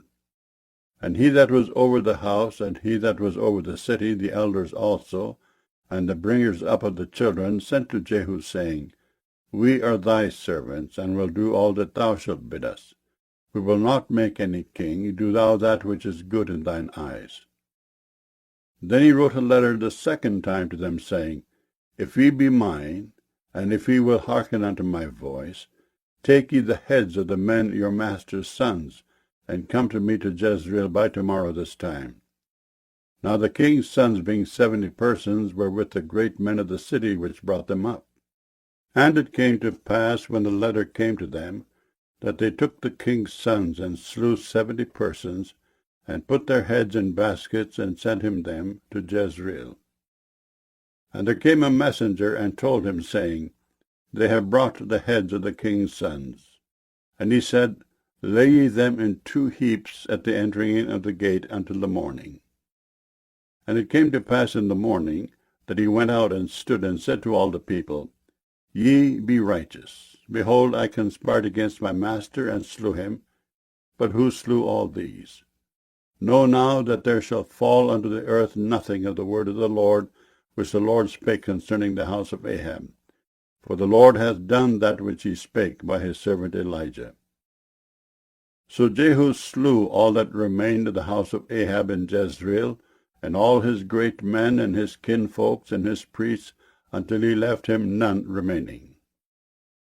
And he arose and departed, and came to Samaria.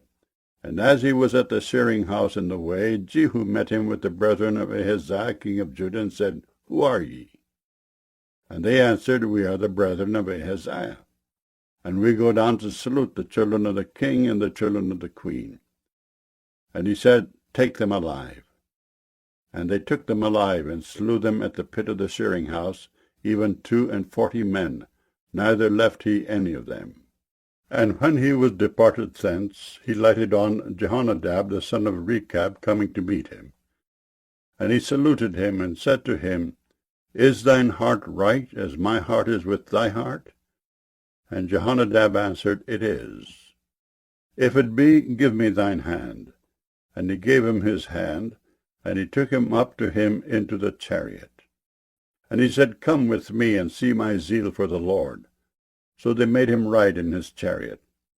And when he came to Samaria, he slew all that remained unto Ahab in Samaria, till he had destroyed him, according to the saying of the Lord, which he spake to Elijah. And Jehu gathered all the people together, and said unto them, Ahab served Baal a little, but Jehu shall serve him much. Now therefore call unto me all the prophets of Baal, all his servants, and all his priests. Let none be wanting, for I have a great sacrifice to do to Baal. Whosoever shall be wanting, he shall not live. But Jehu did it in subtlety, to the intent that he might destroy the worshippers of Baal. And Jehu said, Proclaim a solemn assembly for Baal. And they proclaimed it. And Jehu sent through all Israel. And all the worshippers of Baal came, so that there was not a man left that came not. And they came into the house of Baal, and the house of Baal was full from one end to another. And he said unto him that was over the vestry, Bring forth vestments for all the worshippers of Baal.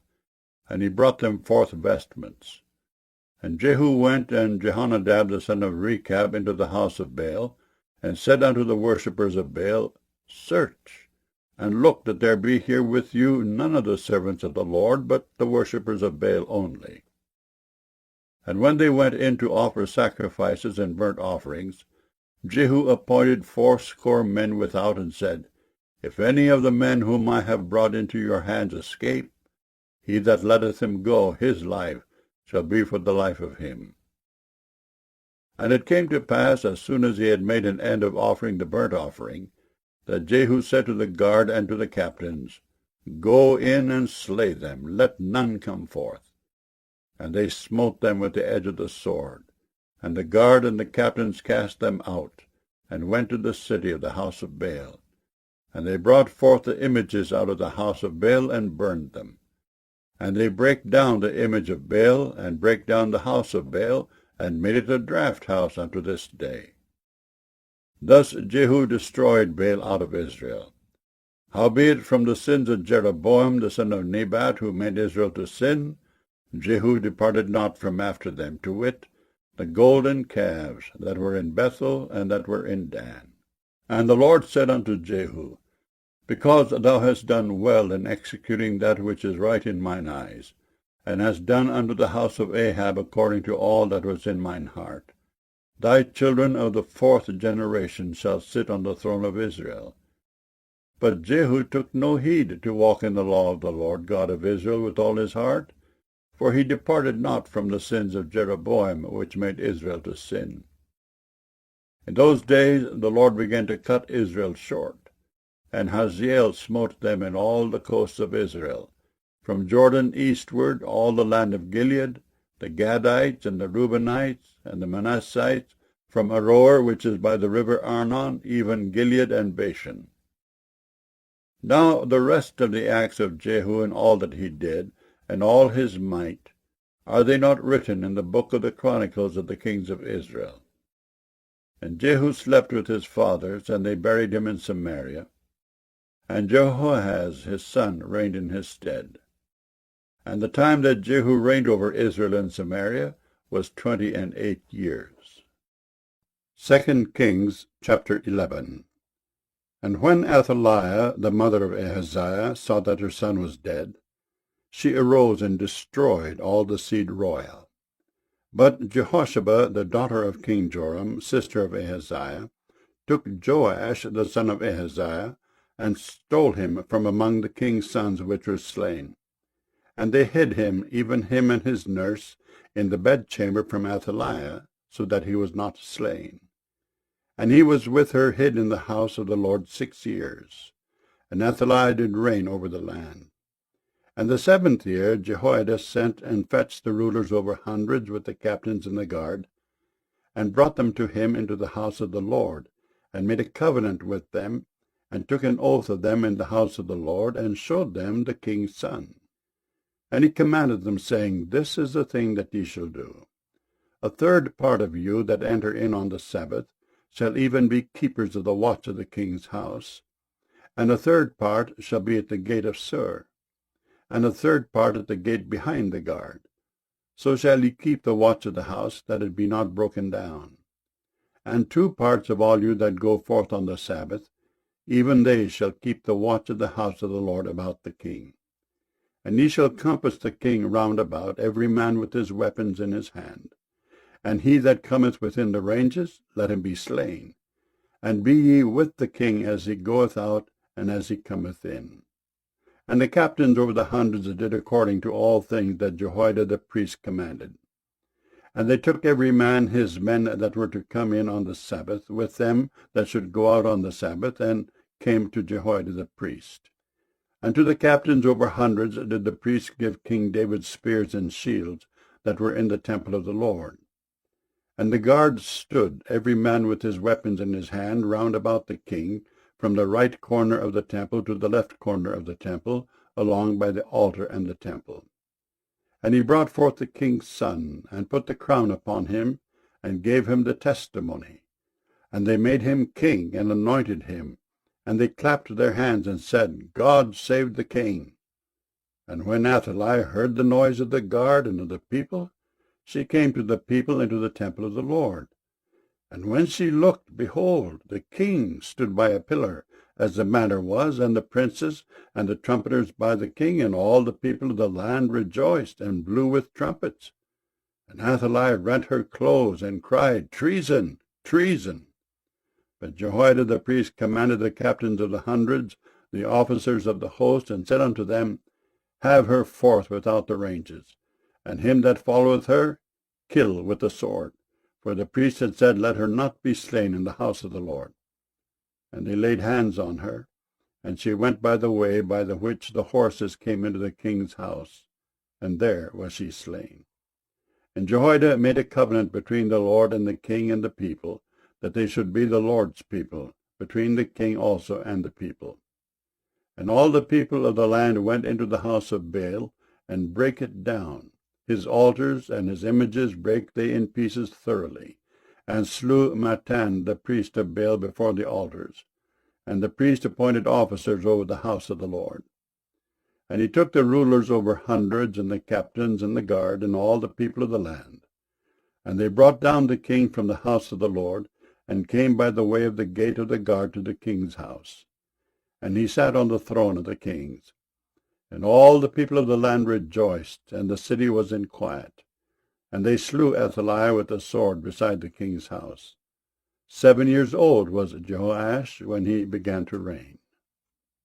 2 Kings chapter 12. In the 7th year of Jehu, Jehoash began to reign. And 40 years reigned he in Jerusalem, and his mother's name was Zibiah of Beersheba. And Jehoash did that which was right in the sight of the Lord all his days, wherein Jehoiada the priest instructed him. But the high places were not taken away. The people still sacrificed and burnt incense in the high places. And Jehoash said to the priests, All the money of the dedicated things that is brought into the house of the Lord, even the money of every one that passeth the account, the money that every man is set at, and all the money that cometh into any man's heart to bring into the house of the Lord, let the priests take it to them, every man of his acquaintance, and let them repair the breaches of the house wheresoever any breach shall be found. But it was so that in the 23 year of King Jehoash, the priests had not repaired the breaches of the house. Then King Jehoash called for Jehoiada the priest and the other priests, and said unto them, Why repair ye not the breaches of the house? Now therefore receive no more money of your acquaintance, but deliver it for the breaches of the house. And the priests consented to receive no more money of the people, neither to repair the breaches of the house. But Jehoiada the priest took a chest, and bored a hole in the lid of it, and set it beside the altar on the right side as one cometh into the house of the Lord. And the priest that kept the door put therein all the money that was brought into the house of the Lord. And it was so, when they saw that there was much money in the chest, that the king's scribe and the high priest came up, and they put up in bags, and told the money that was found in the house of the Lord.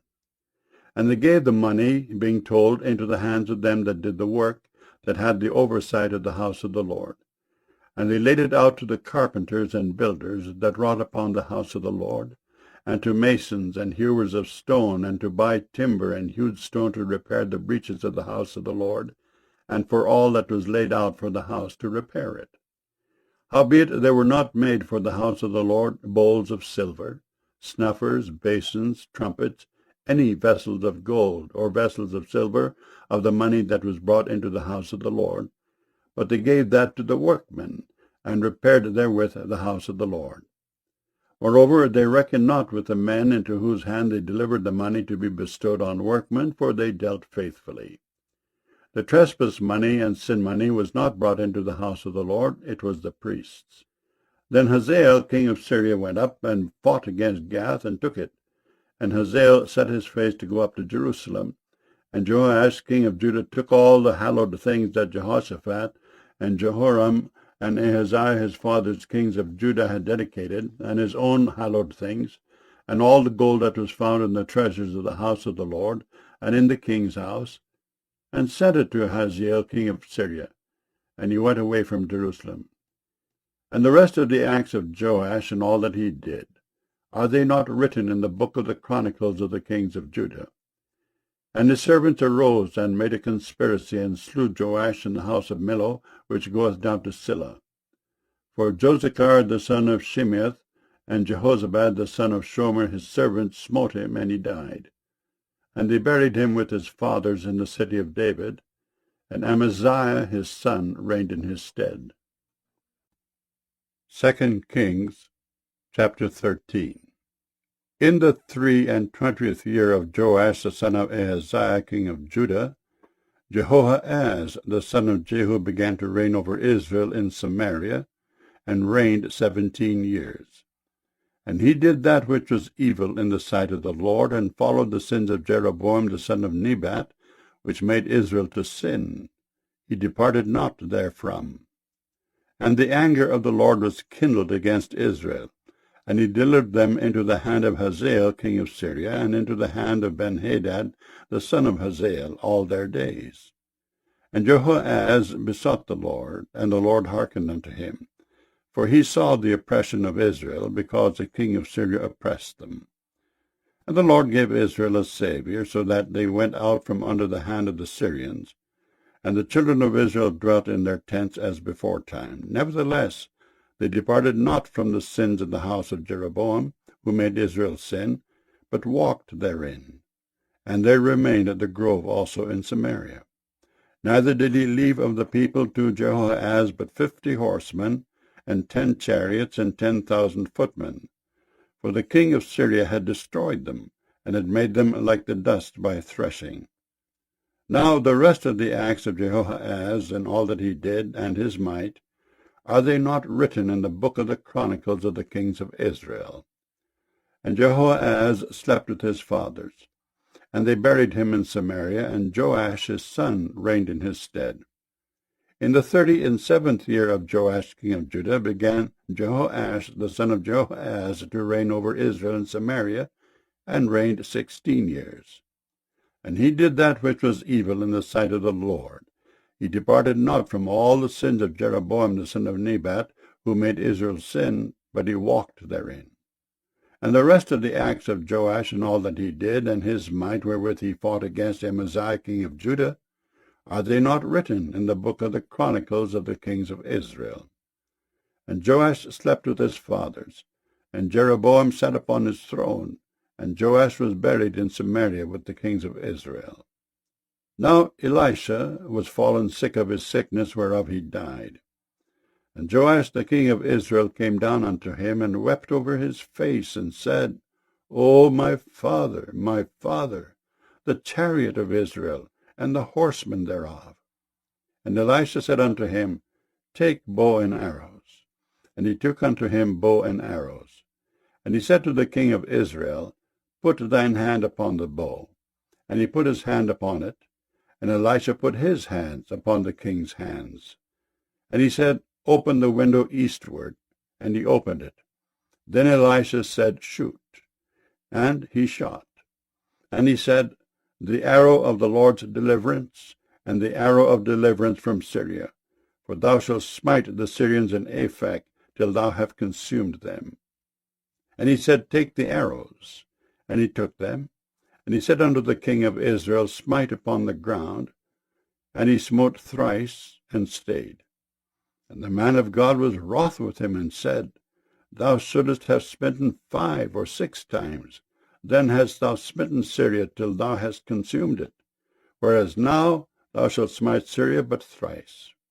And Elisha died, and they buried him. And the bands of the Moabites invaded the land at the coming in of the year. And it came to pass, as they were burying a man, that, behold, they spied a band of men, and they cast the man into the sepulchre of Elisha. And when the man was let down and touched the bones of Elisha, he revived, and stood upon his feet. But Hazael king of Syria oppressed Israel all the days of Jehoahaz. And the Lord was gracious unto them, and had compassion on them, and had respect unto them, because of his covenant with Abraham, Isaac, and Jacob, and would not destroy them, neither cast he them from his presence as yet. So Hazael king of Syria died, and Benhadad his son reigned in his stead. And Jehoash the son of Jehoahaz took again out of the hand of Benhadad the son of Hazael the cities, which he had taken out of the hand of Jehoahaz his father by war. 3 times did Joash beat him, and recovered the cities of Israel. 2 Kings chapter 14. In the 2nd year of Joash son of Jehoahaz king of Israel, reigned Amaziah the son of Joash king of Judah. He was 25 years old when he began to reign, and reigned 29 years in Jerusalem. And his mother's name was Jehoaddan of Jerusalem. And he did that which was right in the sight of the Lord, yet not like David his father. He did according to all things as Joash his father did. Howbeit the high places were not taken away. As yet the people did sacrifice and burnt incense on the high places. And it came to pass, as soon as the kingdom was confirmed in his hand, that he slew his servant which had slain the king his father. But the children of the murderers he slew not, according unto that which is written in the book of the law of Moses, wherein the Lord commanded, saying, The fathers shall not be put to death for the children, nor the children be put to death for the fathers, but every man shall be put to death for his own sin. He slew of Edom in the valley of Salt 10,000, and took Selah by war, and called the name of it Joktheel unto this day. Then Amaziah sent messengers to Jehoash the son of Jehoahaz son of Jehu king of Israel, saying, Come, let us look one another in the face. And Jehoash the king of Israel sent to Amaziah king of Judah, saying, The thistle that was in Lebanon sent to the cedar that was in Lebanon, saying, Give thy daughter to my son to wife. And there passed by a wild beast that was in Lebanon, and trod down the thistle. Thou hast indeed smitten Edom, and thine heart hath lifted thee up. Glory of this, and tarry at home. For why shouldest thou meddle to thy hurt, that thou shouldest fall, even thou, and Judah with thee? But Amaziah would not hear. Therefore Jehoash king of Israel went up, and he and Amaziah king of Judah looked one another in the face at Beth-shemesh, which belongeth to Judah. And Judah was put to the worse before Israel, and they fled every man to their tents. And Jehoash king of Israel took Amaziah king of Judah, the son of Joash, the son of Ahaziah, at Bethshemesh, and came to Jerusalem, and brake down the wall of Jerusalem from the gate of Ephraim unto the corner gate 400 cubits. And he took all the gold and silver, and all the vessels that were found in the house of the Lord, and in the treasures of the king's house, and hostages, and returned to Samaria. Now the rest of the acts of Joash which he did, and his might, and how he fought with Amaziah king of Judah, are they not written in the book of the chronicles of the kings of Israel? And Jehoash slept with his fathers, and was buried in Samaria with the kings of Israel. And Jeroboam his son reigned in his stead. And Amaziah the son of Joash king of Judah lived after the death of Jehoash son of Jehoahaz king of Israel 15 years. And the rest of the acts of Amaziah, are they not written in the book of the chronicles of the kings of Judah? Now they made a conspiracy against him in Jerusalem, and he fled to Lachish. But they sent after him to Lachish, and slew him there. And they brought him on horses, and he was buried at Jerusalem with his fathers in the city of David. And all the people of Judah took Azariah, which was 16 years old, and made him king instead of his father Amaziah. He built Elath, and restored it to Judah. After that the king slept with his fathers. In the 15th year of Amaziah the son of Joash king of Judah, Jeroboam the son of Joash king of Israel began to reign in Samaria, and reigned 41 years. And he did that which was evil in the sight of the Lord. He departed not from all the sins of Jeroboam the son of Nebat, who made Israel to sin. He restored the coast of Israel from the entering of Hamath unto the sea of the plain, according to the word of the Lord God of Israel, which he spake by the hand of his servant Jonah, the son of Amittai the prophet, which was of Gath-hepher. For the Lord saw the affliction of Israel, that it was very bitter. For there was not any shut up, nor any left, nor any helper for Israel. And the Lord said not that he would blot out the name of Israel from under heaven, but he saved them by the hand of Jeroboam the son of Joash. Now the rest of the acts of Jeroboam, and all that he did, and his might, how he warred, and how he recovered Damascus and Hamath, which belonged to Judah, for Israel, are they not written in the book of the chronicles of the kings of Israel? And Jeroboam slept with his fathers, even with the kings of Israel, and Zechariah his son reigned in his stead. 2 Kings chapter 15. In the 27th year of Jeroboam king of Israel began Azariah son of Amaziah king of Judah to reign. 16 years old was he when he began to reign, and he reigned 52 years in Jerusalem. And his mother's name was Jecholiah of Jerusalem. And he did that which was right in the sight of the Lord, according to all that his father Amaziah had done, save that the high places were not removed. The people sacrificed and burnt incense still on the high places. And the Lord smote the king, so that he was a leper unto the day of his death, and dwelt in a several house. And Jotham the king's son was over the house, judging the people of the land. And the rest of the acts of Azariah, and all that he did, are they not written in the book of the chronicles of the kings of Judah? So Azariah slept with his fathers, and they buried him with his fathers in the city of David, and Jotham his son reigned in his stead. In the 38th year of Azariah king of Judah did Zechariah the son of Jeroboam reign over Israel in Samaria 6 months. And he did that which was evil in the sight of the Lord, as his fathers had done. He departed not from the sins of Jeroboam the son of Nebat, who made Israel to sin. And Shallum the son of Jabesh conspired against him, and smote him before the people, and slew him, and reigned in his stead. And the rest of the acts of Zechariah, behold, they are written in the book of the chronicles of the kings of Israel. This was the word of the Lord which he spake unto Jehu, saying, Thy sons shall sit on the throne of Israel unto the 4th generation. And so it came to pass. Shallum the son of Jabesh began to reign in the 39th year of Uzziah king of Judah, and he reigned a full month in Samaria. For Menahem the son of Gadai went up from Tirzah, and came to Samaria, and smote Shallum the son of Jabesh in Samaria, and slew him, and reigned in his stead. And the rest of the acts of Shallum and his conspiracy which he made, behold, they are written in the book of the Chronicles of the kings of Israel. Then Menahem smote Tipsah, and all that were therein, and the coast thereof from Tirzah, because they opened not to him, therefore he smote it. And all the women therein that were with child he ripped up. In the 39th year of Azariah king of Judah began Menahem the son of Gadai to reign over Israel, and reigned 10 years in Samaria. And he did that which was evil in the sight of the Lord. He departed not all his days from the sins of Jeroboam the son of Nebat, who made Israel to sin. And Pul the king of Assyria came against the land, and Menahem gave Pul 1,000 talents of silver, that his hand might be with him to confirm the kingdom in his hand.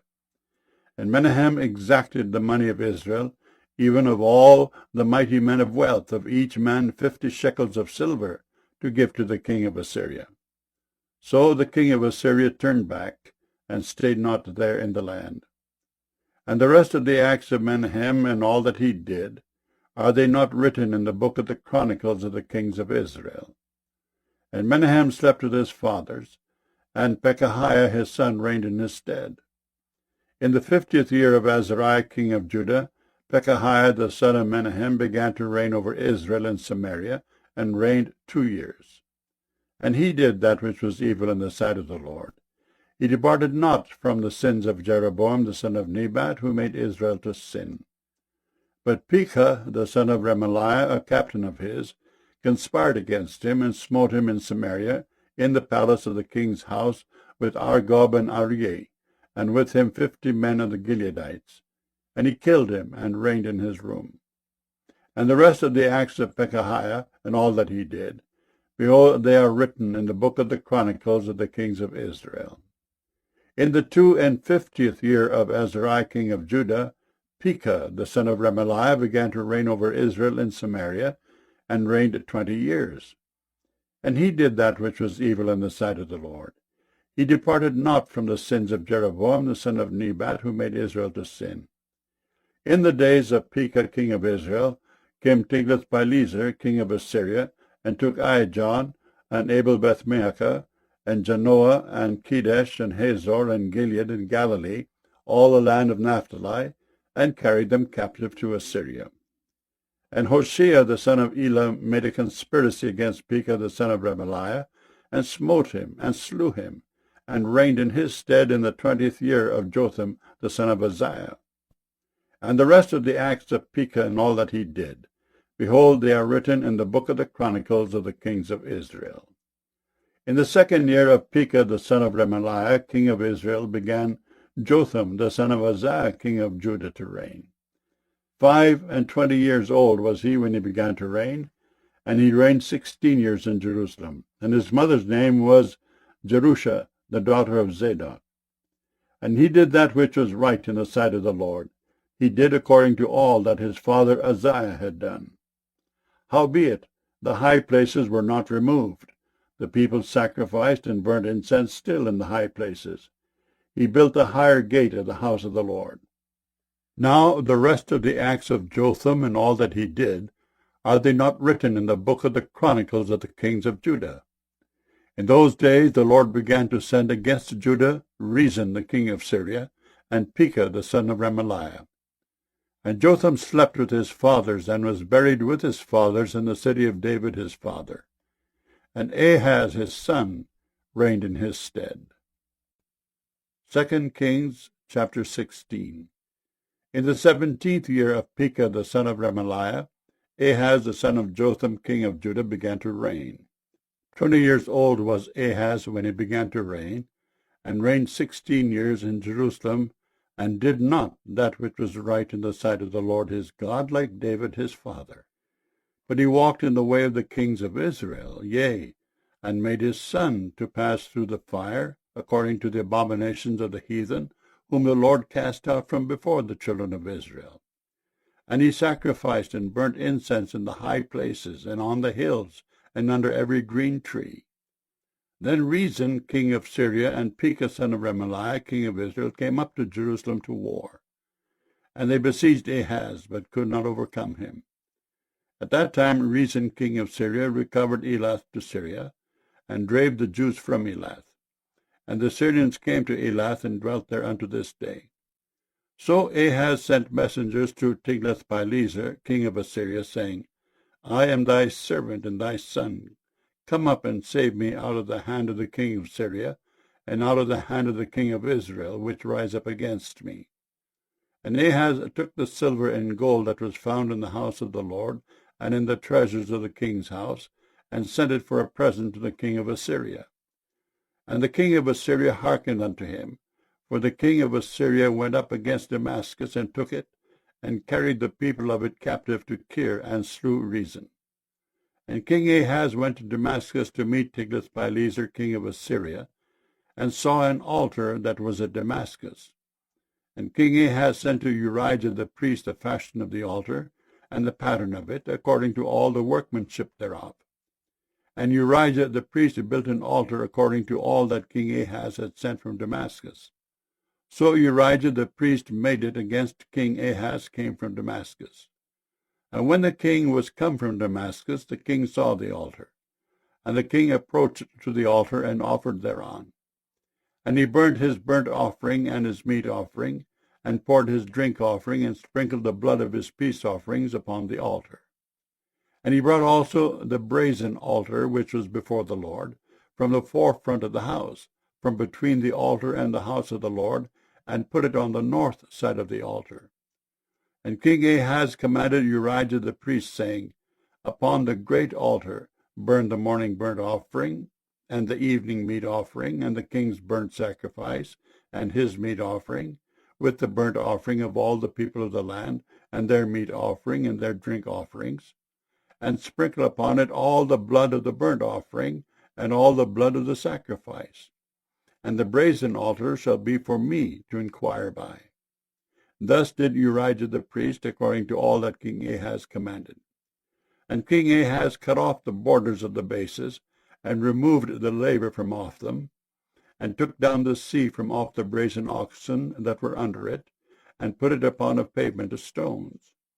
And the covert for the Sabbath that they had built in the house, and the king's entry without, turned he from the house of the Lord for the king of Assyria. Now the rest of the acts of Ahaz which he did, are they not written in the book of the Chronicles of the kings of Judah? And Ahaz slept with his fathers, and was buried with his fathers in the city of David. And Hezekiah his son reigned in his stead. 2 Kings chapter 17. In the 12th year of Ahaz king of Judah began Hoshea the son of Elah to reign in Samaria over Israel 9 years. And he did that which was evil in the sight of the Lord, but not as the kings of Israel that were before him. Against him came up Shalmaneser king of Assyria, and Hoshea became his servant, and gave him presents. And the king of Assyria found conspiracy in Hoshea, for he had sent messengers to So king of Egypt, and brought no present to the king of Assyria, as he had done year by year. Therefore the king of Assyria shut him up, and bound him in prison. Then the king of Assyria came up throughout all the land, and went up to Samaria, and besieged it 3 years. In the 9th year of Hoshea, the king of Assyria took Samaria, and carried Israel away into Assyria, and placed them in Halah, and in Habor by the river Gozan, and in the cities of the Medes. For so it was that the children of Israel had sinned against the Lord their God, which had brought them up out of the land of Egypt from under the hand of Pharaoh king of Egypt, and had feared other gods, and walked in the statutes of the heathen, whom the Lord cast out from before the children of Israel, and of the kings of Israel which they had made. And the children of Israel did secretly those things that were not right against the Lord their God, and they built them high places in all their cities, from the tower of the watchman to the fenced city. And they set them up images and groves in every high hill, and under every green tree. And there they burnt incense in all the high places, as did the heathen, whom the Lord carried away before them, and wrought wicked things to provoke the Lord to anger, For they served idols, whereof the Lord had said unto them, Ye shall not do this thing. Yet the Lord testified against Israel and against Judah by all the prophets and by all the seers, saying, Turn ye from your evil ways, and keep my commandments and my statutes, according to all the law which I commanded your fathers, and which I sent to you by my servants the prophets. Notwithstanding they would not hear, but hardened their necks like to the neck of their fathers, that did not believe in the Lord their God. And they rejected his statutes and his covenant that he made with their fathers, and his testimonies which he testified against them. And they followed vanity, and became vain, and went after the heathen that were round about them, concerning whom the Lord had charged them that they should not do like them. And they left all the commandments of the Lord their God, and made them molten images, even 2 calves, and made a grove, and worshipped all the host of heaven, and served Baal. And they caused their sons and their daughters to pass through the fire, and used divination and enchantments, and sold themselves to do evil in the sight of the Lord, to provoke him to anger. Therefore the Lord was very angry with Israel, and removed them out of his sight. There was none left but the tribe of Judah only. Also Judah kept not the commandments of the Lord their God, but walked in the statutes of Israel which they made. And the Lord rejected all the seed of Israel, and afflicted them, and delivered them into the hand of spoilers, until he had cast them out of his sight. For he rent Israel from the house of David, and they made Jeroboam the son of Nebat king. And Jeroboam drave Israel from following the Lord, and made them sin a great sin. For the children of Israel walked in all the sins of Jeroboam which he did. They departed not from them, until the Lord removed Israel out of his sight, as he had said by all his servants the prophets. So was Israel carried away out of their own land to Assyria unto this day.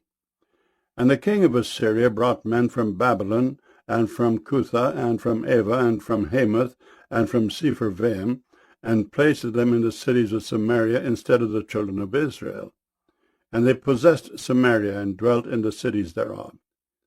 And so it was at the beginning of their dwelling there, that they feared not the Lord. Therefore the Lord sent lions among them, which slew some of them. Wherefore they spake to the king of Assyria, saying, The nations which thou hast removed and placed in the cities of Samaria know not the manner of the God of the land. Therefore he hath sent lions among them, and behold, they slay them, because they know not the manner of the God of the land.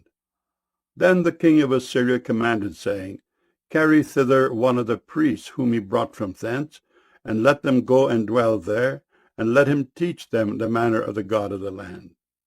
Then one of the priests whom they had carried away from Samaria came and dwelt in Bethel, and taught them how they should fear the Lord. Howbeit, every nation made gods of their own, and put them in the houses of the high places which the Samaritans had made, every nation in their cities wherein they dwelt.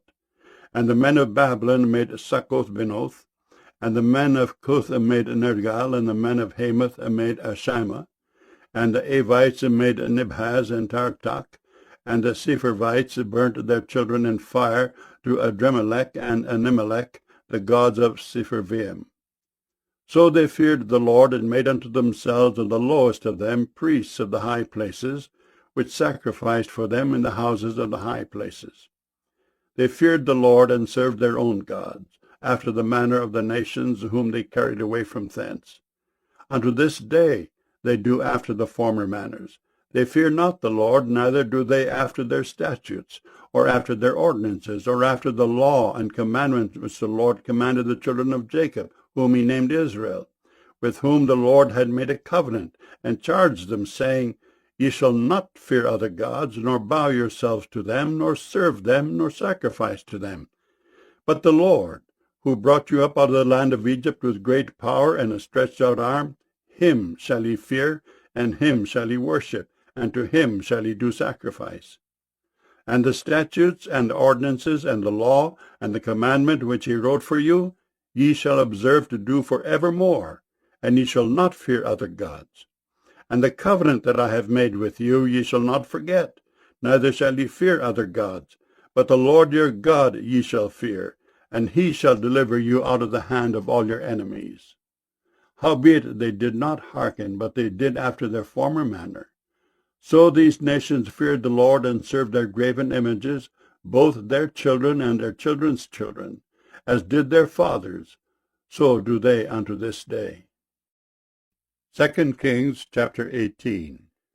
Now it came to pass in the 3rd year of Hoshea son of Elah king of Israel, that Hezekiah the son of Ahaz king of Judah began to reign. 25 old was he when he began to reign, and he reigned 29 years in Jerusalem.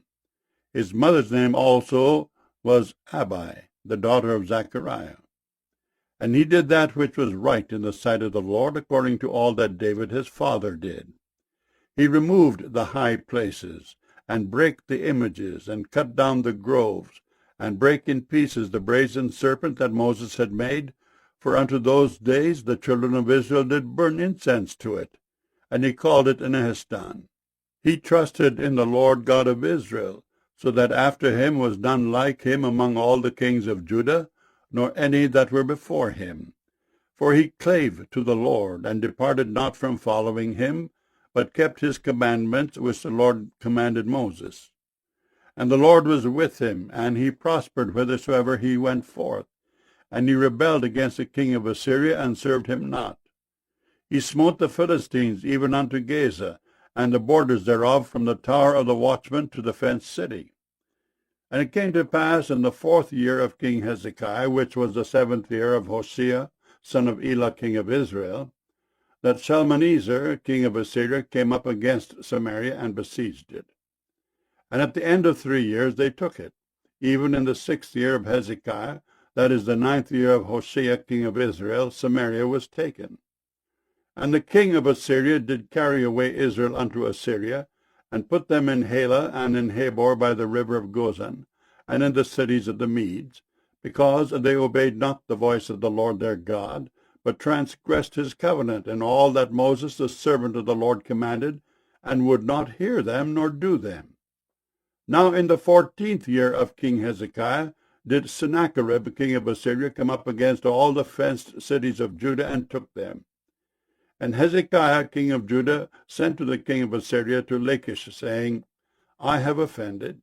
Return from me. That which thou puttest on me will I bear. And the king of Assyria appointed unto Hezekiah king of Judah 300 talents of silver and 30 talents of gold. And Hezekiah gave him all the silver that was found in the house of the Lord, and in the treasures of the king's house. At that time did Hezekiah cut off the gold from the doors of the temple of the Lord, and from the pillars of which Hezekiah king of Judah had overlaid, and gave it to the king of Assyria. And the king of Assyria sent Tartan and Rabsaris and Rabshakeh from Lachish to King Hezekiah with a great host against Jerusalem. And they went up and came to Jerusalem. And when they were come up, they came and stood by the conduit of the upper pool, which is in the highway of the fuller's field. And when they had called to the king, there came out to them Eliakim the son of Hilkiah, which was over the household, and Shebna the scribe, and Joah the son of Asaph the recorder. And Rabshakeh said unto them, Speak ye now to Hezekiah. Thus saith the great king, the king of Assyria, What confidence is this wherein thou trustest? Thou sayest, but they are but vain words, I have counsel and strength for the war. Now on whom dost thou trust, that thou rebellest against me? Now, behold, thou trustest upon the staff of this bruised reed, even upon Egypt, on which if a man lean, it will go into his hand, and pierce it. So is Pharaoh king of Egypt unto all that trust on him.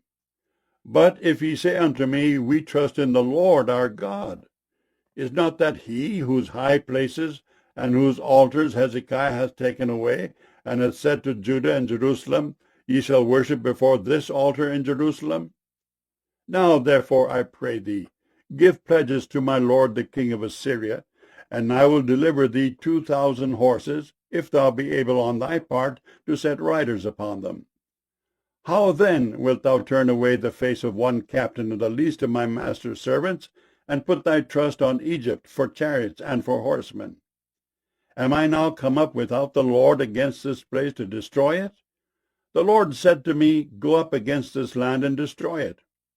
Then said Eliakim the son of Hilkiah, and Shebna, and Joah, unto Rabshakeh, Speak, I pray thee, to thy servants in the Syrian language, for we understand it, and talk not with us in the Jews' language in the ears of the people that are on the wall. But Rabshakeh said unto them, Hath my master sent me to thy master, and to thee, to speak these words?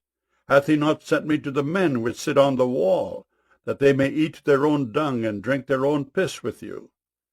Then Rabshakeh stood and cried with a loud voice in the Jews' language, and spake, saying, Hear the word of the great king, the king of Assyria.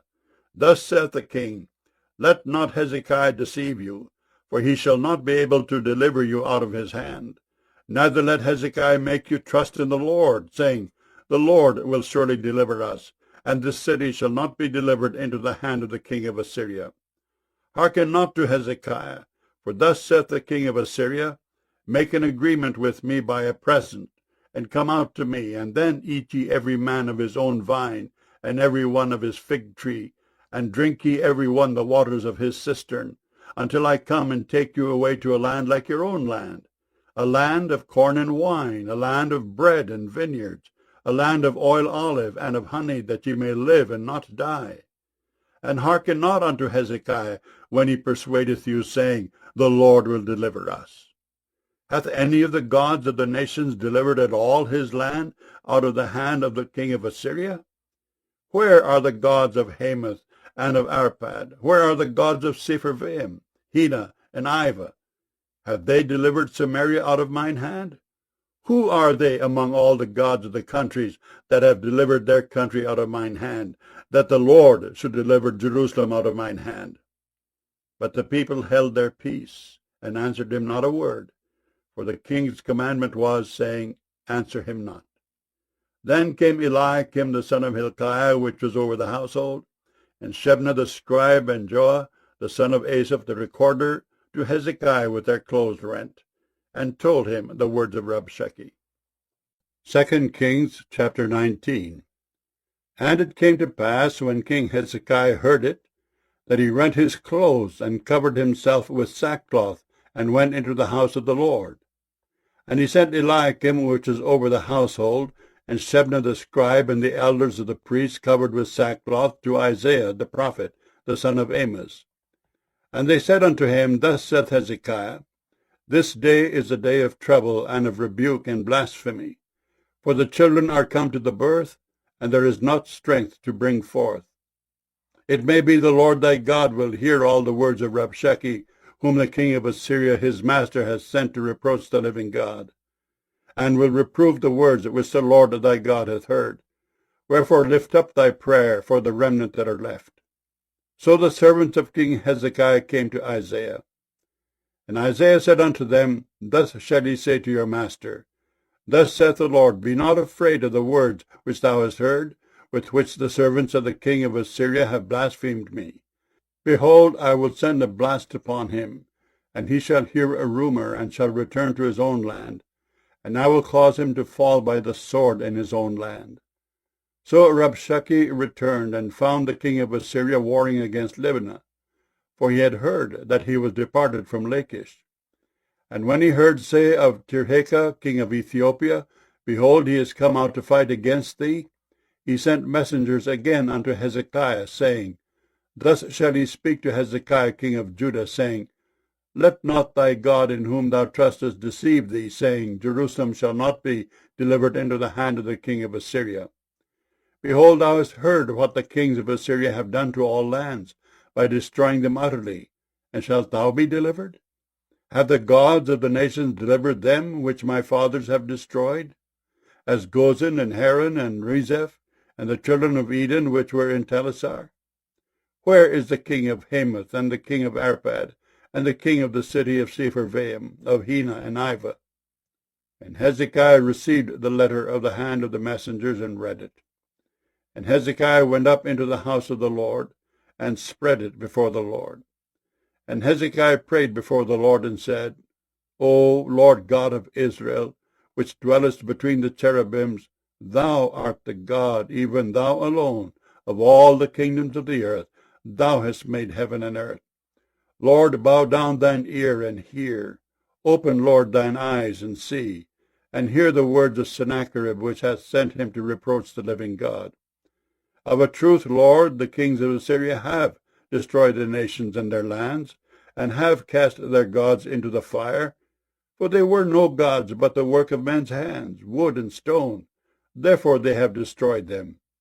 Now, therefore, O Lord our God, I beseech thee, save thou us out of his hand, that all the kingdoms of the earth may know that thou art the Lord God, even thou only. Then Isaiah the son of Amos sent to Hezekiah, saying, Thus saith the Lord God of Israel, That which thou hast prayed to me against Sennacherib king of Assyria, I have heard. This is the word that the Lord hath spoken concerning him. The virgin, the daughter of Zion, hath despised thee, and laughed thee to scorn. The daughter of Jerusalem hath shaken her head at thee. Whom hast thou reproached and blasphemed? And against whom hast thou exalted thy voice, and lifted up thine eyes on high? Even against the Holy One of Israel. By thy messengers thou hast reproached the Lord, and hast said, With the multitude of my chariots I am come up to the height of the mountains, to the sides of Lebanon, and will cut down the tall cedar trees thereof, and the choice fir trees thereof. And I will enter into the lodgings of his borders, and into the forest of his Carmel. I have digged and drunk strange waters, and with the sole of my feet have I dried up all the rivers of besieged places. Hast thou not heard long ago how I have done it, and of ancient times that I have formed it? Now have I brought it to pass, that thou shouldest be to lay waste fenced cities into ruinous heaps. Therefore their inhabitants were of small power. They were dismayed and confounded. They were as the grass of the field, and as the green herb, as the grass on the housetops, and as corn blasted before it be grown up. But I know thy abode, and thy going out and thy coming in, and thy rage against me. Because thy rage against me and thy tumult is come up into mine ears, therefore I will put my hook in thy nose, and my bridle in thy lips, and I will turn thee back by the way which thou camest. And this shall be a sign unto thee. Ye shall eat this year such things as grow of themselves, and in the second year that which springeth of the same. And in the third year sow ye, and reap, and plant vineyards, and eat the fruits thereof. And the remnant that is escaped of the house of Judah shall yet again take root downward, and bear fruit upward. For out of Jerusalem shall go forth the remnant, and they that escaped out of Mount Zion. The zeal of the Lord of hosts shall do this. Therefore thus saith the Lord concerning the king of Assyria, He shall not come into this city, nor shoot an arrow there, nor come before it with shield, nor cast a bank against it. By the way that he came, by the same shall he return, and shall not come into this city, saith the Lord. For I will defend this city to save it, for mine own sake, and for my servant David's sake. And it came to pass that night, that the angel of the Lord went out and smote in the camp of the Syrians 185,000. And when they arose early in the morning, behold, they were all dead corpses. So Sennacherib king of Assyria departed and went, and returned and dwelt at Nineveh. And it came to pass, as he was worshipping in the house of Nisroch his god, that Adremelech and Sharezer his son smote him with the sword. And they escaped into the land of Armenia, and Esarhaddon his son reigned in his stead. 2 Kings chapter 20. In those days was Hezekiah sick unto death. And the prophet Isaiah the son of Amos came to him, and said unto him, Thus saith the Lord, Set thine house in order, for thou shalt die and not live. Then he turned his face to the wall, and prayed unto the Lord, saying, I beseech thee, O Lord, remember now how I have walked before thee in truth and with a perfect heart, and have done that which is good in thy sight. And Hezekiah wept sore. And it came to pass, afore Isaiah was gone out into the middle court, that the word of the Lord came to him, saying, Turn again, and tell Hezekiah the captain of my people, Thus saith the Lord, the God of David thy father, I have heard thy prayer, I have seen thy tears. Behold, I will heal thee. On the third day thou shalt go up unto the house of the Lord, and I will add unto thy days 15 years. And I will deliver thee and this city out of the hand of the king of Assyria, and I will defend this city for mine own sake, and for my servant David's sake. And Isaiah said, Take a lump of figs. And they took and laid it on the boil, and he recovered. And Hezekiah said unto Isaiah, What shall be the sign that the Lord will heal me, and that I shall go up into the house of the Lord the third day? And Isaiah said, This sign shalt thou have of the Lord, that the Lord will do the thing that he hath spoken. Shall the shadow go forward 10 degrees, or go back 10 degrees? And Hezekiah answered, It is a light thing for the shadow to go down 10 degrees. Nay, but let the shadow return backward 10 degrees. And Isaiah the prophet cried unto the Lord, and he brought the shadow 10 degrees backward, by which it had gone down in the dial of Ahaz. At that time Berodach-Baladan, the son of Baladan, king of Babylon, sent letters and a present unto Hezekiah, for he had heard that Hezekiah had been sick. And Hezekiah hearkened unto them, and showed them all the house of his precious things, the silver and the gold, and the spices, and the precious ointment, and all the house of his armor, and all that was found in his treasures. There was nothing in his house, nor in all his dominion, that Hezekiah showed them not. Then came Isaiah the prophet unto King Hezekiah, and said unto him, What said these men? And from whence came they unto thee? And Hezekiah said, They are come from a far country, even from Babylon. And he said, What have they seen in thine house? And Hezekiah answered, All the things that are in mine house have they seen. There is nothing among my treasures that I have not showed them. And Isaiah said unto Hezekiah, Hear the word of the Lord. Behold, the days come, that all that is in thine house, and that which thy fathers have laid up in store unto this day, shall be carried into Babylon. Nothing shall be left, saith the Lord. And of thy sons that shall issue from thee, which thou shalt beget, shall they take away, and they shall be eunuchs in the palace of the king of Babylon. Then said Hezekiah unto Isaiah, Good is the word of the Lord which thou hast spoken. And he said, Is it not good, if peace and truth be in my days? And the rest of the acts of Hezekiah, and all his might, and how he made a pool and a conduit, and brought water into the city, are they not written in the book of the chronicles of the kings of Judah? And Hezekiah slept with his fathers, and Manasseh his son reigned in his stead. 2 Kings chapter 21. Manasseh was 12 years old when he began to reign, and reigned 55 years in Jerusalem. And his mother's name was Hephzibah. And he did that which was evil in the sight of the Lord, after the abominations of the heathen, whom the Lord cast out before the children of Israel. For he built up again the high places which Hezekiah his father had destroyed.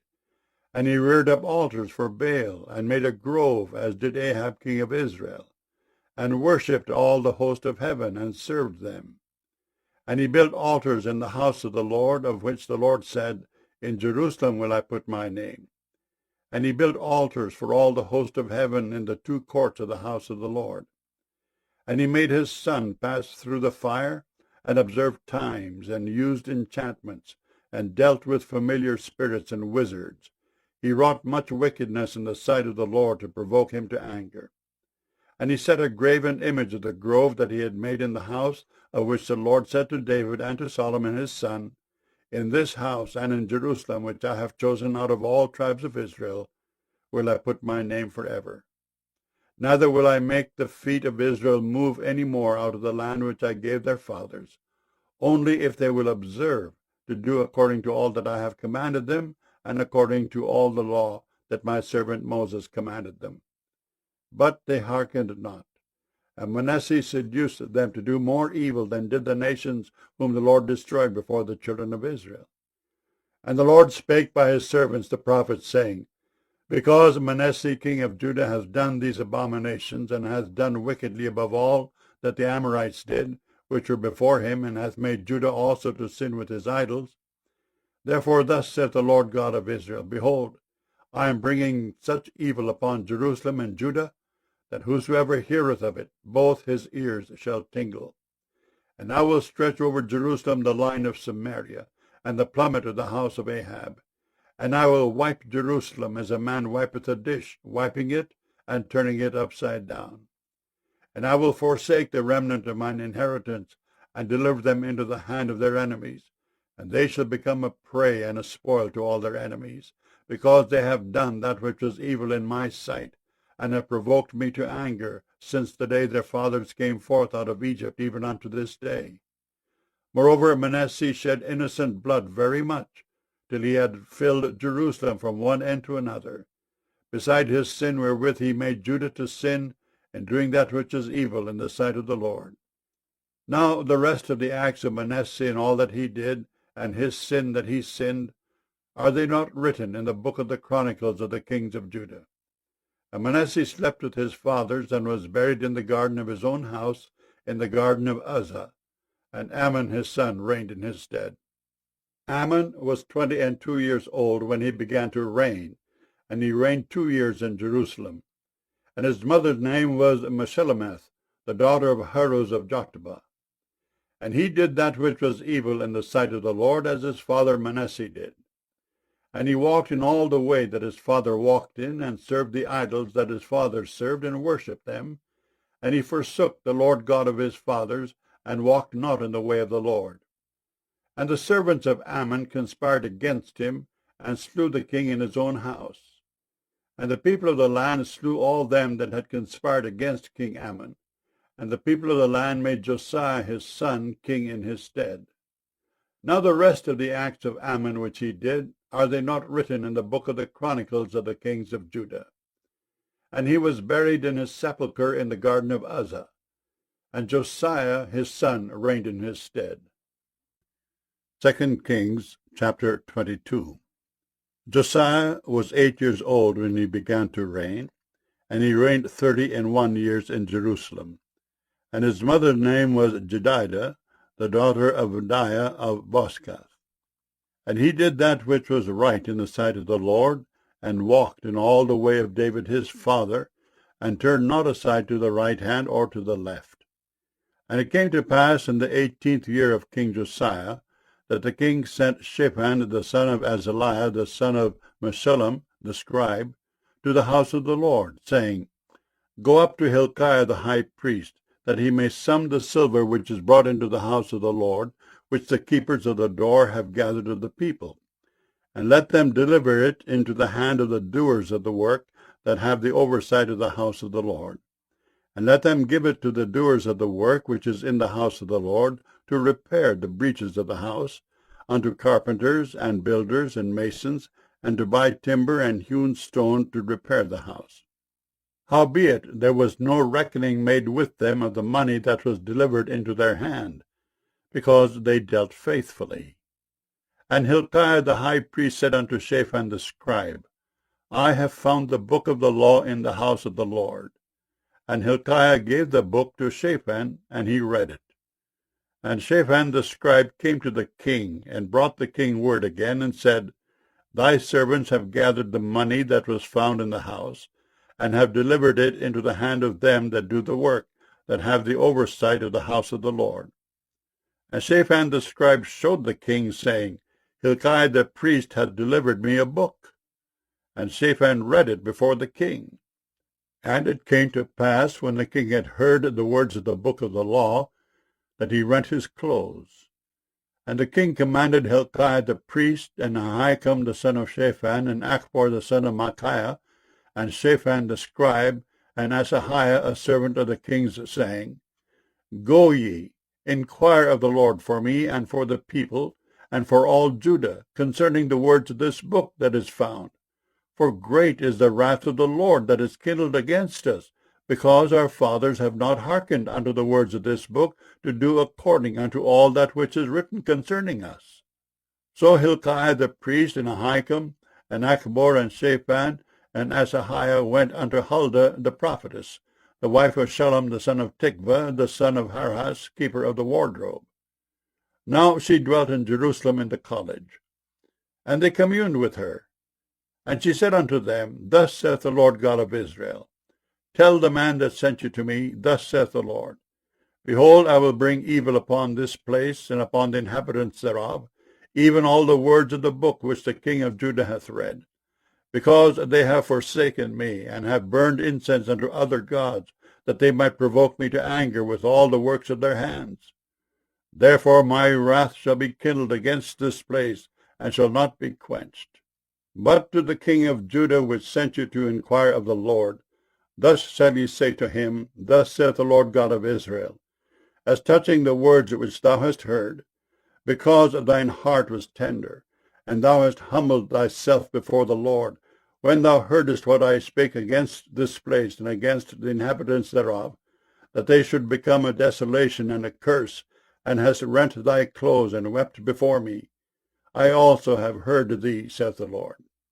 Behold, therefore, I will gather thee unto thy fathers, and thou shalt be gathered into thy grave in peace. And thine eye shall not see all the evil which I will bring upon this place. And they brought the king word again. 2 Kings chapter 23. And the king sent, and they gathered unto him all the elders of Judah and of Jerusalem. And the king went up into the house of the Lord, and all the men of Judah and all the inhabitants of Jerusalem with him, and the priests and the prophets and all the people, both small and great. And he read in their ears all the words of the book of the covenant which was found in the house of the Lord.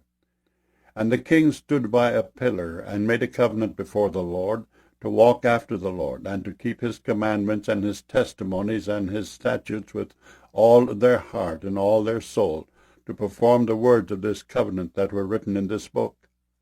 And all the people stood to the covenant. And the king commanded Hilkiah the high priest, and the priests of the second order, and the keepers of the door, to bring forth out of the temple of the Lord all the vessels that were made for Baal, and for the grove, and for all the host of heaven. And he burned them without Jerusalem in the fields of Kidron, and carried the ashes of them unto Bethel. And he put down the idolatrous priests, whom the kings of Judah had ordained to burn incense in the high places in the cities of Judah, and in the places round about Jerusalem. Them also that burned incense unto Baal, to the sun, and to the moon, and to the planets, and to all the host of heaven. And he brought out the grove from the house of the Lord without Jerusalem unto the brook Kidron, and burned it at the brook Kidron, and stamped it small to powder, and cast the powder thereof upon the graves of the children of the people. And he brake down the houses of the Sodomites that were by the house of the Lord, where the women wove hangings for the grove. And he brought all the priests out of the cities of Judah, and defiled the high places where the priests had burned incense, from Geba to Beersheba, and brake down the high places of the gates that were in the entering in of the gate of Joshua the governor of the city, which were on a man's left hand at the gate of the city. Nevertheless, the priests at the high places came not up to the altar of the Lord in Jerusalem, but they did eat of the unleavened bread among their brethren. And he defiled Topheth, which is in the valley of the children of Hinnom, that no man might make his son or his daughter to pass through the fire to Molech. And he took away the horses that the kings of Judah had given to the sun at the entering in of the house of the Lord, by the chamber of Nathan-Melech and the chamberlain, which was in the suburbs, and burned the chariots of the sun with fire. And the altars that were on the top of the upper chamber of Ahaz, which the kings of Judah had made, and the altars which Manasseh had made in the two courts of the house of the Lord, did the king beat down, and break them down from thence, and cast the dust of them into the brook Kidron. And the high places that were before Jerusalem, which were on the right hand of the mount of corruption, which Solomon the king of Israel had builded for Ashtoreth the abomination of the Zidonians, and for Chemosh the abomination of the Moabites, and for Milcom the abomination of the children of Ammon, did the king defile. And he brake in pieces the images, and cut down the groves, and filled their places with the bones of men. Moreover, the altar that was at Bethel, and the high place which Jeroboam the son of Nebat, who made Israel to sin, had made, both that altar and the high place he brake down, and burned the high place, and stamped it small to powder, and burnt the grove. And as Josiah turned himself, he spied the sepulchres that were there in the mount, and sent and took the bones out of the sepulchres, and burned them upon the altar, and polluted it, according to the word of the Lord, which the man of God proclaimed, who proclaimed these words. Then he said, What title is this that I see? And the men of the city told him, It is the sepulchre of the man of God, which came from Judah, and proclaimed these things that thou hast done against the altar of Bethel. And he said, Let him alone. Let no man move his bones. So they let his bones alone with the bones of the prophet that came out of Samaria. And all the houses also of the high places that were in the cities of Samaria, which the kings of Israel had made to provoke the Lord to anger, Josiah took away, and did to them according to all the acts that he had done in Bethel. And he slew all the priests of the high places that were there upon the altars, and burned men's bones upon them, and returned to Jerusalem. And the king commanded all the people, saying, Keep the Passover unto the Lord your God, as it is written in the book of this covenant. Surely there was not holden such a Passover from the days of the judges that judged Israel, nor in all the days of the kings of Israel, nor of the kings of Judah, but in the 18th year of King Josiah, wherein this Passover was holden to the Lord in Jerusalem. Moreover, the workers with familiar spirits, and the wizards, and the images, and the idols, and all the abominations that were spied in the land of Judah and in Jerusalem, did Josiah put away, that he might perform the words of the law which were written in the book that Hilkiah the priest found in the house of the Lord. And like unto him was there no king before him, that turned to the Lord with all his heart, and with all his soul, and with all his might, according to all the law of Moses. Neither after him arose there any like him. Notwithstanding, the Lord turned not from the fierceness of his great wrath, wherewith his anger was kindled against Judah, because of all the provocations that Manasseh had provoked him withal. And the Lord said, I will remove Judah also out of my sight, as I have removed Israel, and will cast off this city Jerusalem which I have chosen, and the house of which I said, My name shall be there.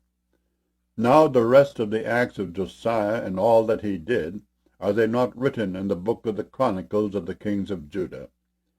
In his days Pharaoh Necho, king of Egypt, went up against the king of Assyria to the river Euphrates. And King Josiah went against him, and he slew him at Megiddo when he had seen him. And his servants carried him in a chariot dead from Megiddo, and brought him to Jerusalem, and buried him in his own sepulchre. And the people of the land took Jehoahaz, the son of Josiah, and anointed him, and made him king in his father's stead. Jehoahaz was 23 years old when he began to reign, and he reigned 3 months in Jerusalem, and his mother's name was Hamutal, the daughter of Jeremiah of Libnah. And he did that which was evil in the sight of the Lord, according to all that his fathers had done. And Pharaoh Necho put him in bands at Riblah in the land of Hamath, that he might not reign in Jerusalem, and put the land to a tribute of 100 talents of silver and a talent of gold. And Pharaoh Necho made Eliakim the son of Josiah king in the room of Josiah his father, and turned his name to Jehoiakim, and took Jehoahaz away, and he came to Egypt and died there. And Jehoiakim gave the silver and the gold to Pharaoh, but he taxed the land to give the money according to the commandment of Pharaoh. He exacted the silver and the gold of the people of the land, of every one, according to his taxation, to give it unto Pharaoh Necho. Jehoiakim was 25 years old when he began to reign, and he reigned 11 years in Jerusalem. And his mother's name was Zebudah, the daughter of Pedaiah of Rumah. And he did that which was evil in the sight of the Lord, according to all that his fathers had done. 2 Kings chapter 24. In his days Nebuchadnezzar, king of Babylon, came up, and Jehoiakim became his servant 3 years. Then he turned and rebelled against him. And the Lord sent against him bands of the Chaldees, and bands of the Syrians, and bands of the Moabites, and bands of the children of Ammon, and sent them against Judah to destroy it, according to the word of the Lord, which he spake by his servants the prophets.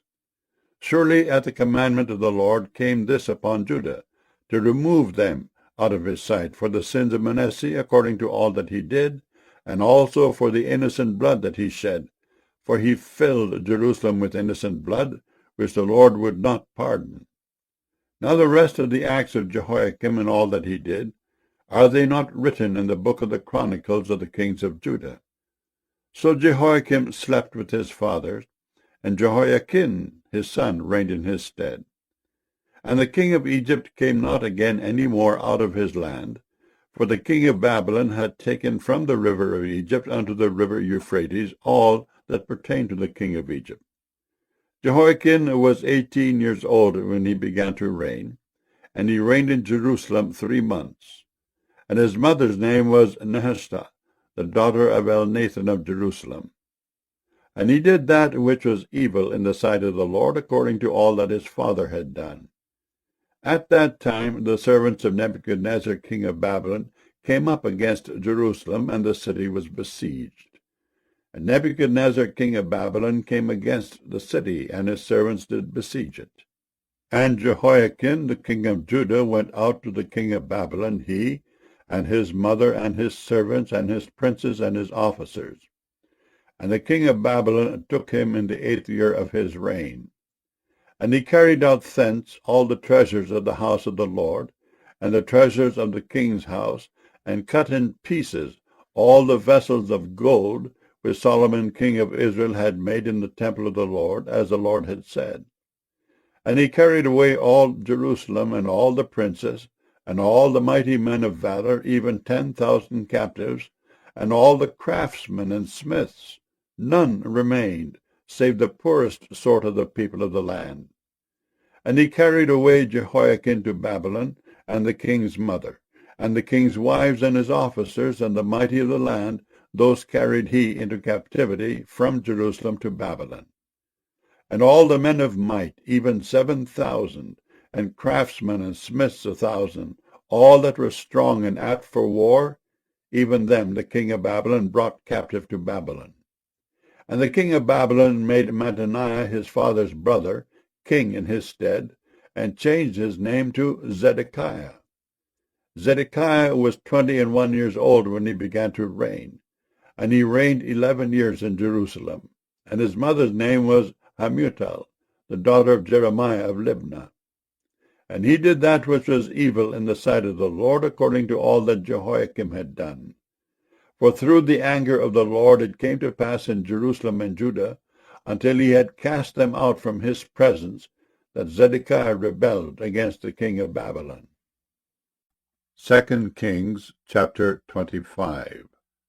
And it came to pass in the 9th year of his reign, in the 10th month, in the 10th day of the month, that Nebuchadnezzar king of Babylon came, he and all his host, against Jerusalem, and pitched against it, and they built forts against it round about. And the city was besieged unto the 11th year of King Zedekiah. And on the 9th day of the 4th month the famine prevailed in the city, and there was no bread for the people of the land.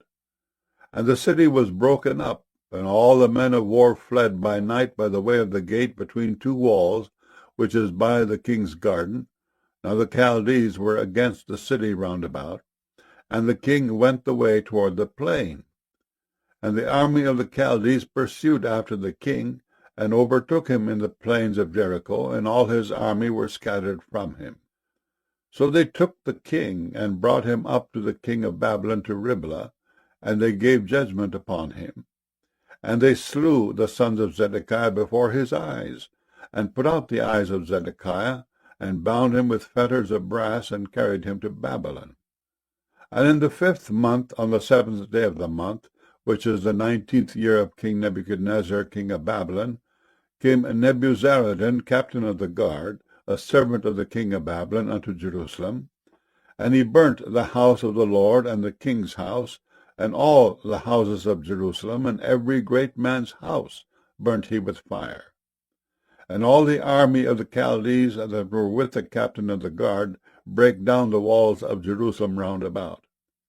Now the rest of the people that were left in the city, and the fugitives that fell away to the king of Babylon, with the remnant of the multitude, did Nebuzaradan the captain of the guard carry away.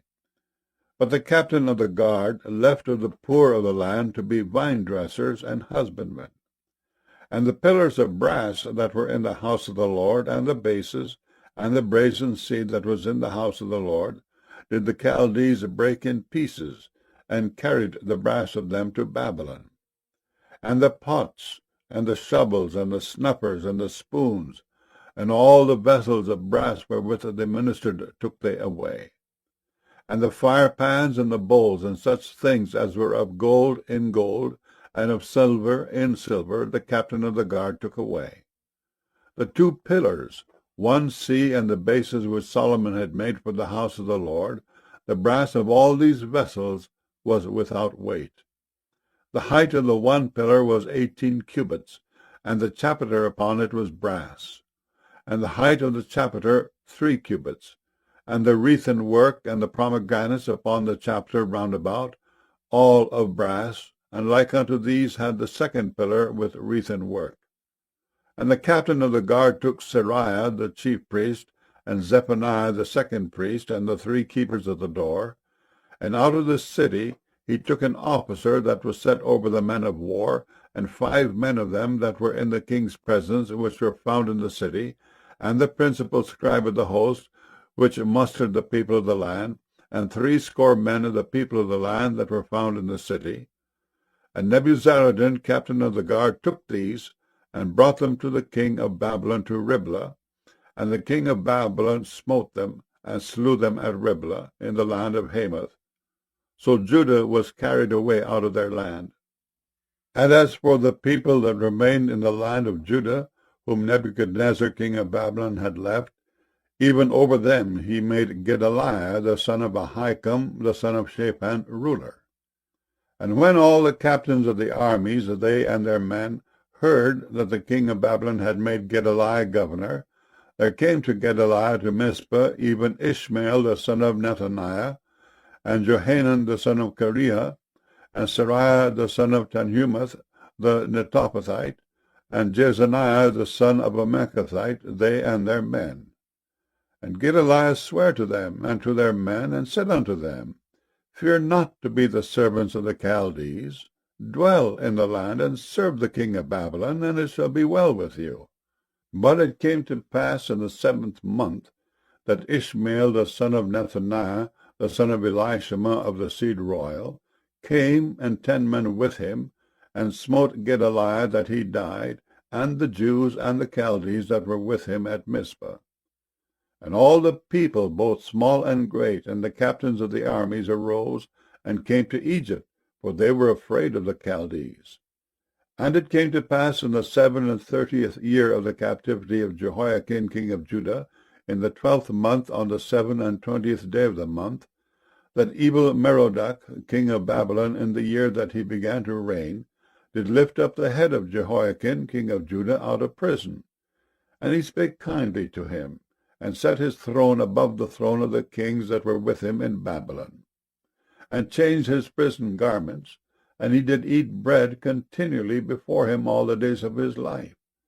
And his allowance was a continual allowance given him of the king, a daily rate for every day, all the days of his life.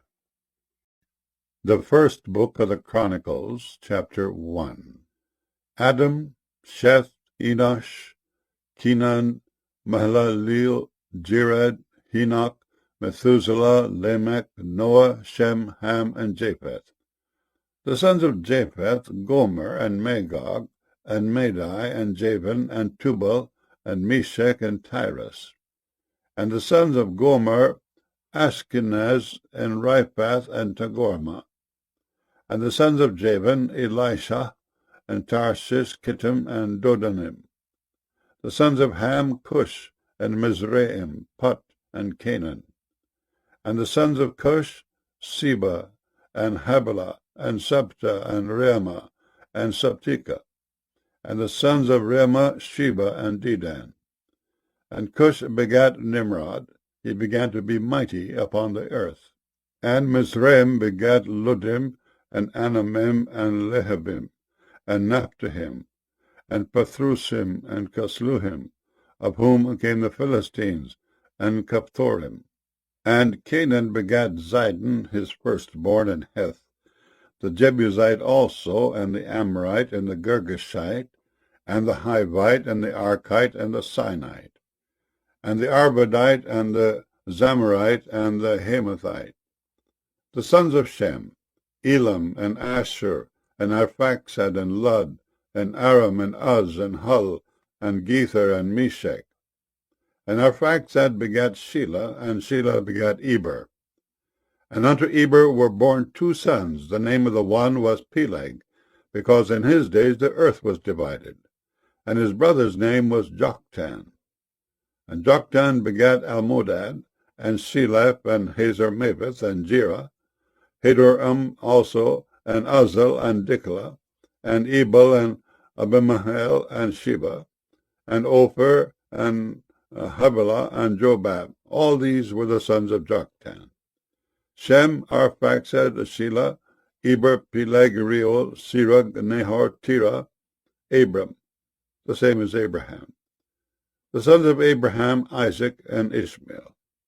These are their generations. The firstborn of Ishmael, Nebaioth, then Kedar, and Abdabil, and Mibsam, Mishma, and Duma, Massa, Hadad, and Tema, Jetur, Nephish, and Kedema. These are the sons of Ishmael. Now the sons of Keturah, Abraham's concubine, Sheber, Zimran, and Jokshan, and Medan, and Midian, and Ishbak, and Shua, and the sons of Jokshan, Sheba, and Dedan. And the sons of Midian, Ephah, and Ephor, and Henoch, and Abida, and Eldaah.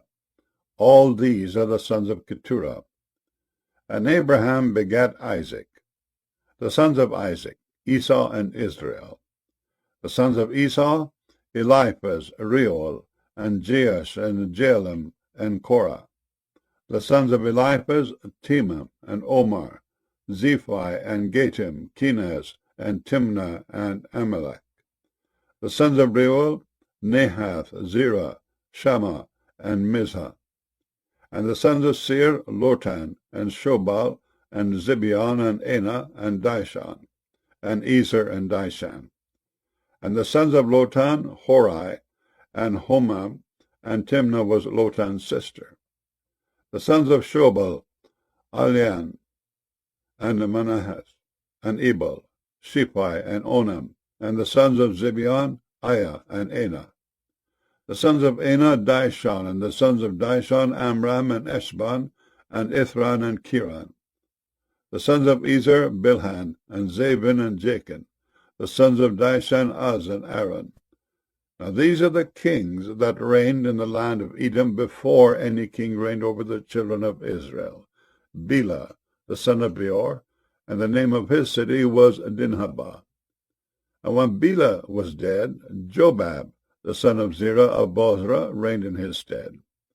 And when Jobab was dead, Husham of the land of the Temanites reigned in his stead. And when Husham was dead, Hadad, the son of Bedad, which smote Midian in the field of Moab, reigned in his stead, and the name of his city was Avith. And when Hadad was dead, Samlah of Masrekah reigned in his stead. And when Samlah was dead, Sheol of Rehoboth by the river reigned in his stead. And when Sheol was dead, Baal-Hanan, the son of Achbor, reigned in his stead. And when Baal-Hanan was dead, Hadad reigned in his stead.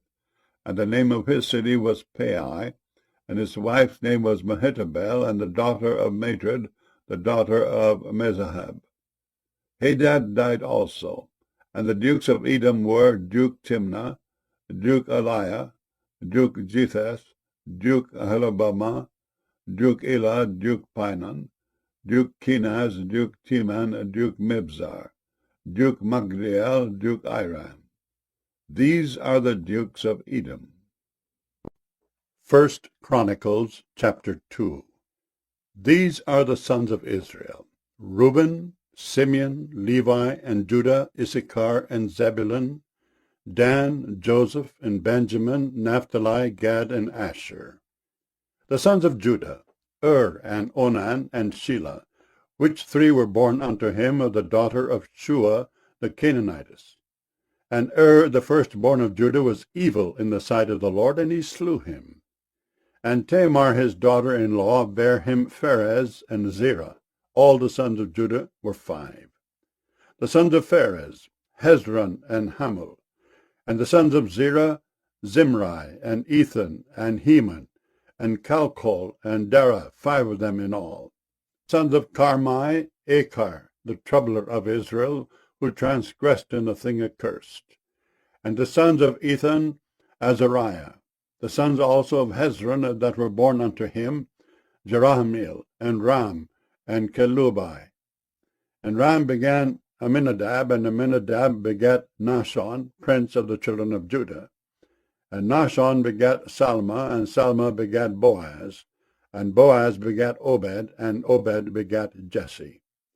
And Jesse begat his firstborn Eliab, and Abinadab the second, and Shema the third, Nethaneel the fourth, Radai the fifth, Ozem the sixth, David the seventh, whose sisters were Zeruiah and Abigail. And the sons of Zeruiah, Abishai and Joab and Asahel, 3. And Abigail bare Amasa, and the father of Amasa was Jether the Ishmaelite. And Caleb the son of Hezron begat children of Azubah his wife, and of Jerioth. Her sons are these, Jesher and Shobab and Ardon. And when Azubah was dead, Caleb took unto him Ephrath, which bare him Hur. And Hur begat Uri, and Uri begat Bezaleel. And afterward Hezron went in to the daughter of Machir the father of Gilead, whom he married when he was 80 years old, and she bare him Segub. And Segub begat Jair, who had 23 cities in the land of Gilead. And he took Geshur and Aram, with the towns of Jair, from them with Kenath and the towns thereof, even 80 cities. All these belonged to the sons of Machir, the father of Gilead. And after that Hezron was dead in Caleb Ephratah. Then Abiah, Hezron's wife, bare him Ashur, the father of Tekoa. And the sons of Jerahmeel, the firstborn of Hezron, were Ram the firstborn, and Bunah, and Oren, and Ozem, and Ahijah. Jerahmeel had also another wife, whose name was Atara. She was the mother of Onan. And the sons of Ram, the firstborn of Jerahmeel, were Meaz, and Jamin, and Eker. And the sons of Onam were Shammai and Jada. And the sons of Shammai, Nadab and Abishur. And the name of the wife of Abishur was Abihail, and she bare him Ahban and Molid. And the sons of Nadab, Seled and Apaim. But Seled died without children. And the sons of Apaim, Ishai. And the sons of Ishai, Sheshan. And the children of Sheshan, Ahlai. And the sons of Jada, the brother of Shammai, Jether and Jonathan. And Jether died without children. And the sons of Jonathan, Peleth and Zezah.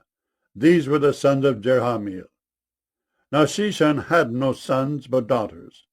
And Sheshan had a servant, an Egyptian, whose name was Jarha. And Sheshan gave his daughter to Jarha, his servant, to wife, and she bare him Attai. And Attai begat Nathan, and Nathan begat Zabad.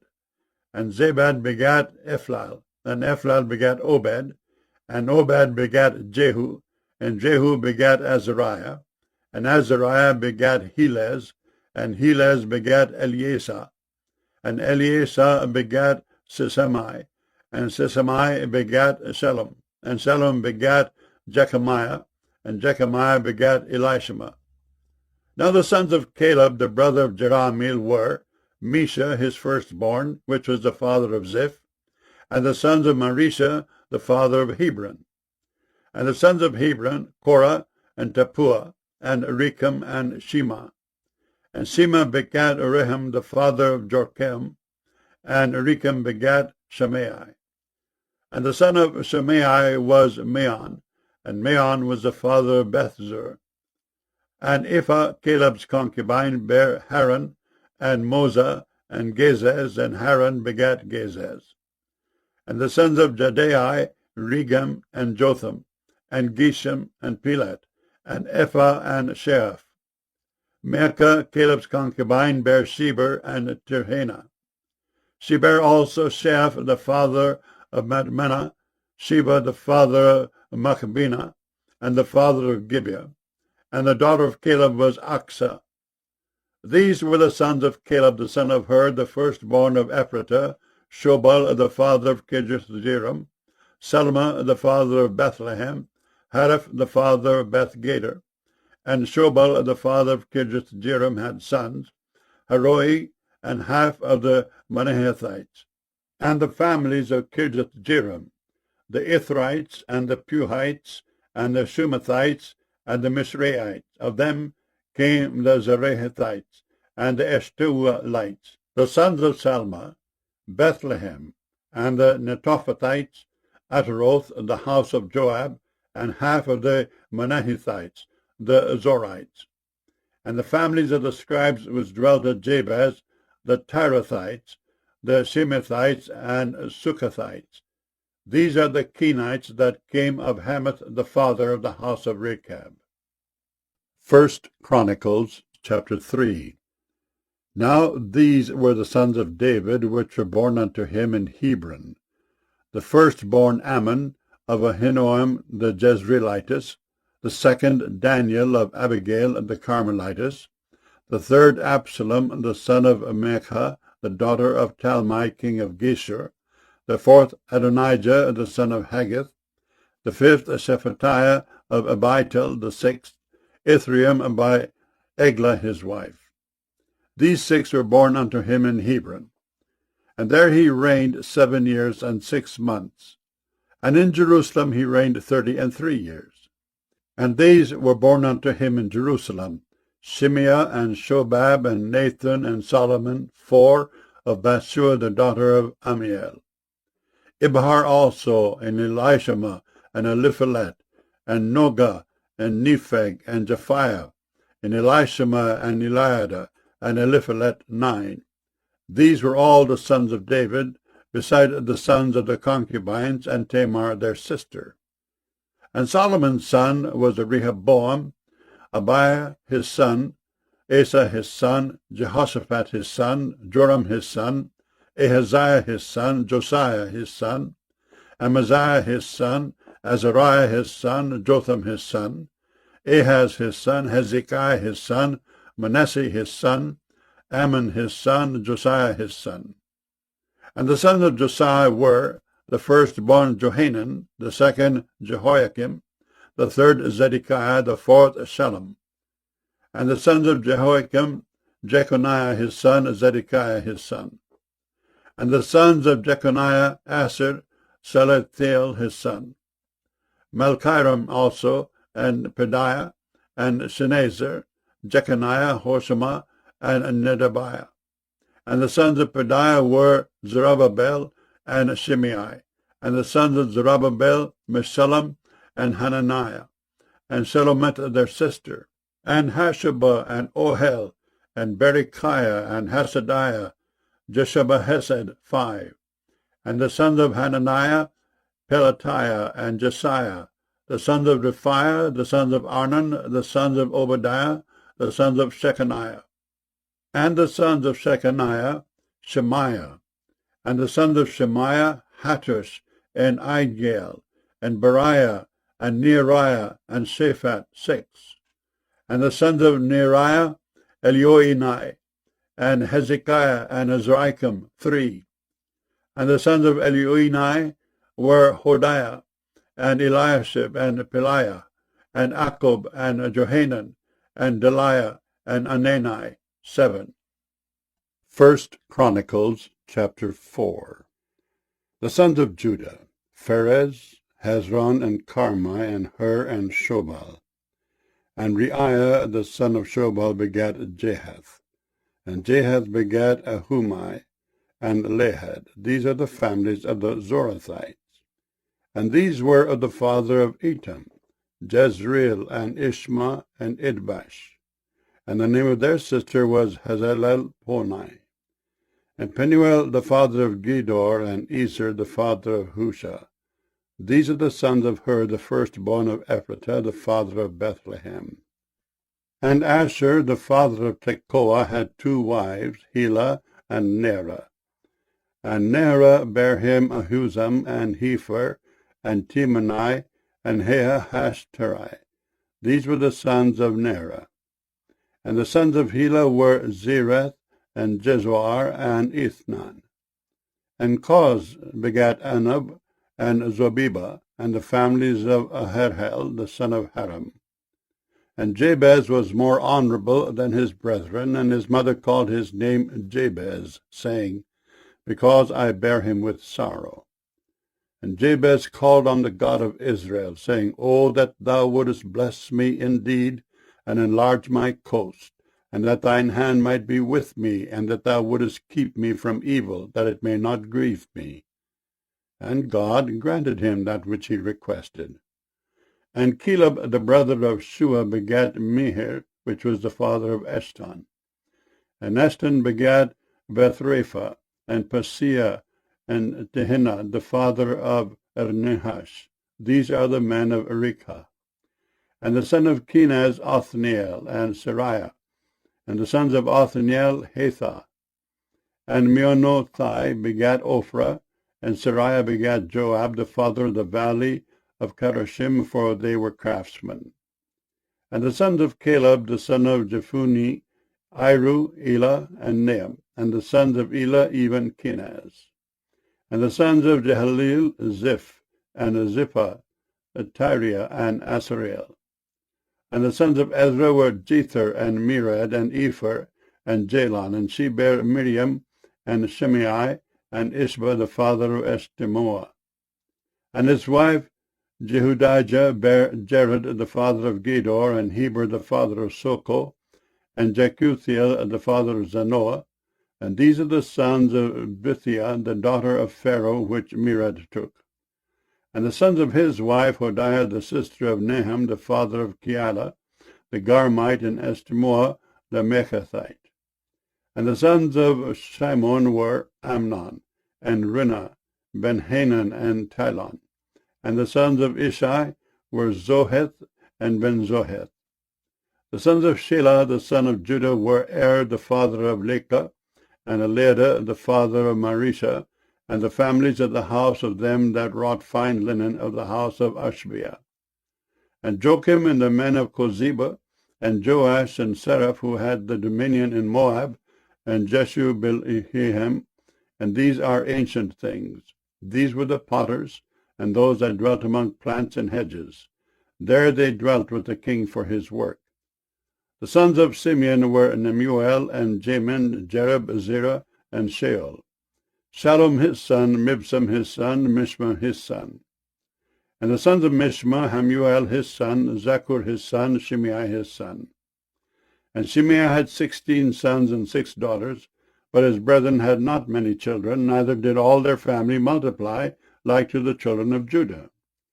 And they dwelt at Beersheba, and Moladah, and Hazer-shual, and at Bilhah, and at Ezem, and at Tolad, and at Bethuel, and at Hormah, and at Ziklag, and at Beth-Mariaboth, and Hazer-susim, and at Beth-Birai, and at Shearaim. These were their cities unto the reign of David.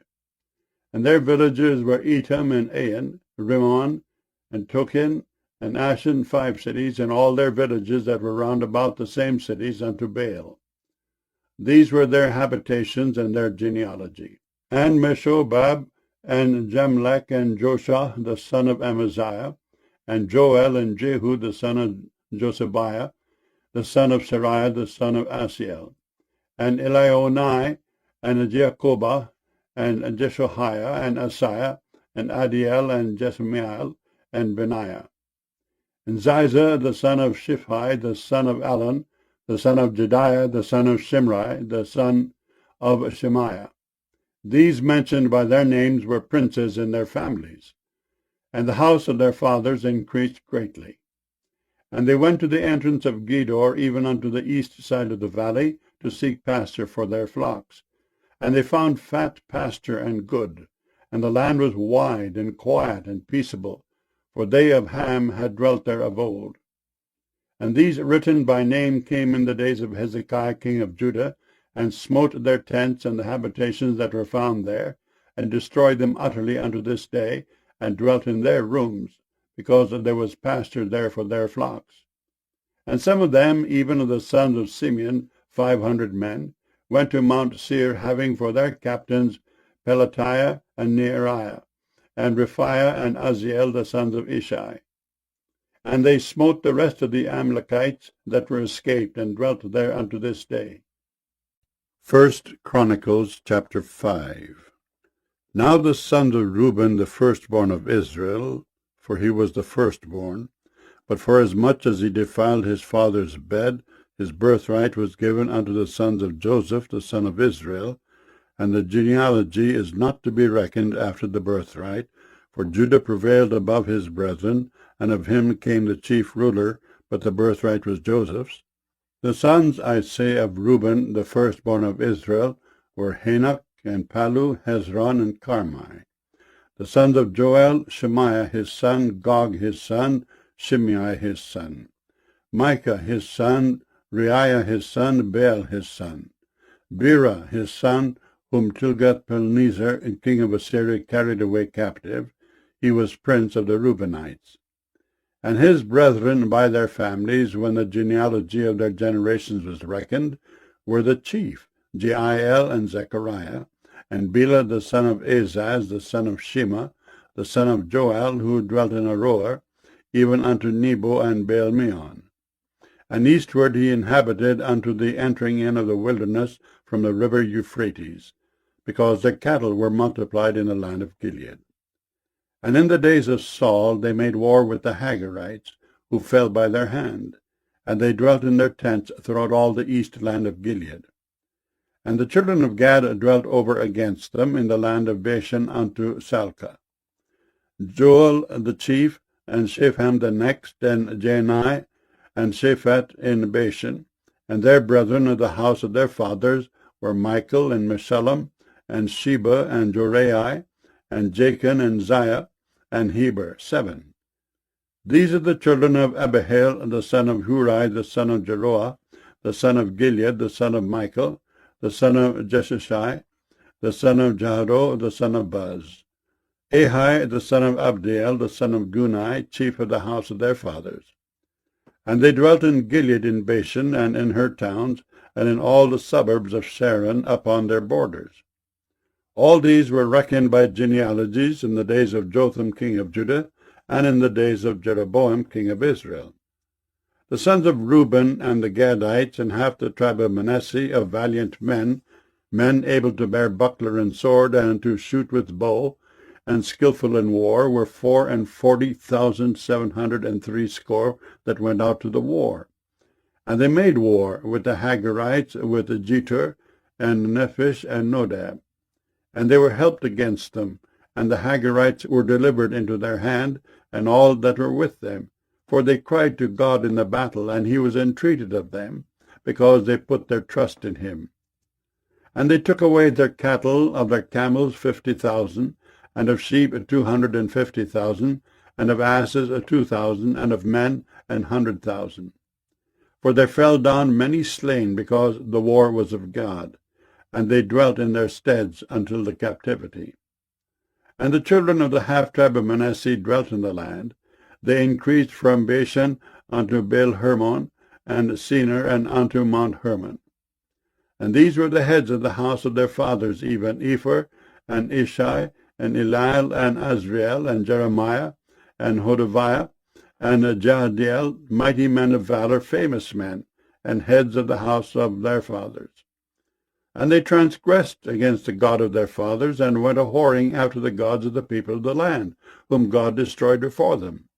And the God of Israel stirred up the spirit of Pul, king of Assyria, and the spirit of Tilgath-Pilneser, king of Assyria, and he carried them away, even the Reubenites, and the Gadites, and the half-tribe of Manasseh, and brought them unto Helah, and Habor, and Hara, and to the river Gozan unto this day. 1 Chronicles chapter 6. The sons of Levi, Gershon, Kohath and Merari. And the sons of Kohath, Amram, Izhar, and Hebron, and Uzziel. And the children of Amram, Aaron, and Moses, and Miriam. The sons also of Aaron, Nadab, and Abihu, Eleazar, and Ithamar. Eleazar begat Phinehas, Phinehas begat Abishua, and Abishua begat Bukki, and Bukki begat Uzzi. And Uzzi begat Zerahiah, and Zerahiah begat Merioth. Merioth begat Amariah, and Amariah begat Ahitub, and Ahitub begat Zadok, and Zadok begat Ahimaaz. And Ahimaaz begat Azariah, and Azariah begat Johanan. And Johanan begat Azariah. He it is that executed the priest's office in the temple that Solomon built in Jerusalem. And Azariah begat Amariah, and Amariah begat Ahitub, and Ahitub begat Zadok, and Zadok begat Shallum. And Shallum begat Hilkiah, and Hilkiah begat Azariah, and Azariah begat Sariah, and Sariah begat Jehozadak. And Jehozadak went into captivity when the Lord carried away Judah and Jerusalem by the hand of Nebuchadnezzar. The sons of Levi, Gershom, Kohath, and Merari. And these be the names of the sons of Gershom, Libni and Shimei. And the sons of Kohath were Amram and Izhar, and Hebron and Uzziel. The sons of Merari, Mahli and Mushi. And these are the families of the Levites according to their fathers. Of Gershom, Libni his son, Jehath his son, Zimmah his son, Joah his son, Iddo his son, Zerah his son, Jeaterai his son. The sons of Kohath, Aminadab his son, Korah his son, Asher his son, Elkanah his son, and Ebiasaph his son, and Asher his son, Tehath his son, Uriel his son, Uzziah his son, and Sheal his son. And the sons of Elkanah, Amasai, and Ahimoth. As for Elkanah, the sons of Elkanah, Zophai his son, and Nahath his son. Eliab his son, Jeroham his son, Elkanah his son. And the sons of Samuel, the firstborn, Vashni, and Abiah. The sons of Merari, Mahli, Libni his son, Shimei his son, Uzzah his son, Shimei his son, Haggiah his son, Isaiah his son. And these are they whom David set over the service of song in the house of the Lord, after that the ark had rest. And they ministered before the dwelling place of the tabernacle of the congregation with singing, until Solomon had built the house of the Lord in Jerusalem. And then they waited on their office according to their order. And these are they that waited with their children. Of the sons of Kohathites, Heman a singer, the son of Joel, the son of Shemuel, the son of Elkanah, the son of Jeroham, the son of Eliel, the son of Toha, the son of Zeph, the son of Elkanah, the son of Mahath, the son of Amasai, the son of Elkanah, the son of Joel, the son of Azariah, the son of Zephaniah, the son of Tehath, the son of Asher, the son of Ebiasaph, the son of Korah, the son of Izhar, the son of Kohath, the son of Levi, the son of Israel. And his brother Asaph, who stood on his right hand, even Asaph, the son of Berechiah, the son of Shimei, the son of Michael, the son of Beasiah, the son of Melchiah, the son of Ethni, the son of Zerah, the son of Adiah, the son of Ethan, the son of Zimmah, the son of Shimei, the son of Jahath, the son of Gershom, the son of Levi. And their brethren, the sons of Merari, stood on the left hand. Ethan, the son of Kishai, the son of Abdi, the son of Malach, the son of Hashbaiah, the son of Amaziah, the son of Hilkiah, the son of Amzi, the son of Bani, the son of Shemer, the son of Mahli, the son of Mushi, the son of Merari, the son of Levi. Their brethren also the Levites were appointed unto all manner of service of the tabernacle of the house of God. But Aaron and his sons offered upon the altar of the burnt offering, and on the altar of incense, and were appointed for all the work of the place most holy, and to make an atonement for Israel, according to all that Moses the servant of God had commanded. And these are the sons of Aaron, Eleazar his son, Phinehas his son, Abishua his son, Buckai his son, Uzziah his son, Zerahiah his son, Meraioth his son, Amariah his son, Ahitub his son, Zadok his son, Ahimaaz his son. Now these are their dwelling places throughout their castles in their coasts, of the sons of Aaron, of the families of the Kohathites, for theirs was the lot. And they gave them Hebron in the land of Judah, and the suburbs thereof round about it. But the fields of the city and the villages thereof they gave to Caleb the son of Jephunneh.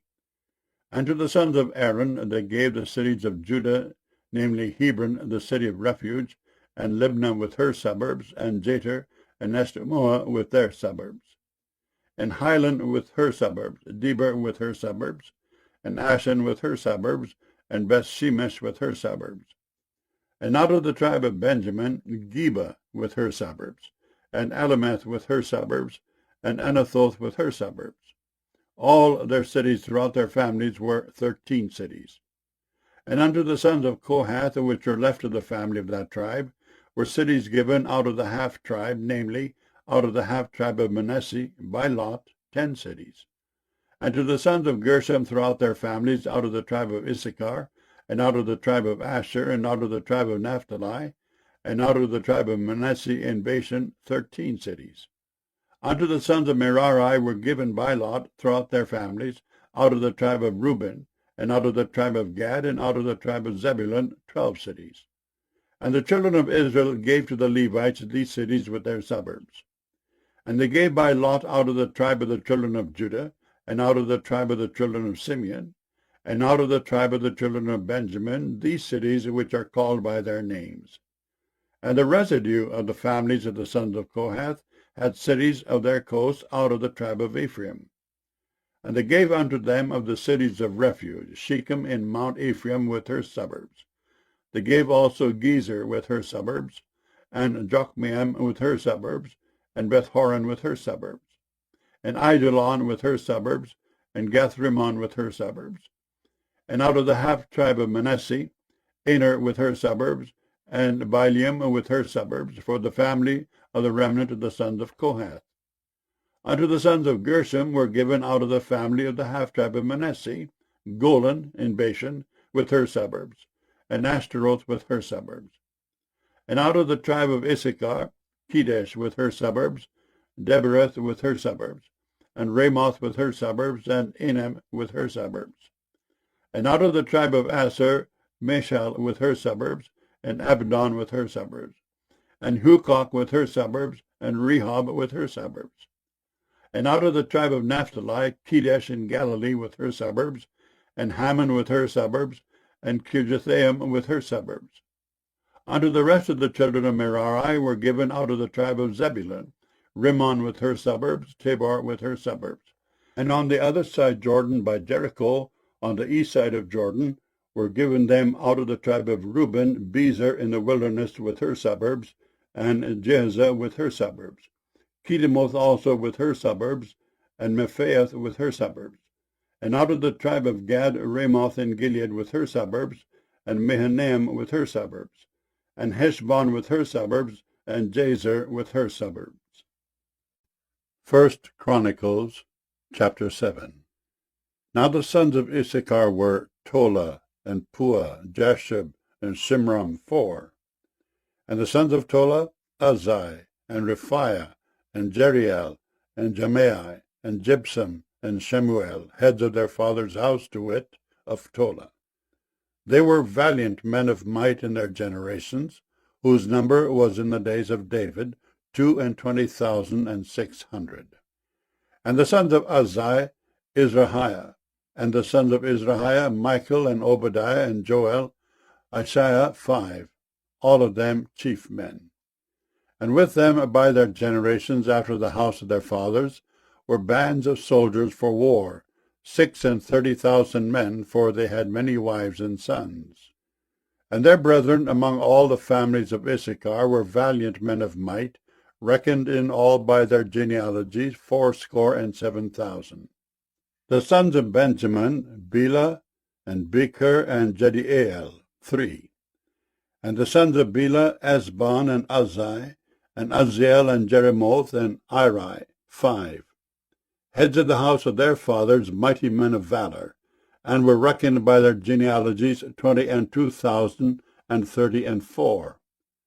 And the sons of Becher, Zemira, and Joash, and Eliezer, and Elioenai, and Omri, and Jeremoth, and Abiah, and Anathoth, and Elameth. All these are the sons of Becher.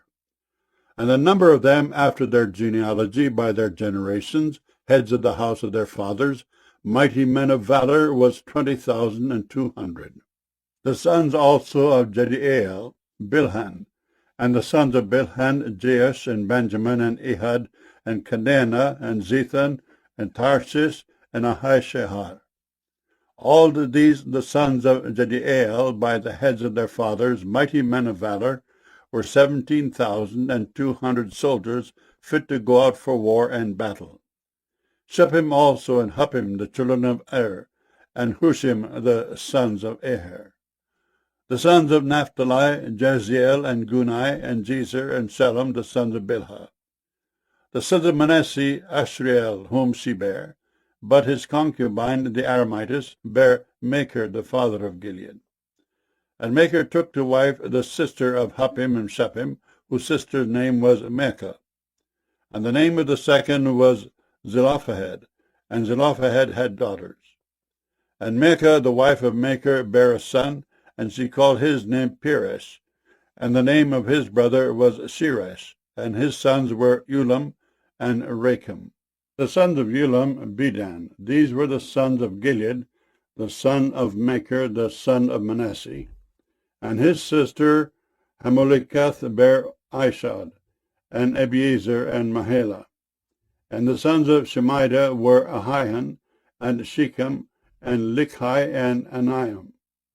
And the sons of Ephraim, Shutela, and Bered his son, and Tehath his son, and Eladah his son, and Tehath his son. And Zabad his son, and Shutela his son, and Ezer, and Eliad, whom the men of Gath that were born in that land slew, because they came down to take away their cattle. And Ephraim their father mourned many days, and his brethren came to comfort him. And when he went into his wife, she conceived and bare a son. And he called his name Beriah, because it went evil with his house.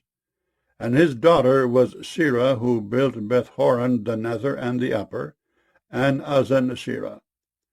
And Repha was his son, also Resheph, and Tela his son, and Tehan his son, Leadan his son, Ammihud his son, Elishama his son, Non his son, Jeshua his son.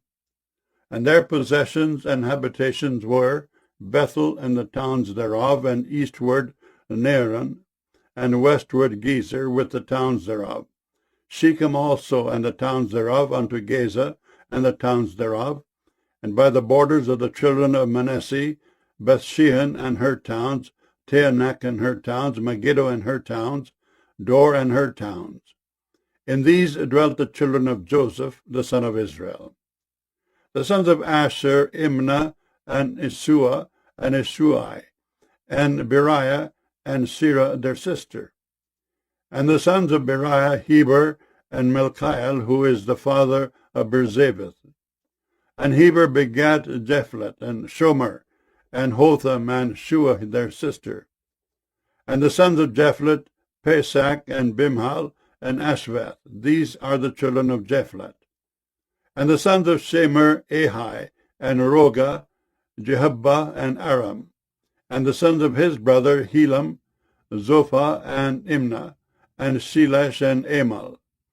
The sons of Zophah, Sua, and Harnifer, and Shual, and Beri, and Imrah. Bezer, and Hod, and Shema, and Shilsha, and Ithran, and Bera. And the sons of Jether, Jephuni, and Pisbah, and Era.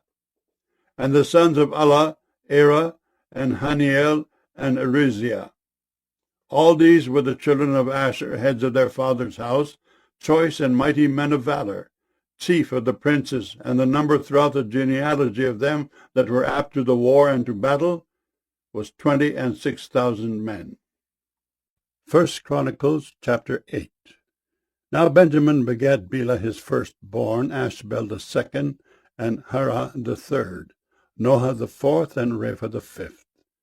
And the sons of Bela were Adar, and Gera, and Abihud, and Abishua, and Naaman, and Loha, and Gera, and Shephupan, and Huram. And these are the sons of Ehud.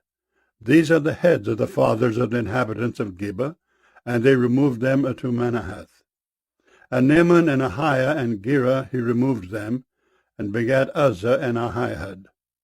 And Shaharaim begat children in the country of Moab after he had sent them away. Hushim and Bera were his wives.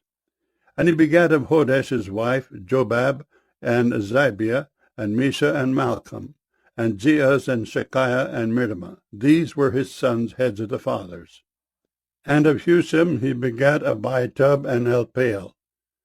The sons of Elpaal, Eber, and Misham, and Shemed, who built Ono and Lod, with the towns thereof, Beriah also, and Shema, who were heads of the fathers of the inhabitants of Aijalon, who drove away the inhabitants of Gath. And Ahio, Sheshach, and Jeremoth, and Zebadiah, and Arad, and Ader, and Michael, and Ispa, and Joha, the sons of Beriah, and Zebadiah, and Meshullam, and Hezekiah, and Heber. Ishmerai also, and Jezliah, and Jobab, the sons of Apiel, and Jachim, and Zichri, and Zebdi, and Elianai, and Zilthai, and Eliel, and Adiah, and Beriah, and Shimroth, the sons of Shimei, and Lispan, and Heber, and Eliel, and Abdon, and Zichri, and Hanan, and Hananiah, and Elam, and Antothijah, and Ipadiah, and Penuel, the sons of Sheshach, and Shamsherai, and Shehariah, and Athaliah, and Jerusai, and Eliah, and Zichri, the sons of Jeroham. These were heads of the fathers, by their generations, chief men. These dwelt in Jerusalem. And at Gibeon dwelt the father of Gibeon, whose wife's name was Maacah. And his firstborn son Abdon, and Zur, and Kish, and Baal, and Nadab, and Gedor, and Ahio, and Zachar. And Mikloth begat Shimeah, and these also dwelt with their brethren in Jerusalem over against them. And Ner begat Kish, and Kish begat Saul, and Saul begat Jonathan, and Melchishua, and Abinadab, and Eshbaal. And the son of Jonathan was Meribbaal, and Meribbaal begat Micah. And the sons of Micah were Pithon, and Melech, and Teriah, and Ahaz. And Ahaz begat Jehoiada, and Jehoiada begat Elimeth, and Asmaveth, and Zimri, and Zimri begat Moza. And Moza begat Bineah. Rapha was his son, Eliashah his son, Azel his son. And Azel had 6 sons, whose names are these: Azrikam, Bokeru, and Ishmael, and Sheariah, and Obadiah, and Hanan. All these were the sons of Azel. And the sons of Eshek his brother were Ulam his firstborn, Jehush the second, and Eliphalet the third. And the sons of Ulam were mighty men of valor, archers, and had many sons and sons' sons, 150. All these are of the sons of Benjamin. 1 Chronicles chapter 9. So all Israel were reckoned by genealogies. And behold, they were written in the book of the kings of Israel and Judah, who were carried away to Babylon for their transgression. Now the first inhabitants that dwelt in their possessions in their cities were the Israelites, the priests, Levites, and the Nethinims. And in Jerusalem dwelt of the children of Judah, and of the children of Benjamin, and of the children of Ephraim and Manasseh, Uthai the son of Ammihud, the son of Omri, the son of Imri, the son of Bani, of the children of Pharez, the son of Judah. And of the Shalonites, Isaiah the firstborn and his sons, and of the sons of Zerah, Joel and their brethren 690. And of the sons of Benjamin, Salu, the son of Meshullam, the son of Hodaviah, the son of Hasenuah, and Ibniah the son of Jeroham, and Elah the son of Uzai, the son of Michri, and Meshullam the son of Shephatiah, the son of Reuel, the son of Ibnijah. And their brethren, according to their generations, 956. All these men were chief of the fathers in the house of their fathers. And of the priests, Jedidah, and Jehoiarib, and Jachin, and Azariah, the son of Hilkiah, the son of Meshullam, the son of Zadok, the son of Merioth, the son of Ahitub, the ruler of the house of God. And Adiah, the son of Jeroham, the son of Pashur, the son of Milchijah, and Messiah, the son of Adiel, the son of Jehezerah, the son of Meshullam, the son of Meshillemith, the son of Immer. And their brethren, heads of the house of their fathers, 1,760, very able men for the work of the service of the house of God. And of the Levites, Shemaiah, the son of Hashub, the son of Azrikam, the son of Hasbiah, of the sons of Merari. And Bakbakar, Heresh, and Galal, and Mattaniah, the son of Micah, the son of Zechri, the son of Asaph, and Obadiah, the son of Shemaiah, the son of Galal, the son of Jeduthun, and Berechiah, the son of Asa, the son of Elkanah, that dwelt in the villages of the Netophathites. And the porters were Shallum, and Akub, and Talmon, and Ahiman, and their brethren. Shallum was the chief, who hitherto waited in the king's gate eastward. They were porters in the companies of the children of Levi. And Shallum, the son of Kori, the son of Ebiasaph, the son of Korah, and his brethren of the house of his father, the Korahites, were over the work of the service, keepers of the gates of the tabernacle. And their fathers, being over the host of the Lord, were keepers of the entry. And Phinehas, the son of Eleazar, was the ruler over them in time past, and the Lord was with him. And Zechariah, the son of Meshelemiah, was porter over the door of the tabernacle of the congregation. All these which were chosen to be porters in the gates were 212. These were reckoned by their genealogy in their villages, whom David and Samuel the seer did ordain in their set office. So they and their children had the oversight of the gates of the house of the Lord, namely the house of the tabernacle, by wards. In 4 quarters were the porters, toward the east, west, north, and south. And their brethren which were in their villages were to come after 7 days from time to time with them. For these Levites, the 4 chief porters, were in their set office, and were over the chambers and treasuries of the house of God. And they lodged round about the house of God, because the charge was upon them, and the opening thereof every morning pertained to them. And certain of them had the charge of the ministering vessels, that they should bring them in and out by tale. Some of them also were appointed to oversee the vessels, and all the instruments of the sanctuary, and the fine flour, and the wine, and the oil, and the frankincense, and the spices. And some of the sons of the priests made the ointment of the spices.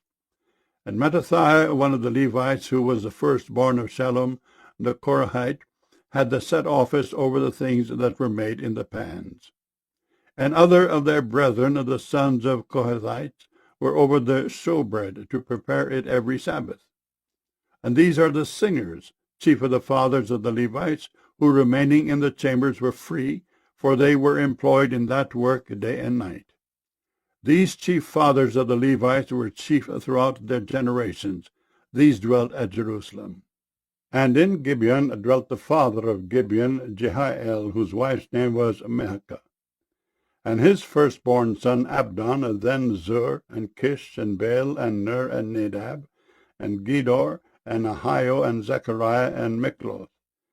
And Mikloth begat Shimeam, and they also dwelt with their brethren at Jerusalem over against their brethren. And Ner begat Kish, and Kish begat Saul, and Saul begat Jonathan, and Malchishua, and Abinadab, and Ashbeel. And the son of Jonathan was Meribbaal, and Meribbaal begat Micah. And the sons of Micah were Pithon, and Melech, and Tariah, and Ahaz. And Ahaz begat Jerah, and Jerah begat Elimeth, and Azmaveth, and Zimri begat Moza. And Moza begat Bineah. and Rephaiah his son, Eleazar his son, Azel his son. And Azel had 6 sons, whose names are these: Azrikam, Bokeru, and Ishmael, and Siriah, and Obadiah, and Hanan. These were the sons of Azel. 1 Chronicles chapter 10. Now the Philistines fought against Israel. And the men of Israel fled from before the Philistines, and fell down slain in Mount Gilboa. And the Philistines followed hard after Saul and after his sons. And the Philistines slew Jonathan, and Abinadab, and Malchishua, the sons of Saul. And the battle went sore against Saul, and the archers hit him, and he was wounded of the archers. Then said Saul to his armor-bearer, Draw thy sword, and thrust me through therewith, lest these uncircumcised come and abuse me. But his armor-bearer would not, for he was sore afraid. So Saul took a sword, and fell upon it. And when his armor-bearer saw that Saul was dead, he fell likewise on the sword, and died. So Saul died, and his 3 sons and all his house died together. And when all the men of Israel that were in the valley saw that they fled, and that Saul and his sons were dead, then they forsook their cities and fled. And the Philistines came and dwelt in them. And it came to pass on the morrow, when the Philistines came to strip the slain, that they found Saul and his sons fallen in Mount Gilboa. And when they had stripped him, they took his head and his armor, and sent into the land of the Philistines round about, to carry tidings unto their idols and to the people. And they put his armor in the house of their gods, and fastened his head in the temple of Dagon. And when all Jabesh-Gilead heard all that the Philistines had done to Saul, they arose, all the valiant men, and took away the body of Saul and the bodies of his sons, and brought them to Jabesh, and buried their bones under the oak in Jabesh, and fasted 7 days. So Saul died for his transgression which he committed against the Lord, even against the word of the Lord, which he kept not, and also for asking counsel of one that had a familiar spirit to inquire of it, and inquired not of the Lord. Therefore he slew him, and turned the kingdom unto David the son of Jesse. 1 Chronicles chapter 11.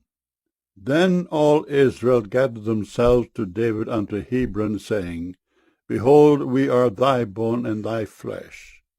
And moreover, in time past, even when Saul was king, thou wast he that leddest out and broughtest in Israel. And the Lord thy God said unto thee, Thou shalt feed my people Israel, and thou shalt be ruler over my people Israel. Therefore came all the elders of Israel to the king to Hebron. And David made a covenant with them in Hebron before the Lord, and they anointed David king over Israel, according to the word of the Lord by Samuel. And David and all Israel went to Jerusalem, which is Jebus, where the Jebusites were, the inhabitants of the land. And the inhabitants of Jebus said to David, Thou shalt not come hither. Nevertheless David took the castle of Zion, which is the city of David. And David said, Whosoever smiteth the Jebusites first shall be chief and captain. So Joab the son of Zeruiah went first up, and was chief. And David dwelt in the castle, therefore they called it the city of David. And he built the city round about, even from Millo round about. And Joab repaired the rest of the city. So David waxed greater and greater, for the Lord of hosts was with him.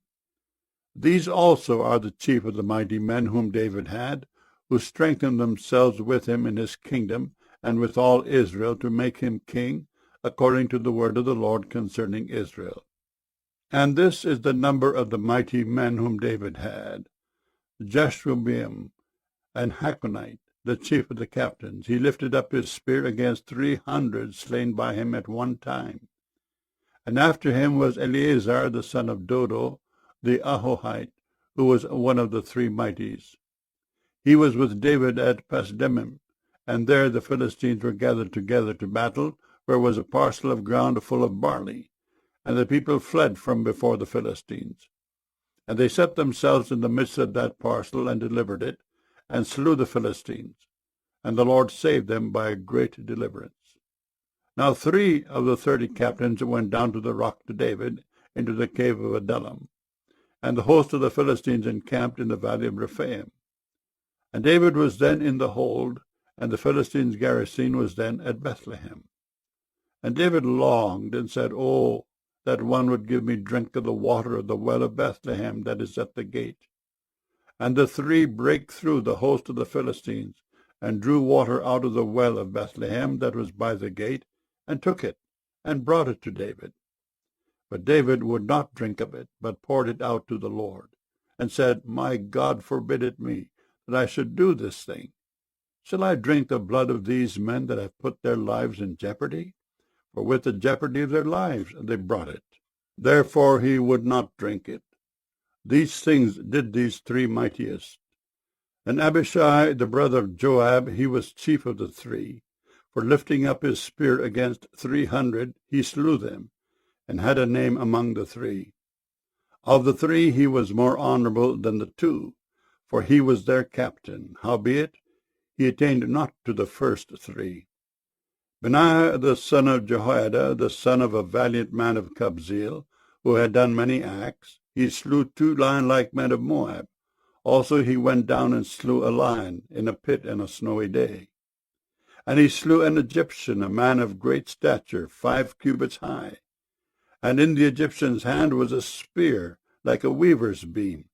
And he went down to him with a staff, and plucked the spear out of the Egyptian's hand, and slew him with his own spear.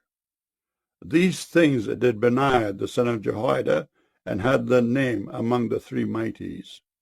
Behold, he was honorable among the 30, but attained not to the first three. And David set him over his guard.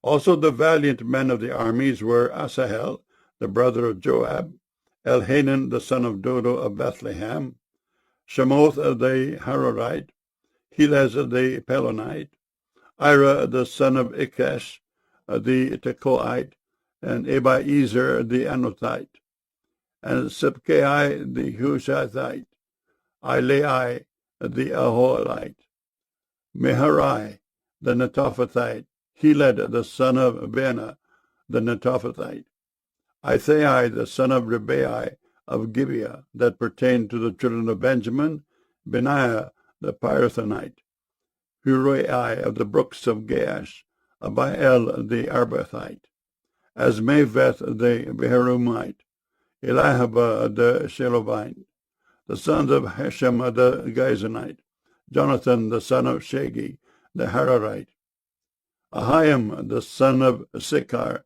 the Hararite, Eliaphel the son of Hefer the Mechirite, Ahijah the Pelonite, Hezro the Carmelite, Neri the son of Ezbai, Joel the brother of Nathan, Mibhar the son of Haggai, Zelek the Ammonite, Neri the Berothite, the armor-bearer of Joab the son of Zeruiah, Ira the Ithrite, Gareb the Ithrite, Uriah the Hittite, Zabad the son of Ahilai, Adana the son of Shiza, the Reubenite, a captain of the Reubenites, and 30 with him, Hanan the son of Mecca, and Joshaphat the son of Mithnite, Azah the Astarithite, Shema and Jehiel the sons of Hothan the Aroerite, Jediel the son of Shimri, and Joha his brother the Tizite,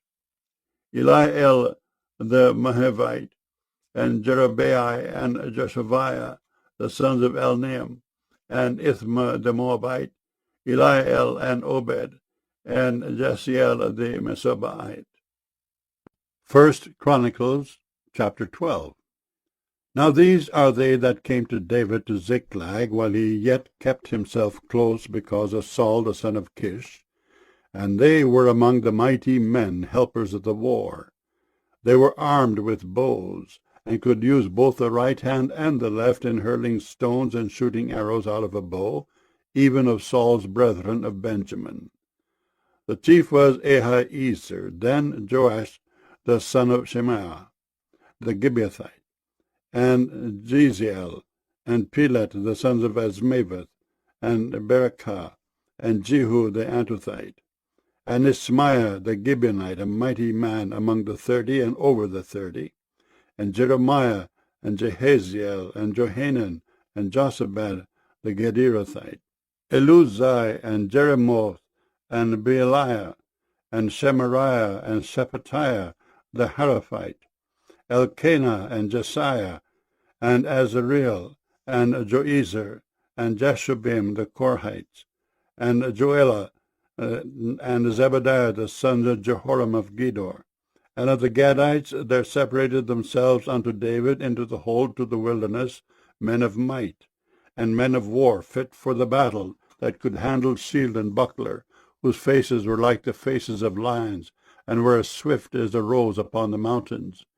Ezer the first, Obadiah the second, Eliab the third, Mishmannah the fourth, Jeremiah the fifth, Attai the sixth, Eliel the seventh, Johanan the eighth, Elzabad the ninth, Jeremiah the 10th, Machbenai the 11th. These were of the sons of Gad, captains of the host. One of the least was over 100, and the greatest over 1,000. These are they that went over Jordan in the first month, when it had overflown all his banks. And they put to flight all them of the valleys, both toward the east and toward the west. And there came of the children of Benjamin and Judah to the hold unto David. And David went out to meet them, and answered and said unto them, If ye be come peaceably unto me to help me, mine heart shall be knit unto you. But if ye be come to betray me to mine enemies, seeing there is no wrong in mine hands, the God of our fathers look thereon, and rebuke it.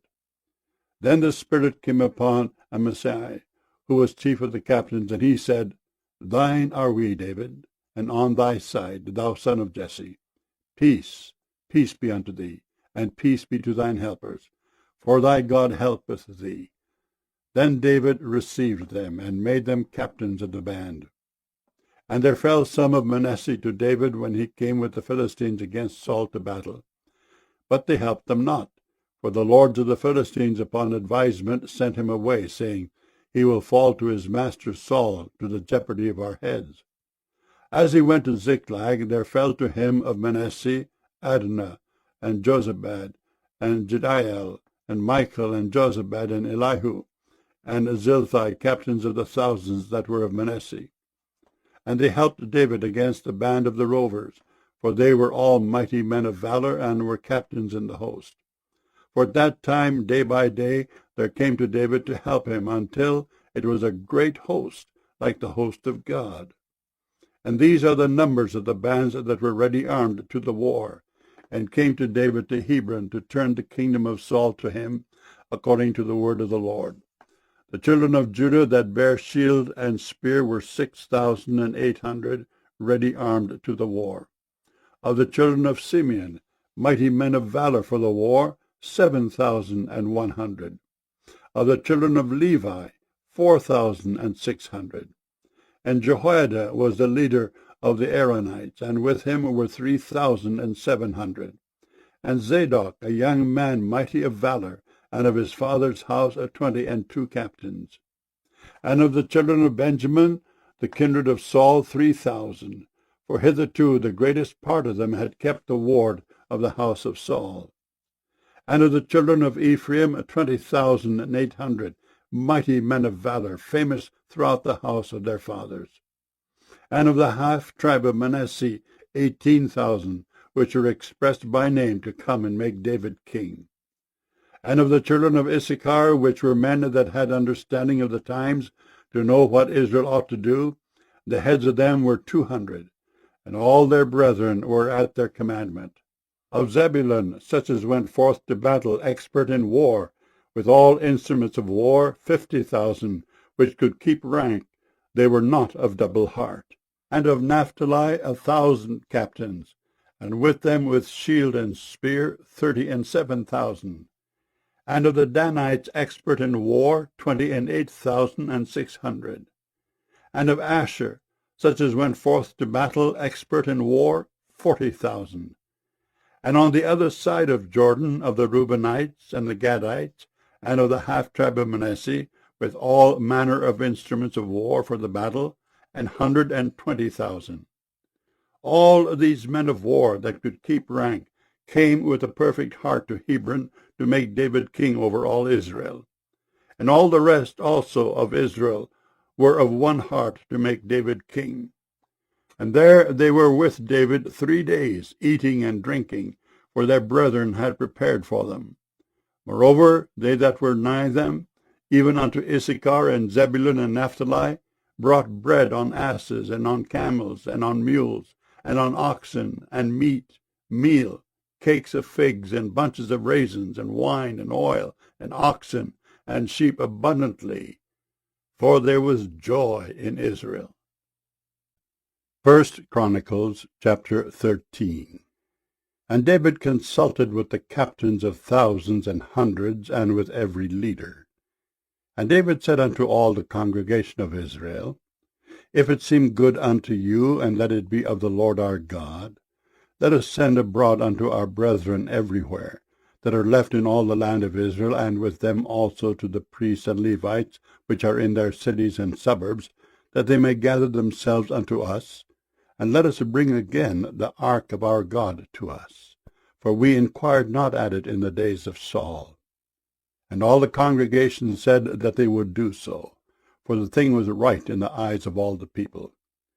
So David gathered all Israel together from Shihor of Egypt even unto the entering of Hamath, to bring the ark of God from Kirjath-jearim. And David went up and all Israel to Baalah, that is, to Kirjath-jearim, which belonged to Judah, to bring up thence the ark of God the Lord that dwelleth between the cherubims, whose name is called on it.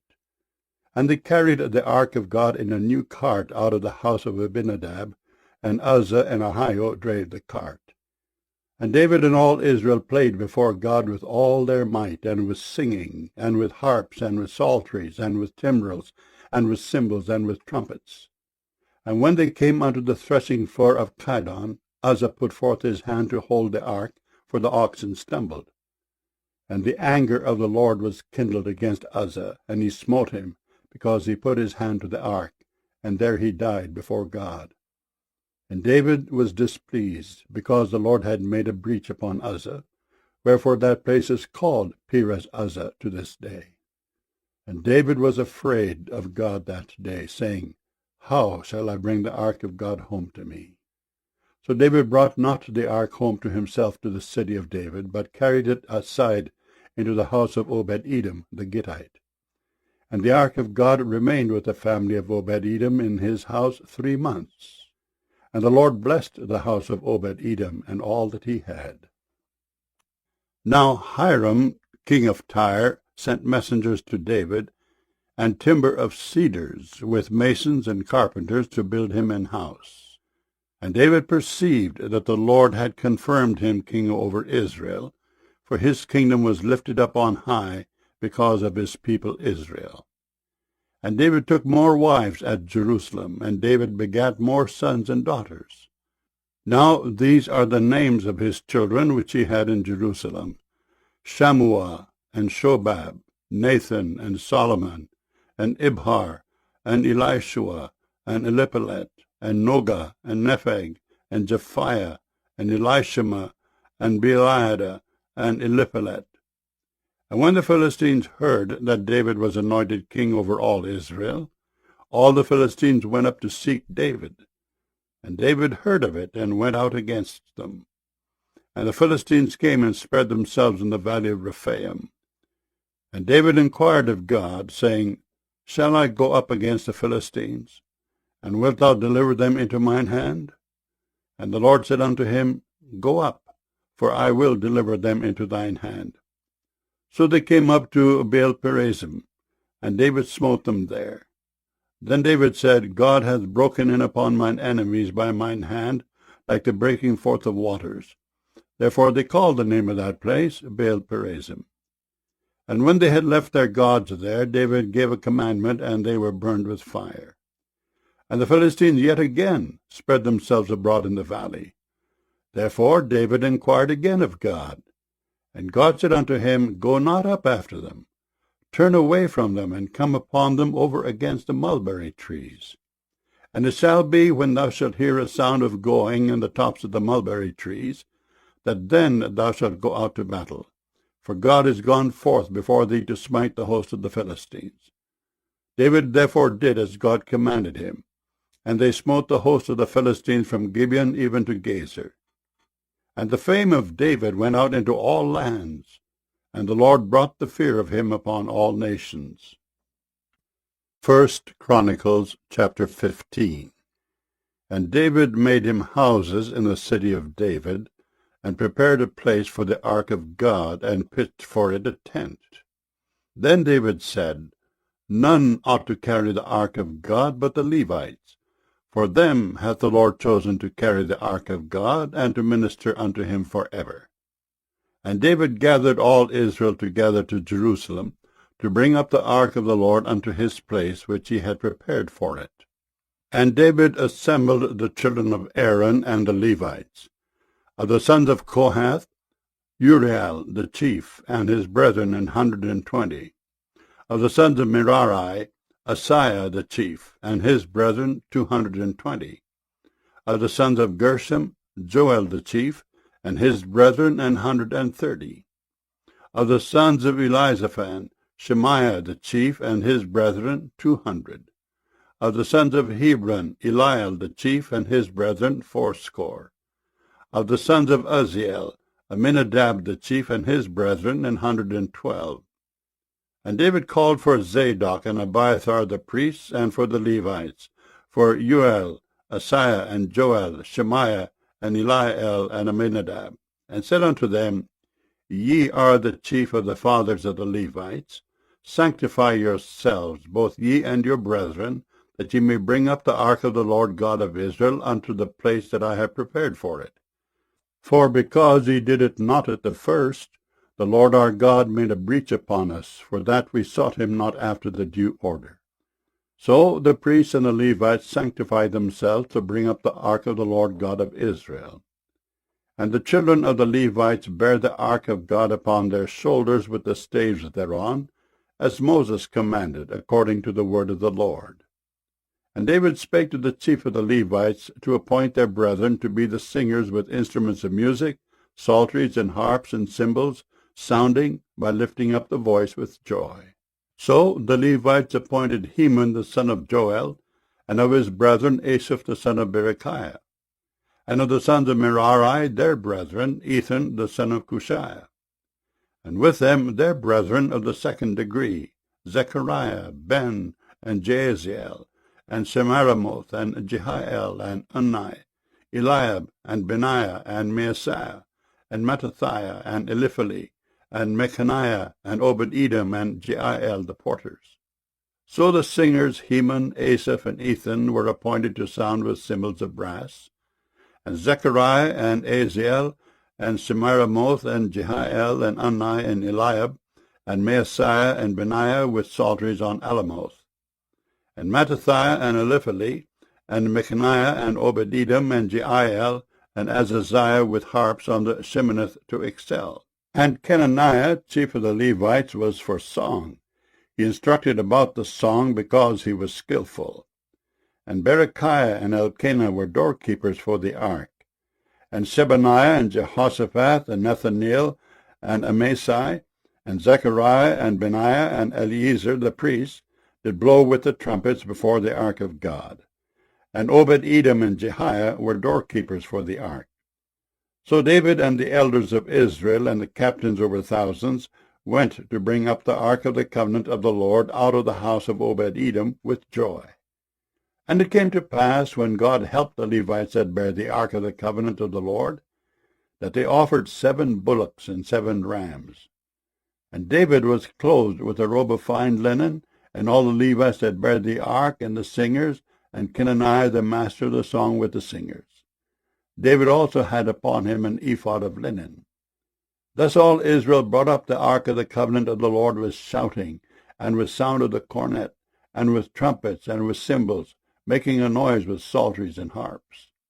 And it came to pass, as the ark of the covenant of the Lord came to the city of David, that Michal, the daughter of Saul, looking out of a window, saw King David dancing and playing, and she despised him in her heart. 1 Chronicles chapter 16. So they brought the ark of God and set it in the midst of the tent that David had pitched for it, and they offered burnt sacrifices and peace offerings before God. And when David had made an end of offering the burnt offerings and the peace offerings, he blessed the people in the name of the Lord. And he dealt to every one of Israel, both man and woman, to every one, a loaf of bread, and a good piece of flesh, and a flagon of wine.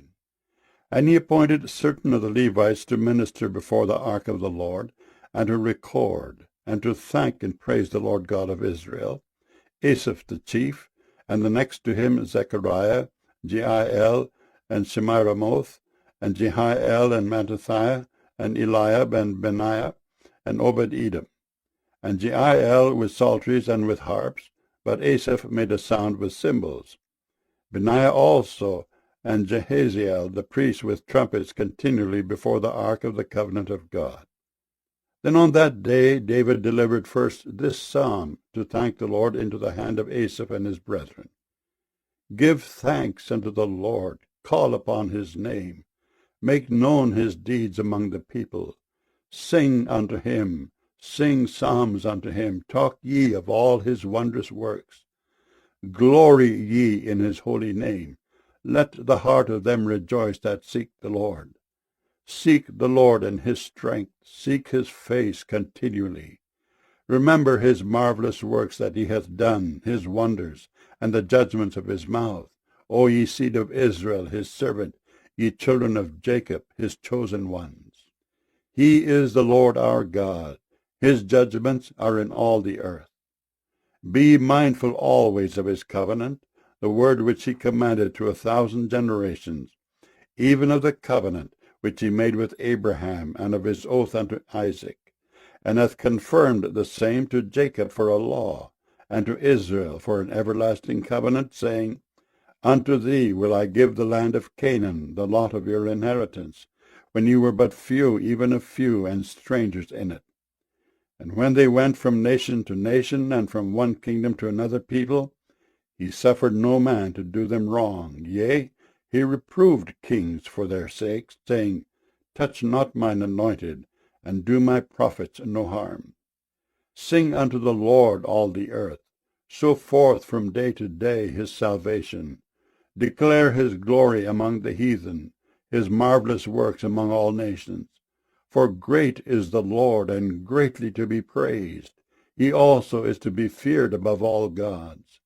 For all the gods of the people are idols, but the Lord made the heavens. Glory and honor are in his presence, strength and gladness are in his place. Give unto the Lord, ye kindreds of the people, give unto the Lord glory and strength. Give unto the Lord the glory due unto his name. Bring an offering and come before him. Worship the Lord in the beauty of holiness. Fear before him all the earth. The world also shall be stable, that it be not moved. Let the heavens be glad, and let the earth rejoice. And let men say among the nations, The Lord reigneth. Let the sea roar, and the fullness thereof. Let the fields rejoice in all that is therein. Then shall the trees of the wood sing out at the presence of the Lord, because he cometh to judge the earth. O give thanks unto the Lord, for he is good, for his mercy endureth for ever. And say ye, Save us, O God of our salvation, and gather us together, and deliver us from the heathen, that we may give thanks to thy holy name, and glory in thy praise. Blessed be the Lord God of Israel for ever and ever. And all the people said, Amen, and praised the Lord. So he left there before the ark of the covenant of the Lord Asaph and his brethren, to minister before the ark continually, as every day's work required, and Obed-Edom with their brethren 68. Obed-Edom also the son of Jeduthun, and Hosah to be porters. And Zadok the priest and his brethren the priests before the tabernacle of the Lord in the high place that was at Gibeon, to offer burnt offerings unto the Lord upon the altar of the burnt offering continually, morning and evening, and to do according to all that is written in the law of the Lord, which he commanded Israel. And and with them Heman and Jeduthun, and the rest that were chosen, who were expressed by name, to give thanks to the Lord, because his mercy endureth for ever. And with them Heman and Jeduthun, with trumpets and cymbals, for those that should make a sound, and with musical instruments of God. And the sons of Jeduthun were porters. And all the people departed every man to his house, and David returned to bless his house. 1 Chronicles chapter 17. Now it came to pass, as David sat in his house, that David said to Nathan the prophet, Lo, I dwell in an house of cedars, but the ark of the covenant of the Lord remaineth under curtains. Then Nathan said unto David, Do all that is in thine heart, for God is with thee. And it came to pass the same night that the word of God came to Nathan, saying, Go and tell David my servant, Thus saith the Lord, Thou shalt not build me an house to dwell in. For I have not dwelt in an house since the day that I brought up Israel unto this day, but have gone from tent to tent, and from one tabernacle to another. Wheresoever I have walked with all Israel, spake I a word to any of the judges of Israel, whom I commanded to feed my people, saying, Why have ye not built me an house of cedars? Now therefore thus shalt thou say unto my servant David, Thus saith the Lord of hosts, I took thee from the sheepcote, even from following the sheep, that thou shouldest be ruler over my people Israel. And I have been with thee whithersoever thou hast walked, and have cut off all thine enemies from before thee, and have made thee a name like the name of the great men that are in the earth. Also I will ordain a place for my people Israel, and will plant them, and they shall dwell in their place, and shall be moved no more. Neither shall the children of wickedness waste them any more, as at the beginning, and since the time that I commanded judges to be over my people Israel. Moreover, I will subdue all thine enemies. Furthermore, I tell thee that the Lord will build thee an house. And it shall come to pass, when thy days be expired, that thou must go to be with thy fathers, that I will raise up thy seed after thee, which shall be of thy sons, and I will establish his kingdom. He shall build me an house, and I will establish his throne forever. I will be his father, and he shall be my son, and I will not take my mercy away from him, as I took it from him that was before thee. But I will settle him in mine house and in my kingdom forever, and his throne shall be established for evermore. According to all these words, and according to all this vision, so did Nathan speak unto David. And David the king came and sat before the Lord, and said, Who am I, O Lord God? And what is mine house that thou hast brought me hitherto? And yet this was a small thing in thine eyes, O God. For thou hast also spoken of thy servant's house for a great while to come, and hast regarded me according to the estate of a man of high degree, O Lord God. What can David speak more to thee for the honor of thy servant? For thou knowest thy servant. O Lord, for thy servant's sake, and according to thine own heart, hast thou done all this greatness, and making known all these great things. O Lord, there is none like thee, neither is there any God beside thee, according to all that we have heard with our ears. And what one nation in the earth is like thy people Israel, whom God went to redeem to be his own people, to make thee a name of greatness and terribleness, by driving out nations from before thy people, whom thou hast redeemed out of Egypt. For thy people Israel didst thou make thine own people forever, and thou, Lord, becamest their God. Therefore now, Lord, let the thing that thou hast spoken concerning thy servant and concerning his house be established forever, and do as thou hast said. Let it even be established, that thy name may be magnified forever, saying, The Lord of hosts is the God of Israel, even a God to Israel. And let the house of David thy servant be established before thee. For thou, O my God, hast told thy servant that thou wilt build him an house. Therefore thy servant hath found in his heart to pray before thee. And now, Lord, thou art God, and hast promised this goodness unto thy servant. Now therefore let it please thee to bless the house of thy servant, that it may be before thee forever. For thou blessest, O Lord, and it shall be blessed forever. 1 Chronicles chapter 18. Now after this it came to pass that David smote the Philistines, and subdued them, and took Gath and her towns out of the hand of the Philistines. And he smote Moab, and the Moabites became David's servants, and brought gifts. And David smote Hadarezer king of Zobah unto Hamath, as he went to establish his dominion by the river Euphrates. And David took from him 1,000 chariots, and 7,000 horsemen, and 20,000 footmen. David also hoofed all the chariot horses, but reserved of them 100 chariots. And when the Syrians of Damascus came to help Hadarezer king of Zobah, David slew of the Syrians 22,000 men. Then David put garrisons in Syria Damascus, and the Syrians became David's servants, and brought gifts. Thus the Lord preserved David whithersoever he went.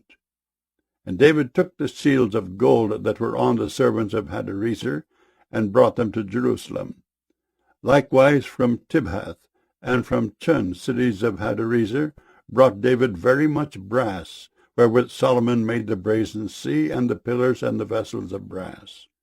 Now when Tohu, king of Hamath, heard how David had smitten all the host of Hadarezer king of Zobah, he sent Hadoram his son to King David, to inquire of his welfare, and to congratulate him, because he had fought against Hadarezer and smitten him. For Hadarezer had war with Tohu, and with him all manner of vessels of gold and silver and brass. Them also King David dedicated unto the Lord, with the silver and the gold that he brought from all these nations, from Edom, and from Moab, and from the children of Ammon, and from the Philistines, and from Amalek. Moreover, Abishai the son of Zeruiah slew of the Edomites in the valley of Salt 18,000. And he put garrisons in Edom, and all the Edomites became David's servants. Thus the Lord preserved David whithersoever he went. So David reigned over all Israel, and executed judgment and justice among all his people. And Joab the son of Zeruiah was over the host, and Jehoshaphat the son of Ahilud a recorder. And Zadok the son of Ahitub, and Abimelech the son of Abiathar were the priests, and Shevshah was scribe.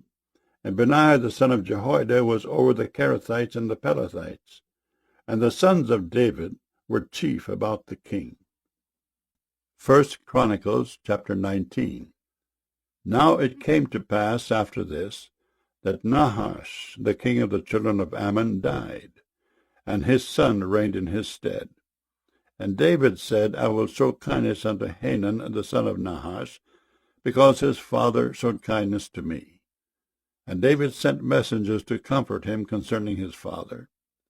So the servants of David came into the land of the children of Ammon to Hanan to comfort him. But the princes of the children of Ammon said to Hanan, Thinkest thou that David doth honor thy father, that he has sent comforters unto thee? Are not his servants come unto thee for to search, and to overthrow, and to spy out the land? Wherefore Hanan took David's servants, and shaved them, and cut off their garments in the midst hard by their buttocks, and sent them away. Then there went certain, and told David how the men were served. And he sent to meet them, for the men were greatly ashamed. And the king said, Tarry at Jericho until your beards be grown, and then return. And when the children of Ammon saw that they had made themselves odious to David, Hanan and the children of Ammon sent 1,000 talents of silver to hire them chariots and horsemen out of Mesopotamia, and out of Syria-Maachah, and out of Zobah. So they hired 32,000 chariots, and the king of Maachah and his people, who came and pitched before Medeba. And the children of Ammon gathered themselves together from their cities, and came to battle. And when David heard of it, he sent Joab and all the host of the mighty men. And the children of Ammon came out, and put the battle in array before the gate of the city. And the kings that were come were by themselves in the field. Now when Joab saw that the battle was set against him before and behind, he chose out of all the choice of Israel, and put them in array against the Syrians. And the rest of the people he delivered unto the hand of Abishai his brother, and they set themselves in array against the children of Ammon. And he said, If the Syrians be too strong for me, then thou shalt help me. But if the children of Ammon be too strong for thee, then I will help thee.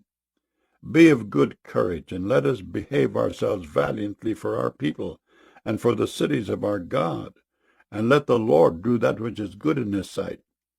So Joab and the people that were with him drew nigh before the Syrians unto the battle, and they fled before him. And when the children of Ammon saw that the Syrians were fled, they likewise fled before Abishai his brother, and entered into the city. Then Joab came to Jerusalem. And when the Syrians saw that they were put to the worse before Israel, they sent messengers, and drew forth the Syrians that were beyond the river, and Shobach the captain of the host of Hadarezer went before them. And it was told David, and he gathered all Israel, and passed over Jordan, and came upon them, and set the battle in array against them. So when David had put the battle in array against the Syrians, they fought with him. But the Syrians fled before Israel, and David slew of the Syrians 7,000 men which fought in chariots, and 40,000 footmen, and killed Shobach the captain of the host. And when the servants of Hadarezer saw that they were put to the worse before Israel, they made peace with David, and became his servants. Neither would the Syrians help the children of Ammon any more. 1 Chronicles chapter 20. And it came to pass that after the year was expired, at the time that kings go out to battle, Joab led forth the power of the army, and wasted the country of the children of Ammon, and came and besieged Rabbah. But David tarried at Jerusalem. And Joab smote Rabbah, and destroyed it. And David took the crown of their king from off his head, and found it to weigh a talent of gold, and there were precious stones in it, and it was set upon David's head. And he brought also exceeding much spoil out of the city. And he brought out the people that were in it, and cut them with saws, and with harrows of iron, and with axes. Even so dealt David with all the cities of the children of Ammon. And David and all the people returned to Jerusalem. And it came to pass after this, that there arose war at Gezer with the Philistines, at which time Sibbecai the Hushathite slew Sippai, that was of the children of the giant, and they were subdued. And there was war again with the Philistines, and Elhanan the son of Jair slew Lahmi, the brother of Goliath the Gittite, whose spear staff was like a weaver's beam. And yet again there was war at Gath, where was a man of great stature, whose fingers and toes were 24, 6 on each hand, and 6 on each foot. And he also was the son of the giant. But when he defied Israel, Jonathan the son of Shimeah, David's brother, slew him. These were born unto the giant in Gath, and they fell by the hand of David, and by the hand of his servants. 1 Chronicles chapter 21. And Satan stood up against Israel, and provoked David to number Israel. And David said to Joab and to the rulers of the people, Go, number Israel from Beersheba even to Dan, and bring the number of them to me, that I may know it. And Joab answered, The Lord make his people 100 times so many more as they be. But, my lord the king, are they not all my lord's servants? Why then doth my lord require this thing? Why will he be a cause of trespass to Israel? Nevertheless the king's word prevailed against Joab. Wherefore Joab departed, and went throughout all Israel, and came to Jerusalem. And Joab gave the sum of the number of the people unto David, and all they of Israel were 1,000,000, and 100,000 men that drew sword. And Judah was 460,000 men that drew sword. But Levi and Benjamin counted he not among them, for the king's word was abominable to Joab. And God was displeased with this thing, therefore he smote Israel. And David said unto God, I have sinned greatly, because I have done this thing. But now I beseech thee, do away the iniquity of thy servant, for I have done very foolishly. And the Lord spake unto Gad, David's seer, saying, Go and tell David, saying, Thus saith the Lord, I offer thee 3 things. Choose thee one of them, that I may do it unto thee. So Gad came to David, and said unto him, Thus saith the Lord, Choose thee either 3 years' famine, or 3 months to be destroyed before thy foes, while that the sword of thine enemies overtaketh thee, or else 3 days of the sword of the Lord, even the pestilence in the land, and the angel of the Lord destroying throughout all the coasts of Israel. Now therefore advise thyself what word I shall bring again to him that sent me. And David said unto Gad, I am in a great strait. Let me fall now into the hand of the Lord, for very great are his mercies. But let me not fall into the hand of man. So the Lord sent pestilence upon Israel, and there fell of Israel 70,000 men. And God sent an angel unto Jerusalem to destroy it. And as he was destroying, the Lord beheld, and he repented him of the evil, and said to the angel that destroyed, It is enough, stay now thine hand. And the angel of the Lord stood by the threshing floor of Ornan the Jebusite. And David lifted up his eyes, and saw the angel of the Lord stand between the earth and the heaven, having a drawn sword in his hand, stretched out over Jerusalem. Then David and the elders of Israel, who were clothed in sackcloth, fell upon their faces. And David said unto God, Is it not I that commanded the people to be numbered? Even I it is that have sinned and done evil indeed. But as for these sheep, what have they done? Let thine hand, I pray thee, O Lord my God, be on me, and on my father's house, but not on thy people, that they should be plagued. Then the angel of the Lord commanded Gad to say to David, that David should go up and set up an altar unto the Lord in the threshing floor of Ornan the Jebusite. And David went up at the saying of Gad, which he spake in the name of the Lord. And Ornan turned back and saw the angel, and his 4 sons with him hid themselves. Now Ornan was threshing wheat. And as David came to Ornan, Ornan looked and saw David, and went out of the threshing floor, and bowed himself to David with his face to the ground. Then David said to Ornan, Grant me the place of this threshing floor, that I may build an altar therein unto the Lord. Thou shalt grant it me for the full price, that the plague may be stayed from the people. And Ornan said unto David, Take it to thee, and let my lord the king do that which is good in his eyes. Lo, I give thee the oxen also for burnt offerings, and the threshing instruments for wood, and the wheat for the meat offering. I give it all. And King David said to Ornan, Nay, but I will verily buy it for the full price.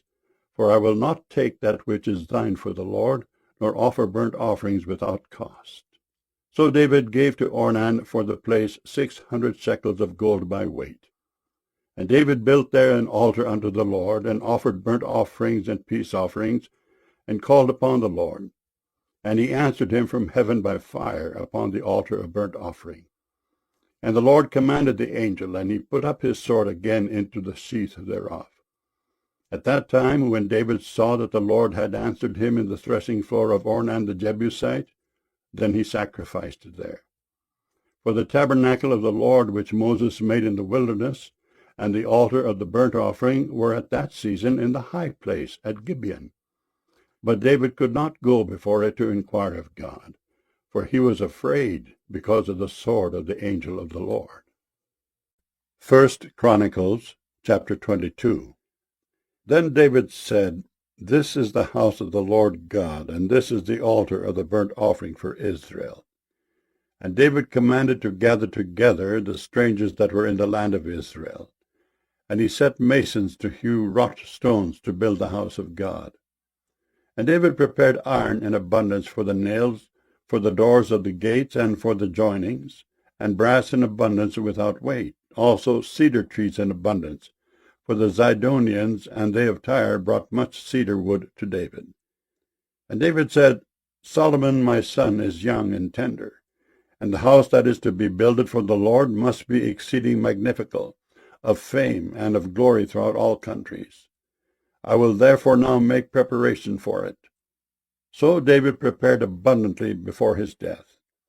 Then he called for Solomon his son, and charged him to build an house for the Lord God of Israel.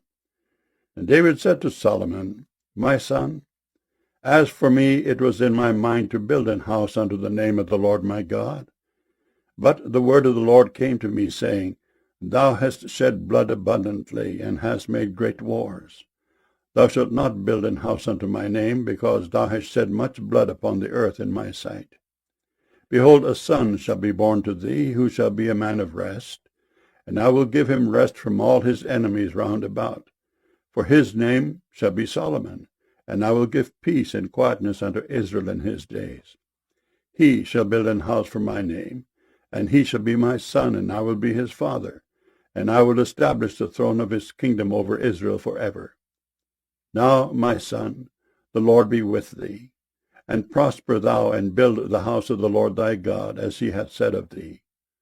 Only the Lord give thee wisdom and understanding, and give thee charge concerning Israel, that thou mayst keep the law of the Lord thy God. Then shalt thou prosper, if thou takest heed to fulfill the statutes and judgments which the Lord charged Moses with concerning Israel. Be strong and of good courage, dread not, nor be dismayed. Now, behold, in my trouble I have prepared for the house of the Lord 100,000 talents of gold, and 1,000 talents of silver, and of brass and iron without weight, for it is in abundance. Timber also and stone have I prepared, and thou mayest add thereto. Moreover, there are workmen with thee in abundance, hewers and workers of stone and timber, and all manner of cunning men for every manner of work. Of the gold, the silver, and the brass, and the iron, there is no number. Arise, therefore, and be doing, and the Lord be with thee. David also commanded all the princes of Israel to help Solomon his son, saying, Is not the Lord your God with you? And hath he not given you rest on every side? For he hath given the inhabitants of the land into mine hand, and the land is subdued before the Lord and before his people. Now set your heart and your soul to seek the Lord your God. Arise, therefore, and build ye the sanctuary of the Lord God, to bring the ark of the covenant of the Lord, and the holy vessels of God into the house that is to be built to the name of the Lord. 1 Chronicles chapter 23. So when David was old and full of days, he made Solomon his son king over Israel. And he gathered together all the princes of Israel with the priests and the Levites. Now the Levites were numbered from the age of 30 years and upward, and their number by their polls, man by man, was 38,000, of which 24,000 were to set forward the work of the house of the Lord, and 6,000 were officers and judges. Moreover, 4,000 were porters, and 4,000 praised the Lord with the instruments which I made, said David, to praise therewith.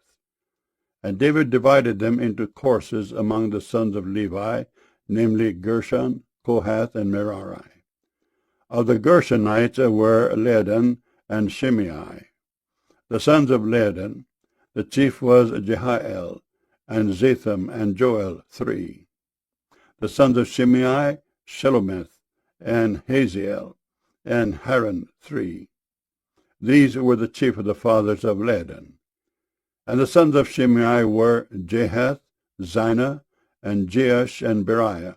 These 4 were the sons of Shimei. And Jahath was the chief, and Ziza the second. But Jeush and Beriah had not many sons, therefore they were in one reckoning, according to their father's house. The sons of Kohath, Amram, Izhar, Hebron, and Uzziel, 4. The sons of Amram, Aaron, and Moses. And Aaron was separated, that he should sanctify the most holy things, he and his sons forever, to burn incense before the Lord, to minister unto him, and to bless in his name forever. Now concerning Moses the man of God, his sons were named of the tribe of Levi. The sons of Moses were Gershom and Eleazar. Of the sons of Gershom, Shebuel was the chief.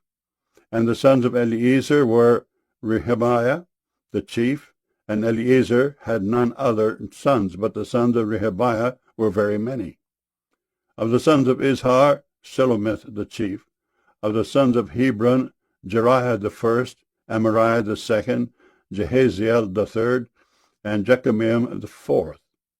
Of the sons of Uzziel, Micah the first, and Jesiah the second.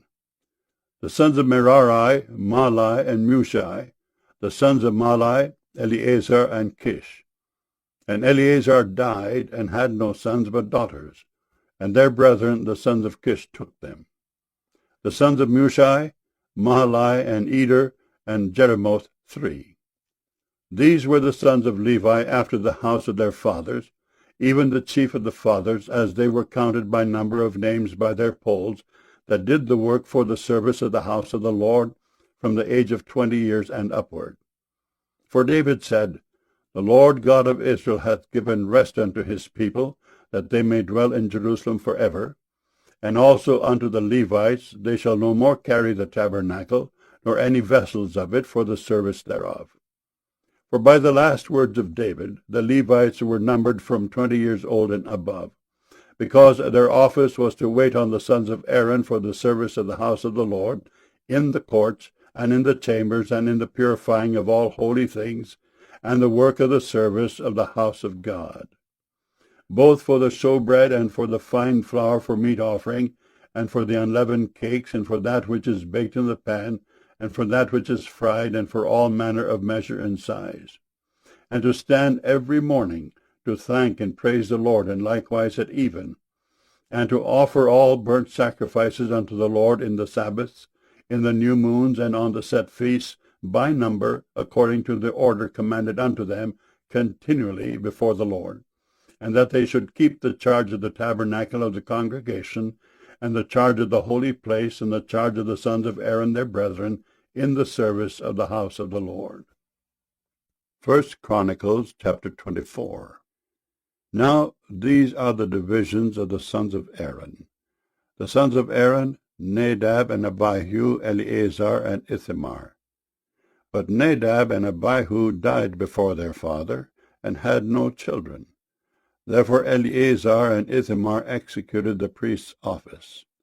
And David distributed them both Zadok of the sons of Eleazar, and Ahimelech of the sons of Ithamar, according to their offices in their service. And there were more chief men found of the sons of Eleazar than of the sons of Ithamar, and thus were they divided. Among the sons of Eleazar there were 16 chief men of the house of their fathers, and 8 among the sons of Ithamar, according to the house of their fathers. Thus were they divided by lot, one sort with another. For the governors of the sanctuary and governors of the house of God were of the sons of Eleazar and of the sons of Ithamar.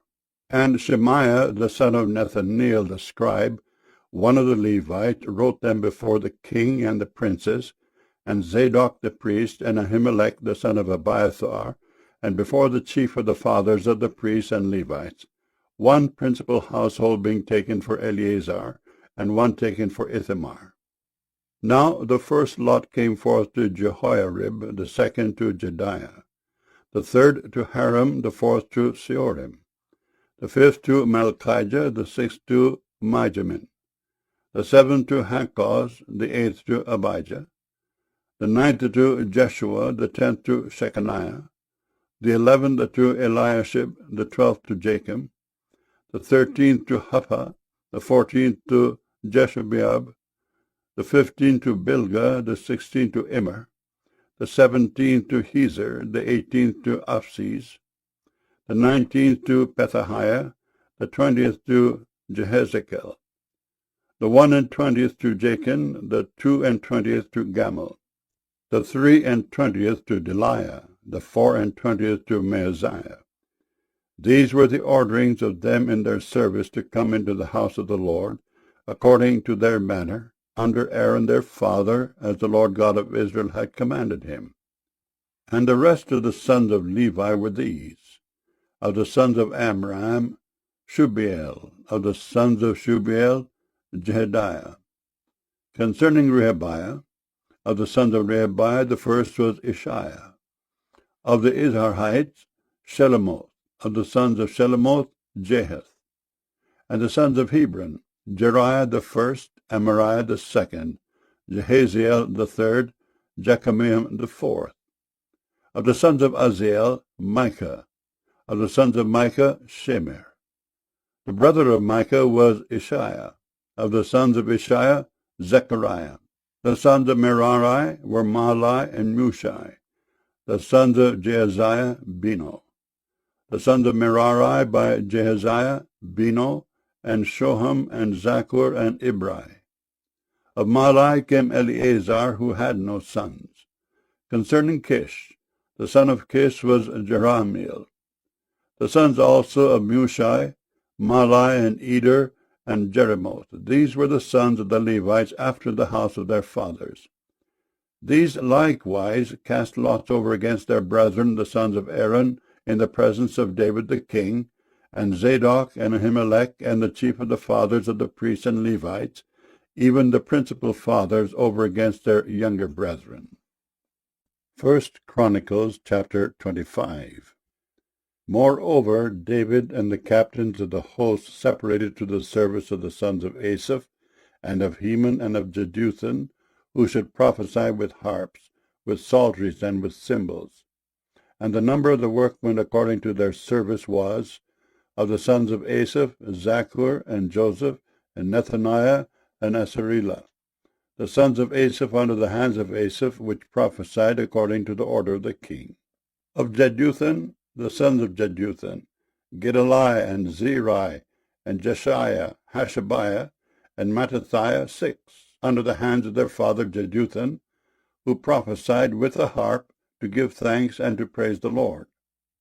Of Heman, the sons of Heman, Bechiah, Mattaniah, Uzziel, Shebuel, and Jeremoth, Hananiah, Hanani, Eliathah, Gidaltai, and Romamta-Ezer, Joshbekashah, Malothai, Hother, and Mahazioth. All these were the sons of Heman, the king's seer, in the words of God, to lift up the horn. And God gave to Heman 14 sons and 3 daughters.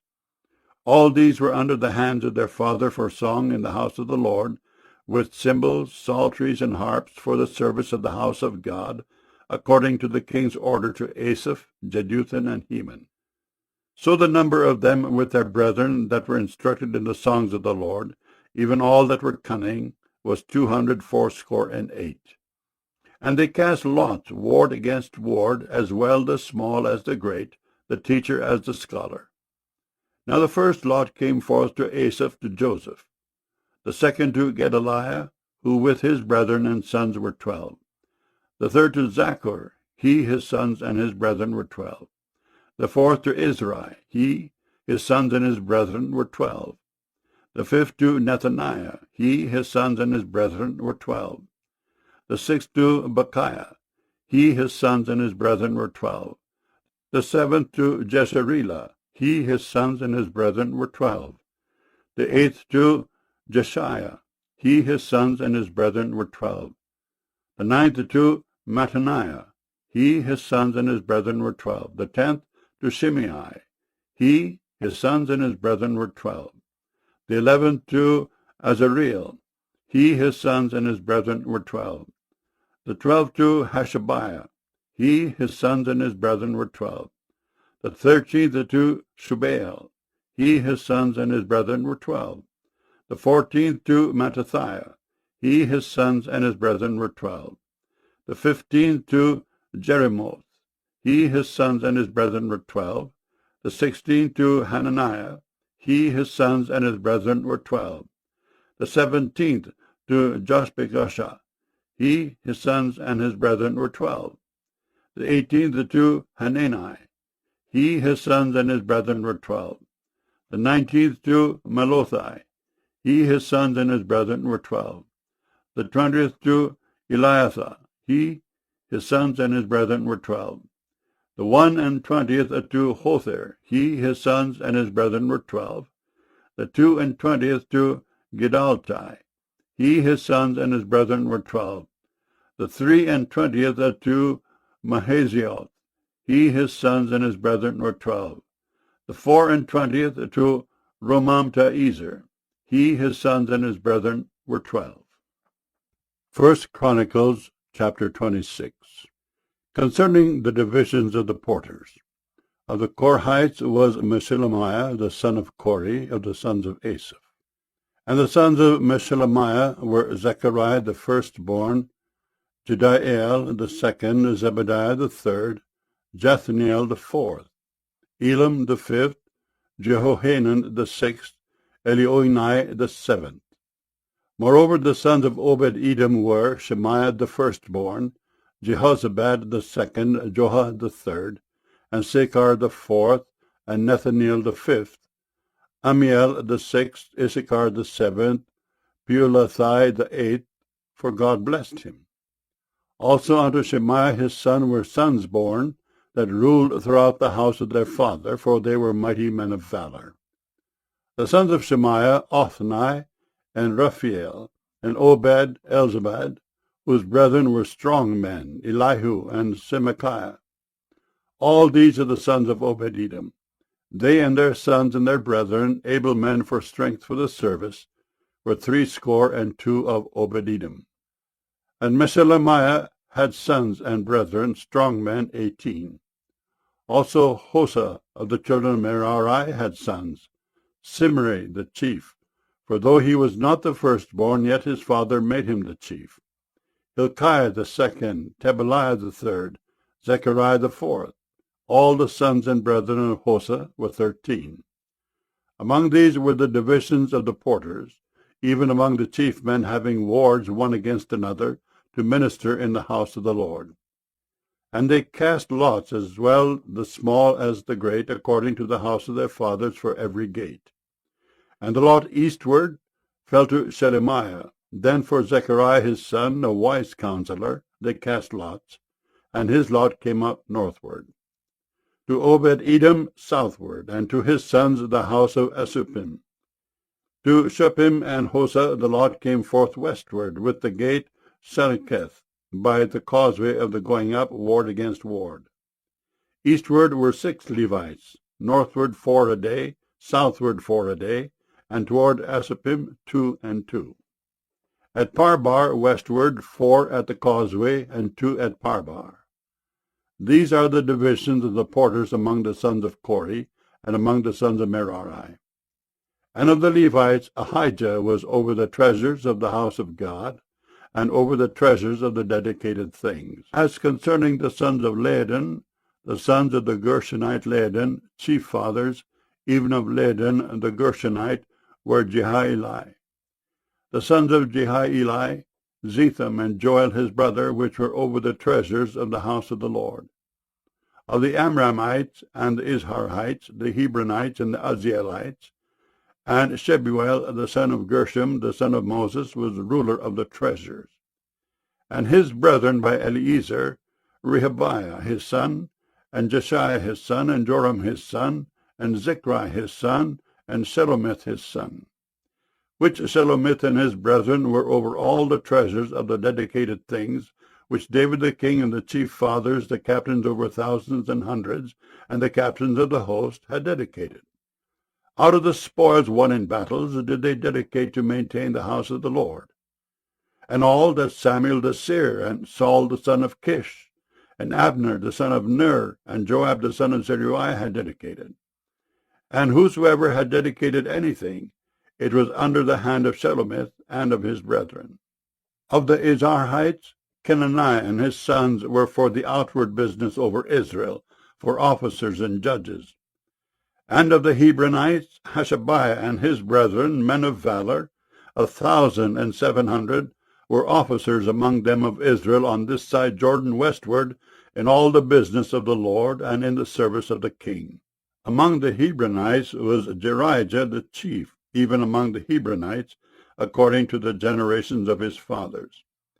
In the 40th year of the reign of David they were sought for, and there were found among them mighty men of valor at Jazer of Gilead. And his brethren, men of valor, were 2,700 chief fathers, whom King David made rulers over the Reubenites, the Gadites, and the half-tribe of Manasseh, for every matter pertaining to God and affairs of the king. 1 Chronicles, chapter 27.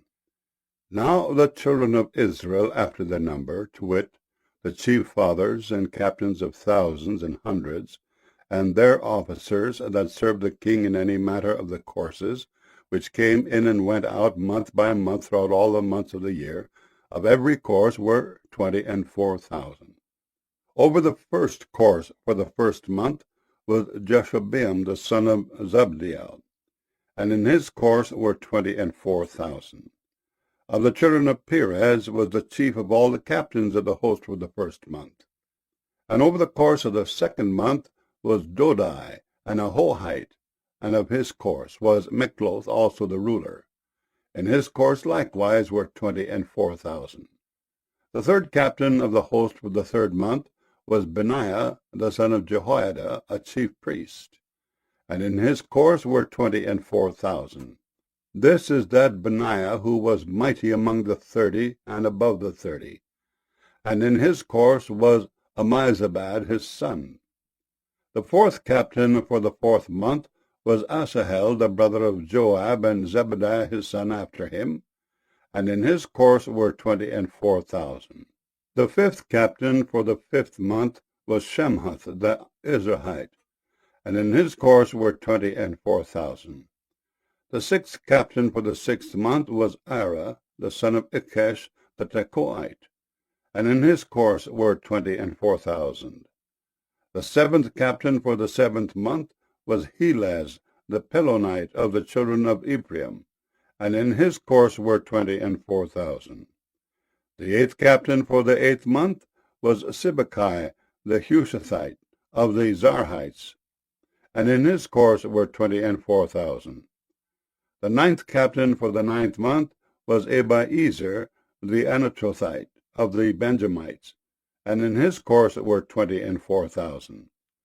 The 10th captain for the 10th month was Meharai the Netophathite of the Zarhites, and in his course were 24,000.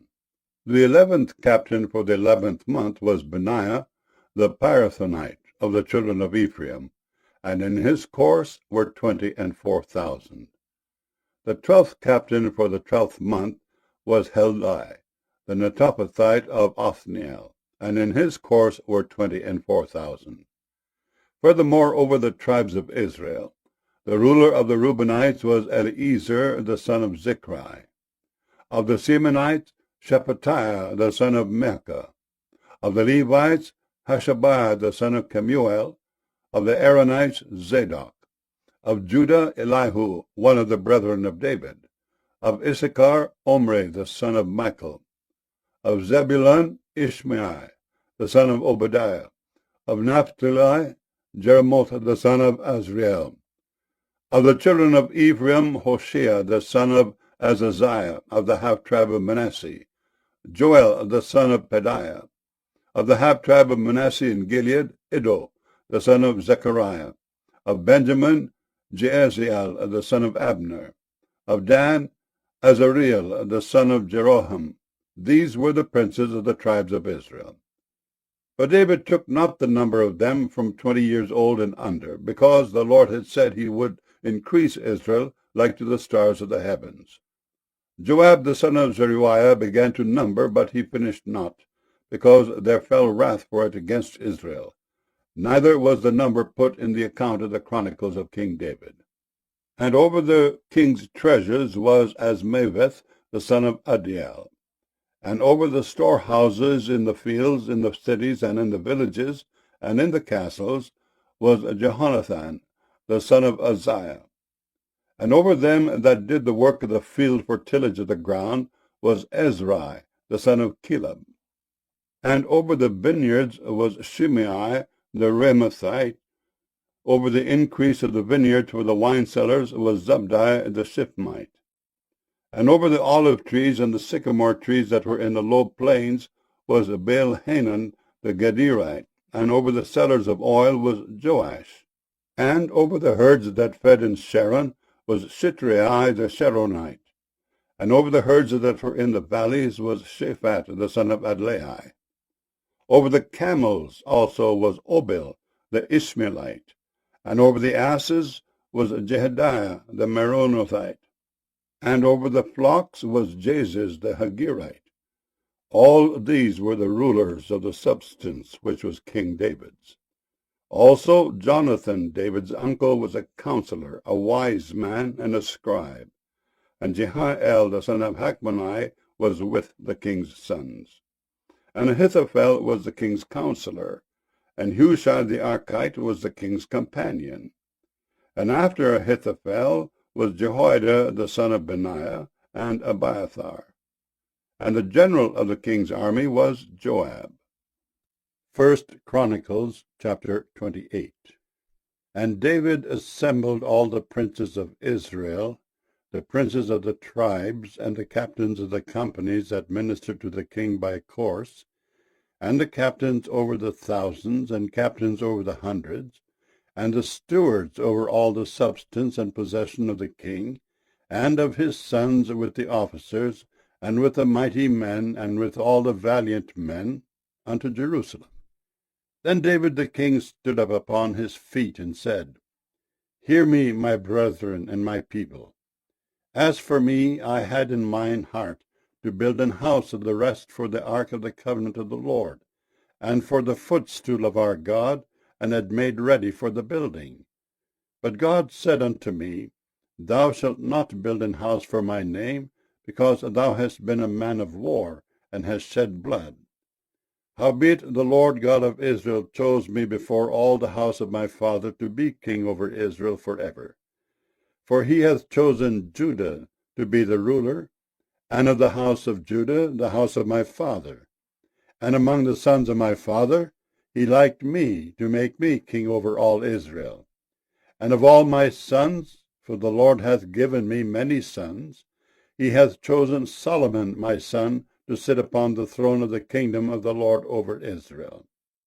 And he said unto me, Solomon thy son, he shall build my house and my courts.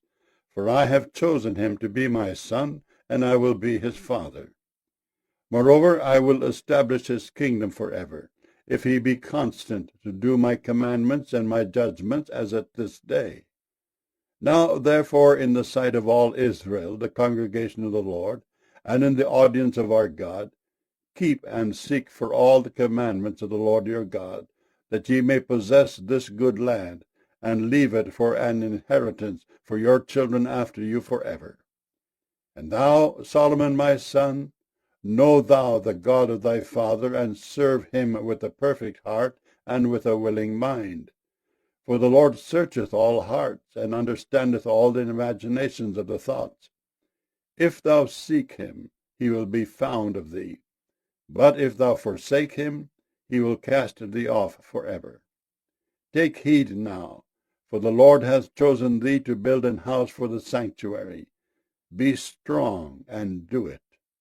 Then David gave to Solomon his son the pattern of the porch, and of the houses thereof, and of the treasuries thereof, and of the upper chambers thereof, and of the inner parlors thereof, and of the place of the mercy seat, and the pattern of all that he had by the Spirit, of the courts of the house of the Lord, and of all the chambers round about, of the treasuries of the house of God, and of the treasuries of the dedicated things. Also for the courses of the priests and the Levites, and for all the work of the service of the house of the Lord, and for all the vessels of service in the house of the Lord. He gave of gold by weight for things of gold, for all instruments of all manner of service.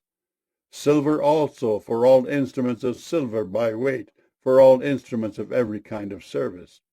Even the weight for the candlesticks of gold, and for their lamps of gold by weight for every candlestick, and for the lamps thereof, and for the candlesticks of silver by weight, both for the candlestick, and also for the lamps thereof, according to the use of every candlestick.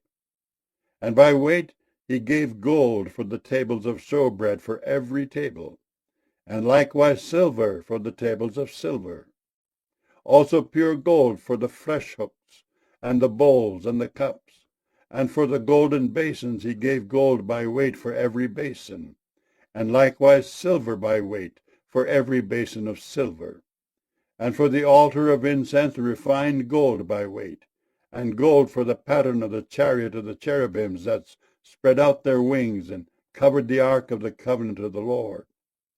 All this, said David, the Lord made me understand in writing by his hand upon me, even all the works of this pattern. And David said to Solomon his son, Be strong and of good courage, and do it. Fear not, nor be dismayed, for the Lord God, even my God, will be with thee. He will not fail thee, nor forsake thee, until thou hast finished all the work for the service of the house of the Lord. And behold, the courses of the priests and the Levites, even they shall be with thee for all the service of the house of God.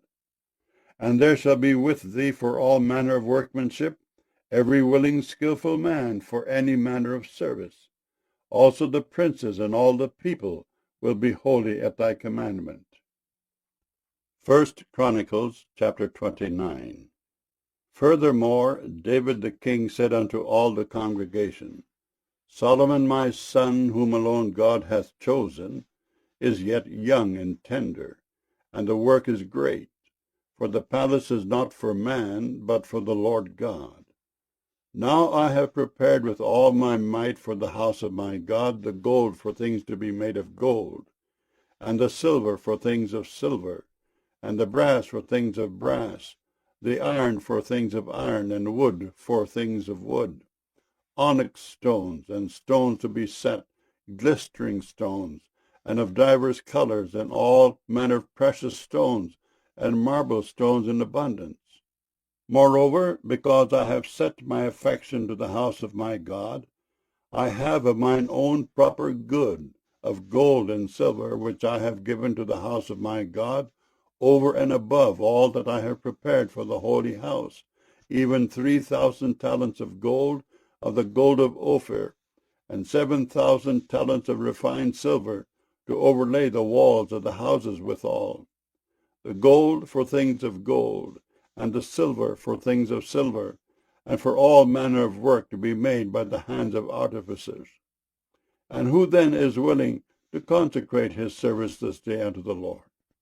Then the chief of the fathers and princes of the tribes of Israel, and the captains of thousands and of hundreds, with the rulers of the king's work, offered willingly, and gave for the service of the house of God of gold 5,000 talents and 10,000 drams, and of silver 10,000 talents, and of brass 18,000 talents, and 100,000 talents of iron. And they with whom precious stones were found gave them to the treasure of the house of the Lord by the hand of Jehiel the Gershonite. Then the people rejoiced, for that they offered willingly, because with perfect heart they offered willingly to the Lord. And David the king also rejoiced with great joy. Wherefore David blessed the Lord before all the congregation. And David said, Blessed be thou, Lord God of Israel our Father, for ever and ever. Thine, O Lord, is the greatness and the power and the glory and the victory and the majesty. For all that is in the heaven and in the earth is thine. Thine is the kingdom, O Lord, and thou art exalted as head above all. Both riches and honor come of thee, and thou reignest over all. And in thine hand is power and might, and in thine hand it is to make great, and to give strength unto all. Now therefore, our God, we thank thee, and praise thy glorious name. But who am I, and what is my people, that we should be able to offer so willingly after this sort? For all things come of thee, and of thine own have we given thee. For we are strangers before thee, and sojourners, as were all our fathers. Our days on the earth are as a shadow, and there is none abiding. O Lord our God, all the store that we have prepared to build thee an house for thine holy name cometh of thine hand, and is all thine own. I know also, my God, that thou triest the heart, and hast pleasure in uprightness. As for me, in the uprightness of mine heart, I have willingly offered all these things. And now have I seen with joy thy people, which are present here, to offer willingly unto thee. O Lord God of Abraham, Isaac, and of Israel, our fathers, keep this forever in the imagination of the thoughts of the heart of thy people, and prepare their heart unto thee, and give unto Solomon my son a perfect heart, to keep thy commandments, thy testimonies, and thy statutes, and to do all these things, and to build the palace for the which I have made provision. And David said to all the congregation, Now bless the Lord your God. And all the congregation blessed the Lord God of their fathers, and bowed down their heads, and worshipped the Lord and the king. And they sacrificed sacrifices unto the Lord, and offered burnt offerings unto the Lord on the morrow after that day, even 1,000 bullocks, 1,000 rams, and 1,000 lambs, with their drink offerings and sacrifices in abundance for all Israel, and did eat and drink before the Lord on that day with great gladness. And they made Solomon the son of David king the second time, and anointed him unto the Lord to be the chief governor, and Zadok to be priest. Then Solomon sat on the throne of the Lord as king instead of David his father, and prospered, and all Israel obeyed him. And all the princes and the mighty men, and all the sons likewise of King David, submitted themselves unto Solomon the king. And the Lord magnified Solomon exceedingly in the sight of all Israel, and bestowed upon him such royal majesty as had not been on any king before him in Israel. Thus David the son of Jesse reigned over all Israel. And the time that he reigned over Israel was 40 years. 7 years reigned he in Hebron, and 33 years reigned he in Jerusalem. And he died in a good old age, full of days, riches, and honor. And Solomon his son reigned in his stead. Now the acts of David the king, first and last, behold, they are written in the book of Samuel the seer, and in the book of Nathan the prophet, and in the book of Gad the seer, with all his reign and his might, and the times that went over him, and over Israel, and over all the kingdoms of the countries.